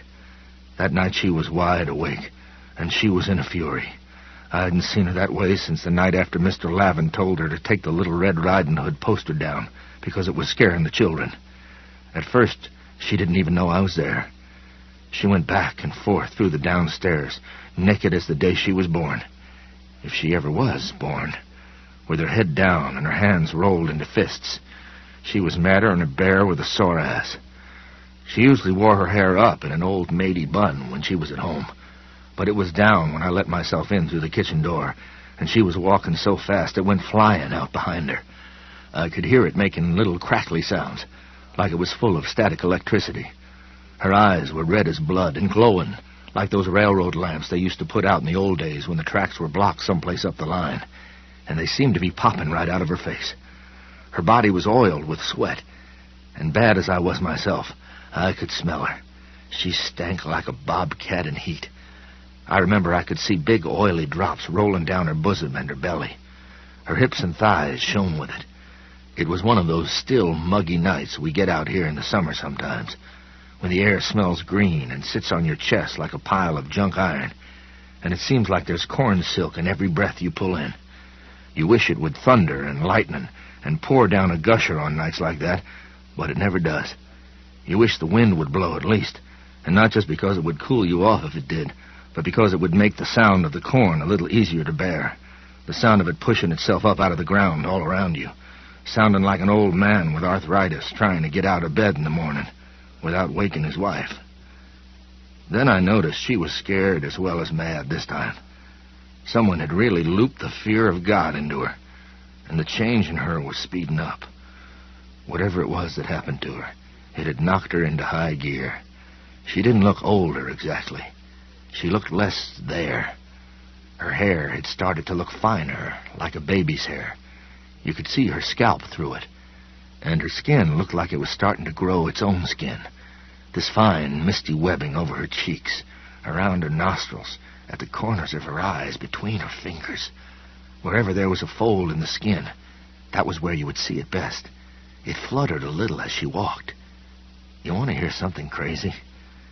When the county fair comes to town these days, I can't bear to go near the cotton candy stands on the Midway. You know the machine they make it with? Looks like a donut and goes round and round, and the man sticks a paper cone and winds the pink sugar up on it. That's what Ardelia's skin was starting to look like. Those fine strands of spun sugar. I think I know now what I was seeing. She was doing what caterpillars do when they go to sleep. She was spinning a cocoon around herself. I stood in the doorway for some time, watching her go back and forth. She didn't notice me for a long while. She was too busy rolling around in whatever bed of nettles it was she'd stumbled into. Twice she hammered her fist against a wall and smashed all the way through it. Paper, plaster, and lath. It sounded like breaking bones, but it didn't seem to do her no hurt at all. And there was no blood. She screamed each time, too, but not with pain. What I heard was the sound of a pissed-off she-cat. But like I said, there was fear underneath her anger, and what she screamed was that deputy's name. "John Power," she'd scream, and whack. Right through the wall her fist would go. "God damn you, John Power. I'll teach you to stay out of my business. You want to look at me? Fine, but I'll teach you how to do it. I'll teach you, little baby of mine." Then she'd walk on, so fast she was almost running, and her bare feet had come down so hard they shook the whole damn house, it seemed like. She'd be muttering to herself while she walked.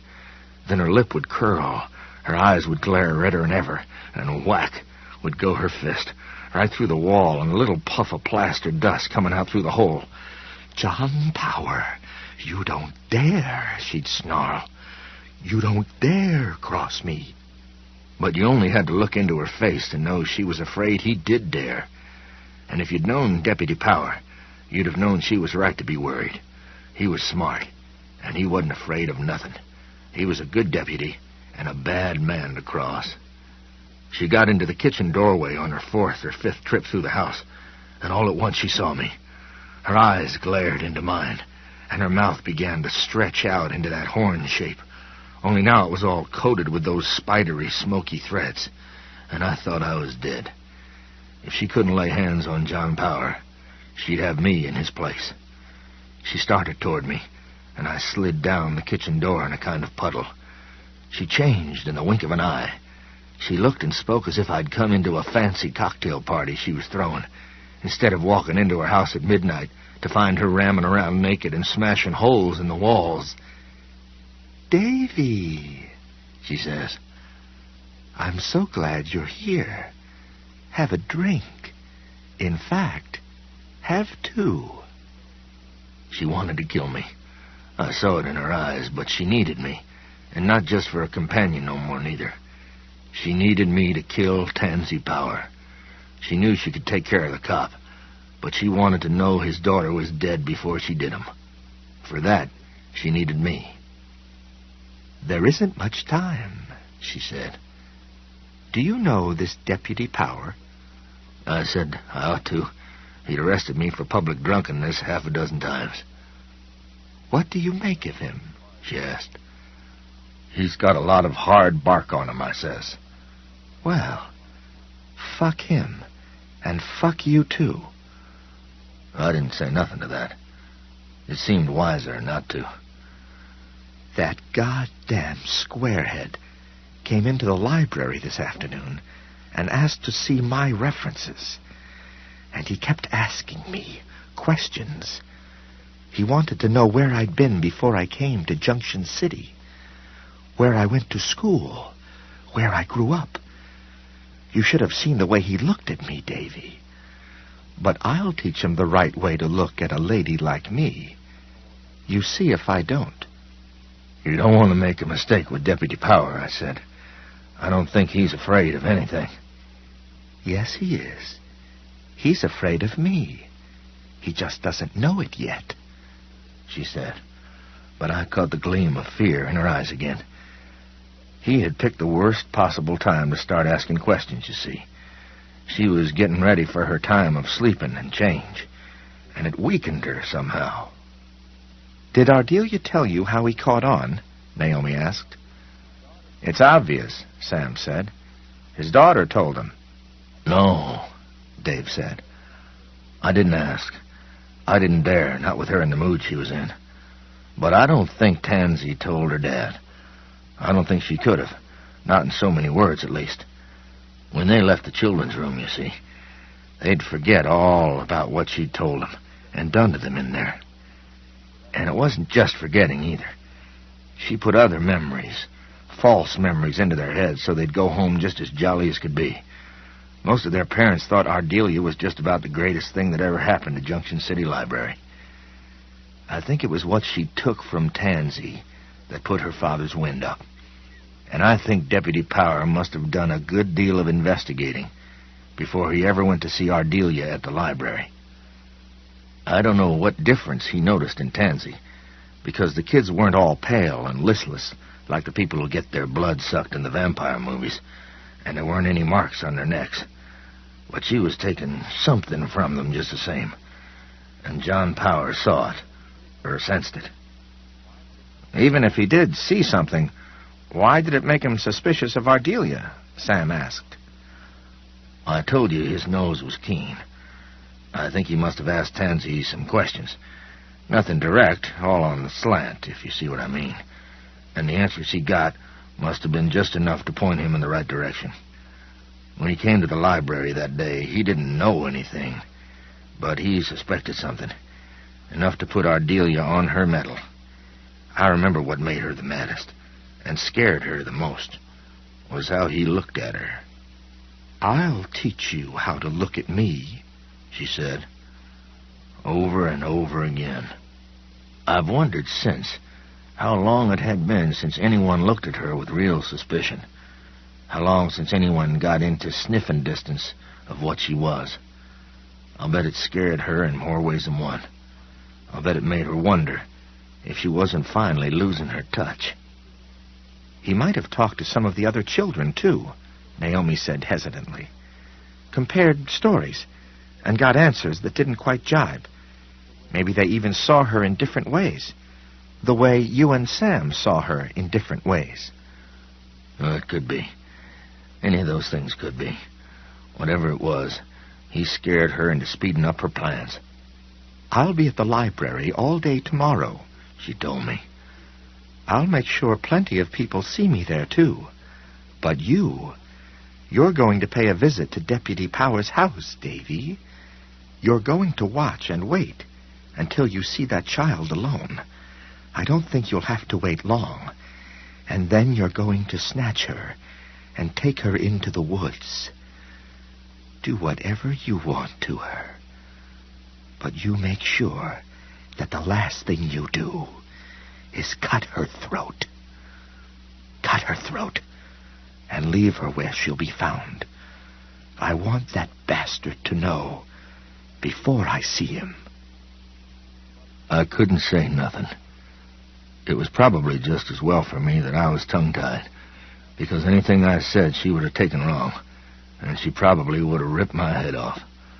But I only sat at her kitchen table with my drink in my hand, staring at her, and she must have taken my silence for agreement. After that, we went into the bedroom. It was the last time. I remember thinking I wouldn't be able to have it off with her, that a scared man can't get it up. But it was fine, God help me. Ardelia had that kind of magic, too. We went and went and went, and at some point I either fell asleep or just went unconscious. The next thing I remember was her pushing me out of bed with her bare feet, dumping me right into a patch of early morning sun. It was 6:15. My stomach felt like an acid bath, and my head was throbbing like a swollen gum with an abscess in it. "It's time for you to be about your business," she said. "Don't let anybody see you on your way back to town, Davy. And remember what I told you. Get her this morning. Take her into the woods and do for her. Hide until dark. If you're caught before then, there's nothing I can do for you. But if you get here, you'll be safe. I'll make sure today that there'll be a couple of kids at the library tomorrow, even though it's closed. I've got them picked out already. The 2 worst little brats in town. We'll go to the library together. They'll come, and when the rest of the fools find us, they'll think we're all dead. But you and I won't be dead, Davy. We'll be free. The joke will be on them, won't it?" Then she started to laugh. She sat naked on her bed with me groveling at her feet, sick as a rat full of poison bait, and she laughed and laughed and laughed. Pretty soon her face started to change into the insect face again. That proboscis thing pushing out her face, almost like one of those Viking horns, and her eyes drawing off to the side. I knew everything in my guts was going to come up in a rush, so I beat it out of there and puked into her ivy. Behind me, I could hear her laughing, laughing, laughing. I was putting my clothes by the side of the house when she spoke to me out the window. I didn't see her, but I heard her just fine. "Don't let me down, Davy," she said. "Don't let me down, or I'll kill you, and you won't die fast." "I won't let you down, Ardelia," I said, but I didn't turn around to see her hanging out of her bedroom window. I knew I couldn't stand to see her even one more time. I'd come to the end of my strength, and still, part of me wanted to go with her, even if it meant going mad first, and most of me thought I would go with her, unless it was her plan to set me up somehow, to leave me holding the bag for all of it. I wouldn't have put it past her. I wouldn't have put nothing past her. I set off through the corn back toward Junction City. Usually those walks would sober me up a little, and I'd sweat out the worst of the hangover. Not that day, though. Twice I had to stop to vomit, and the second time I didn't think I was going to be able to quit. I finally did, but I could see blood all over the corn I'd stopped to kneel in, and by the time I got back to town, my head was aching worse than ever, and my vision was doubled. I thought I was dying, but I still couldn't stop thinking about what she'd said. Do whatever you want to her, but make sure that the last thing you do is cut her throat. I didn't want to hurt Tansy Power, but I thought I was going to just the same. I wouldn't be able to stand against what Ardelia wanted, and then I would be damned forever. And the worst thing, I thought, might be if Ardelia was telling the truth. And I just went on living almost forever with that thing on my mind.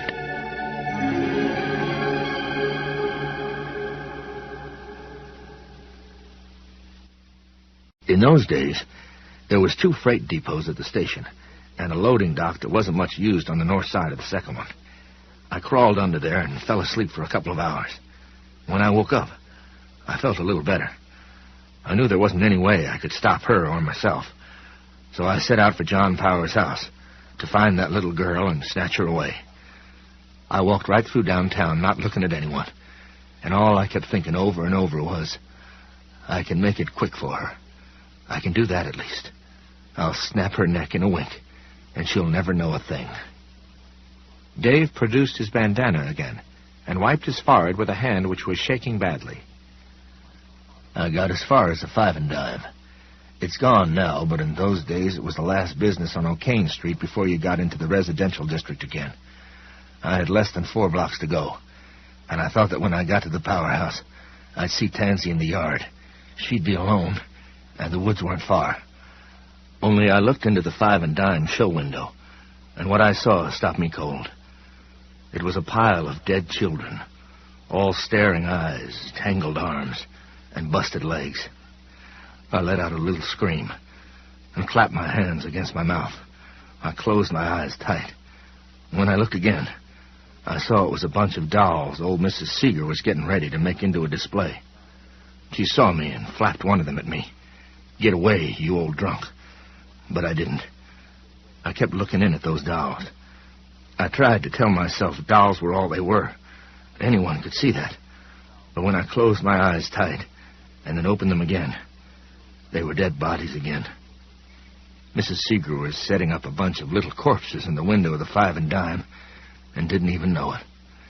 It came to me that someone was trying to send me a message, and that maybe the message was that it wasn't too late, even then.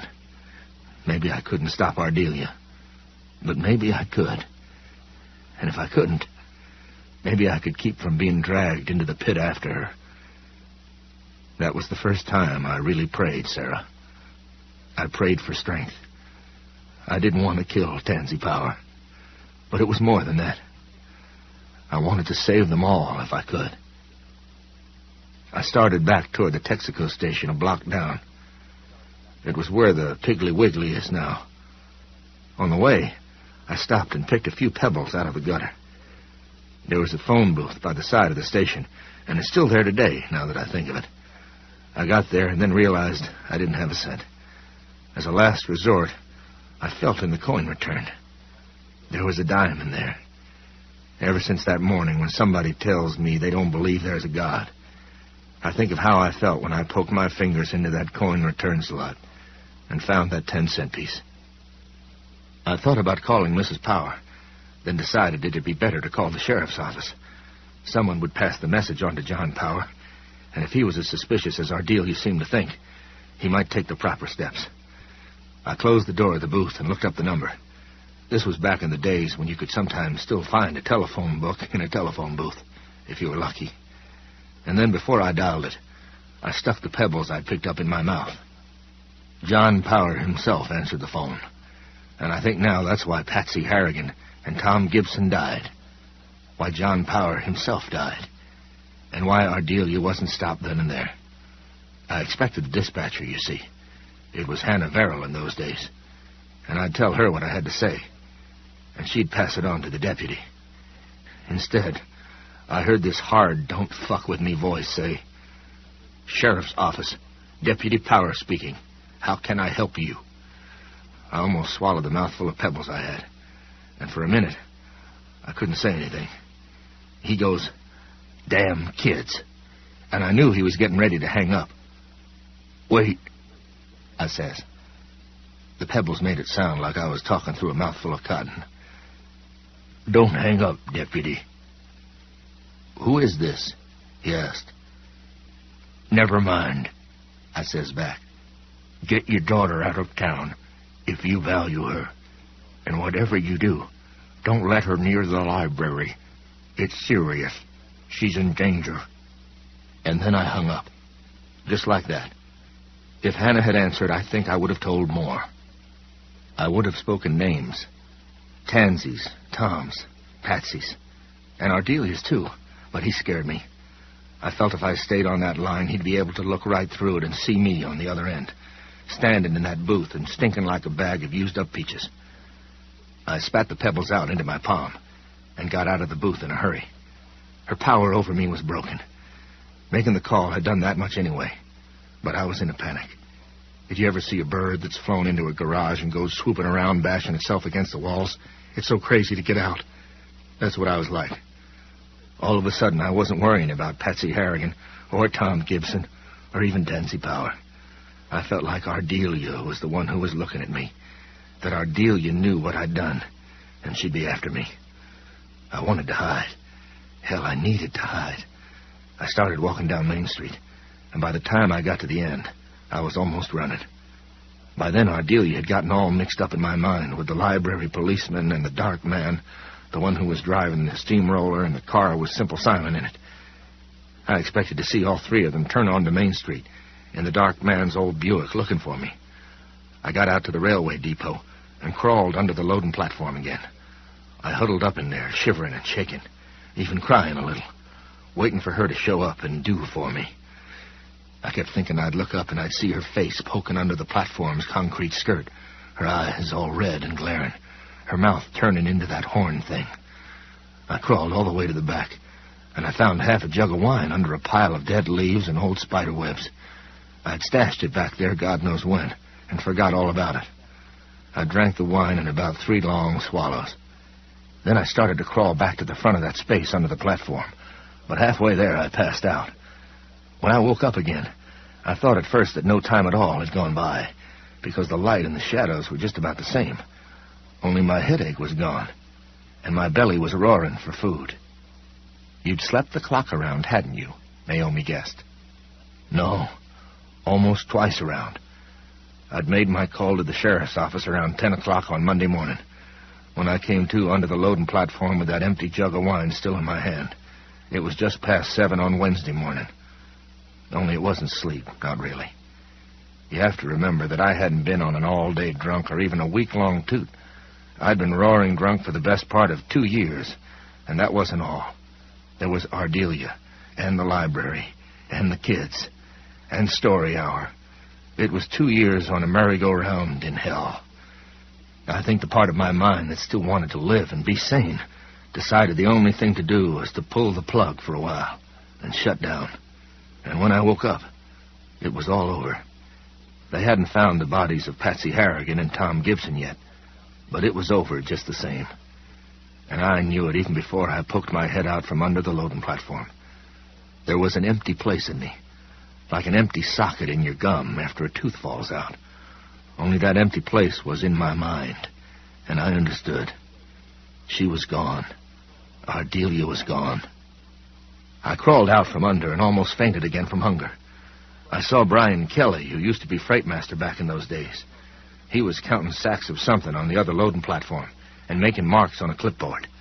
I managed to walk over to him. He saw me, and an expression of disgust came over his face. There had been a time when we'd bought each other drinks in the Domino, a roadhouse that burned down long before your time, Sam. But those days were long gone. All he saw was a dirty, filthy drunk with leaves and dirt in his hair. A drunk that stank of piss and old Duke. "Get out of here, Daddy-O, or I'll call the cops," he says. That day was another first for me. One thing about being drunk, you're always breaking new ground. That was the first time I ever begged for money. I asked him if he could spare a quarter so I could get a cup of joe and some toast at the Route 32 diner. He dug into his pocket and brought out some change. He didn't hand it to me, just tossed it in my general direction. I had to get down in the cinders and grub for it. I don't think he threw the money to shame me. He just didn't want to touch me. I don't blame him either. When he saw I had the money, he said, "Get in the wind, Daddy-O, and if I see you down here again, I will call the cop." "You bet," I said, and went on my way. He never even knew who I was, and I'm glad. About halfway to the diner, I passed one of those newspaper boxes, and I seen that day's Gazette inside. That was when I realized I'd been out of it 2 days instead of just 1. The date didn't mean much to me. By then, I wasn't much interested in calendars. But I knew it was Monday morning when Ardelia booted me out of her bed for the last time, and I made that call. Then I saw the headlines. I'd slept through just about the biggest day for news in Junction City's history, it seemed like. "Search for missing children continues," it said on one side. And there were pictures of Tom Gibson and Patsy Harrigan. The headline on the other side read, "County coroner says deputy died of heart attack." Below that one, there was a picture of John Power. I took one of the papers and left a nickel on top of the pile, which was how it was done back in the days when people still mostly trusted each other. Then I sat down, right there in the curb, and read both stories. The one about the kids was shorter. The thing was, nobody was very worried about him just yet. Sheriff Beeman was treating it as a runaway case. She picked the right kids, all right. Those two really were brats, and birds of a feather flocked together. They was always chumming around. They lived on the same block, and the story said they'd gotten in trouble the week before when Patsy Harrigan's mother caught him smoking cigarettes in the back shed. The Gibson boy had a no-account uncle with a farm in Nebraska, and Norm Beeman was pretty sure that's where they were headed. I told you he wasn't much in the brains department, but how could he know? And he was right about one thing. They weren't the kind of kids who fall down wells or get drowned swimming in the proverbial river.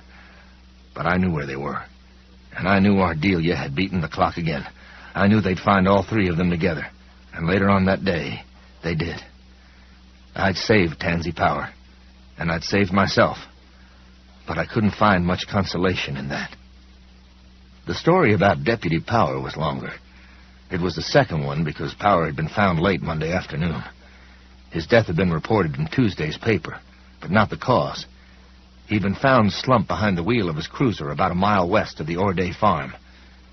That was a place I knew pretty well, because it was where I usually left the road and went into the corn on my way to Ardelia's. I could fill in the blanks pretty well. John Power wasn't the man to let the grass grow under his feet, and he must have headed out to Ardelia's house almost as soon as I hung up that pay telephone beside the Texaco station. He might have called his wife first and told her to keep Tansy in the house until she heard from him. That wasn't in the paper, of course, but I bet he did. When he got there, she must have known that I'd told on her, and the game was up. So she killed him.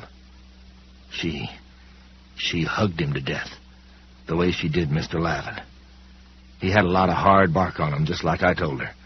But a maple tree has hard bark on it, too, and you can still get the sap to run out of it if you drive your plug in deep enough. I imagine she drove hers plenty deep. When he was dead, she must have driven him in his own cruiser out to the place where he was found, even though that road, Garson Road, wasn't much traveled back then. It still took a heap of guts to do that. But what else could she do?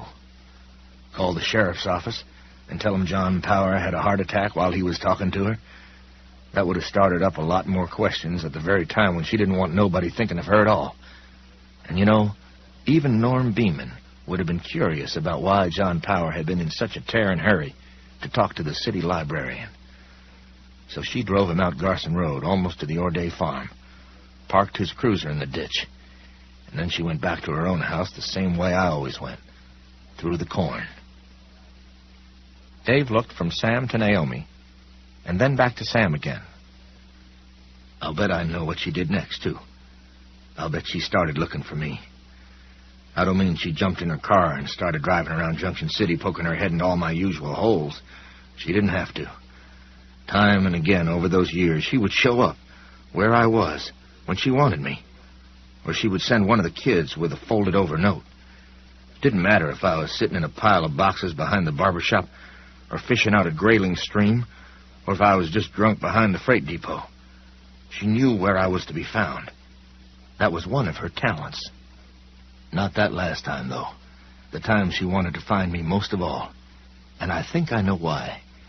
I told you that I didn't fall asleep or even black out after making that call. It was more like going into a coma, or being dead.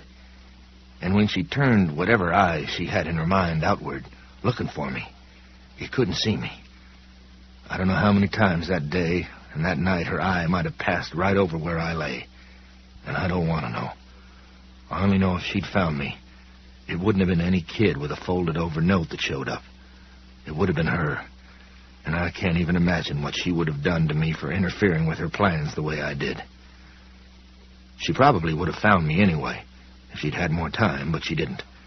Her plans were laid, that was one thing. And then there was the way her change was speeding up. Her time of sleep was coming on, and she couldn't waste time looking for me. Besides, she must have known she'd have another chance further up the line. And now her chance had come. I don't understand what you mean, Sam said. Of course you do, Dave replied. Who took the books that have put you in this jam? Who sent him to the pulper along with your newspapers? I did. Don't you think she knows that? Do you still think that she still wants you? Naomi asked.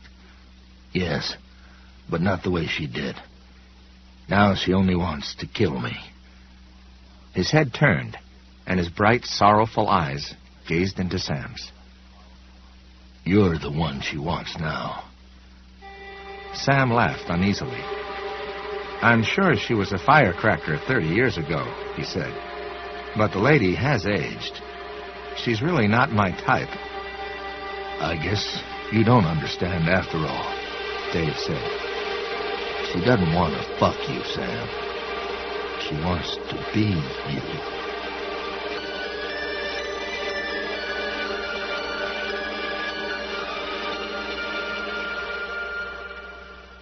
After a few moments, Sam said, Wait, just hold on a second. You've heard me, but you haven't taken it to heart the way you need to, Dave told him. His voice was patient, but weary, terribly weary. So let me tell you a little more. After Ardelia killed John Power, she put him far enough away so she wouldn't be the first one to fall under suspicion. Then she went ahead and opened the library that afternoon, just like always. Part of it was because a guilty person looks more suspicious if they swerve away from their usual routines. But that wasn't all of it. Her change was right upon her, and she had to have those children's lives. Don't even think about asking me why, because I don't know. Maybe she's like a bear that has to stuff itself before it goes into hibernation. All I can be sure of is that she had to make sure there was a story hour that Monday afternoon. And she did. Sometime during that story hour, when all the kids were sitting around her in the trance she could put him into, she told Tom and Patsy that she wanted him to come to the library on Tuesday morning, even though the library was closed Tuesdays and Thursdays in the summer. They did. And she did for him. And then she went to sleep. That sleep that looks so much like death. And now you come along, Sam, 30 years later. You know me, and Ardelia still owes me a settling up. So that is a start. But there's something a lot better than that. You also know about the library police. I don't know how. No. You don't know how you know. And that makes you even better. Because secrets that are so bad that we even have to hide them from ourselves. For someone like Ardelia Lortz, those are the best secrets of all. Plus, look at the bonuses. You're young, you're single, and you have no close friends. That's true, isn't it? I would have said so until today, Sam said after a moment's thought. I would have said the only good friends I made since I came to Junction City have moved away. But I consider you and Naomi my friends, Dave. I consider you very good friends indeed. The best. Naomi took Sam's hand and squeezed it briefly. I appreciate that, Dave said. But it doesn't matter. Because she intends to do for me, and Sarah as well. The more the merrier, as she told me once. She has to take lives to get through her time of change. And waking up must be a thing of change for her, too. You're saying that she means to possess Sam somehow, aren't you? Naomi asked. I think I mean a little more than that, Sarah. I think she means to destroy whatever there is inside Sam that makes him Sam. I think she means to clean him out the way a kid cleans out a pumpkin to make a Halloween jack-o'-lantern. And then she's going to put him on like you'd put on a suit of new clothes. And after that happens, if it does, he'll go on looking like a man named Sam Peebles. But he won't be a man anymore. No more than Ardelia Lortz was ever a woman. There's something not human. Something hiding inside her skin. And I think I always knew that. It's inside, but it's forever an outsider. Where did Ardelia Lortz come from? Where did she live before she came to Junction City? I think if you checked, you'd find that everything she put on the references she showed Mr. Lavin was a lie, and that nobody in town really knew. I think it was John Power's curiosity about that very thing that sealed his fate.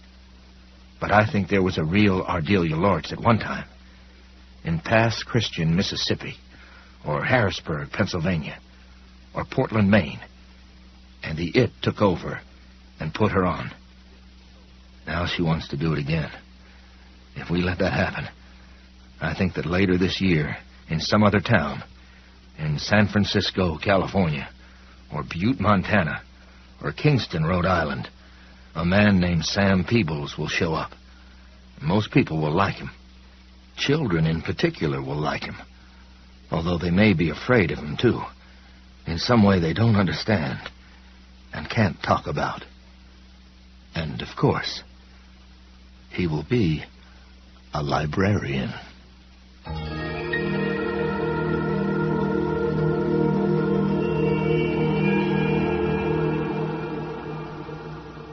Sam looked at his wristwatch and was astounded to see it was almost 3 p.m. Midnight was only 9 hours away, and then the tall man with the silver eyes would be back. Or Ardelia Lortz would be back. Or maybe both of them together. What do you think I should do, Dave? Go out to the local graveyard and find Ardelia's body and pound a stake through her heart? A good trick if you could do it, he replied, since the lady was cremated. Oh, Sam said. He settled back into his chair with a little helpless sigh. Naomi took his hand again. In any case, you won't be doing anything alone, she said firmly. Dave says she means to do us as well as you. But that's almost beside the point. Friends stand by when there's trouble. That's the point. What else are they for? Sam lifted her hand to his lips and kissed it. Thank you. But I don't know what you can do. Or me either. There doesn't seem to be anything to do. Unless... He looked at Dave hopefully. Unless I ran. Dave shook his head.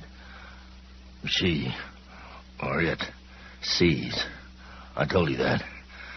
I guess you could drive most of the way to Denver before midnight if you really put your foot down, and the cops didn't catch you. But Ardelia Lortz would be right there to greet you when you got out of your car. Or you'd look over in some dark mile and see the library policeman sitting next to you on the seat. The thought of that, the white face and silver eyes, illuminated only by the green glow of the dashboard lights, made Sam shiver. What then? I think you both know what has to be done first, Dave said. He drank the last of his iced tea and then set the glass on the porch. Just think a minute, and you'll see. Then they all looked out toward the grain elevator for a while. Sam's mind was roaring confusion. All he could catch hold of were isolated snatches of Dave Duncan's story and the voice of the library policeman with his strange lisp saying, I don't want to hear your thick excuses. You have until midnight. Then I come again. It was on Naomi's face that light suddenly dawned. Of course, she said. How stupid. But...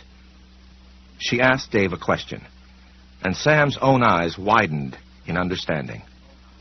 There's a place in Des Moines, as I recall, Dave said. Pell's. If any place can help, it'll be them. Why don't you make a call, Sarah? When she was gone, Sam said, even if they can help, I don't think we could get there before the close of business hours. I can try, I suppose. I never expected you'd drive, Dave said. No, you and Sarah have to go out to the Proverbia airport. Sam blinked. I didn't know there was an airport in Proverbia. Dave smiled. Well, I guess that is stretching it a little. There's a half-mile of packed dirt Stan Soames calls a runway. Stan's front parlor is the office of Western Iowa Air Charter. You and Sarah talk to Stan. He's got a little Navajo. He'll take you to Des Moines and have you back by 8 o'clock. 9 at the latest. What if he's not there? Well, then we'll try to figure out something else. I think he will be, though. The only thing Stan loves more than flying is farming. And come the spring of the year, farmers don't stray far. He'll probably tell you he can't take you because of his garden. Come to that, he'll say you should have made an appointment a few days in advance so he could get the Carter boy to come over and babysit his back 90. If he says that, you tell him Dave Duncan sent you, and Dave says it's time to pay for the baseballs. Can you remember that? Yes, but what does it mean? Nothing that concerns this business, Dave said. He'll take you. That's the important thing. And when he lands you again, never mind coming here. You and Sarah drive straight into town. Sam felt dread begin to seep into his body. To the library? That's right. Dave, what Naomi said about friends is all very sweet, and maybe even true, but I think I have to take it from here. Neither one of you has to be a part of this. I was the one responsible for stirring her up again. Dave reached out and seized Sam's wrist in a grip of surprising strength. Well, if you really think that, you haven't heard a word I've said. You're not responsible for anything. I carry the deaths of John Power and 2 little children on my conscience. Not to mention the terrors I don't know how many other children may have suffered. But I'm not responsible either. Not really. I didn't set out to be Ardelia Lortz's companion any more than I set out to be a 30-year drunk. Both things just happened. But she bears me a grudge. And she will be back for me, Sam. If I'm not with you when she comes, she'll visit me first. And I won't be the only one she visits. Sarah was right, Sam. She and I don't have to stay close to protect you. The 3 of us have to stay close to protect each other. Sarah knows about Ardelia, don't you see? If Ardelia don't know that already, she will as soon as she shows up tonight. She plans to go on from Junction City as you, Sam. You think she'll leave anybody behind who knows her new identity? But nothing, Dave said. In the end, it comes down to a real simple choice. One even an old souse like me can understand. We share this together, or we're going to die at her hands. He leaned forward.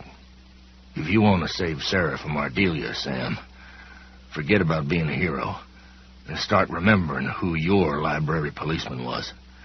You have to, because I don't believe Ardelia can take just anyone. There's only one coincidence in this business, but it's a killer. Once, you had a library policeman, too. And you have to get that memory back. I've tried, Sam said. And he knew that was a lie, because every time he turned his mind toward... Come with me, son. I'm a policeman. That voice, it shied away. He tasted red licorice, which he had never eaten and always hated. And that was all. You have to try harder, Dave said, or there's no hope. Sam drew in a deep breath and let it out. Dave's hand touched the back of his neck, then squeezed it gently. It's the key to this, Dave said. You may even find it's the key to everything that has troubled you in your life. To your loneliness and your sadness. Sam looked at him, startled. Dave smiled. Oh, yes, he said. You're lonely, you're sad, and you're closed off from other people. You talk a good game, but you don't walk what you talk. Up until today, I wasn't nothing to you but Dirty Dave, who comes to get your papers once a month. But a man like me sees a lot, Sam. And it takes one to know one. The key to everything, Sam mused. He wondered if there really were such conveniences, outside of popular novels and movies of the week populated with brave psychiatrists and troubled patients. It's true, Dave persisted. Such things are dreadful in their power, Sam. I don't blame you for not wanting to search for it. But you can, you know, if you want to. You have that choice. Is that something else you learn in AA, Dave? He smiled. Well, they teach it there, he said. But that's one, I guess I always knew. Naomi came out onto the porch again.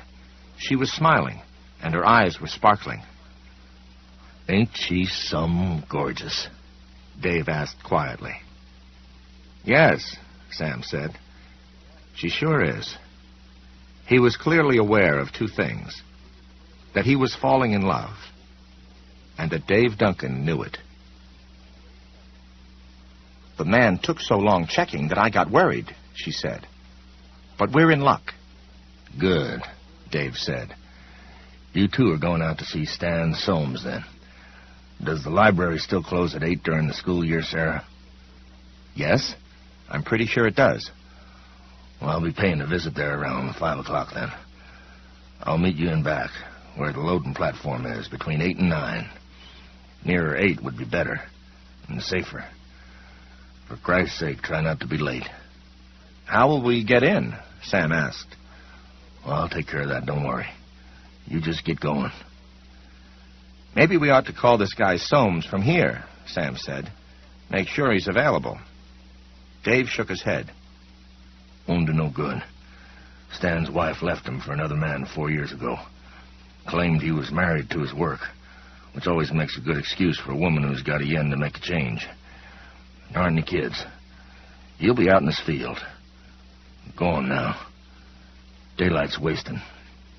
Naomi bent over and kissed Dave's cheek. Thank you for telling us, she said. Well, I'm glad I did it. It's made me feel ever so much better. Sam started to offer Dave his hand, then thought better of it. He bent over the old man and hugged him.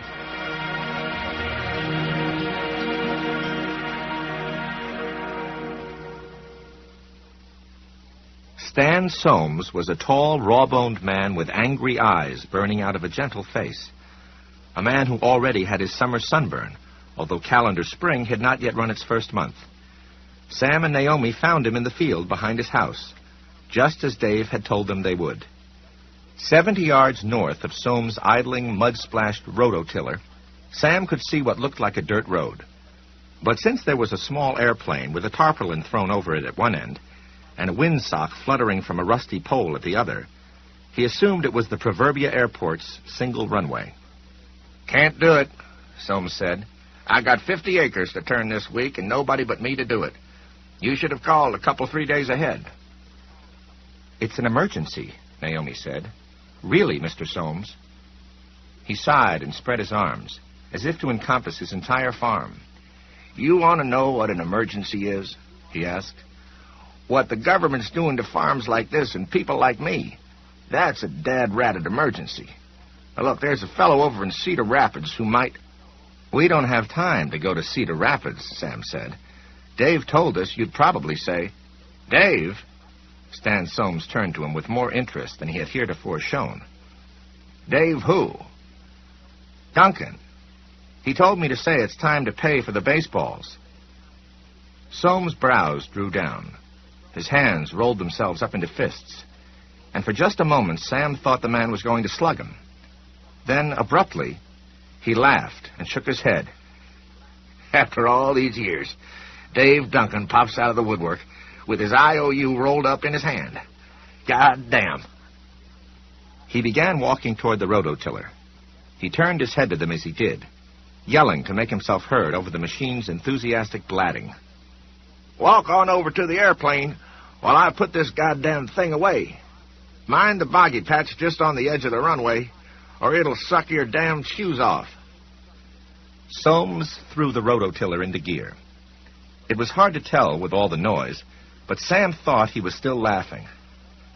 I thought that drunk old bastard was going to die before I could quit evens with him.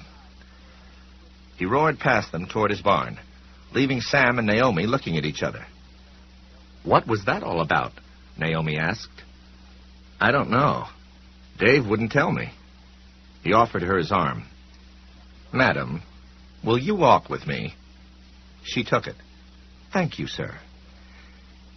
They did their best to skirt the mucky place Stan Soames had told them about. but didn't entirely make it. Naomi's foot went into the ankle, and the mud pulled her loafer off when she jerked her foot back.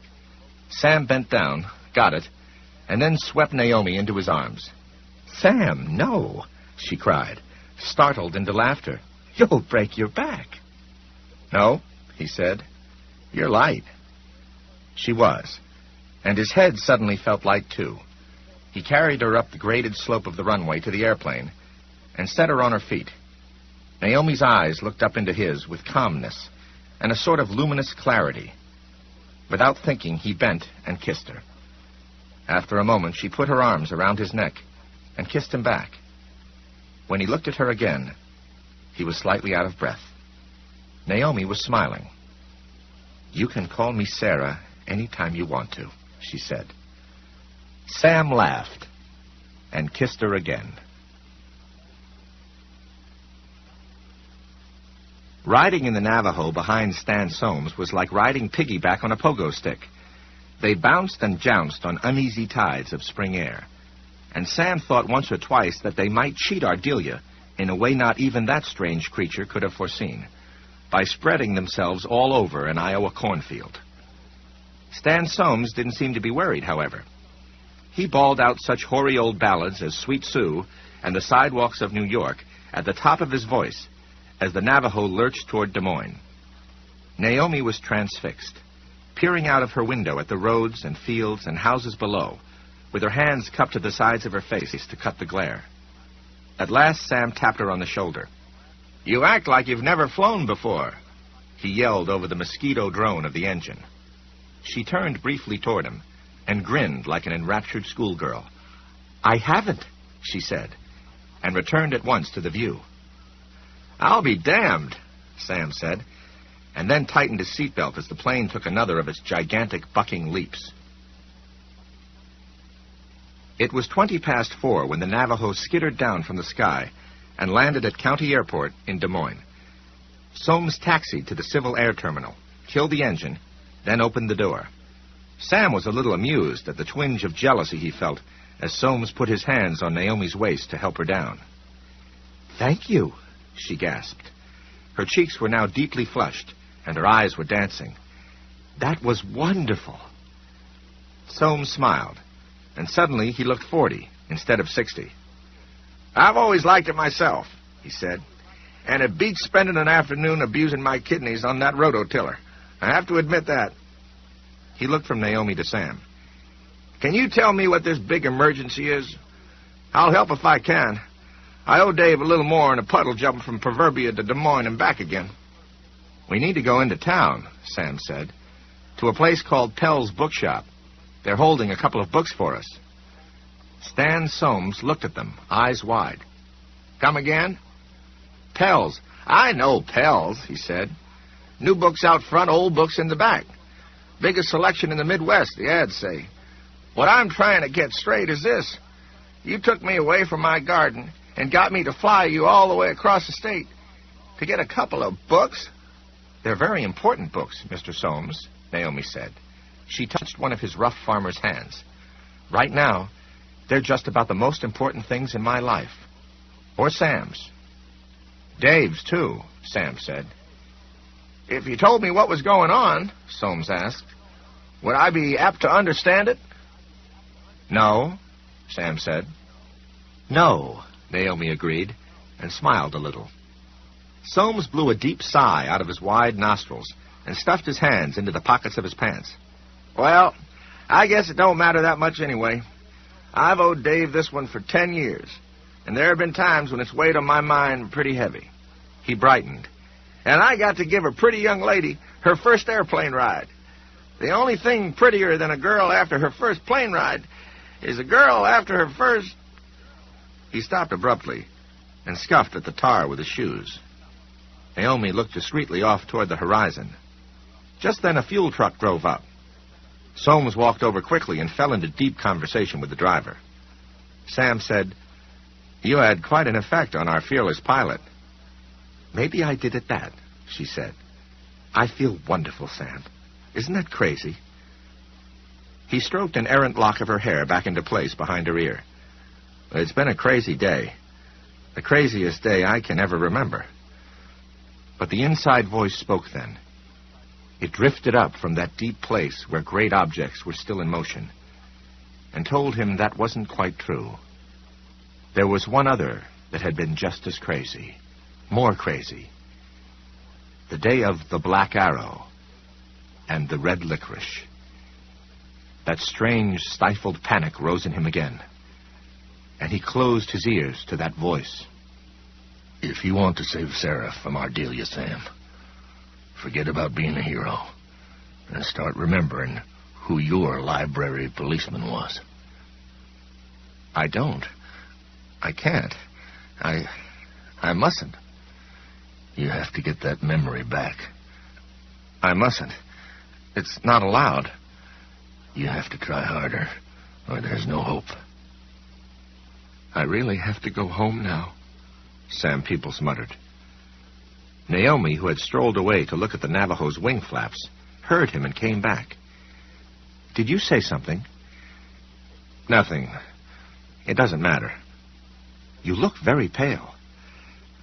I'm very tense, he said edgily. Stan Soames returned. He cocked a thumb at the driver of the fuel truck. Dawson says I can borrow his car. I'll run you into town. We could call a cab, Sam began. Naomi was shaking her head. Time's too short for that, she said. Thank you very much, Mr. Soames. Oh, hell, Soames said, and then flashed her a little boy grin. You go on and call me Stan. Let's go. Dawson says there's low pressure moving in from Colorado. I want to get back to Junction City before the rain starts.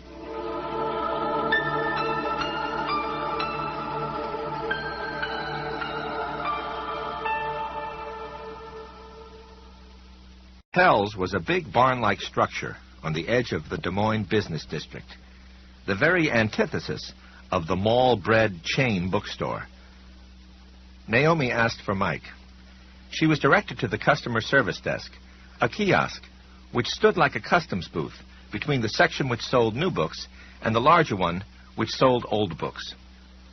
My name is Naomi Higgins. I talked to you on the telephone earlier. Oh, yes, Mike said. He rummaged on one of his cluttered shelves and brought out 2 books. One was Best Love Poems of the American People. The other was The Speaker's Companion, edited by Kent Edelman. Sam Peebles had never been so glad to see 2 books in his life, and he found himself fighting an impulse to snatch them from the clerk's hands and hug them to his chest. Best Love Poems is easy, Mike said, but The Speaker's Companion is out of print. I'd guess Pell's is the only bookshop between here and Denver with a copy as nice as this one. Except for library copies, of course. They both look great to me, Sam said with deep feeling. Is it a gift? Sort of. I can have it gift wrapped for you if you like. It would only take a second. That won't be necessary, Naomi said. The combined price of the books was $22.57. I can't believe it, Sam said as they left the store and walked toward the place where Stan Soames had parked the borrowed car. He held the bag tightly in one hand. I can't believe it's as simple as just returning the books. Don't worry, Naomi said. It won't be. As they drove back to the airport, Sam asked Stan Soames if he could tell them about Dave and the baseballs. If it's personal, that's okay. I'm just curious. Soames glanced at the bag Sam held in his lap. Well, I'm sort of curious about those, too, he said. I'll make you a deal.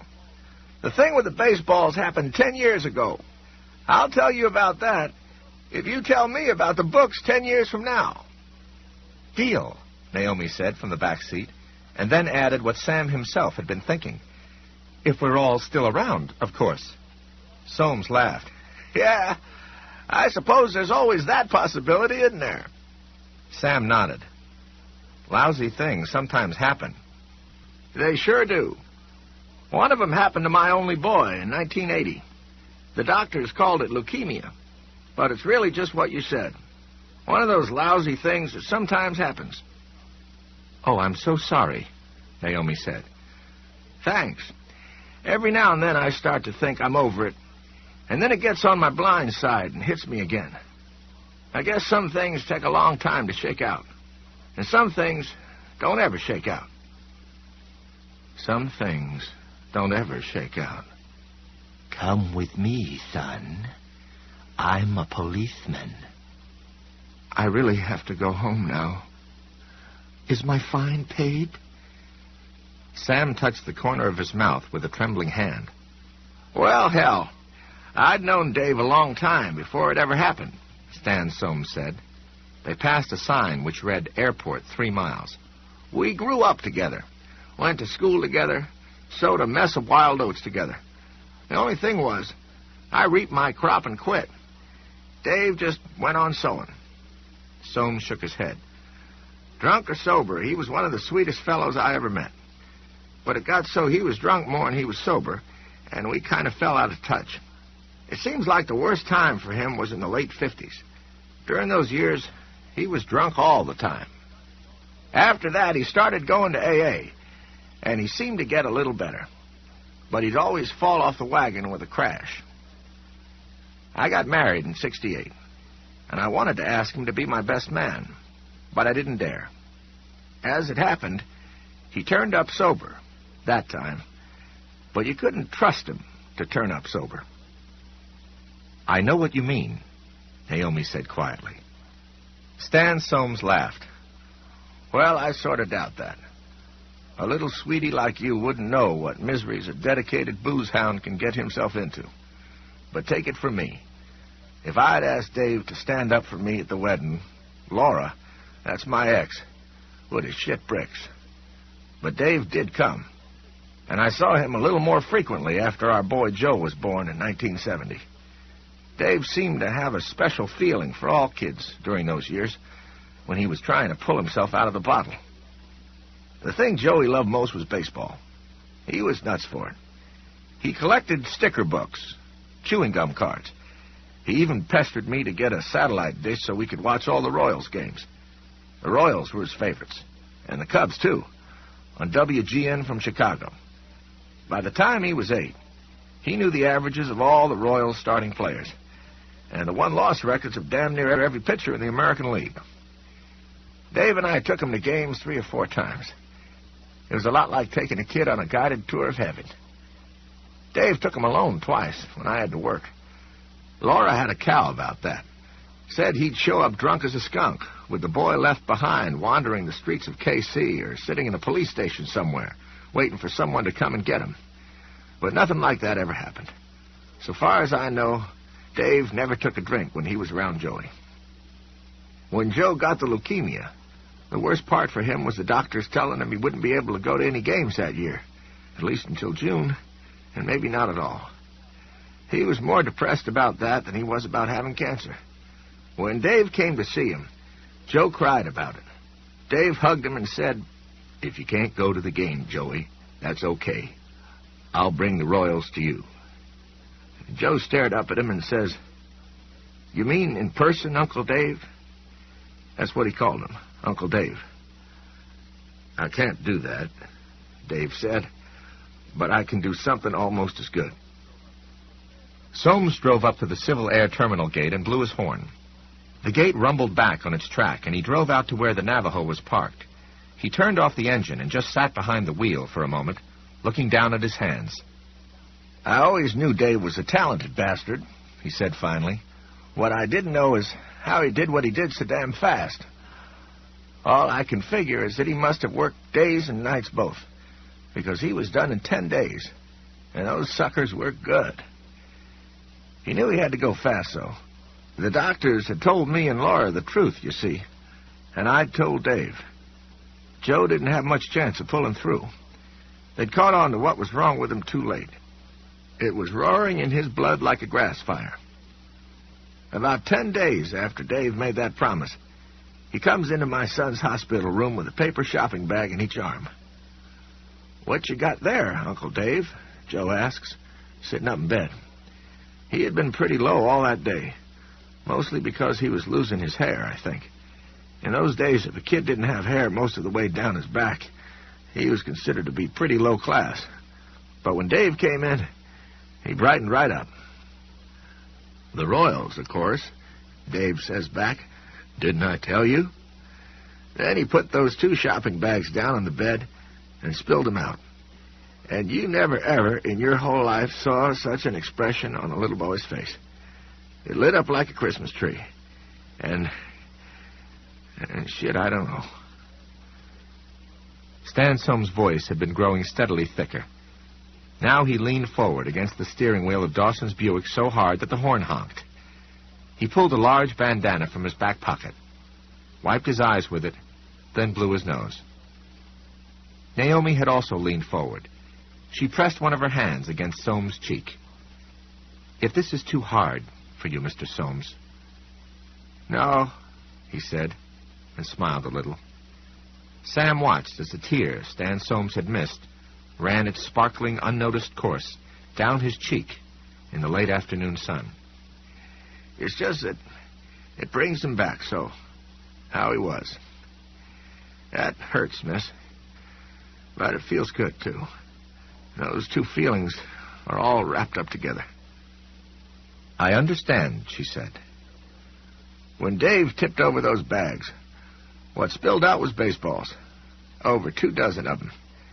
But they weren't just baseballs, because there was a face painted on every one, and each one was the face of a player on the 1980 Kansas City Royals baseball team. And what do you call them? Caricatures, either. They were as good as the faces Norman Rockwell used to paint for the covers of the Saturday Evening Post. I've seen Dave's work. The work he did before he got drinking real heavy. And it was good. But none of it was as good as this. There was Willie Aikens and Frank White and U.L. Washington and George Brett, Willie Wilson and Amos Otis, Dan Quisenberry looking as fierce as a gunslinger in an old Western movie, Paul Splittorff, and Ken Brett. I can't remember all the names, but it was a whole damned roster, including Jim Fry, the field manager. And sometime between when he finished him and when he gave him to my son, he took him to KC and got all the players but one to sign him. The one who didn't was Darrell Porter, the catcher. He was out with the flu, and he promised to sign the ball with his face on it as soon as he could. He did, too. "Wow," Sam said softly. And it was all Dave's doing. The man I hear people in town laugh about and call Dirty Dave. I tell you, sometimes when I hear people say that, and I remember what he did for Joe when Joey was dying of leukemia, I could... Soames didn't finish, but his hands curled themselves into fists on his broad thighs. And Sam, who had used the name himself until today, and laughed with Craig Jones and Frank Stevens over the old drunk with his shopping cart full of newspapers, felt a dull and shameful heat mount into his cheeks. "That was a wonderful thing to do, wasn't it?" Naomi asked, and touched Stan Soames' cheek again. She was crying. "You should have seen his face," Soames said dreamily. "You wouldn't believe how he looked, sitting up in his bed and looking down at all those faces with their KC baseball caps on their heads. I can't describe it, but I'll never forget it. You should have seen his face. Joe got pretty sick before the end, but he didn't ever get too sick to watch the Royals on TV or listen to them on the radio. And he kept those balls all over his room. The windowsill by his bed was the special place of honor, though. That's where he'd line up the 9 men who were playing in the game he was watching or listening to on the radio. If Fry took out the pitcher, Joe would take that one down from the windowsill and put up the relief pitcher in his place. And when each man batted, Joe would hold that ball in his hands. So... Stan Soames broke off abruptly and hid his face in his bandana. His chest hitched twice, and Sam could see his throat locked against a sob. Then he wiped his eyes again and stuffed the bandana briskly into his back pocket. "So now you know why I took you two to Des Moines today, and why I would have taken you to New York to pick up those 2 books if that's where you needed to go. It wasn't my treat. It was Dave's. He's a special sort of man." "I think maybe you are, too," Sam said. Soames gave him a smile, a strange, crooked smile, and opened the door of Dawson's Buick. "Well, thank you," he said. "Thank you kindly. And now I think we ought to be rolling along, if you want to beat the rain.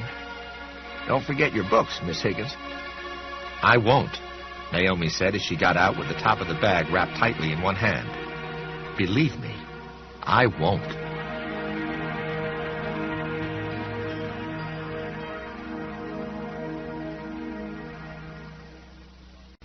"20 minutes after they took off from Des Moines, Naomi tore herself away from the view. She had been tracing Route 79 and marveling at the toy cars bustling back and forth along it, and turned to Sam. What she saw frightened her. He had fallen asleep with his head resting against one of the windows, but there was no peace on his face. He looked like a man suffering some deep and private pain. Tears trickled slowly from beneath his closed lids and ran down his face. She leaned forward to shake him awake, and heard him say in a trembling little boy's voice, "Am I in trouble, sir?" The Navajo arrowed its way into the clouds now massing over western Iowa, and began to buck, but Naomi barely noticed. Her hand paused just above Sam's shoulder for a moment, then withdrew. "Who was your library policeman, Sam?" Whoever it was, Naomi thought, he's found him again, I think. I think he's with him now. I'm sorry, Sam, but I can't wake you. Not now. Right now, I think you're where you're supposed to be. Where you have to be. I'm sorry, but dream on. And remember what you dreamed when you wake up. Remember. Remember. In his dream, Sam Peebles watched as Little Red Riding Hood set off from a gingerbread house with a covered basket over one arm. She was bound for Grandma's house, where the wolf was waiting to eat her from the feet up. It would finish by scalping her, and then eating her brains out of her skull with a long wooden spoon. Except none of that was right, because Little Red Riding Hood was a boy in this dream, and the gingerbread house was the 2-story duplex in St. Louis where he had lived with his mother after Dad died, and there was no food in the covered basket. There was a book in the basket, The Black Arrow, by Robert Louis Stevenson, and he had read it, every word. And he was not bound for Grandma's house, but for the Briggs Avenue branch of the St. Louis Public Library, and he had to hurry because his book was already 4 days overdue. This was a watching dream. He watched as Little White Walking Sam waited at the corner of Dunbar Street and Johnstown Avenue for the light to change. He watched as he scampered across the street with the book in his hand. The basket was gone now. He watched as Little White Walking Sam went into the Dunbar Street News, and then he was inside too, smelling the old mingled smells of camphor, candy, and pipe tobacco, watching as Little White Walking Sam approached the counter with a nickel package of bullseye red licorice, his favorite. He watched as the little boy carefully removed the dollar bill his mother had tucked into the card pocket in the back of the Black Arrow. He watched as the clerk took the dollar and returned 95 cents, more than enough to pay the fine.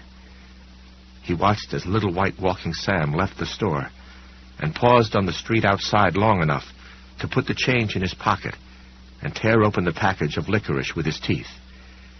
He watched as Little White Walking Sam went on his way, only 3 blocks to the library now, munching the long red whips of candy as he went. He tried to scream at the boy. Beware. Beware. The wolf is waiting, little boy. Beware the wolf. Beware the wolf.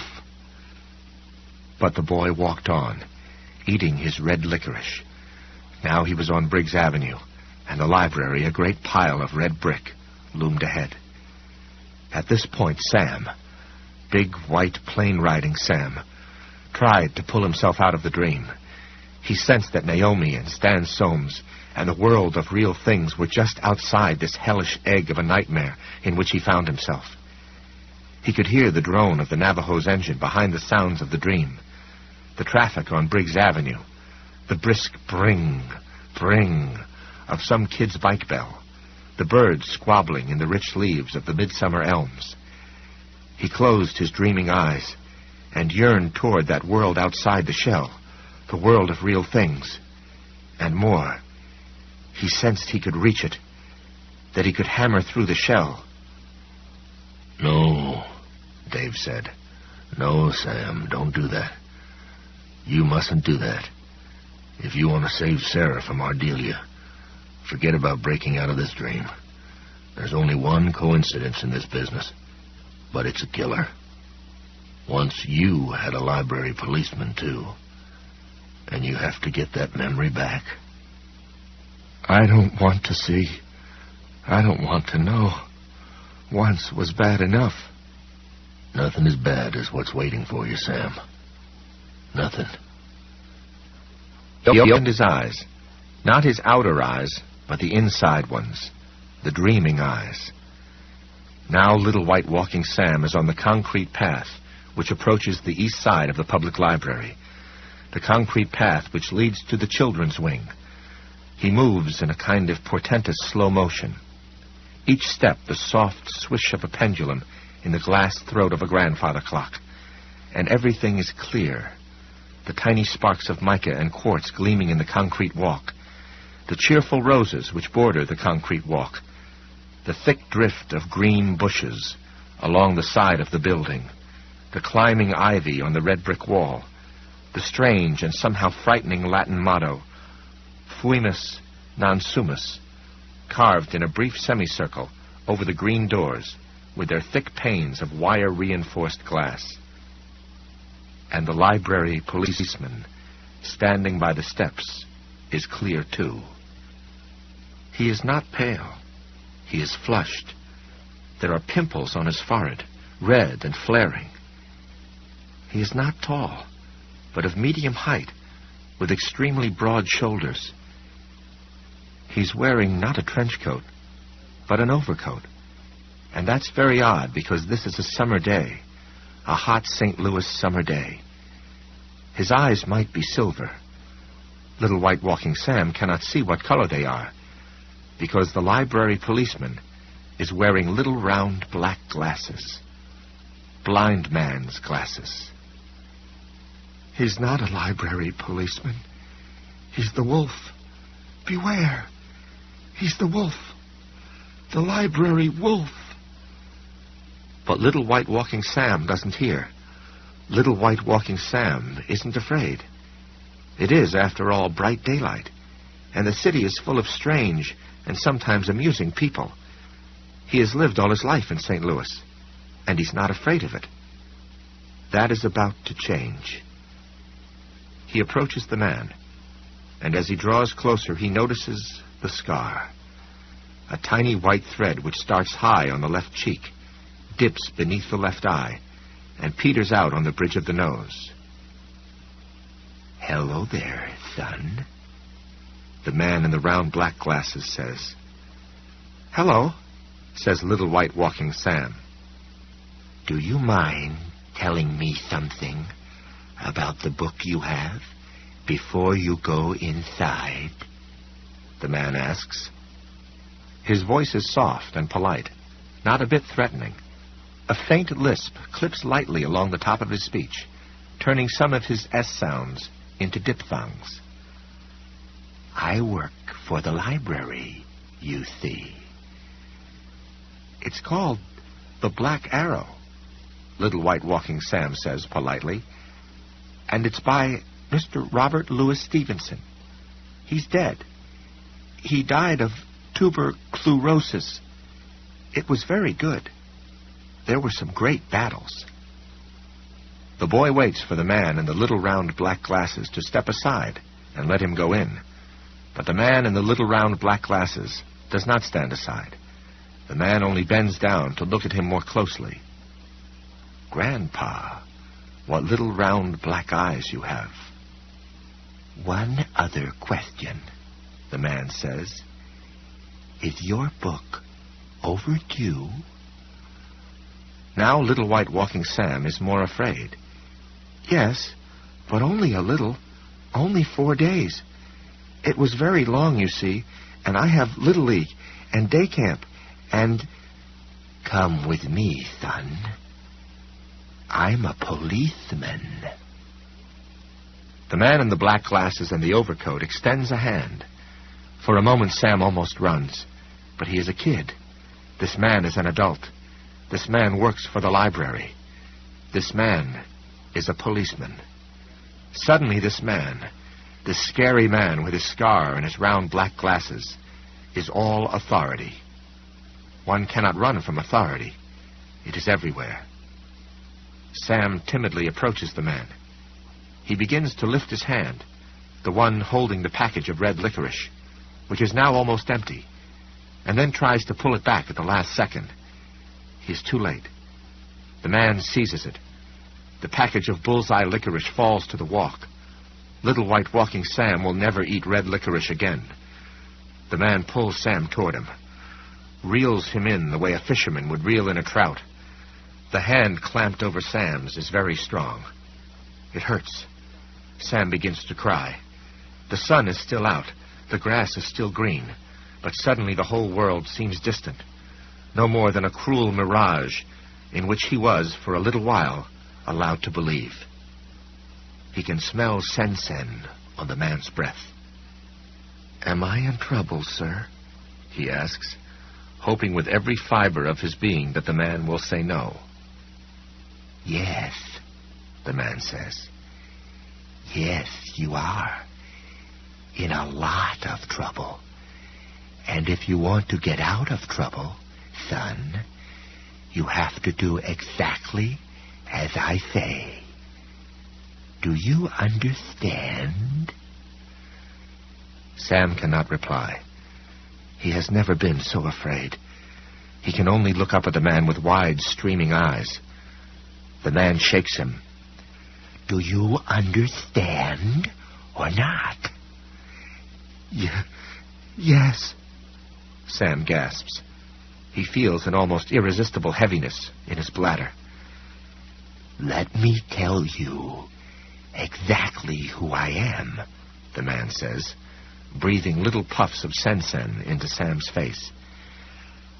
I am the Briggs Avenue library cop, and I am in charge of punishing boys and girls who bring their books back late. Little White Walking Sam begins to cry harder. I've got the money, he manages through his sobs. I've got 95 cents. You can have it. You can have it all. He tries to pull the change out of his pocket. At the same moment, the library cop looks around, and his broad face suddenly seems sharp. Suddenly the face of a fox or wolf who has successfully broken into the chicken house, but now smells danger. Come on, he says, and jerks Little White Walking Sam off the path and into the thick bushes which grow along the side of the library. When the policeman tells you to come, you come. It is dark in here, dark and mysterious. The air smells of pungent juniper berries. The ground is dark with mulch. Sam is crying very loudly now.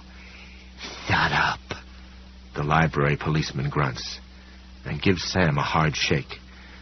The bones in Sam's hand grind together painfully. His head wobbles on his neck.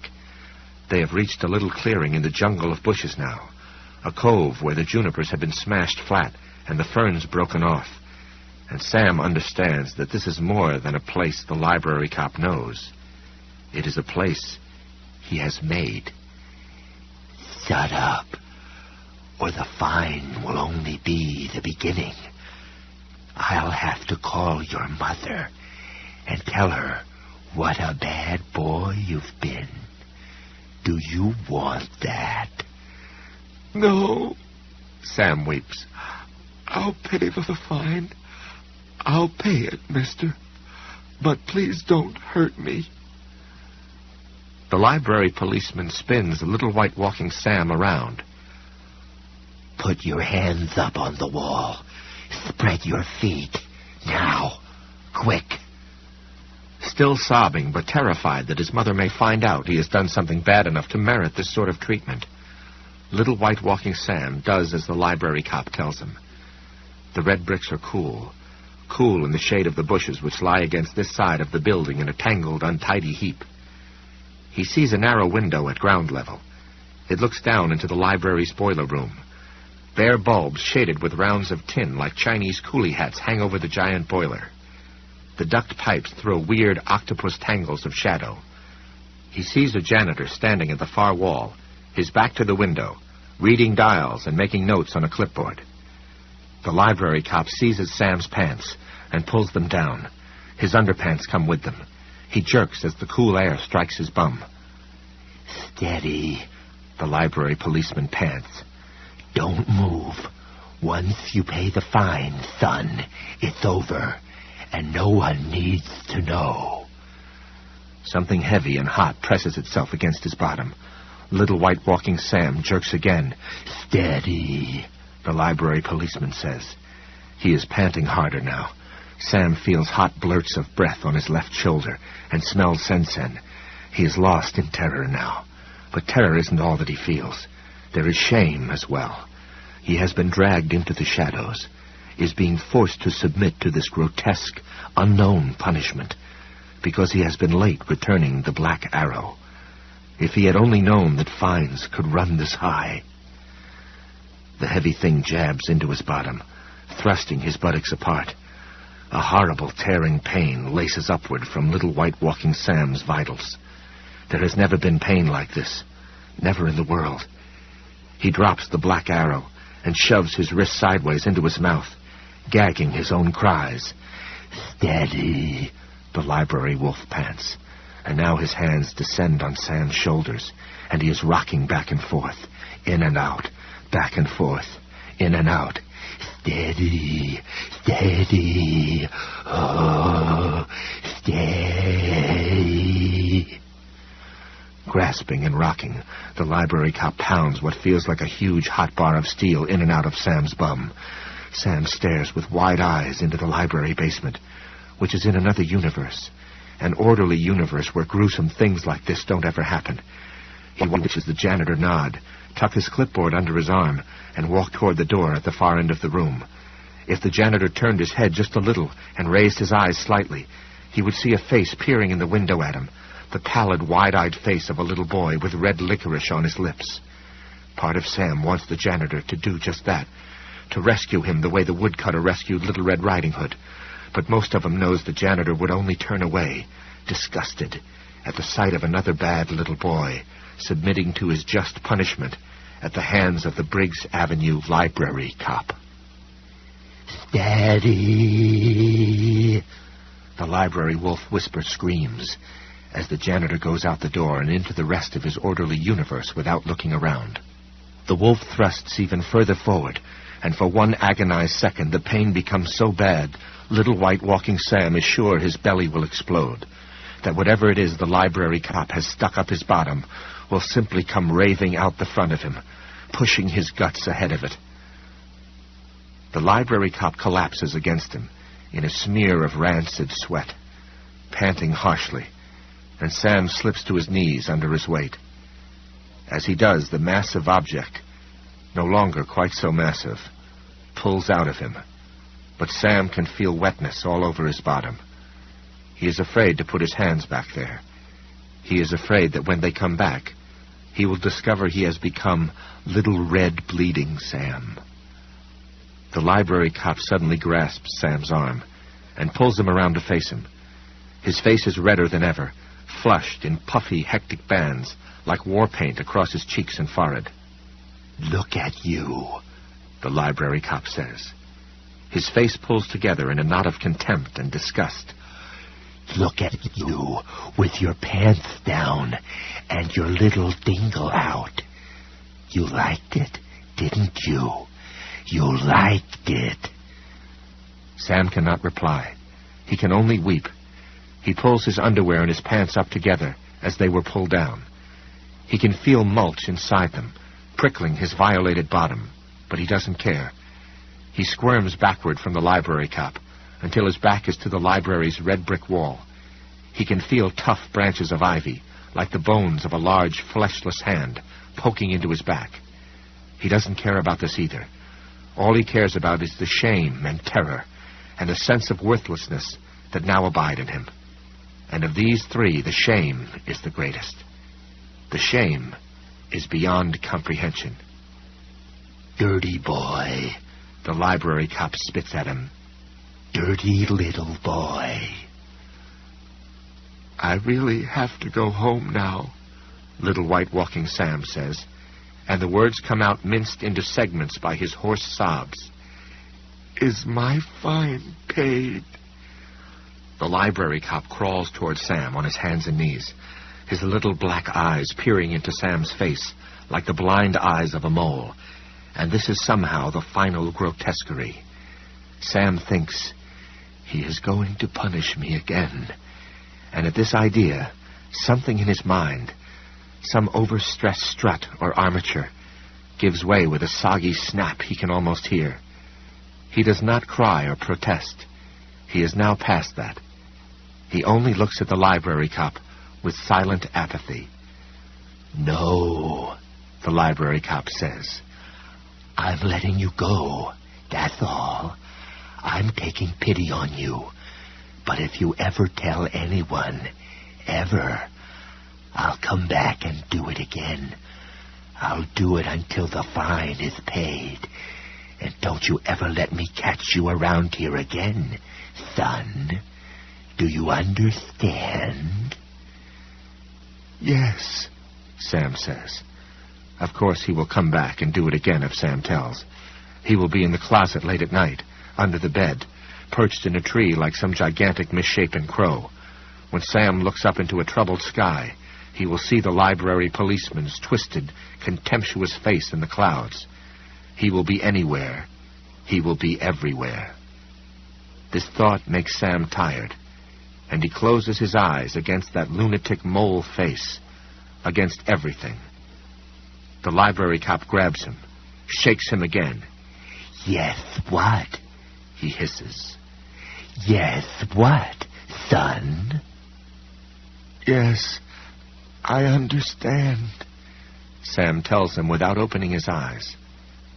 The library policeman withdraws his hand. Good, he says. You better not forget. When bad boys and girls forget, I kill them. Little White Walking Sam sits against the wall with his eyes closed for a long time, waiting for the library cop to begin punishing him again, or to simply kill him. He wants to cry, but there are no tears. It will be years before he cries again, over anything. At last he opens his eyes and sees he is alone in the library cop's den in the bushes. The library cop is gone. There is only Sam and his copy of The Black Arrow lying open on its spine. Sam begins to crawl toward daylight on his hands and knees.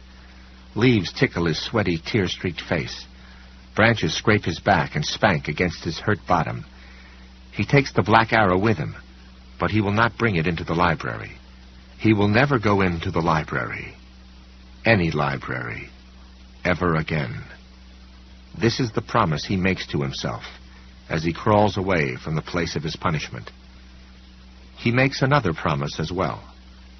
Nobody will ever find out about this terrible thing, because he intends to forget it ever happened. He senses he can do this. He can do it if he tries very, very hard, and he intends to start trying very, very hard right now. When he reaches the edge of the bushes, he looks out like a small hunted animal. He sees kids crossing the lawn. He doesn't see the library cop, but of course this doesn't matter. The library cop sees him. From today on, the library cop will always be close. At last the lawn is empty. A small, disheveled boy, Little White Crawling Sam, wriggles out of the bushes with leaves in his hair and dirt on his face. His untucked shirt billows behind him. His eyes are wide and staring, and no longer completely sane. He sidles over to the concrete steps, casts one cringing, terrified look up at the cryptic Latin motto inscribed over the door, and then lays his book down on one of the steps, with all the care and terror of an orphan girl leaving her nameless child on some stranger's doorstep. Then Little White Walking Sam becomes Little White Running Sam. He runs across the lawn. He sets the Briggs Avenue branch of the St. Louis Public Library to his back and runs. But it doesn't matter how fast he runs, because he can't outrun the taste of red licorice on his tongue and down his throat, sweet and sugar-slimy. And no matter how fast he runs, the library wolf, of course, runs with him. The library wolf is just behind his shoulder where he cannot see, and the library wolf is whispering, "Come with me, son. I'm a policeman." And he will always whisper that. Through all the years, he will whisper that. In those dark dreams Sam dares not remember, he will whisper that. Sam will always run from that voice, screaming, "Is it paid yet? Is the fine paid yet? Oh, dear God, please, is my fine paid yet?" And the answer which comes back is always the same. "It will never be paid, son. It will never be paid. Never. Never."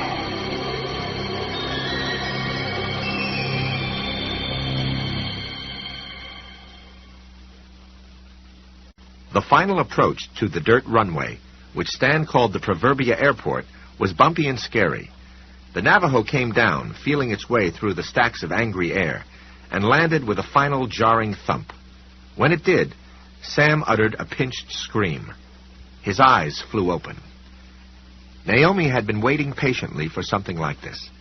She leaned forward at once, ignoring the seatbelt which cut into her middle, and put her arms around him. She ignored his raised arms and first instinctive drawing away, just as she ignored the first hot and unpleasant outrush of horrified breath. She had comforted a great many drunks in the grip of the DTs. This wasn't much different. She could feel his heart as she pressed against him. It seemed to leap and skitter just below his shirt. "It's okay. Sam, it's okay. It's just me, and you're back. It was a dream. You're back." For a moment he continued trying to push himself into his seat. Then he collapsed, limp. His hands came up and hugged her with panicky tightness. "Naomi," he said in a harsh, choked voice. "Naomi. Oh, Naomi. Oh, dear Jesus. What a nightmare I had. What a terrible dream." Stan had radioed ahead, and someone had come out to turn on the runway landing lights. They were taxiing between them toward the end of the runway now. They had not beaten the rain after all. It drummed hollowly on the body of the plane. Up front, Stan Soames was bellowing out something which might have been Camptown Races. "Was it a nightmare?" Naomi asked, drawing back from Sam so she could look into his bloodshot eyes. "Yes, but it was also true. All true." "Was it the library policeman, Sam? Your library policeman?" "Yes," he whispered, and pressed his face into her hair. "Do you know who he is? Do you know who he is now, Sam?" After a long, long moment, Sam whispered, "I know."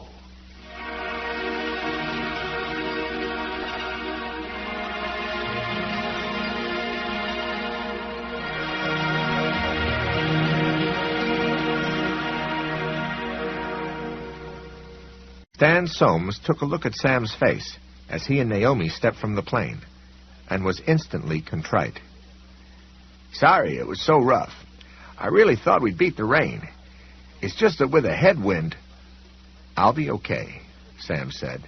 He was, in fact, looking better already. "Yes," Naomi said. "He'll be fine. Thank you, Stan. Thank you so much. And Dave thanks you, too." "Well, as long as you got what you needed." We did, Sam assured him. We really did. Well, let's walk around the end of the runway, Stan told him. That boggy place would suck you right into your waist if you tried the shortcut this evening. Come into the house. We'll have coffee. There's some apple pie, too, I think. Sam glanced at his watch. It was 7:15. We'll have to take a rain check, Stan, he said. Naomi and I have to get these books into town right away. You ought to at least come in and dry off. You're going to be soaked by the time you get to your car. Naomi shook her head. It's very important. Yeah, Stan said. From the look of you two, I'd say it is. Just remember that you promised to tell me the story. We will, too, Sam said. He glanced at Naomi and saw his own thought reflected in her eyes. If we're still alive to tell it. Sam drove, resisting an urge to tromp the gas pedal all the way to the floor. He was worried about Dave. Driving off the road and turning Naomi's car over in the ditch wasn't a very effective way of showing concern, however, and the rain in which they had landed was now a downpour, driven by a freshening wind. The wipers could not keep up with it, even on high, and the headlights petered out after 20 feet. Sam dared drive no more than 25. He glanced at his watch, then looked over at where Naomi sat, with the bookshop bag in her lap. I hope we can make it by 8, he said, but I don't know. Just do the best you can, Sam. Headlights, wavery as the lights of an undersea diving bell, loomed ahead. Sam slowed to 10 miles an hour and squeezed left as a 10-wheeler rumbled by, a half-glimpsed hulk in the rainy darkness. Can you talk about it? The dream you had? I could, but I'm not going to, he said. Not now. It's the wrong time. Naomi considered this, then nodded her head. All right. I can tell you this much. Dave was right when he said children make the best meal. And he was right when he said that what she really lives on is fear. They had reached the outskirts of town. A block further on, they drove through their first light-controlled intersection. Through the Datsun's windshield, the signal was only a bright green smear dancing in the air above them. A corresponding smear danced across the smooth, wet hide of the pavement. I need to make one stop before we get to the library, Sam said. The Piggly Wiggly's on the way, isn't it? Yes, but if we're going to meet Dave behind the library at 8, we really don't have much time to spare. Like it or not, this is go-slow weather. I know, but this won't take long. What do you need? I'm not sure, he said, but I think I'll know it when I see it. She glanced at him, and for the second time he found himself amazed by the fox-like, fragile quality of her beauty, and unable to understand why he had never seen it before today. Well, you dated her, didn't you? You must have seen something. Except he hadn't. He had dated her because she was pretty, presentable, unattached, and approximately his own age.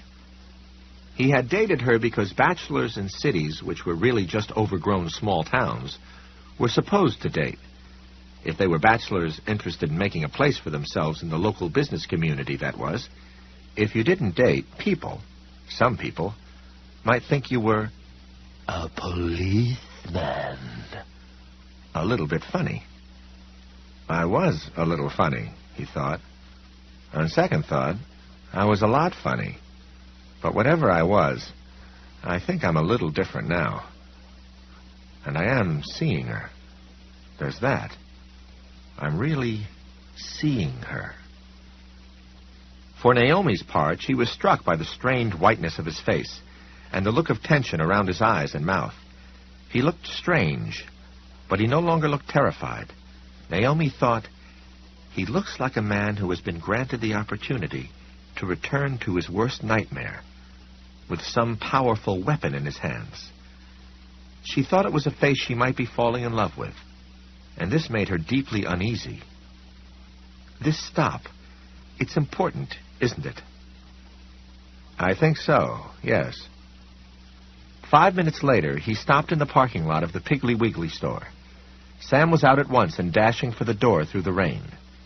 Halfway there, he stopped. A telephone booth stood at the side of the parking lot, the same booth, undoubtedly, where Dave had made his call to the Junction City Sheriff's Office all those years before. The call made from that booth had not killed Ardelia, but it had driven her off for a good long while. Sam stepped into it. The light went on. There was nothing to see. It was just a phone booth with numbers and graffiti scribbled on the steel walls. The telephone book was gone, and Sam remembered Dave saying, "This was back in the days when you could sometimes still find a telephone book in a telephone booth, if you were lucky." Then he glanced at the floor and saw what he had been looking for. It was a wrapper. He picked it up, smoothed it out, and read what was written there in the dingy overhead light. Bullseye Red Licorice. From behind him, Naomi beat an impatient tattoo on the Datsun's horn. Sam left the booth with the wrapper in his hand, waved to her, and ran into the store through the pouring rain. The Piggly Wiggly clerk looked like a young man who had been cryogenically frozen in 1969 and thawed out just that week. His eyes had the red and slightly glazed look of the veteran dope smoker. His hair was long and held with a rawhide Jesus thong. On one pinky he wore a silver ring beaten into the shape of the peace sign. Beneath his Piggly Wiggly tunic was a billowy shirt in an extravagant flower print. Pinned to the collar was a button which read, "My face is leaving in 5 minutes. Be on it." Sam doubted if this was a sentiment of which the store manager would have approved. But it was a rainy night, and the store manager was nowhere in sight.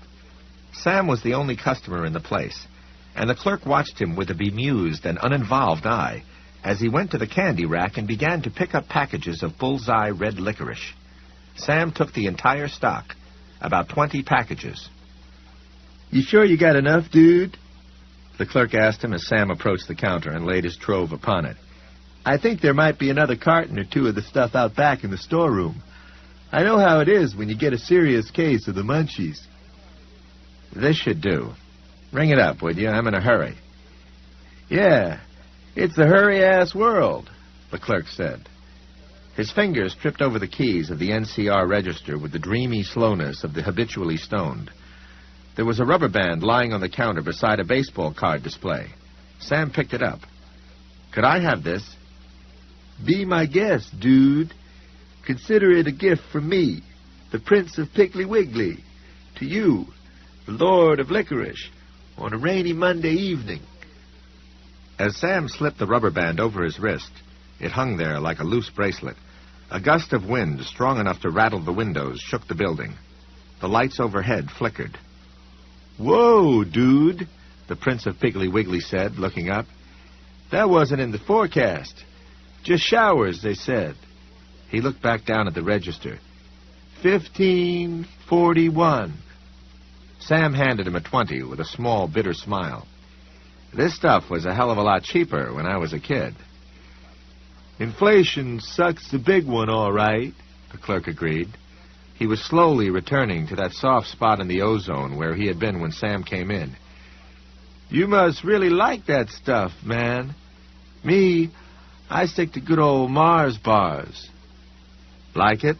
Sam laughed as he pocketed his change. "I hate it. This is for someone else." He laughed again. "Call it a present." The clerk saw something in Sam's eyes then, and suddenly took a big, hurried step away from him, almost knocking over a display of Skoal bandits. Sam looked at the clerk's face curiously, and decided not to ask for a bag.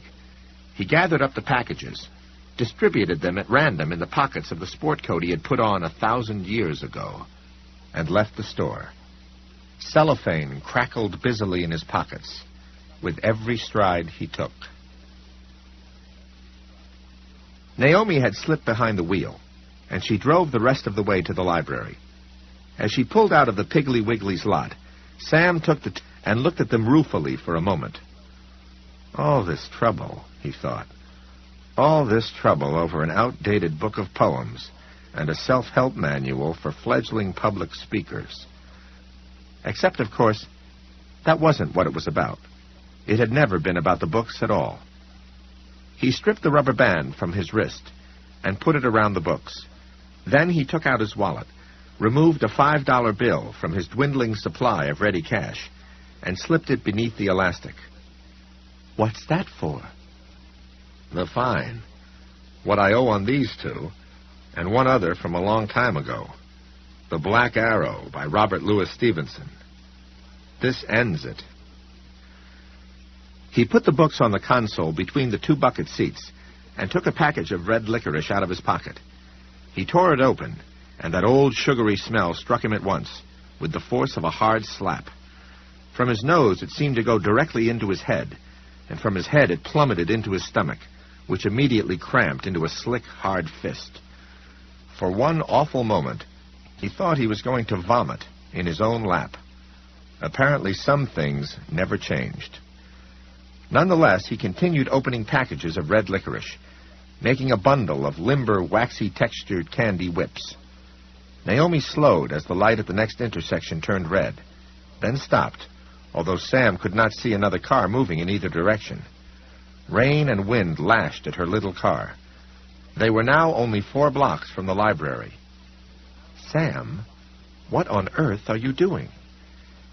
And because he didn't really know what on earth he was doing, he said, "If fear is Ardelia's meat, Naomi, we have to find the other thing, the thing that's the opposite of fear, because that, whatever it is, will be her poison. So, what do you think that thing might be?" "Well, I doubt if it's red licorice." He gestured impatiently. "How can you be so sure? Crosses are supposed to kill vampires, the blood-sucking kind, but a cross is only 2 sticks of wood or metal set at right angles to each other. Maybe a head of lettuce would work just as well, if it was turned on." The light turned green. "If it was an energized head of lettuce?" Naomi said thoughtfully, driving on. "Right." Sam held up a half-dozen long red whips. "All I know is that this is what I have. Maybe it's ludicrous. Probably is. But I don't care. It's a by-God symbol of all the things my library policeman took away from me. The love, the friendship, the sense of belonging. I've felt like an outsider all my life, Naomi, and never knew why. And now I do. This is just another of the things he took away. I used to love this stuff. Now I can barely stand the smell of it. That's okay. I can deal with that. But I have to know how to turn it on." Sam began to roll the licorice whips between his palms, gradually turning them into a sticky ball. He had thought the smell was the worst thing with which the red licorice could test him, but he had been wrong. The texture was worse, and the dye was coming off on his palms and fingers, turning them a sinister dark red. He went on, nevertheless, stopping only to add the contents of another fresh package to the soft mass every 30 seconds or so.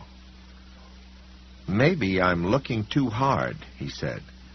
"Maybe it's plain old bravery that's the opposite of fear.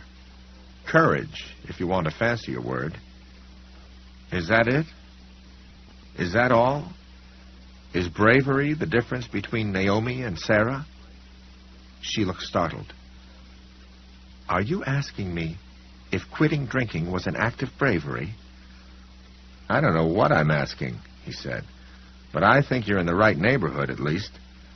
I don't need to ask about fear. I know what that is. Fear is an emotion which encloses and precludes change. Was it an act of bravery when you gave up drinking?" "I never really gave it up," she said. "That isn't how alcoholics do it. They can't do it that way. You employ a lot of sideways thinking instead. One day at a time, easy does it, live and let live, all that. But the center of it is this.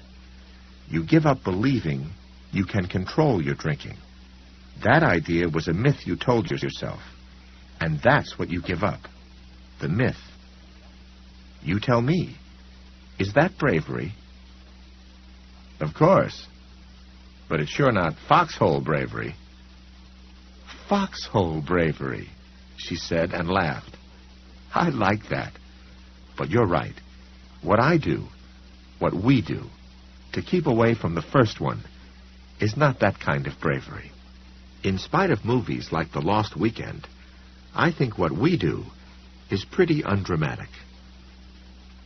Sam was remembering the dreadful apathy which had settled over him after he had been raped in the bushes at the side of the Briggs Avenue branch of the St. Louis Library.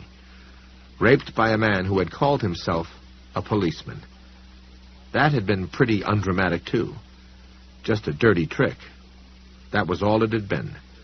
A dirty, brainless trick played on a little kid by a man with serious mental problems. Sam supposed that, when you counted up the whole score, he ought to have called himself lucky.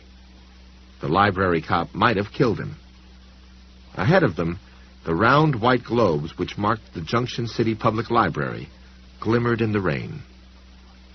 Naomi said hesitantly, "I think the real opposite of fear might be honesty.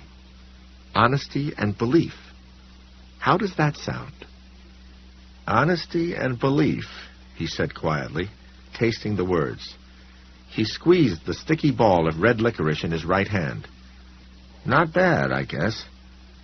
Anyway, they'll have to do. We're here." The glimmering green numbers of the car's dashboard clock read 7:57. They had made it before 8 after all. "Maybe we better wait and make sure everybody's gone before we go around back," she said. "I think that's a very good idea." They cruised into an empty parking space across the street from the library's entrance. The globes shimmered delicately in the rain. The rustle of the trees was a less delicate thing. The wind was still gaining strength. The oaks sounded as if they were dreaming, and all the dreams were bad. At 2 minutes past 8, a van with a stuffed Garfield cat and a Mom's Taxi sign in its rear window pulled up across from them. The horn honked, and the library's door, looking less grim even in this light than it had on Sam's first visit to the library, less like the mouth in the head of a vast granite robot, opened at once. 3 kids, junior high schoolers by the look of them, came out and hurried down the steps.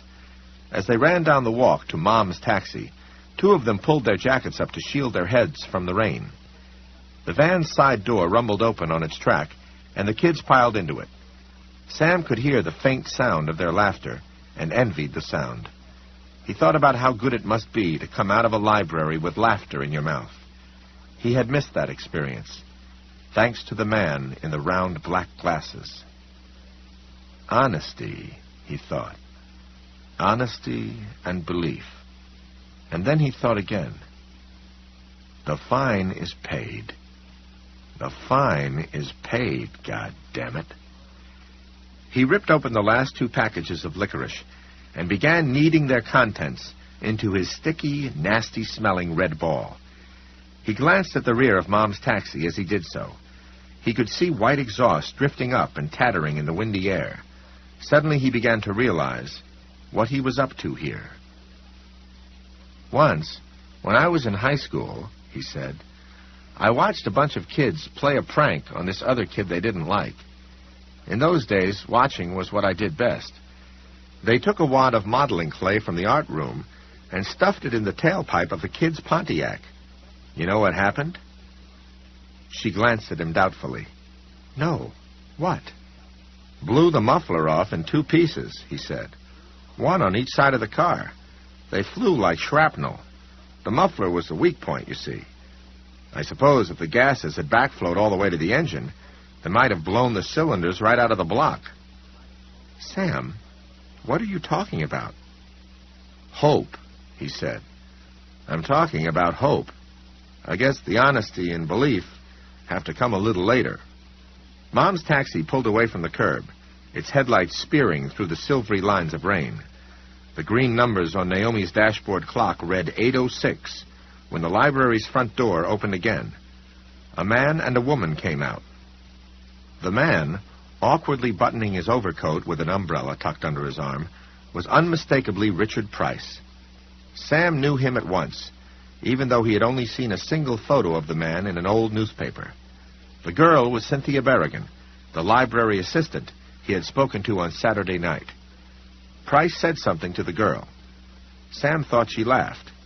He was suddenly aware that he was sitting bolt upright in the bucket seat of Naomi's Datsun, every muscle creaking with tension. He tried to make himself relax, and discovered he couldn't do it. Now, why doesn't that surprise me? He thought. Price raised his umbrella. The two of them hurried down the walk beneath it, the Berrigan girl tying a plastic rain kerchief over her hair as they came. They separated at the foot of the walk, Price going to an old Impala the size of a cabin cruiser, the Berrigan girl to a Yugo parked half a block down. Price U-turned in the street. Naomi ducked down a little, startled, as the headlights shone briefly into her own car, and blipped his horn at the Yugo as he passed it. Cynthia Berrigan blipped hers in return, then drove away in the opposite direction. Now there was only them, the library, and possibly Ardelia, waiting for them someplace inside, along with Sam's old friend, the library policeman. Naomi drove slowly around the block to Wegman Street. About halfway down on the left, a discreet sign marked a small break in the hedge. It read, "Library deliveries only." A gust of wind strong enough to rock the Datsun on its springs struck them, rattling rain against the windows so hard that it sounded like sand. Somewhere nearby, there was a splintering crack, as either a large branch or a small tree gave way. This was followed by a thud, as whatever it was fell into the street. "God," Naomi said in a thin, distressed voice, "I don't like this." "I'm not crazy about it myself," Sam agreed, but he had barely heard her. He was thinking about how that modeling clay had looked, how it had looked bulging out of the tailpipe of the kid's car. It had looked like a blister. Naomi turned in at the sign. They drove up a short lane into a small paved loading-unloading area. A single orange arc sodium lamp hung over the little square of pavement. It cast a strong, penetrating light, and the moving branches of the oaks which ringed the loading zone danced crazy shadows onto the rear face of the building in its glow. For a moment, two of these shadows seemed to coalesce at the foot of the platform, making a shape that was almost man-like. It looked as if someone had been waiting under there, someone who was now crawling out to greet them. In just a second or two, Sam thought, the orange glare from that overhead light will strike his glasses, his little round black glasses, and he will look through the windshield at me. Not at Naomi, just at me. He'll look at me, and he'll say, "Hello, son. I've been waiting for you. All these years, I've been waiting for you. Come with me now. Come with me, because I'm a policeman." There was another loud, splintering crack, and a tree branch dropped to the pavement not 3 feet from the Datsun's trunk, exploding chunks of bark and rot-infested wood in every direction. If it landed on top of the car, it would have smashed the roof in like a tomato soup can. Naomi screamed. The wind, still rising, screamed back.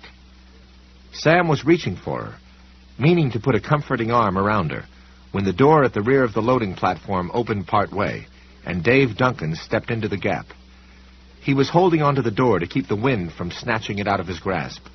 To Sam, the old man's face looked far too white and almost grotesquely frightened. He made frantic, beckoning gestures with his free hand. "Naomi, there's Dave." "Where?" "Oh, yes, I see him." Her eyes widened. "My God, he looks horrible." She began to open her door. The wind gusted, ripped it out of her grasp, and whooshed through the Datsun in a tight little tornado, lifting the licorice wrappers and dancing them around in dizzy circles. Naomi managed to get one hand down just in time to keep from being struck, and perhaps injured, by the rebound of her own car door. Then she was out, her hair blowing in its own storm about her head, her skirt soaked and painted against her thighs in a moment. Sam shoved his own door open. The wind was blowing the wrong way for him, and he did literally have to put his shoulder to it, and struggled out. He had time to wonder where in the hell this storm had come from. The Prince of Piggly Wiggly had said there had been no prediction for such a spectacular capful of wind and rain. Just showers, he'd said. Ardelia. Maybe it was Ardelia's storm. As if to confirm this, Dave's voice rose in a momentary lull. Hurry up. I can smell her goddamn perfume everywhere. Sam found the idea that the smell of Ardelia's perfume might somehow precede her materialization obscurely terrifying. He was halfway to the loading platform steps before he realized that although he still had the snot-textured ball of red licorice, he had left the books in the car.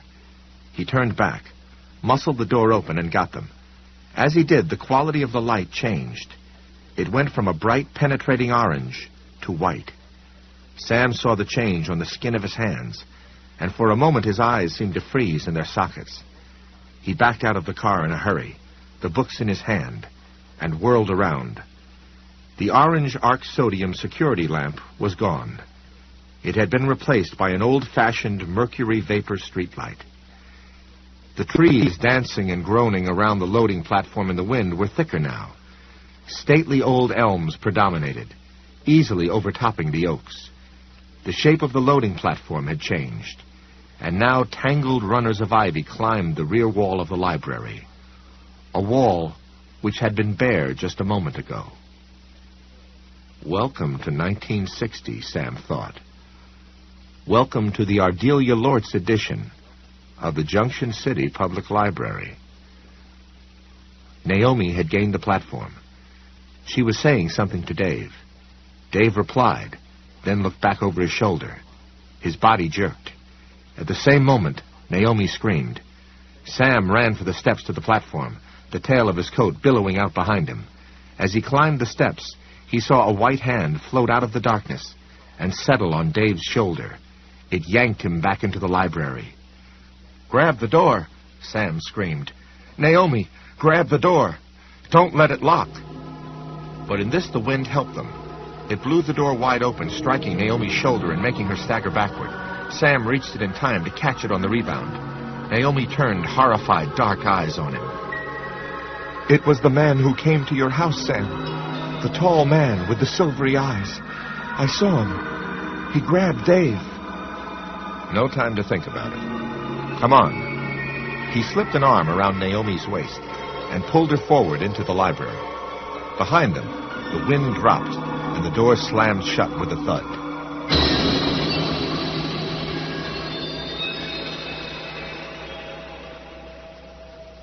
They were in a book cataloging area, which was dim but not entirely dark. A small table lamp with a red-fringed shade stood on the librarian's desk. The stacks began beyond this area, which was littered with boxes and packing materials. The latter consisted of crumpled newspapers, Sam saw. This was 1960, and those polyethylene popcorn balls hadn't been invented yet. Standing in one of the aisles, walled in with books on both sides, was the library policeman. He had Dave Duncan in a half-Nelson and was holding him with almost absent ease, 3 inches off the floor. He looked at Sam and Naomi. His silver eyes glinted, and a crescent grin rose on his white face. It looked like a chrome moon. "Not a step closer," he said, "or I'll snap his neck like a chicken bone. You'll hear it go." Sam considered this, but only for a moment. He could smell lavender sachet, thick and cloying. Outside the building, the wind whined and boomed. The library policeman's shadow danced up the wall, as gaunt as a gantry. He didn't have a shadow before, Sam realized. What does that mean?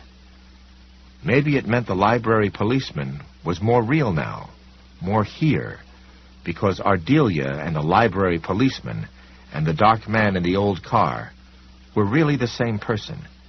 There was only one, and these were simply the faces it wore, putting them on and taking them off again with the ease of a kid trying on Halloween masks.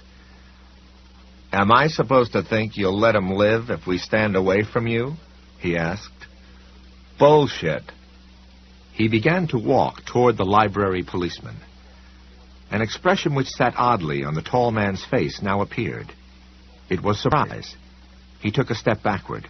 His trench coat flapped around his shins and dragged against the folio volumes which formed the sides of the narrow aisle in which he stood. I'm warning you. Warn and be damned, Sam said. Your argument isn't with him. You've got a bone to pick with me, don't you? Okay. Let's pick it. The librarian has a score to settle with the old man, the policeman said, and took another step backward. Something odd was happening to his face, and it took Sam an instant to see what it was.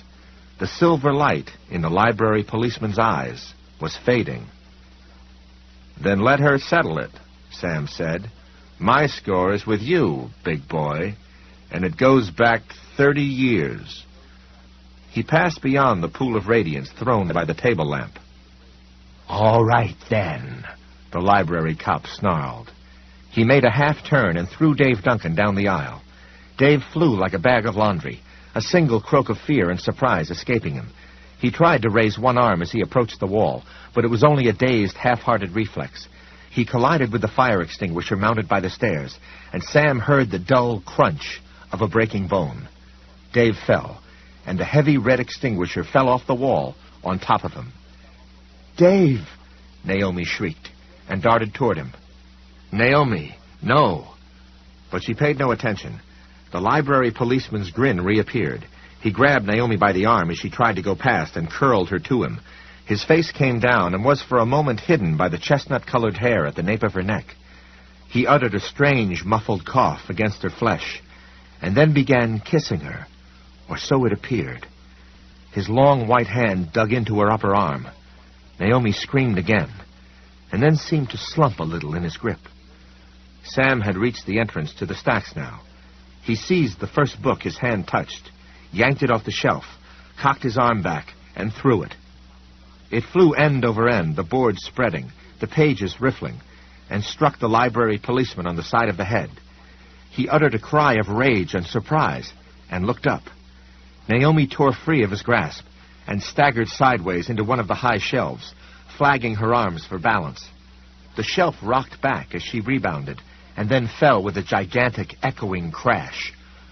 Books flew off the shelves where they might have stood undisturbed for years, and struck the floor in a rain of slaps that sounded oddly like applause.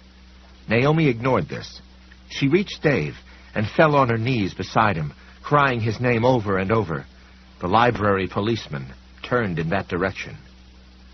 "Your argument isn't with her either," Sam said. The library policeman turned back to him.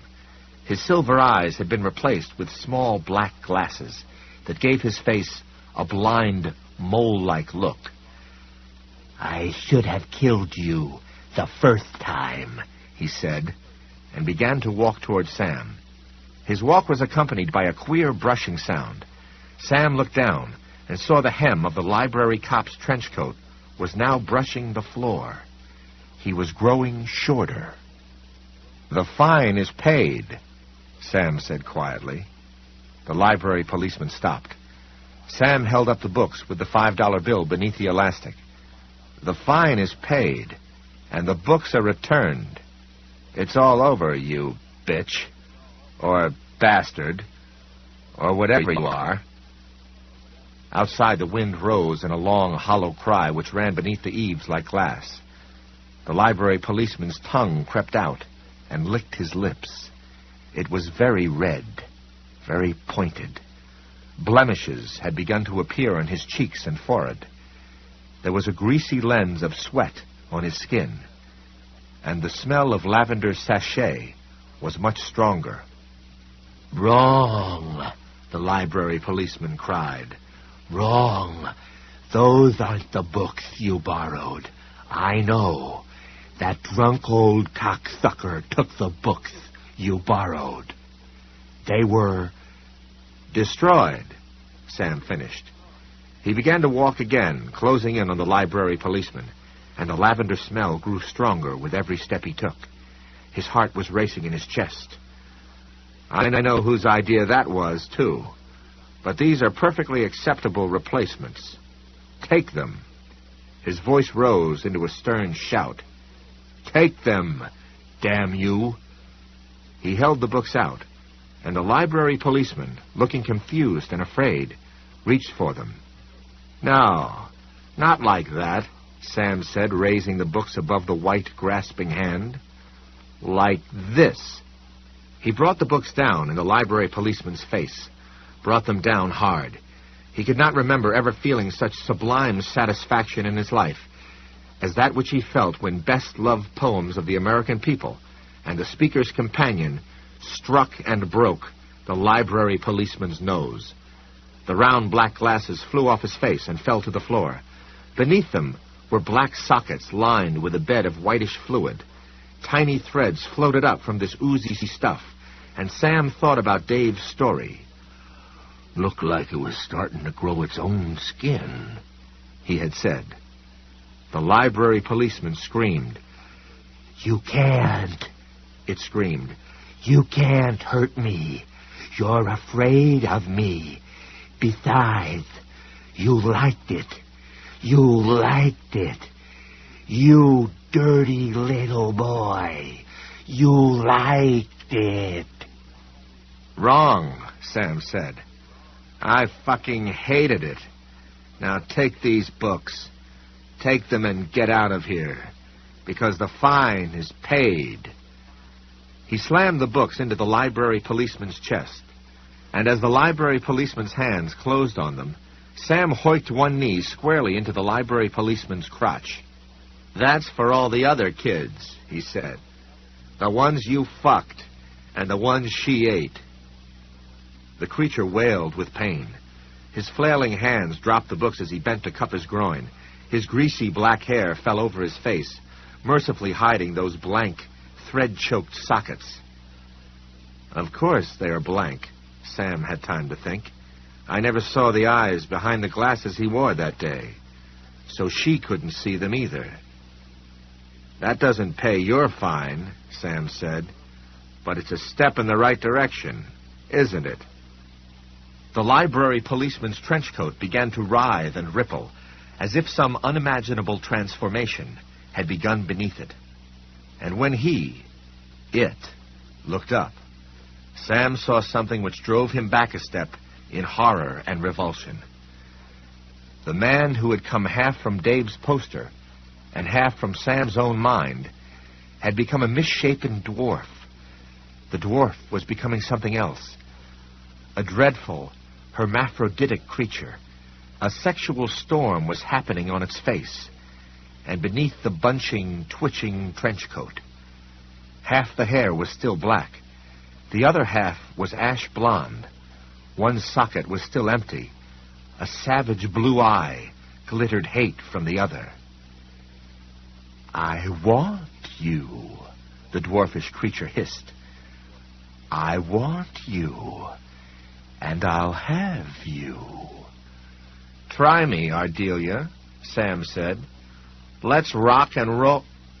He reached for the thing before him, but screamed and withdrew his hand as soon as it snagged in the trench coat.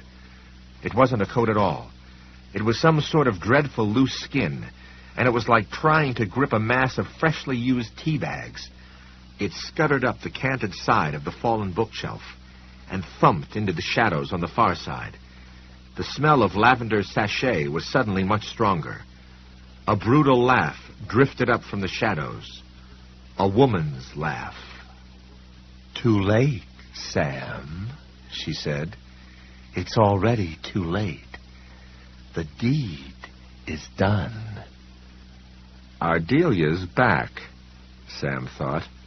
And from outside there was a tremendous rending crash. The building shuddered as a tree fell against it, and the lights went out.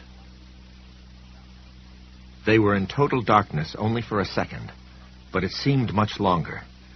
Ardelia laughed again, and this time her laughter had a strange hooting quality, like laughter broadcast through a megaphone.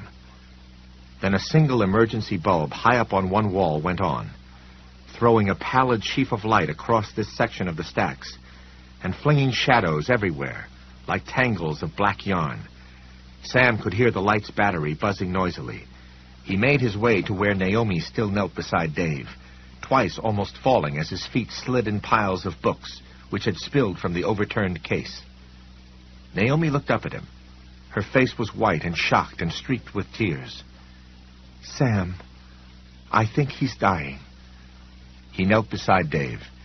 The old man's eyes were shut, and he was breathing in harsh, almost random gasps. Thin trickles of blood spilled from both nostrils and from one ear. There was a deep crushed dent in his forehead, just above the right eyebrow. Looking at it made Sam's stomach clench. One of Dave's cheekbones was clearly broken, and the fire extinguisher's handle was printed on that side of his face in bright lines of blood and bruise. It looked like a tattoo. "We've got to get him to a hospital, Sam." "Do you think she'd let us out of here now?" he asked. And as if in answer to this question, a huge book, the T volume of the Oxford English Dictionary, came flying at them from behind the rough circle of light thrown by the emergency unit mounted on the wall. Sam pulled Naomi backward, and they both went sprawling in the dusty aisle. 7 pounds of Tabasco, Tendril, Tomcat, and Trepan slammed through the space where Naomi's head had been a moment before, hit the wall, and splashed to the floor in an untidy, tented heap. From the shadows came shrill laughter.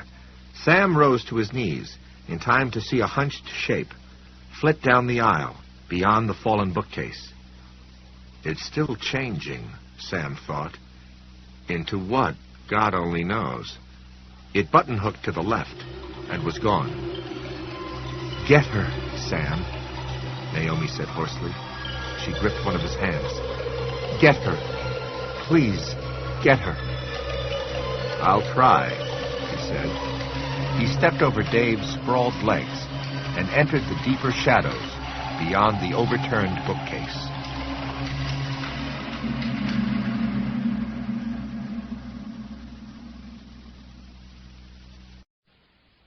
The smell freaked him out.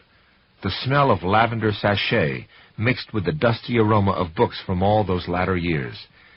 That smell mingled with the freight train whoop of the wind outside, made him feel like H.G. Wells' Time Traveler, and the library itself, bulking all around him, was his time machine. He walked slowly down the aisle, squeezing the ball of red licorice nervously in his left hand. Books surrounded him, seemed to frown down at him. They climbed to a height that was twice his own. He could hear the click and squeak of his shoes on the old linoleum. "Where are you?" he shouted. "If you want me, Ardelia, why don't you come on and get me? I'm right here." No answer. But she would have to come out soon, wouldn't she? If Dave was right, her change was upon her, and her time was short. Midnight, he thought. The library policeman gave me until midnight, so maybe that's how long she has. But that's over 3.5 hours away. Dave can't possibly wait that long.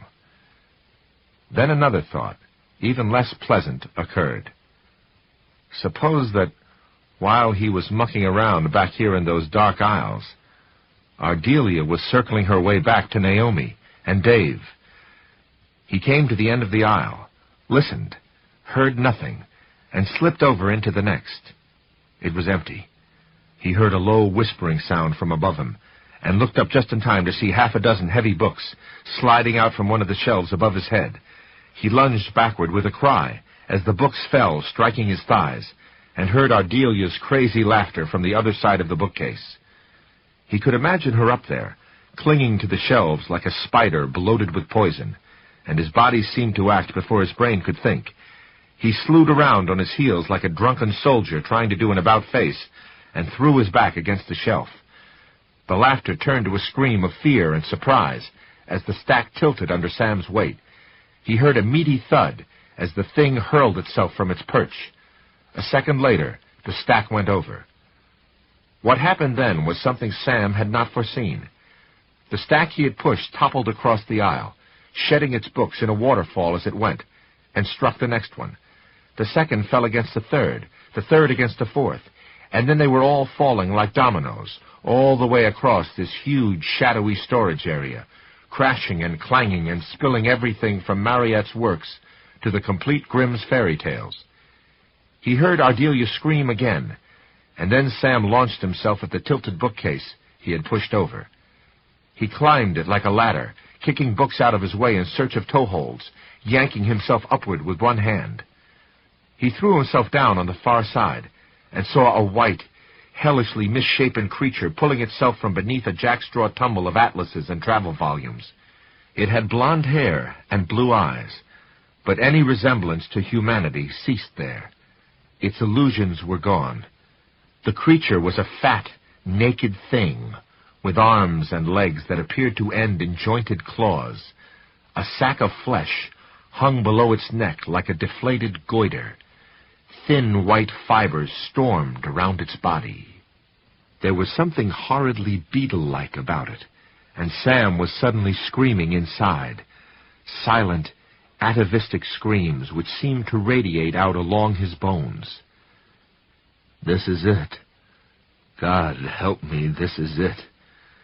He felt revulsion, but suddenly his terror was gone. Now that he could actually see the thing, it was not so bad. Then it began to change again, and Sam's feeling of relief faded. It did not have a face, exactly, but below the bulging blue eyes, a horn shape began to extrude itself, pushing out of the horror show face like a stubby elephant's trunk. The eyes stretched away to either side, becoming first Chinese and then insectile. Sam could hear it sniffing as it stretched toward him. It was covered with wavering, dusty threads. Part of him wanted to pull back, was screaming at him to pull back, but most of him wanted to stand his ground. And as the thing's fleshy proboscis touched him, Sam felt its deep power. A sense of lethargy filled him, a feeling that it would be better if he just stood still and let it happen.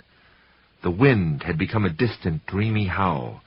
It was soothing, in a way, as the sound of the vacuum cleaner had been soothing when he was very small. "Sam?" Naomi called, but her voice was distant, unimportant. "Sam, are you all right?" Had he thought he'd loved her? That was silly. Quite ridiculous when you thought about it, when you got right down to it. This was much better. This creature had stories to tell. Very interesting stories. The white thing's entire plastic body now yearned toward the proboscis. It fed itself into itself, and the proboscis elongated. The creature became a single tube-shaped thing, the rest of its body hanging as useless and forgotten as that sack below its neck had hung. All its vitality was invested in the horn of flesh, the conduit through which it would suck Sam's vitality and essence into itself. And it was nice. The proboscis slipped gently up Sam's legs, pressed briefly against his groin, then rose higher, caressing his belly. Sam fell on his knees to give it access to his face. He felt his eyes sting briefly and pleasantly, as some fluid, not tears, this was thicker than tears, began to ooze from them. The proboscis closed in on his eyes. He could see a pink petal of flesh opening and closing hungrily inside there. Each time it opened, it revealed a deeper darkness beyond. Then it clenched, forming a hole in the petal, a tube within a tube, and it slipped with sensual slowness across his lips and cheek toward that sticky outflow. Misshapen dark blue eyes gazed at him hungrily. But the fine was paid. Summoning every last bit of his strength, Sam clamped his right hand over the proboscis. It was hot and noxious. The tiny threads of flesh which covered it stung his palm. It jerked and tried to draw back. For a moment Sam almost lost it, and then he closed his hand in a fist digging his fingernails into the meat of the thing. "Here," he shouted. "Here, I've got something for you, bitch. I brought it all the way from East St. Louis." He brought his left hand around and slammed the sticky ball of red licorice into the end of the proboscis, plugging it the way the kids in that long-ago parking lot had plugged the tailpipe of Tommy Reed's Pontiac. It tried to shriek and could produce only a blocked, humming sound. Then it tried again to pull itself away from Sam. The ball of red licorice bulged from the end of its convulsing snout like a blood blister. Sam struggled to his knees, still holding the twitching, noisome flesh in his hand, and threw himself on top of the Ardelia thing. It twisted and pulsed beneath him, trying to throw him off. They rolled over and over in the heaped pile of books. It was dreadfully strong.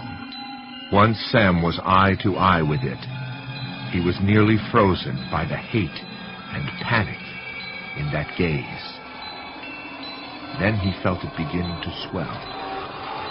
He let go and scrambled backward, gasping.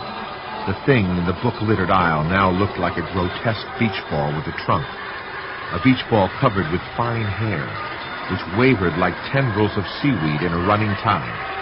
It rolled over in the aisle, its proboscis swelling like a fire hose which has been tied in a knot. Sam watched, frozen with horror and fascination, as the thing which had called itself Ardelia Lortz strangled on its own fuming guts. Bright red road map lines of blood popped out on its straining hide. Its eyes bulged, now staring at Sam in an expression of dazed surprise. It made one final effort to expel the soft blob of licorice, but its proboscis had been wide open in its anticipation of food, and the licorice stayed put.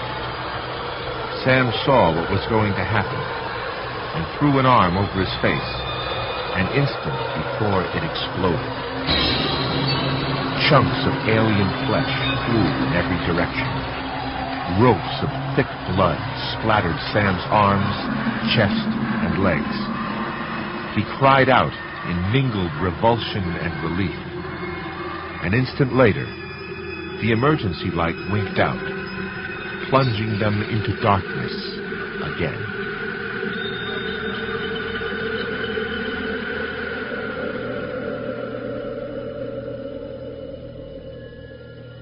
Once more, the interval of darkness was very brief, but it was long enough for Sam to sense the change. He felt it in his head, a clear sensation of things which had been out of joint, snapping back into place. When the emergency lights came back on, there were 4 of them. Their batteries made a low, self-satisfied humming sound instead of a loud buzz, and they were very bright, banishing the shadows to the furthest corners of the room. He did not know if the world of 1960 they had entered, when the arc sodium light became a mercury vapor lamp, had been real or an illusion. But he knew it was gone. The overturned bookcases were upright again. There was a litter of books in the aisle, a dozen or so, but he might have knocked those off himself in his struggle to get to his feet. And outside, the sound of the storm had fallen from a shout to a mutter. Sam could hear what sounded like a very sedate rain falling on the roof. The Ardelia thing was gone. There were no splatters of blood or chunks of flesh on the floor, on the books, or on him. There was only one sign of her, a single golden earring glinting up at him. Sam got shakily to his feet and kicked it away. Then a grayness came over his sight, and he swayed on his feet, eyes closed, waiting to see if he would faint or not. "Sam?" It was Naomi, and she sounded as if she were crying. "Sam, where are you?" "Here." He reached up, grabbed a handful of his hair, and pulled it hard. Stupid, probably, but it worked. The wavery grayness didn't go away entirely, but it retreated. He began moving back toward the cataloging area, walking in large, careful strides. The same desk, a graceless block of wood on stubby legs, stood in the cataloging area, but the lamp with its old-fashioned tassel shade had been replaced with a fluorescent bar. The battered typewriter and Rolodex had been replaced by an Apple computer. And if he had not already been sure of what time he was now in, a glance at the cardboard cartons on the floor would have convinced him. They were full of poppers and plastic bubble strips. Naomi was still kneeling beside Dave at the end of the aisle, and when Sam reached her side, he saw that the fire extinguisher, although 30 years had passed, it appeared to be the same one, was firmly mounted on its post again, but the shape of its handle was still imprinted on Dave's cheek and forehead. His eyes were open, and when he saw Sam, he smiled. "Not bad," he whispered. "I'll bet you didn't know you had it in you." Sam felt a tremendous, buoyant sense of relief. "No," he said. "I didn't." He bent down and held 3 fingers in front of Dave's eyes. "How many fingers do you see?" "About 74, Dave whispered. "I'll call the ambulance," Naomi said, and started to get up. Dave's left hand grasped her wrist before she could. "No, not yet." His eyes shifted to Sam. "Bend down. I need to whisper." Sam bent over the old man. Dave put a trembling hand on the back of his neck. His lips tickled the cup of Sam's ear, and Sam had to force himself to hold steady. It tickled. "Sam," he whispered, "she waits. Remember? She waits." "What?" Sam asked. He felt almost totally unstrung. "Dave, what do you mean?" But Dave's hand had fallen away. He stared up at Sam, through Sam, his chest rising shallowly and rapidly. "I'm going," Naomi said, clearly upset. "There's a telephone down there on the cataloging desk." "No," Sam said. She turned toward him, eyes glaring, mouth pulled back from neat white teeth in a fury. "What do you mean, no? Are you crazy? His skull is fractured at the very least. He's going, Sarah," Sam said gently. "Very soon.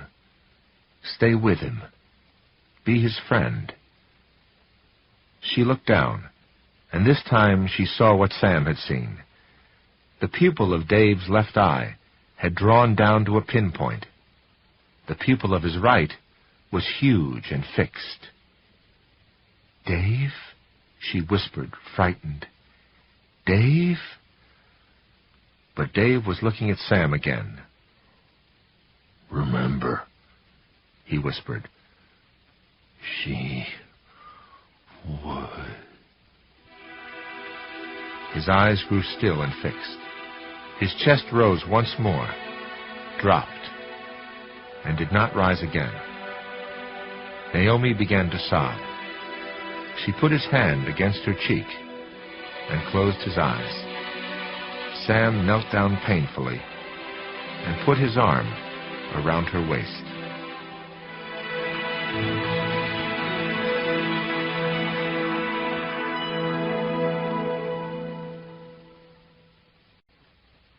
That night and the next were sleepless ones for Sam Peebles. He lay awake in his bed, all the second-floor lights turned on, and thought about Dave Duncan's last words. She waits. Toward dawn of the second night, he began to believe he understood what the old man had been trying to say. Sam thought that Dave would be buried out of the Baptist church in Proverbia, and was a little surprised to find that he had converted to Catholicism at some point between 1960 and 1990. The services were held at St. Martin's on April 11th, a blustery day that alternated between clouds and cold early spring sunshine. Following the graveside service, there was a reception at Angle Street. There were almost 70 people there, wandering through the downstairs rooms or clustered in little groups by the time Sam arrived. They had all known Dave and spoke of him with humor, respect, and unfailing love. They drank ginger ale from styrofoam cups and ate small finger sandwiches. Sam moved from group to group, passing a word with someone he knew from time to time, but not stopping to chat. He rarely took his hand from the pocket of his dark coat. He had made a stop at the Piggly Wiggly store on his way from the church, and now there were half a dozen cellophane packages in there, 4 of them long and thin, 2 of them rectangular. Sarah was not here. He was about to leave when he spotted Lukey and Rudolph sitting together in a corner. There was a cribbage board between them, but they didn't seem to be playing. "Hello, you guys," Sam said, walking over. "I guess you probably don't remember me." "Sure we do," Rudolph said. "What'd you think we are? Couple of Phoebes? You're Dave's friend. You came over the day we was making the posters." "Right," Lukey said. "Did you find those books you were looking for?" Rudolph asked. "Yes," Sam said, smiling. "I did, eventually." "Right!" Lukey exclaimed. Sam brought out the 4 slender cellophane packages. "I brought you guys something," he said. Lukey glanced down, and his eyes lit up. "Slim Jims, Dolph," he said, grinning delightedly. "Look! Sarah's boyfriend brought us all fucking Slim Jims. Beautiful." "Here, give me those, you old rummy," Rudolph said, and snatched them. "Fuckhead'd eat 'em all at once, and then shit the bed tonight, you know," he told Sam. He stripped one of the Slim Jims and gave it to Lukey. "Here you go, dinkweed. I'll hang on to the rest of 'em for you." "You can have one, Dolph. Go ahead." "You know better, Lukey. Those things burn me at both ends." Sam ignored this byplay. He was looking hard at Lukey. "Sarah's boyfriend? Where did you hear that?" Lukey snatched down half a Slim Jim in one bite, then looked up. His expression was both good-humored and sly. He laid a finger against the side of his nose and said, "Word gets around when you're in the program, Sonny Jim. Oh, yes, indeed, it do." "He don't know nothing, mister," Rudolph said, draining his cup of ginger ale. "He's just beating his gums 'cause he likes the sound." "That ain't nothing but bullshit," Lukey cried, taking another giant bite of Slim Jim. "I know, because Dave told me last night. I had a dream, and Dave was in it, and he told me this fella was Sarah's sweetie." "Where is Sarah?" Sam asked. "I thought she'd be here." "She spoke to me after the benediction," Rudolph said. "Told me you'd know where to find her later on, if you wanted to see her. She said you'd seen her there once already." "He liked Dave awful much," Lukey said. A sudden tear grew on the rim of one eye and spilled down his cheek. He wiped it away with the back of his hand. "We all did. Dave always tried so goddamn hard. It's too bad, you know. It's really too bad." And Lukey suddenly burst into tears. "Well, let me tell you something," Sam said. He hunkered down beside Lukey and handed him his handkerchief. He was near tears himself, and terrified by what he now had to do, or try to do. He made it in the end. He died sober.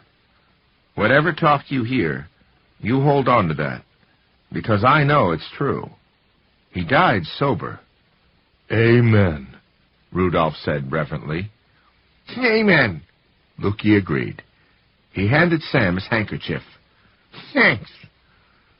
"Don't mention it, Lukey." "Hey, you don't have any more of those fucking Slim Jims, do you?" "Nope," Sam said, and smiled. "You know what they say, Lukey? One's too many, and 1,000 are never enough."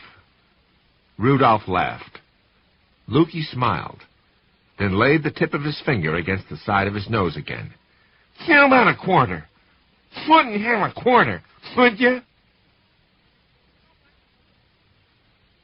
Sam's first thought was that she might have gone back to the library, but that didn't fit with what Dolph had said. He had been at the library with Sarah once, on the terrible night that already seemed a decade ago. But they had been there together. He hadn't seen her there, the way you saw someone through a window, or... Then he remembered when he had seen Sarah through a window, right here at Angle Street. She had been part of the group out on the back lawn, doing whatever it was they did to keep themselves sober. He now walked through the kitchen as he had done on that day, saying hello to a few more people. Bert Iverson and Elmer Baskin stood in one of the little groups, drinking ice cream punch, as they listened gravely to an elderly woman Sam didn't know. He stepped through the kitchen door and out onto the rear porch. The day had turned gray and blustery again. The backyard was deserted, but Sam thought he saw a flash of pastel color beyond the bushes that marked the yard's rear boundary. He walked down the steps and crossed the back lawn, aware that his heart had begun to thud very hard again. His hand stole back into his pocket, and this time came out with the remaining 2 cellophane packages. They contained bullseye red licorice.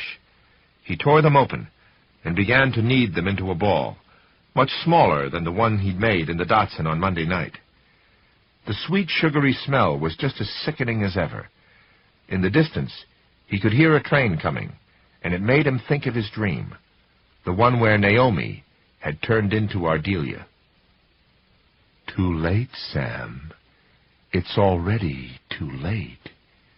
The deed is done. She waits. Remember, Sam. She waits. There was a lot of truth in dreams, sometimes. How had she survived the years between? All the years between? They had never asked themselves that question, had they? How did she make the transition from one person to another? They had never asked that one either. Perhaps the thing which looked like a woman, named Ardelia Lortz, was, beneath its glamours and illusions, like one of those larvae that spin their cocoons in the fork of a tree, cover them with protective webbing, and then fly away to their place of dying. The larvae in the cocoons lie silent, waiting, changing. She waits. Sam walked on, still kneading his smelly little ball made of that stuff the library policeman, his library policeman, had stolen and turned into the stuff of nightmares. The stuff he had somehow changed again, with the help of Naomi and Dave, into the stuff of salvation. The library policeman, curling Naomi against him, placing his mouth on the nape of her neck, as if to kiss her, and coughing instead. The bag hanging under Ardelia Thing's neck, limp, spent, empty. Please don't let it be too late. He walked into the thin stand of bushes. Naomi Sarah Higgins was standing on the other side of them, her arms clasped over her bosom. She glanced briefly at him, and he was shocked by the pallor of her cheeks and the haggard look in her eyes. Then she looked back at the railroad tracks. The train was closer now. Soon they would see it. Hello, Sam. Hello, Sarah. Sam put an arm around her waist. She let him, but the shape of her body against his was stiff, inflexible, ungiving. Please don't let it be too late, he thought again, and found himself thinking of Dave. They had left him there at the library, after propping the door to the loading platform open with a rubber wedge. Sam had used a payphone 2 blocks away to report the open door. He hung up when the dispatcher asked for his name. So Dave had been found, and of course the verdict had been accidental death, and those people in town who cared enough to assume anything at all would make the expected assumption. One more old sot, had gone to that great gin mill in the sky. They would assume he had gone up the lane with a jug, had seen the open door, wandered in, and had fallen against the fire extinguisher in the dark. End of story. The post-mortem results, showing 0 alcohol in Dave's blood, would not change the assumptions one bit. Probably not even for the police. People just expect a drunk to die like a drunk, Sam thought, even when he's not. "How have you been, Sarah?" he asked. She looked at him tiredly. "Not so well, Sam. Not so well at all. I can't sleep, can't eat. My mind seems full of the most horrible thoughts. They don't feel like my thoughts at all. And I want to drink. That's the worst of it. I want to drink and drink and drink. The meetings don't help. For the first time in my life, the meetings don't help." She closed her eyes and began to cry. The sound was strengthless and dreadfully lost. "No," he agreed softly. "They wouldn't. They can't. And I imagine she'd like it if you started drinking again. She's waiting, but that doesn't mean she isn't hungry."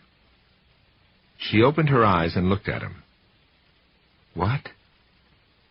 Sam, what are you talking about?" "Persistence, I think," he said. "The persistence of evil. How it waits. How it can be so cunning and so baffling and so powerful." He raised his hand slowly and opened it.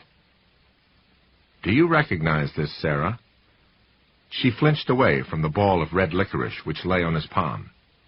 For a moment her eyes were wide and fully awake.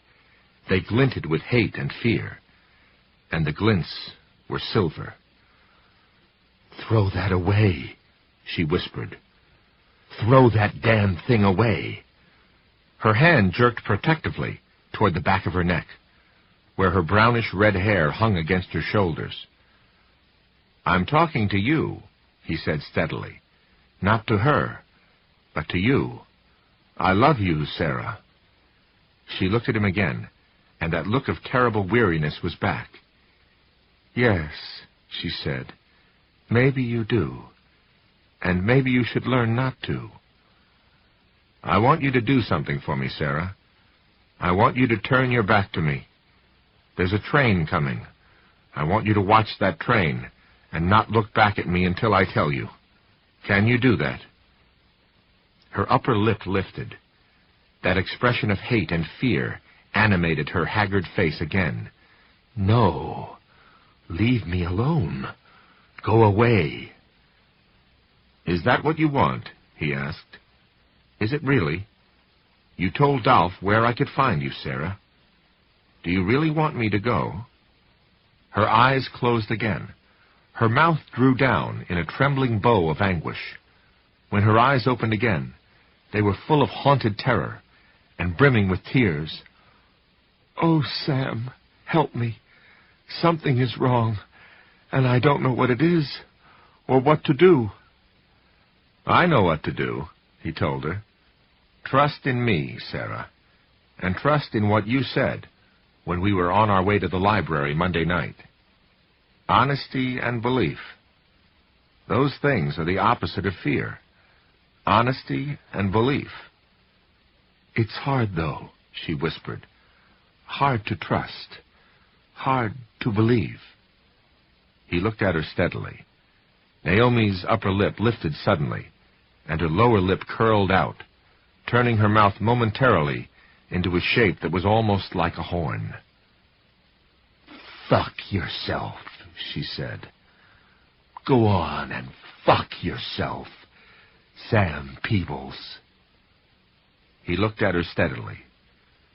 She raised her hands and pressed them against her temples.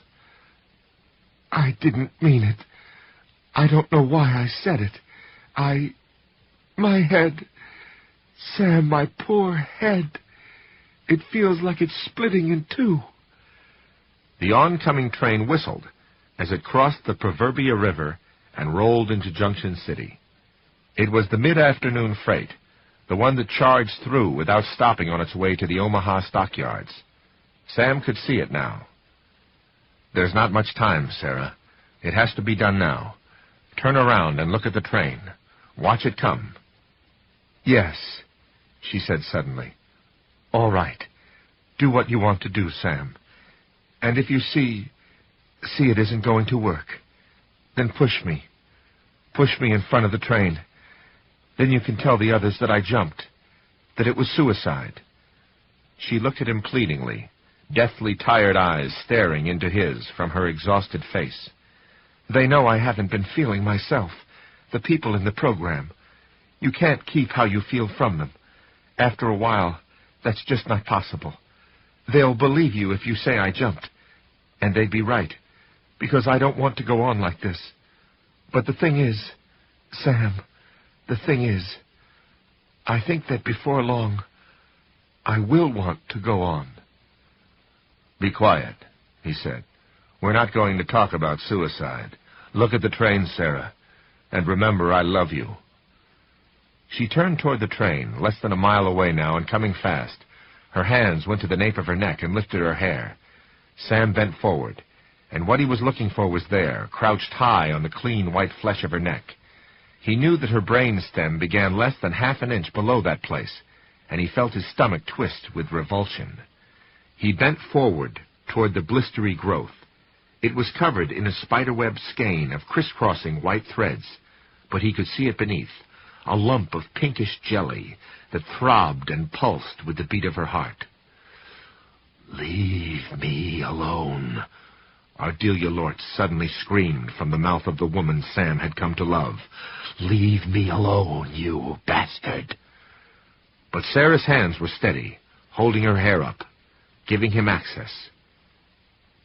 "Can you see the numbers on the engine, Sarah?" he murmured. She moaned. He drove his thumb into the soft glob of red licorice he held, making a well a little bigger than the parasite which lay on Sarah's neck. "Read them to me, Sarah. Read me the numbers." 2, 6. Oh, Sam. Oh, my head hurts. It feels like big hands pulling my brain into 2 pieces. "Read the numbers, Sarah," he murmured, and brought the bullseye licorice down toward that pulsing, obscene growth. 5, 9, 5. He closed the licorice gently over it. He could feel it suddenly wriggling and squirming under the sugary blanket. What if it breaks? What if it just breaks open before I can pull it off her? It's all Ardelia's concentrated poison. What if it breaks before I get it off? The oncoming train whistled again. The sound buried Sarah's shriek of pain. Steady. He simultaneously pulled the licorice back and folded it over. He had it. It was caught in the candy, pulsing and throbbing like a tiny, sick heart. On the back of Sarah's neck were 3 tiny dark holes, no bigger than pinpricks. "It's gone," she cried. "Sam, it's gone." "Not yet," Sam said grimly. The licorice lay on his palm again, and a bubble was pushing up its surface, straining to break through. The train was roaring past the Junction City depot now, the depot where a man named Brian Kelly had once tossed Dave Duncan 4 bits and then told him to get in the wind. Less than 300 yards away, and coming fast. Sam pushed past Sarah and knelt by the tracks. "Sam, what are you doing?" "Here you go, Ardelia," he murmured. "Try this." He slapped the pulsing, stretching blob of red licorice down on one of the gleaming steel rails. In his mind he heard a shriek of unutterable fury and terror. He stood back, watching the thing trapped inside the licorice struggle and push. The candy split open. He saw a darker red inside trying to push itself out. And then the 222 Omaha rushed over it in an organized storm of pounding rods and grinding wheels. The licorice disappeared, and inside of Sam Peebles' mind, that drilling shriek was cut off, as if with a knife. He stepped back and turned to Sarah. She was swaying on her feet, her eyes wide and full of dazed joy. He slipped his arms around her waist and held her as the boxcars and flat cars and tankers thundered past them, blowing their hair back. They stood like that until the caboose passed, trailing its small red lights off into the west. Then she drew away from him a little, but not out of the circle of his arms, and looked at him. "Am I free, Sam? Am I really free of her? It feels like I am, but I can hardly believe it." "You're free," Sam agreed. "Your fine is paid, too, Sarah. Forever and ever, your fine is paid."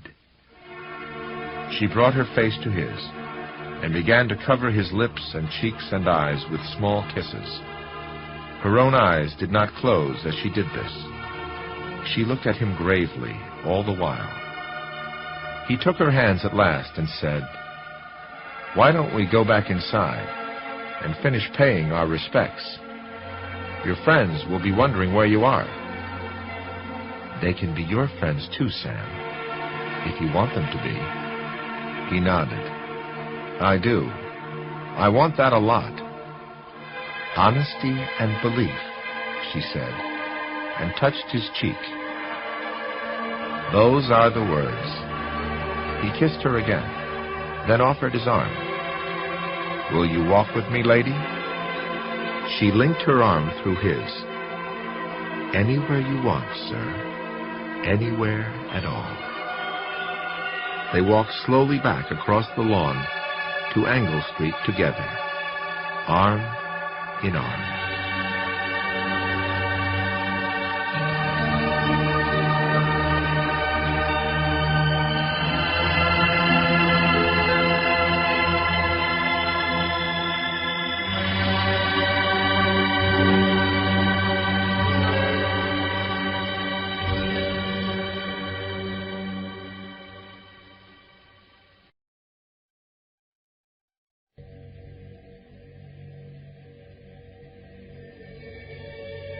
Four Past Midnight, The Sun Dog. From the book 4 Past Midnight by Stephen King. Read by Tim Sample.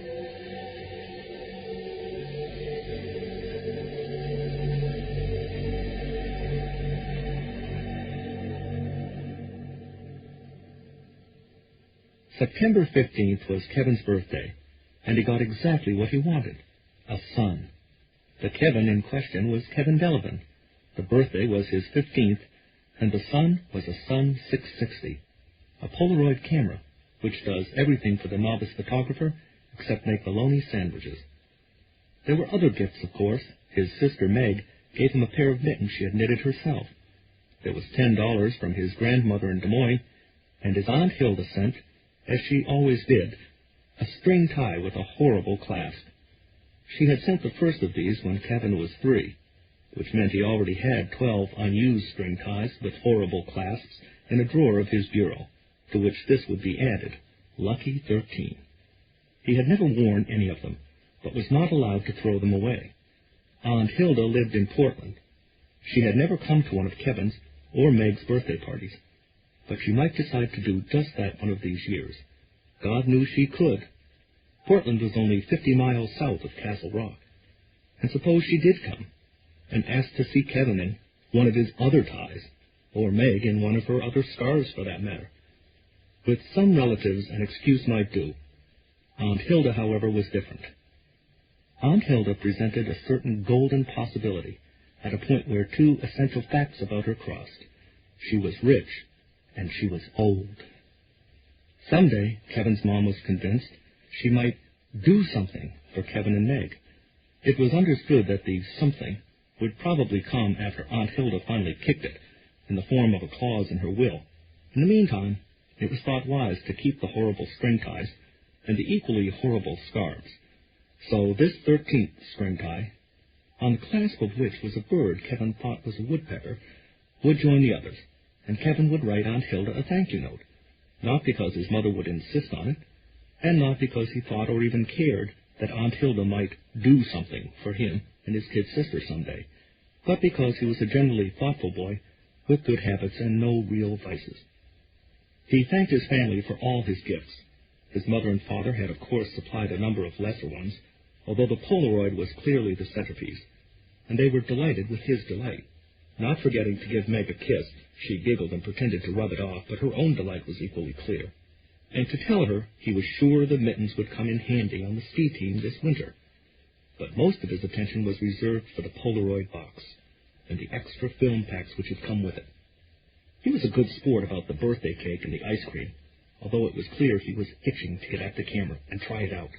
As soon as he decently could, he did. That was when the trouble started. He read the instruction booklet as thoroughly as his eagerness to begin would allow, then loaded the camera, while the family watched with anticipation and unacknowledged dread. For some reason, the gifts which seem the most wanted are the ones which so often don't work.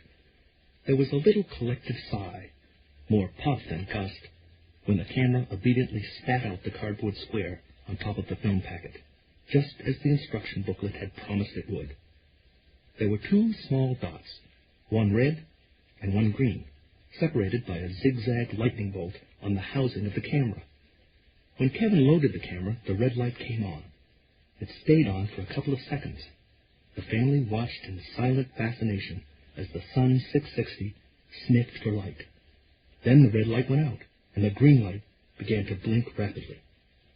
"It's ready," Kevin said in the same straining to be offhand but not quite making it tone with which Neil Armstrong had reported his first step upon the surface of Luna. "Why don't all you guys stand together?"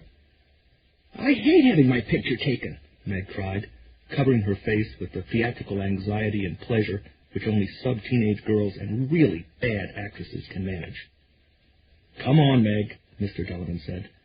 "Don't be a goose, Meg," Mrs. Delavan said. Meg dropped her hands and her objections, and the 3 of them stood at the end of the table with the diminished birthday cake in the foreground. Kevin looked through the viewfinder. "Squeeze a little closer to Meg, Mom," he said, motioning with his left hand. "You too, Dad." This time he motioned with his right.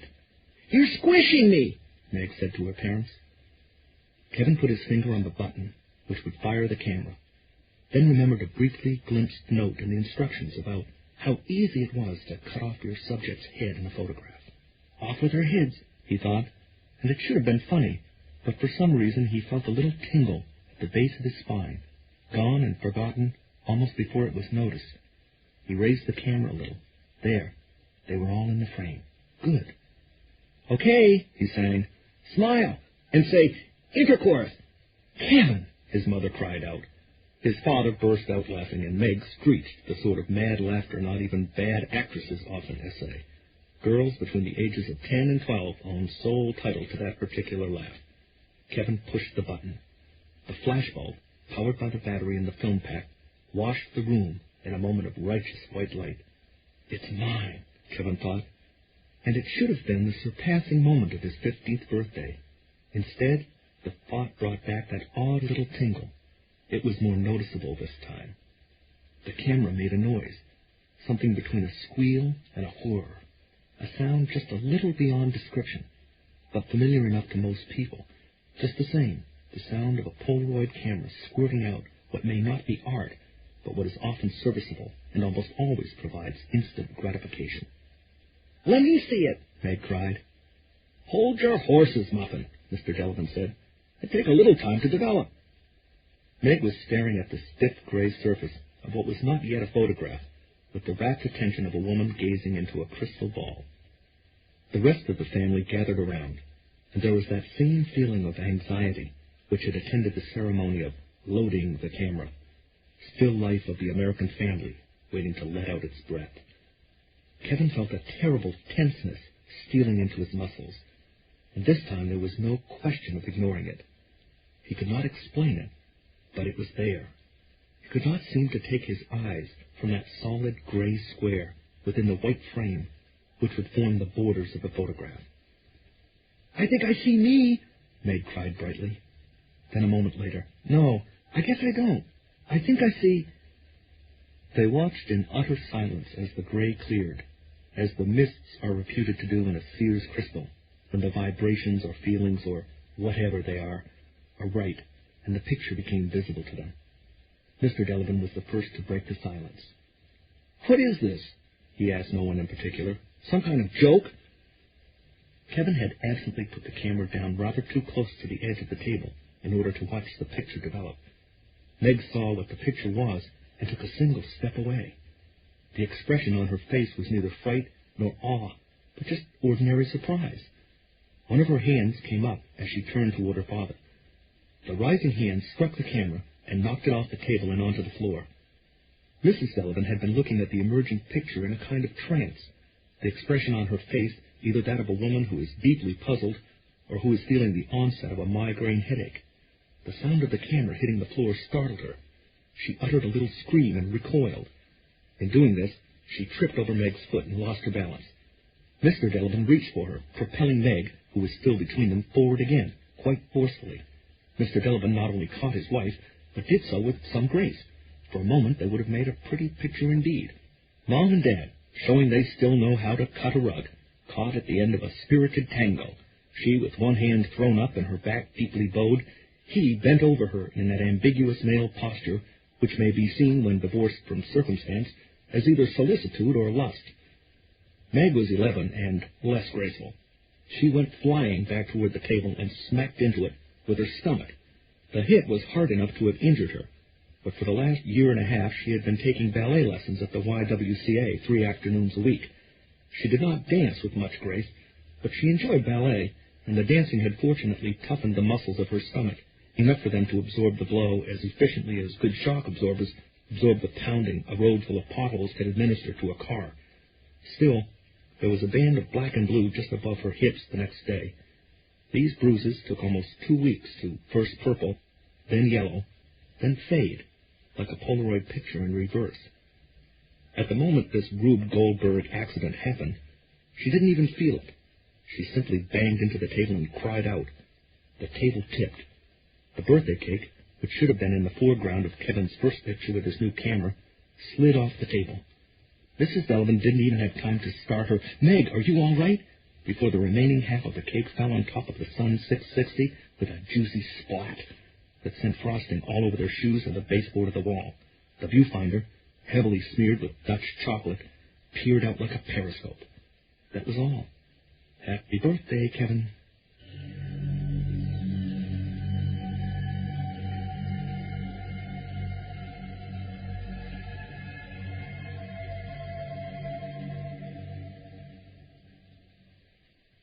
Kevin and Mr. Delavan were sitting on the couch in the living room that evening when Mrs. Delavan came in, waving 2 dog-eared sheets of paper which had been stapled together.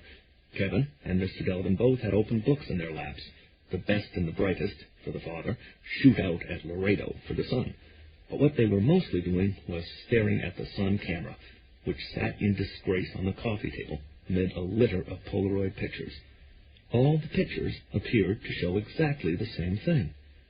Meg was sitting on the floor in front of them, using the VCR to watch a rented movie.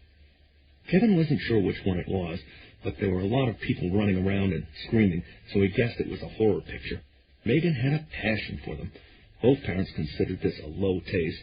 Mr. Delavan in particular was often outraged by what he called that useless junk, but tonight neither of them had said a word.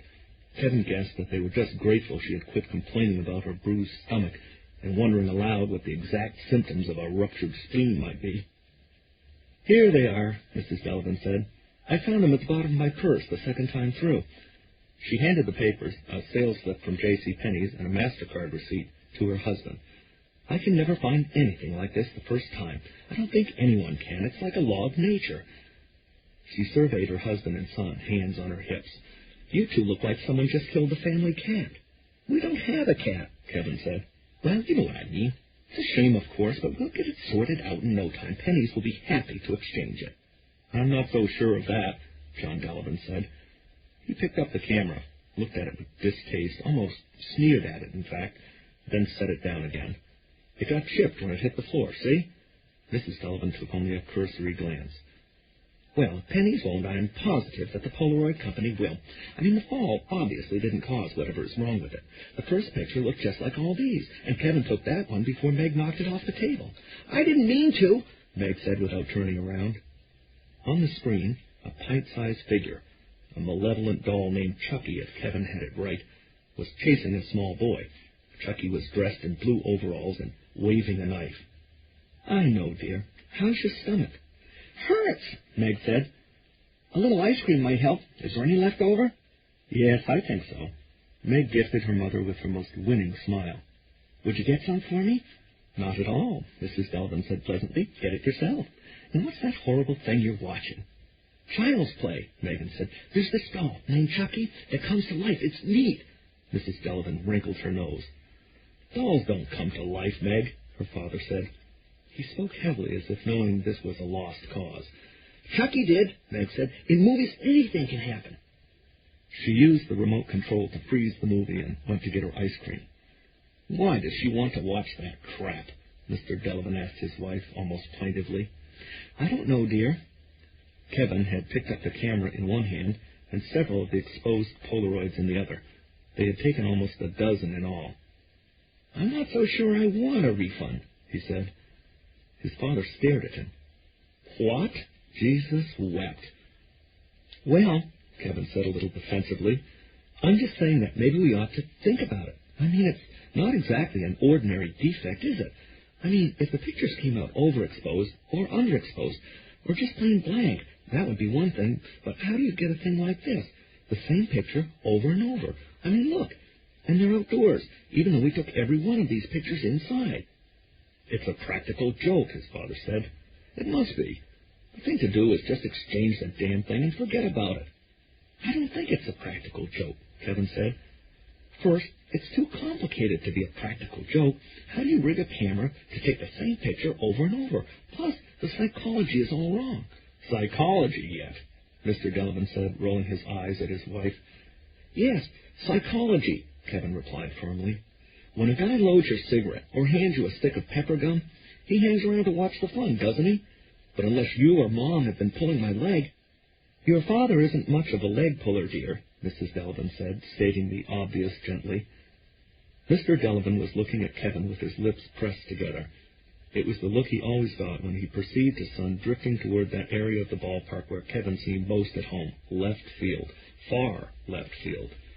There was a hunchy, intuitive streak in Kevin that had always puzzled and confounded him. He didn't know where it had come from, but he was sure it hadn't been his side of the family. He sighed and looked at the camera again. A piece of black plastic had been chipped from the left side of the housing, and there was a crack, surely no thicker than a human hair, down the center of the viewfinder lens. The crack was so thin it disappeared completely when you raised the camera to get your eye to set the shot you would not get. What you would get was on the coffee table, and there were nearly a dozen other examples in the dining room. What you got was something that looked like a refugee from the local animal shelter. "All right, what in the devil are you going to do with it?" he asked. "I mean, let's think this over reasonably, Kevin. What practical good is a camera that takes the same picture over and over?" But it was not practical good Kevin was thinking about. In fact, he was not thinking at all. He was feeling and remembering. In the instant when he had pushed the shutter release, one clear idea, "It's mine," had filled his mind as completely as the momentary white flash had filled his eyes. That idea, complete, yet somehow inexplicable, had been accompanied by a powerful mixture of emotions which he could still not identify completely, but he thought fear and excitement had predominated. And besides, his father always wanted to look at things reasonably. He would never be able to understand Kevin's intuitions or Meg's interest in killer dolls named Chucky. Meg came back in with a huge dish of ice cream and started the movie again. Someone was now attempting to toast Chucky with a blowtorch, but he went right on, waving his knife. "Are you two still arguing?" "We're having a discussion," Mr. Delavan said. His lips were pressed more tightly together than ever. "Yeah, right," Meg said, sitting down on the floor again and crossing her legs. "You always say that." "Meg," Kevin said kindly. "What?" "If you dump that much ice cream on top of a ruptured spleen, you'll die horribly in the night. Of course, your spleen might not actually be ruptured, but—" Meg stuck her tongue out at him and turned back to the movie. Mr. Delavan was looking at his son with an expression of mingled affection and exasperation. "Look, Kev, it's your camera. No argument about that. You can do whatever you want with it, but, Dad, aren't you even the least bit interested in why it's doing what it's doing? Nope, John Delavan said. It was Kevin's turn to roll his eyes. Meanwhile, Mrs. Delavan was looking from one to the other like someone who's enjoying a pretty good tennis match. Nor was this far from the truth. She had spent years watching her son and her husband sharpen themselves on each other, and she was not bored with it yet. She sometimes wondered if they would ever discover how much alike they really were. Well, I want to think it over. Fine. I just want you to know that I can swing by Penny's tomorrow and exchange the thing, if you want me to, and they agree to swap a piece of chip merchandise, that is. If you want to keep it, that's fine, too. I wash my hands of it. He dusted his palms briskly together to illustrate.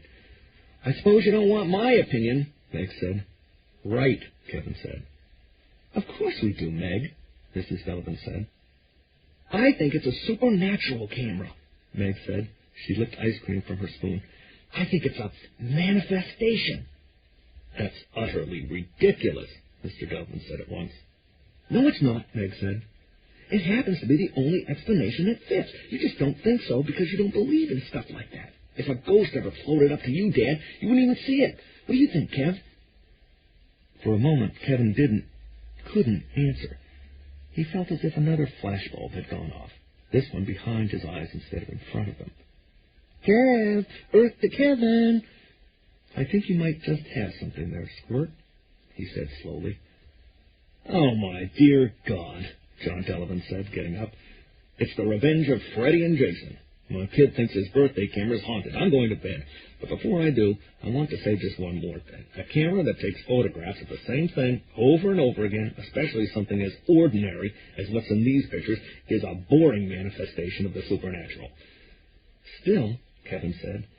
He held up the photos like a dubious poker hand. I think it's time we all went to bed, Mrs. Delavan said briskly. Meg, if you absolutely need to finish that cinematic masterpiece, you can do it in the morning. But it's almost over, Meg cried. I'll come up with her, Mom, Kevin said. And 15 minutes later, with the malevolent Chucky disposed of, at least until the sequel, he did. But sleep did not come easily for Kevin that night. He lay long awake in his bedroom, listening to a strong late summer wind rustle the leaves outside into whispery conversation, thinking about what might make a camera take the same picture over and over and over again, and what such a thing might mean. He only began to slip towards sleep when he realized his decision had been made. He would keep the Polaroid Sun at least a little while longer. It's mine, he thought again.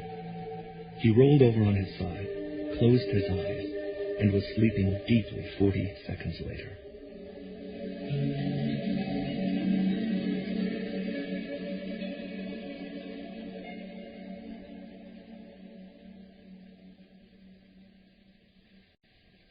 Amid the tickings and talkings of what sounded like at least 50,000 clocks, and totally undisturbed by them, Reginald Pop Merrill shone a pencil beam of light from a gadget even more slender than a doctor's ophthalmoscope into Kevin's Polaroid 660, while Kevin stood by. Pop's eyeglasses, which he didn't need for close work, were propped on the bald dome of his head. Uh-huh, he said, and clicked the light off. Does that mean you know what's wrong with it? Kevin asked. Nope, Pop Merrill said, and snapped the sun's film compartment, now empty, closed. Don't have a clue. And before Kevin could say anything else, the clocks began to strike 4 o'clock. And for a few moments, conversation, although possible, seemed absurd. I want to think it over, he had told his father on the evening he had turned 15, 3 days ago now. And it was a statement which had surprised both of them. As a child, he had made a career of not thinking about things, and Mr. Delavan had in his heart of hearts come to believe Kevin never would think about things, whether he ought to or not. They had been seduced, as fathers and sons often are, by the idea that their behavior and very different modes of thinking would never change, thus fixing their relationship eternally, and childhood would thus go on forever. I want to think it over. There was a world of potential change implicit in that statement. Further, As a human being who had gone through his life to that point making most decisions on instinct rather than reason, and he was one of those lucky ones whose instincts were almost always good, the sort of person, in other words, who drives reasonable people mad, Kevin was surprised and intrigued to find that he was actually on the horns of a dilemma. Horn number one. He had wanted a Polaroid camera, and he had got one for his birthday. But, damn it, he had wanted a Polaroid camera that worked. Horn number two. He was deeply intrigued by Meg's use of the word supernatural. His younger sister had a daffy streak a mile wide, but she wasn't stupid, and Kevin didn't think she had used the word lightly or thoughtlessly. His father, who was of the reasonable rather than instinctive tribe, had scoffed, but Kevin found he wasn't ready to go and do likewise, at least not yet. That word, that fascinating, exotic word, it became a plinth which his mind couldn't help circling.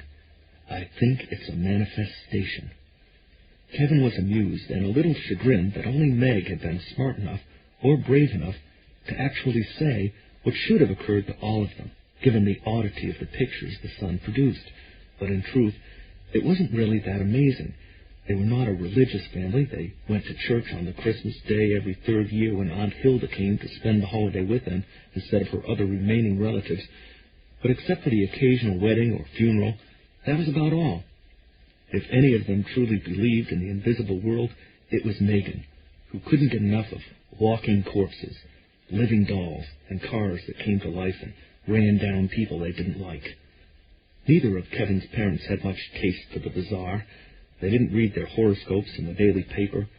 They would never mistake comets or falling stars for signs from the Almighty. Where one couple might see the face of Jesus on the bottom of an enchilada, John and Mary Delavan would see only an overcooked enchilada.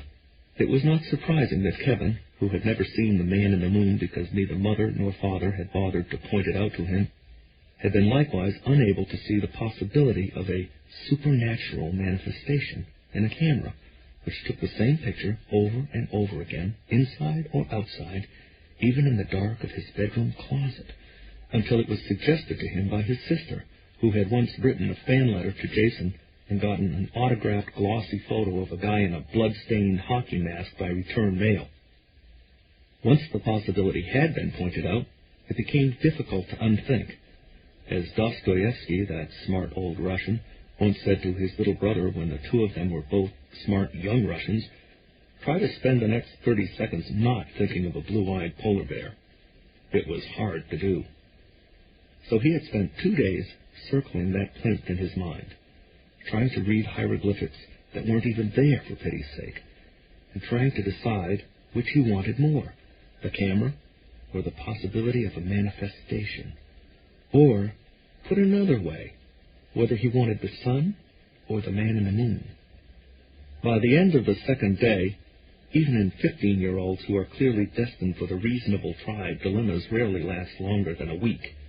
He had decided to take the man in the moon, on a trial basis at least. He came to this decision in study hall period 7, and when the bell rang, signaling the end of both the study hall and the school day, he had gone to the teacher he respected most, Mr. Baker, and had asked him if he knew of anyone who repaired cameras. Not like a regular camera shop guy, he explained. More like a thoughtful guy. An effed-up philosopher? Mr. Baker asked. His saying things like that was one of the reasons why Kevin respected him.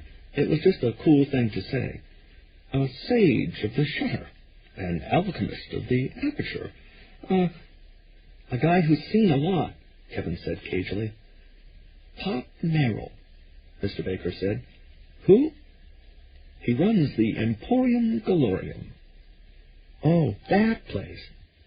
Yeah, Mr. Baker said, grinning. That place. If that is what you're looking for, is a sort of homespun Mr. Fix-It. I guess that's what I'm looking for. He's got damn near everything in there, Mr. Baker said, and Kevin could agree with that. Even though he had never actually been inside, he passed the Emporium Galorium 5, 10, maybe 15 times a week. In a town the size of Castle Rock, you had to pass everything a lot, and it got amazingly boring, in Kevin Delavan's humble opinion. and he had looked in the windows. It seemed crammed literally to the rafters with objects, most of them mechanical. But his mother called it a junk store in a sniffing voice, and his father said Mr. Merrill made his money rooking the summer people. And so Kevin had never gone in. If it had only been a junk store, he might have, almost certainly would have, in fact. But doing what the summer people did, or buying something where summer people got rooked, was unthinkable. He would be as apt to wear a blouse and skirt to high school. Summer people could do what they wanted, and did. They were all mad, and conducted their affairs in a mad fashion. Exist with them? Fine. But be confused with them? No, and no, sir. Damn near everything, Mr. Baker repeated. And most of what he's got, he fixed himself. He thinks that Cracker Barrel Philosopher act he does, glasses on top of the head, wise pronouncements, all of that, fools people. No one who knows him disabuses him. I'm not sure anyone would dare disabuse him. Why? What do you mean? Mr. Baker shrugged. An odd, tight little smile touched his mouth. Pop, Mr. Merrill, I mean, has got his fingers in a lot of pies around here. You'd be surprised, Kevin. Kevin didn't care about how many pies Pop Merrill was currently fingering, or what their fillings might be. He was left with only one more important question. Since the summer people were gone, he could probably slink into the Emporium Glorium unseen tomorrow afternoon if he took advantage of the rule which allowed all students but freshmen to cut their last period study hall twice a month. Do I call him Pop or Mr. Merrill? Solemnly, Mr. Baker replied, I think the man kills anyone under the age of 60 who calls him Pop. And the thing was, Kevin had an idea Mr. Baker wasn't exactly joking.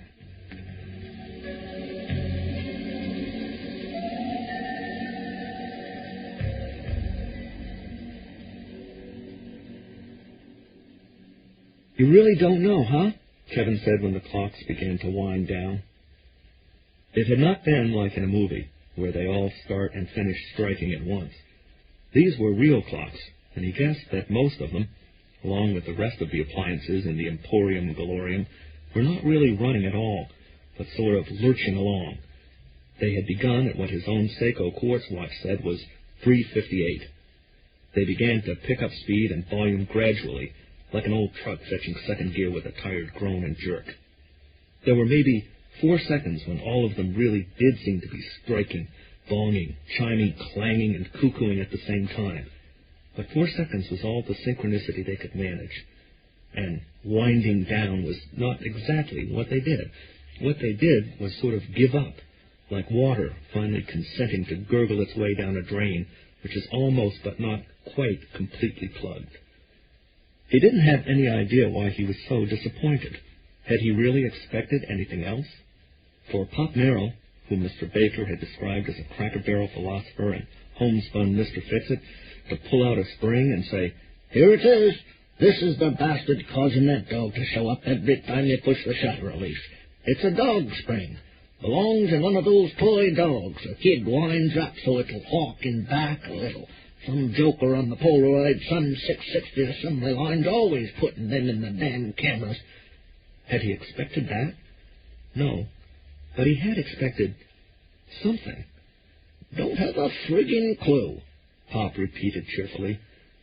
He reached behind him and took a Douglas MacArthur corncob pipe from a holder shaped like a bucket seat. He began to tamp tobacco into it from an imitation leather pouch with the words, Evil Weed, stamped into it. Can't even take these babies apart, you know. You can't? Nope, Pop said. He was just as chipper as a bird. He paused long enough to hook a thumb over the wire ridge between the lenses of his rimless specs and give them a yank. They dropped off his bald dome and fell neatly into place, hiding the red spots on the side of his nose with a fleshy little thump.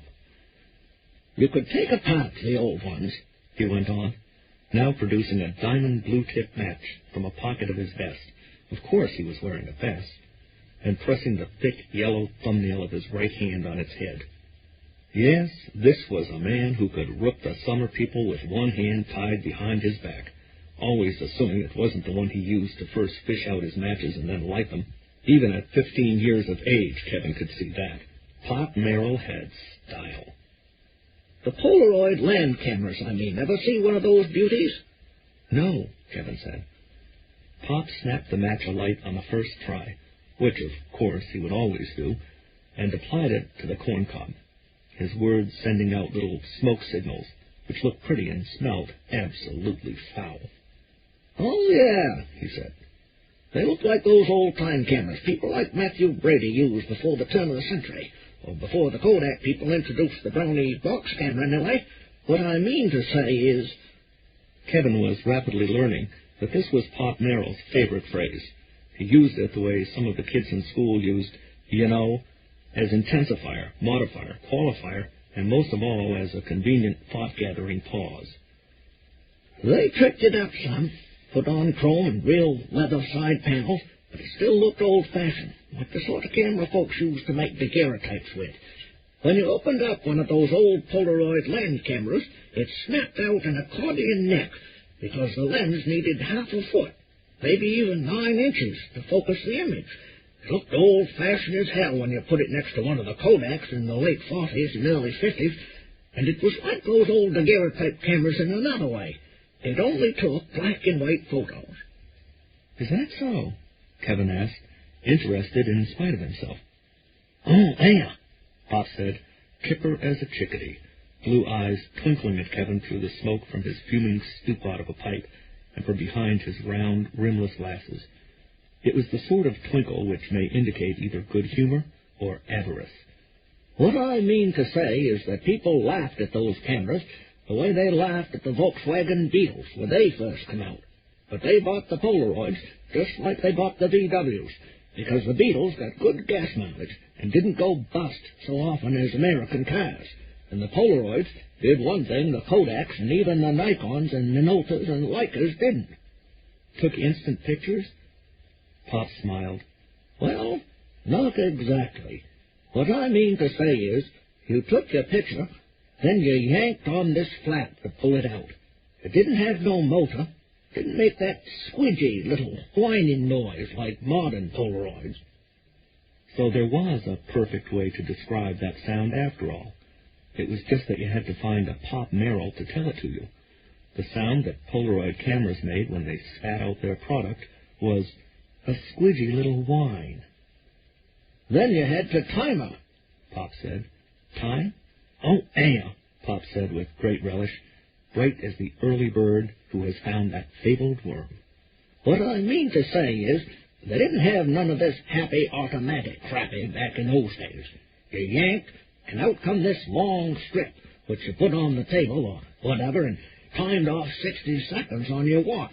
Had to be 60, or right around there anyway. Less, and you'd have an underexposed picture. More, and it'd be overexposed. Wow, Kevin said respectfully. And this was not bogus respect, jollying the old man along in hopes he would get back to the point, which was not a bunch of long-dead cameras that had been wonders in their day, but his own camera, the damned balky Sun 660, sitting on Pop's work table, with the guts of an old 7-day clock on its right and something which looked suspiciously like a dildo on its left. It wasn't bogus respect, and Pop knew it, and it occurred to Pop, it wouldn't have to Kevin, how fleeting that great white god, state-of-the-art, really was. 10 years, he thought, and the phrase itself would be gone.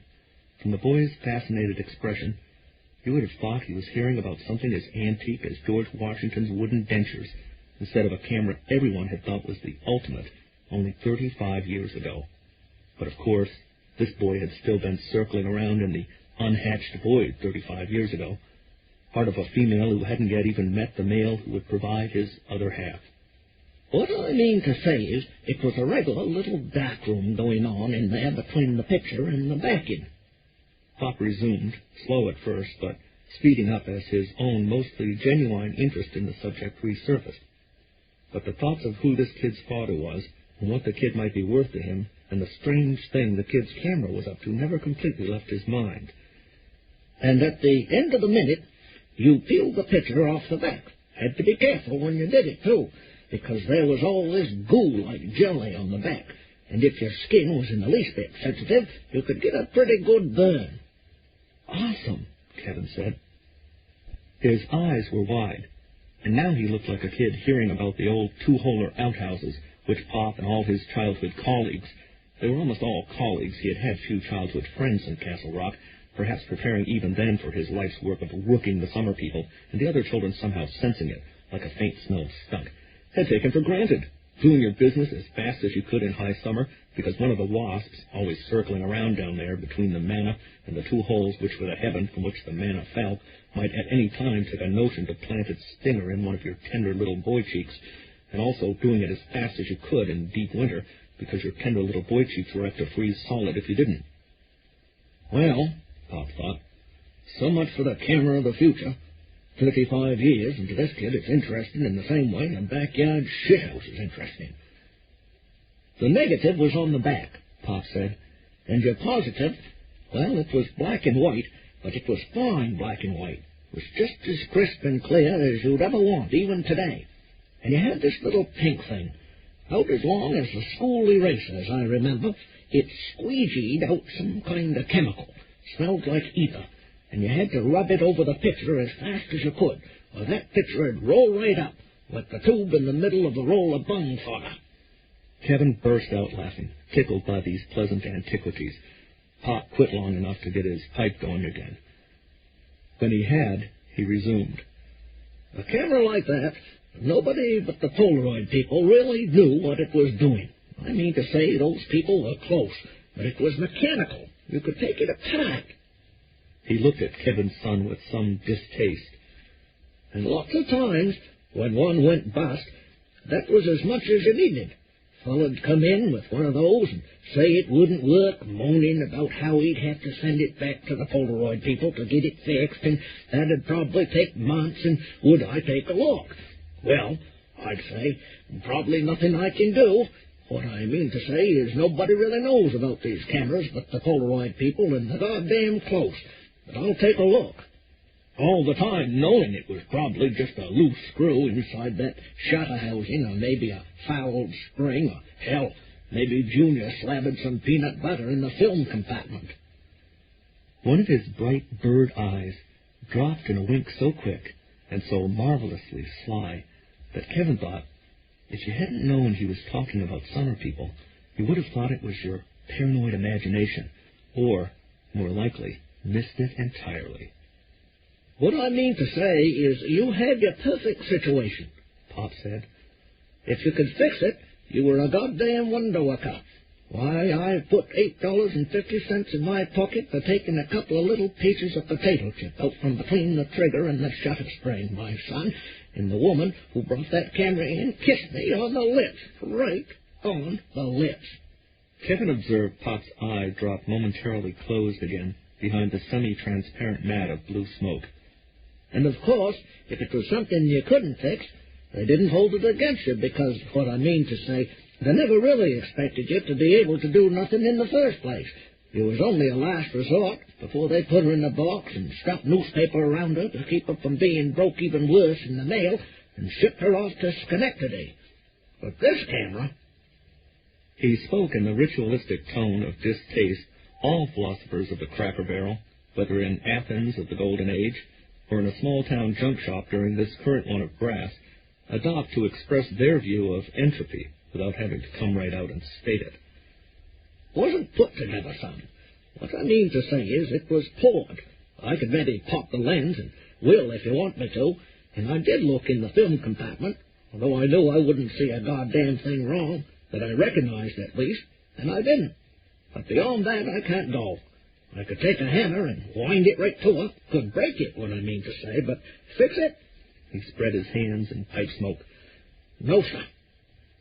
Then I guess I'll just have to return it after all. He meant to finish, but Pop broke in. Anyway, son, I think you knew that. What I mean to say is you're a bright boy. You can see when a thing's all of a piece. I don't think you brought that camera in to be fixed. I think you know that even if it wasn't all of a piece, a man couldn't fix what that thing's doing, at least not with a screwdriver. I think you brought it in to ask me if I knew what it's up to. Do you? Kevin asked. He was suddenly tense all over. I might, Pop Merrill said calmly. He bent over the pile of photographs, 28 of them now, counting the one Kevin had snapped to demonstrate, and the one Pop had snapped to demonstrate to himself. These in order? Not really. Pretty close, though. Does it matter? I think so, Pop said. They're a little bit different, ain't they? Not much, but a little. Yeah, Kevin said. I can see the difference in some of them, but...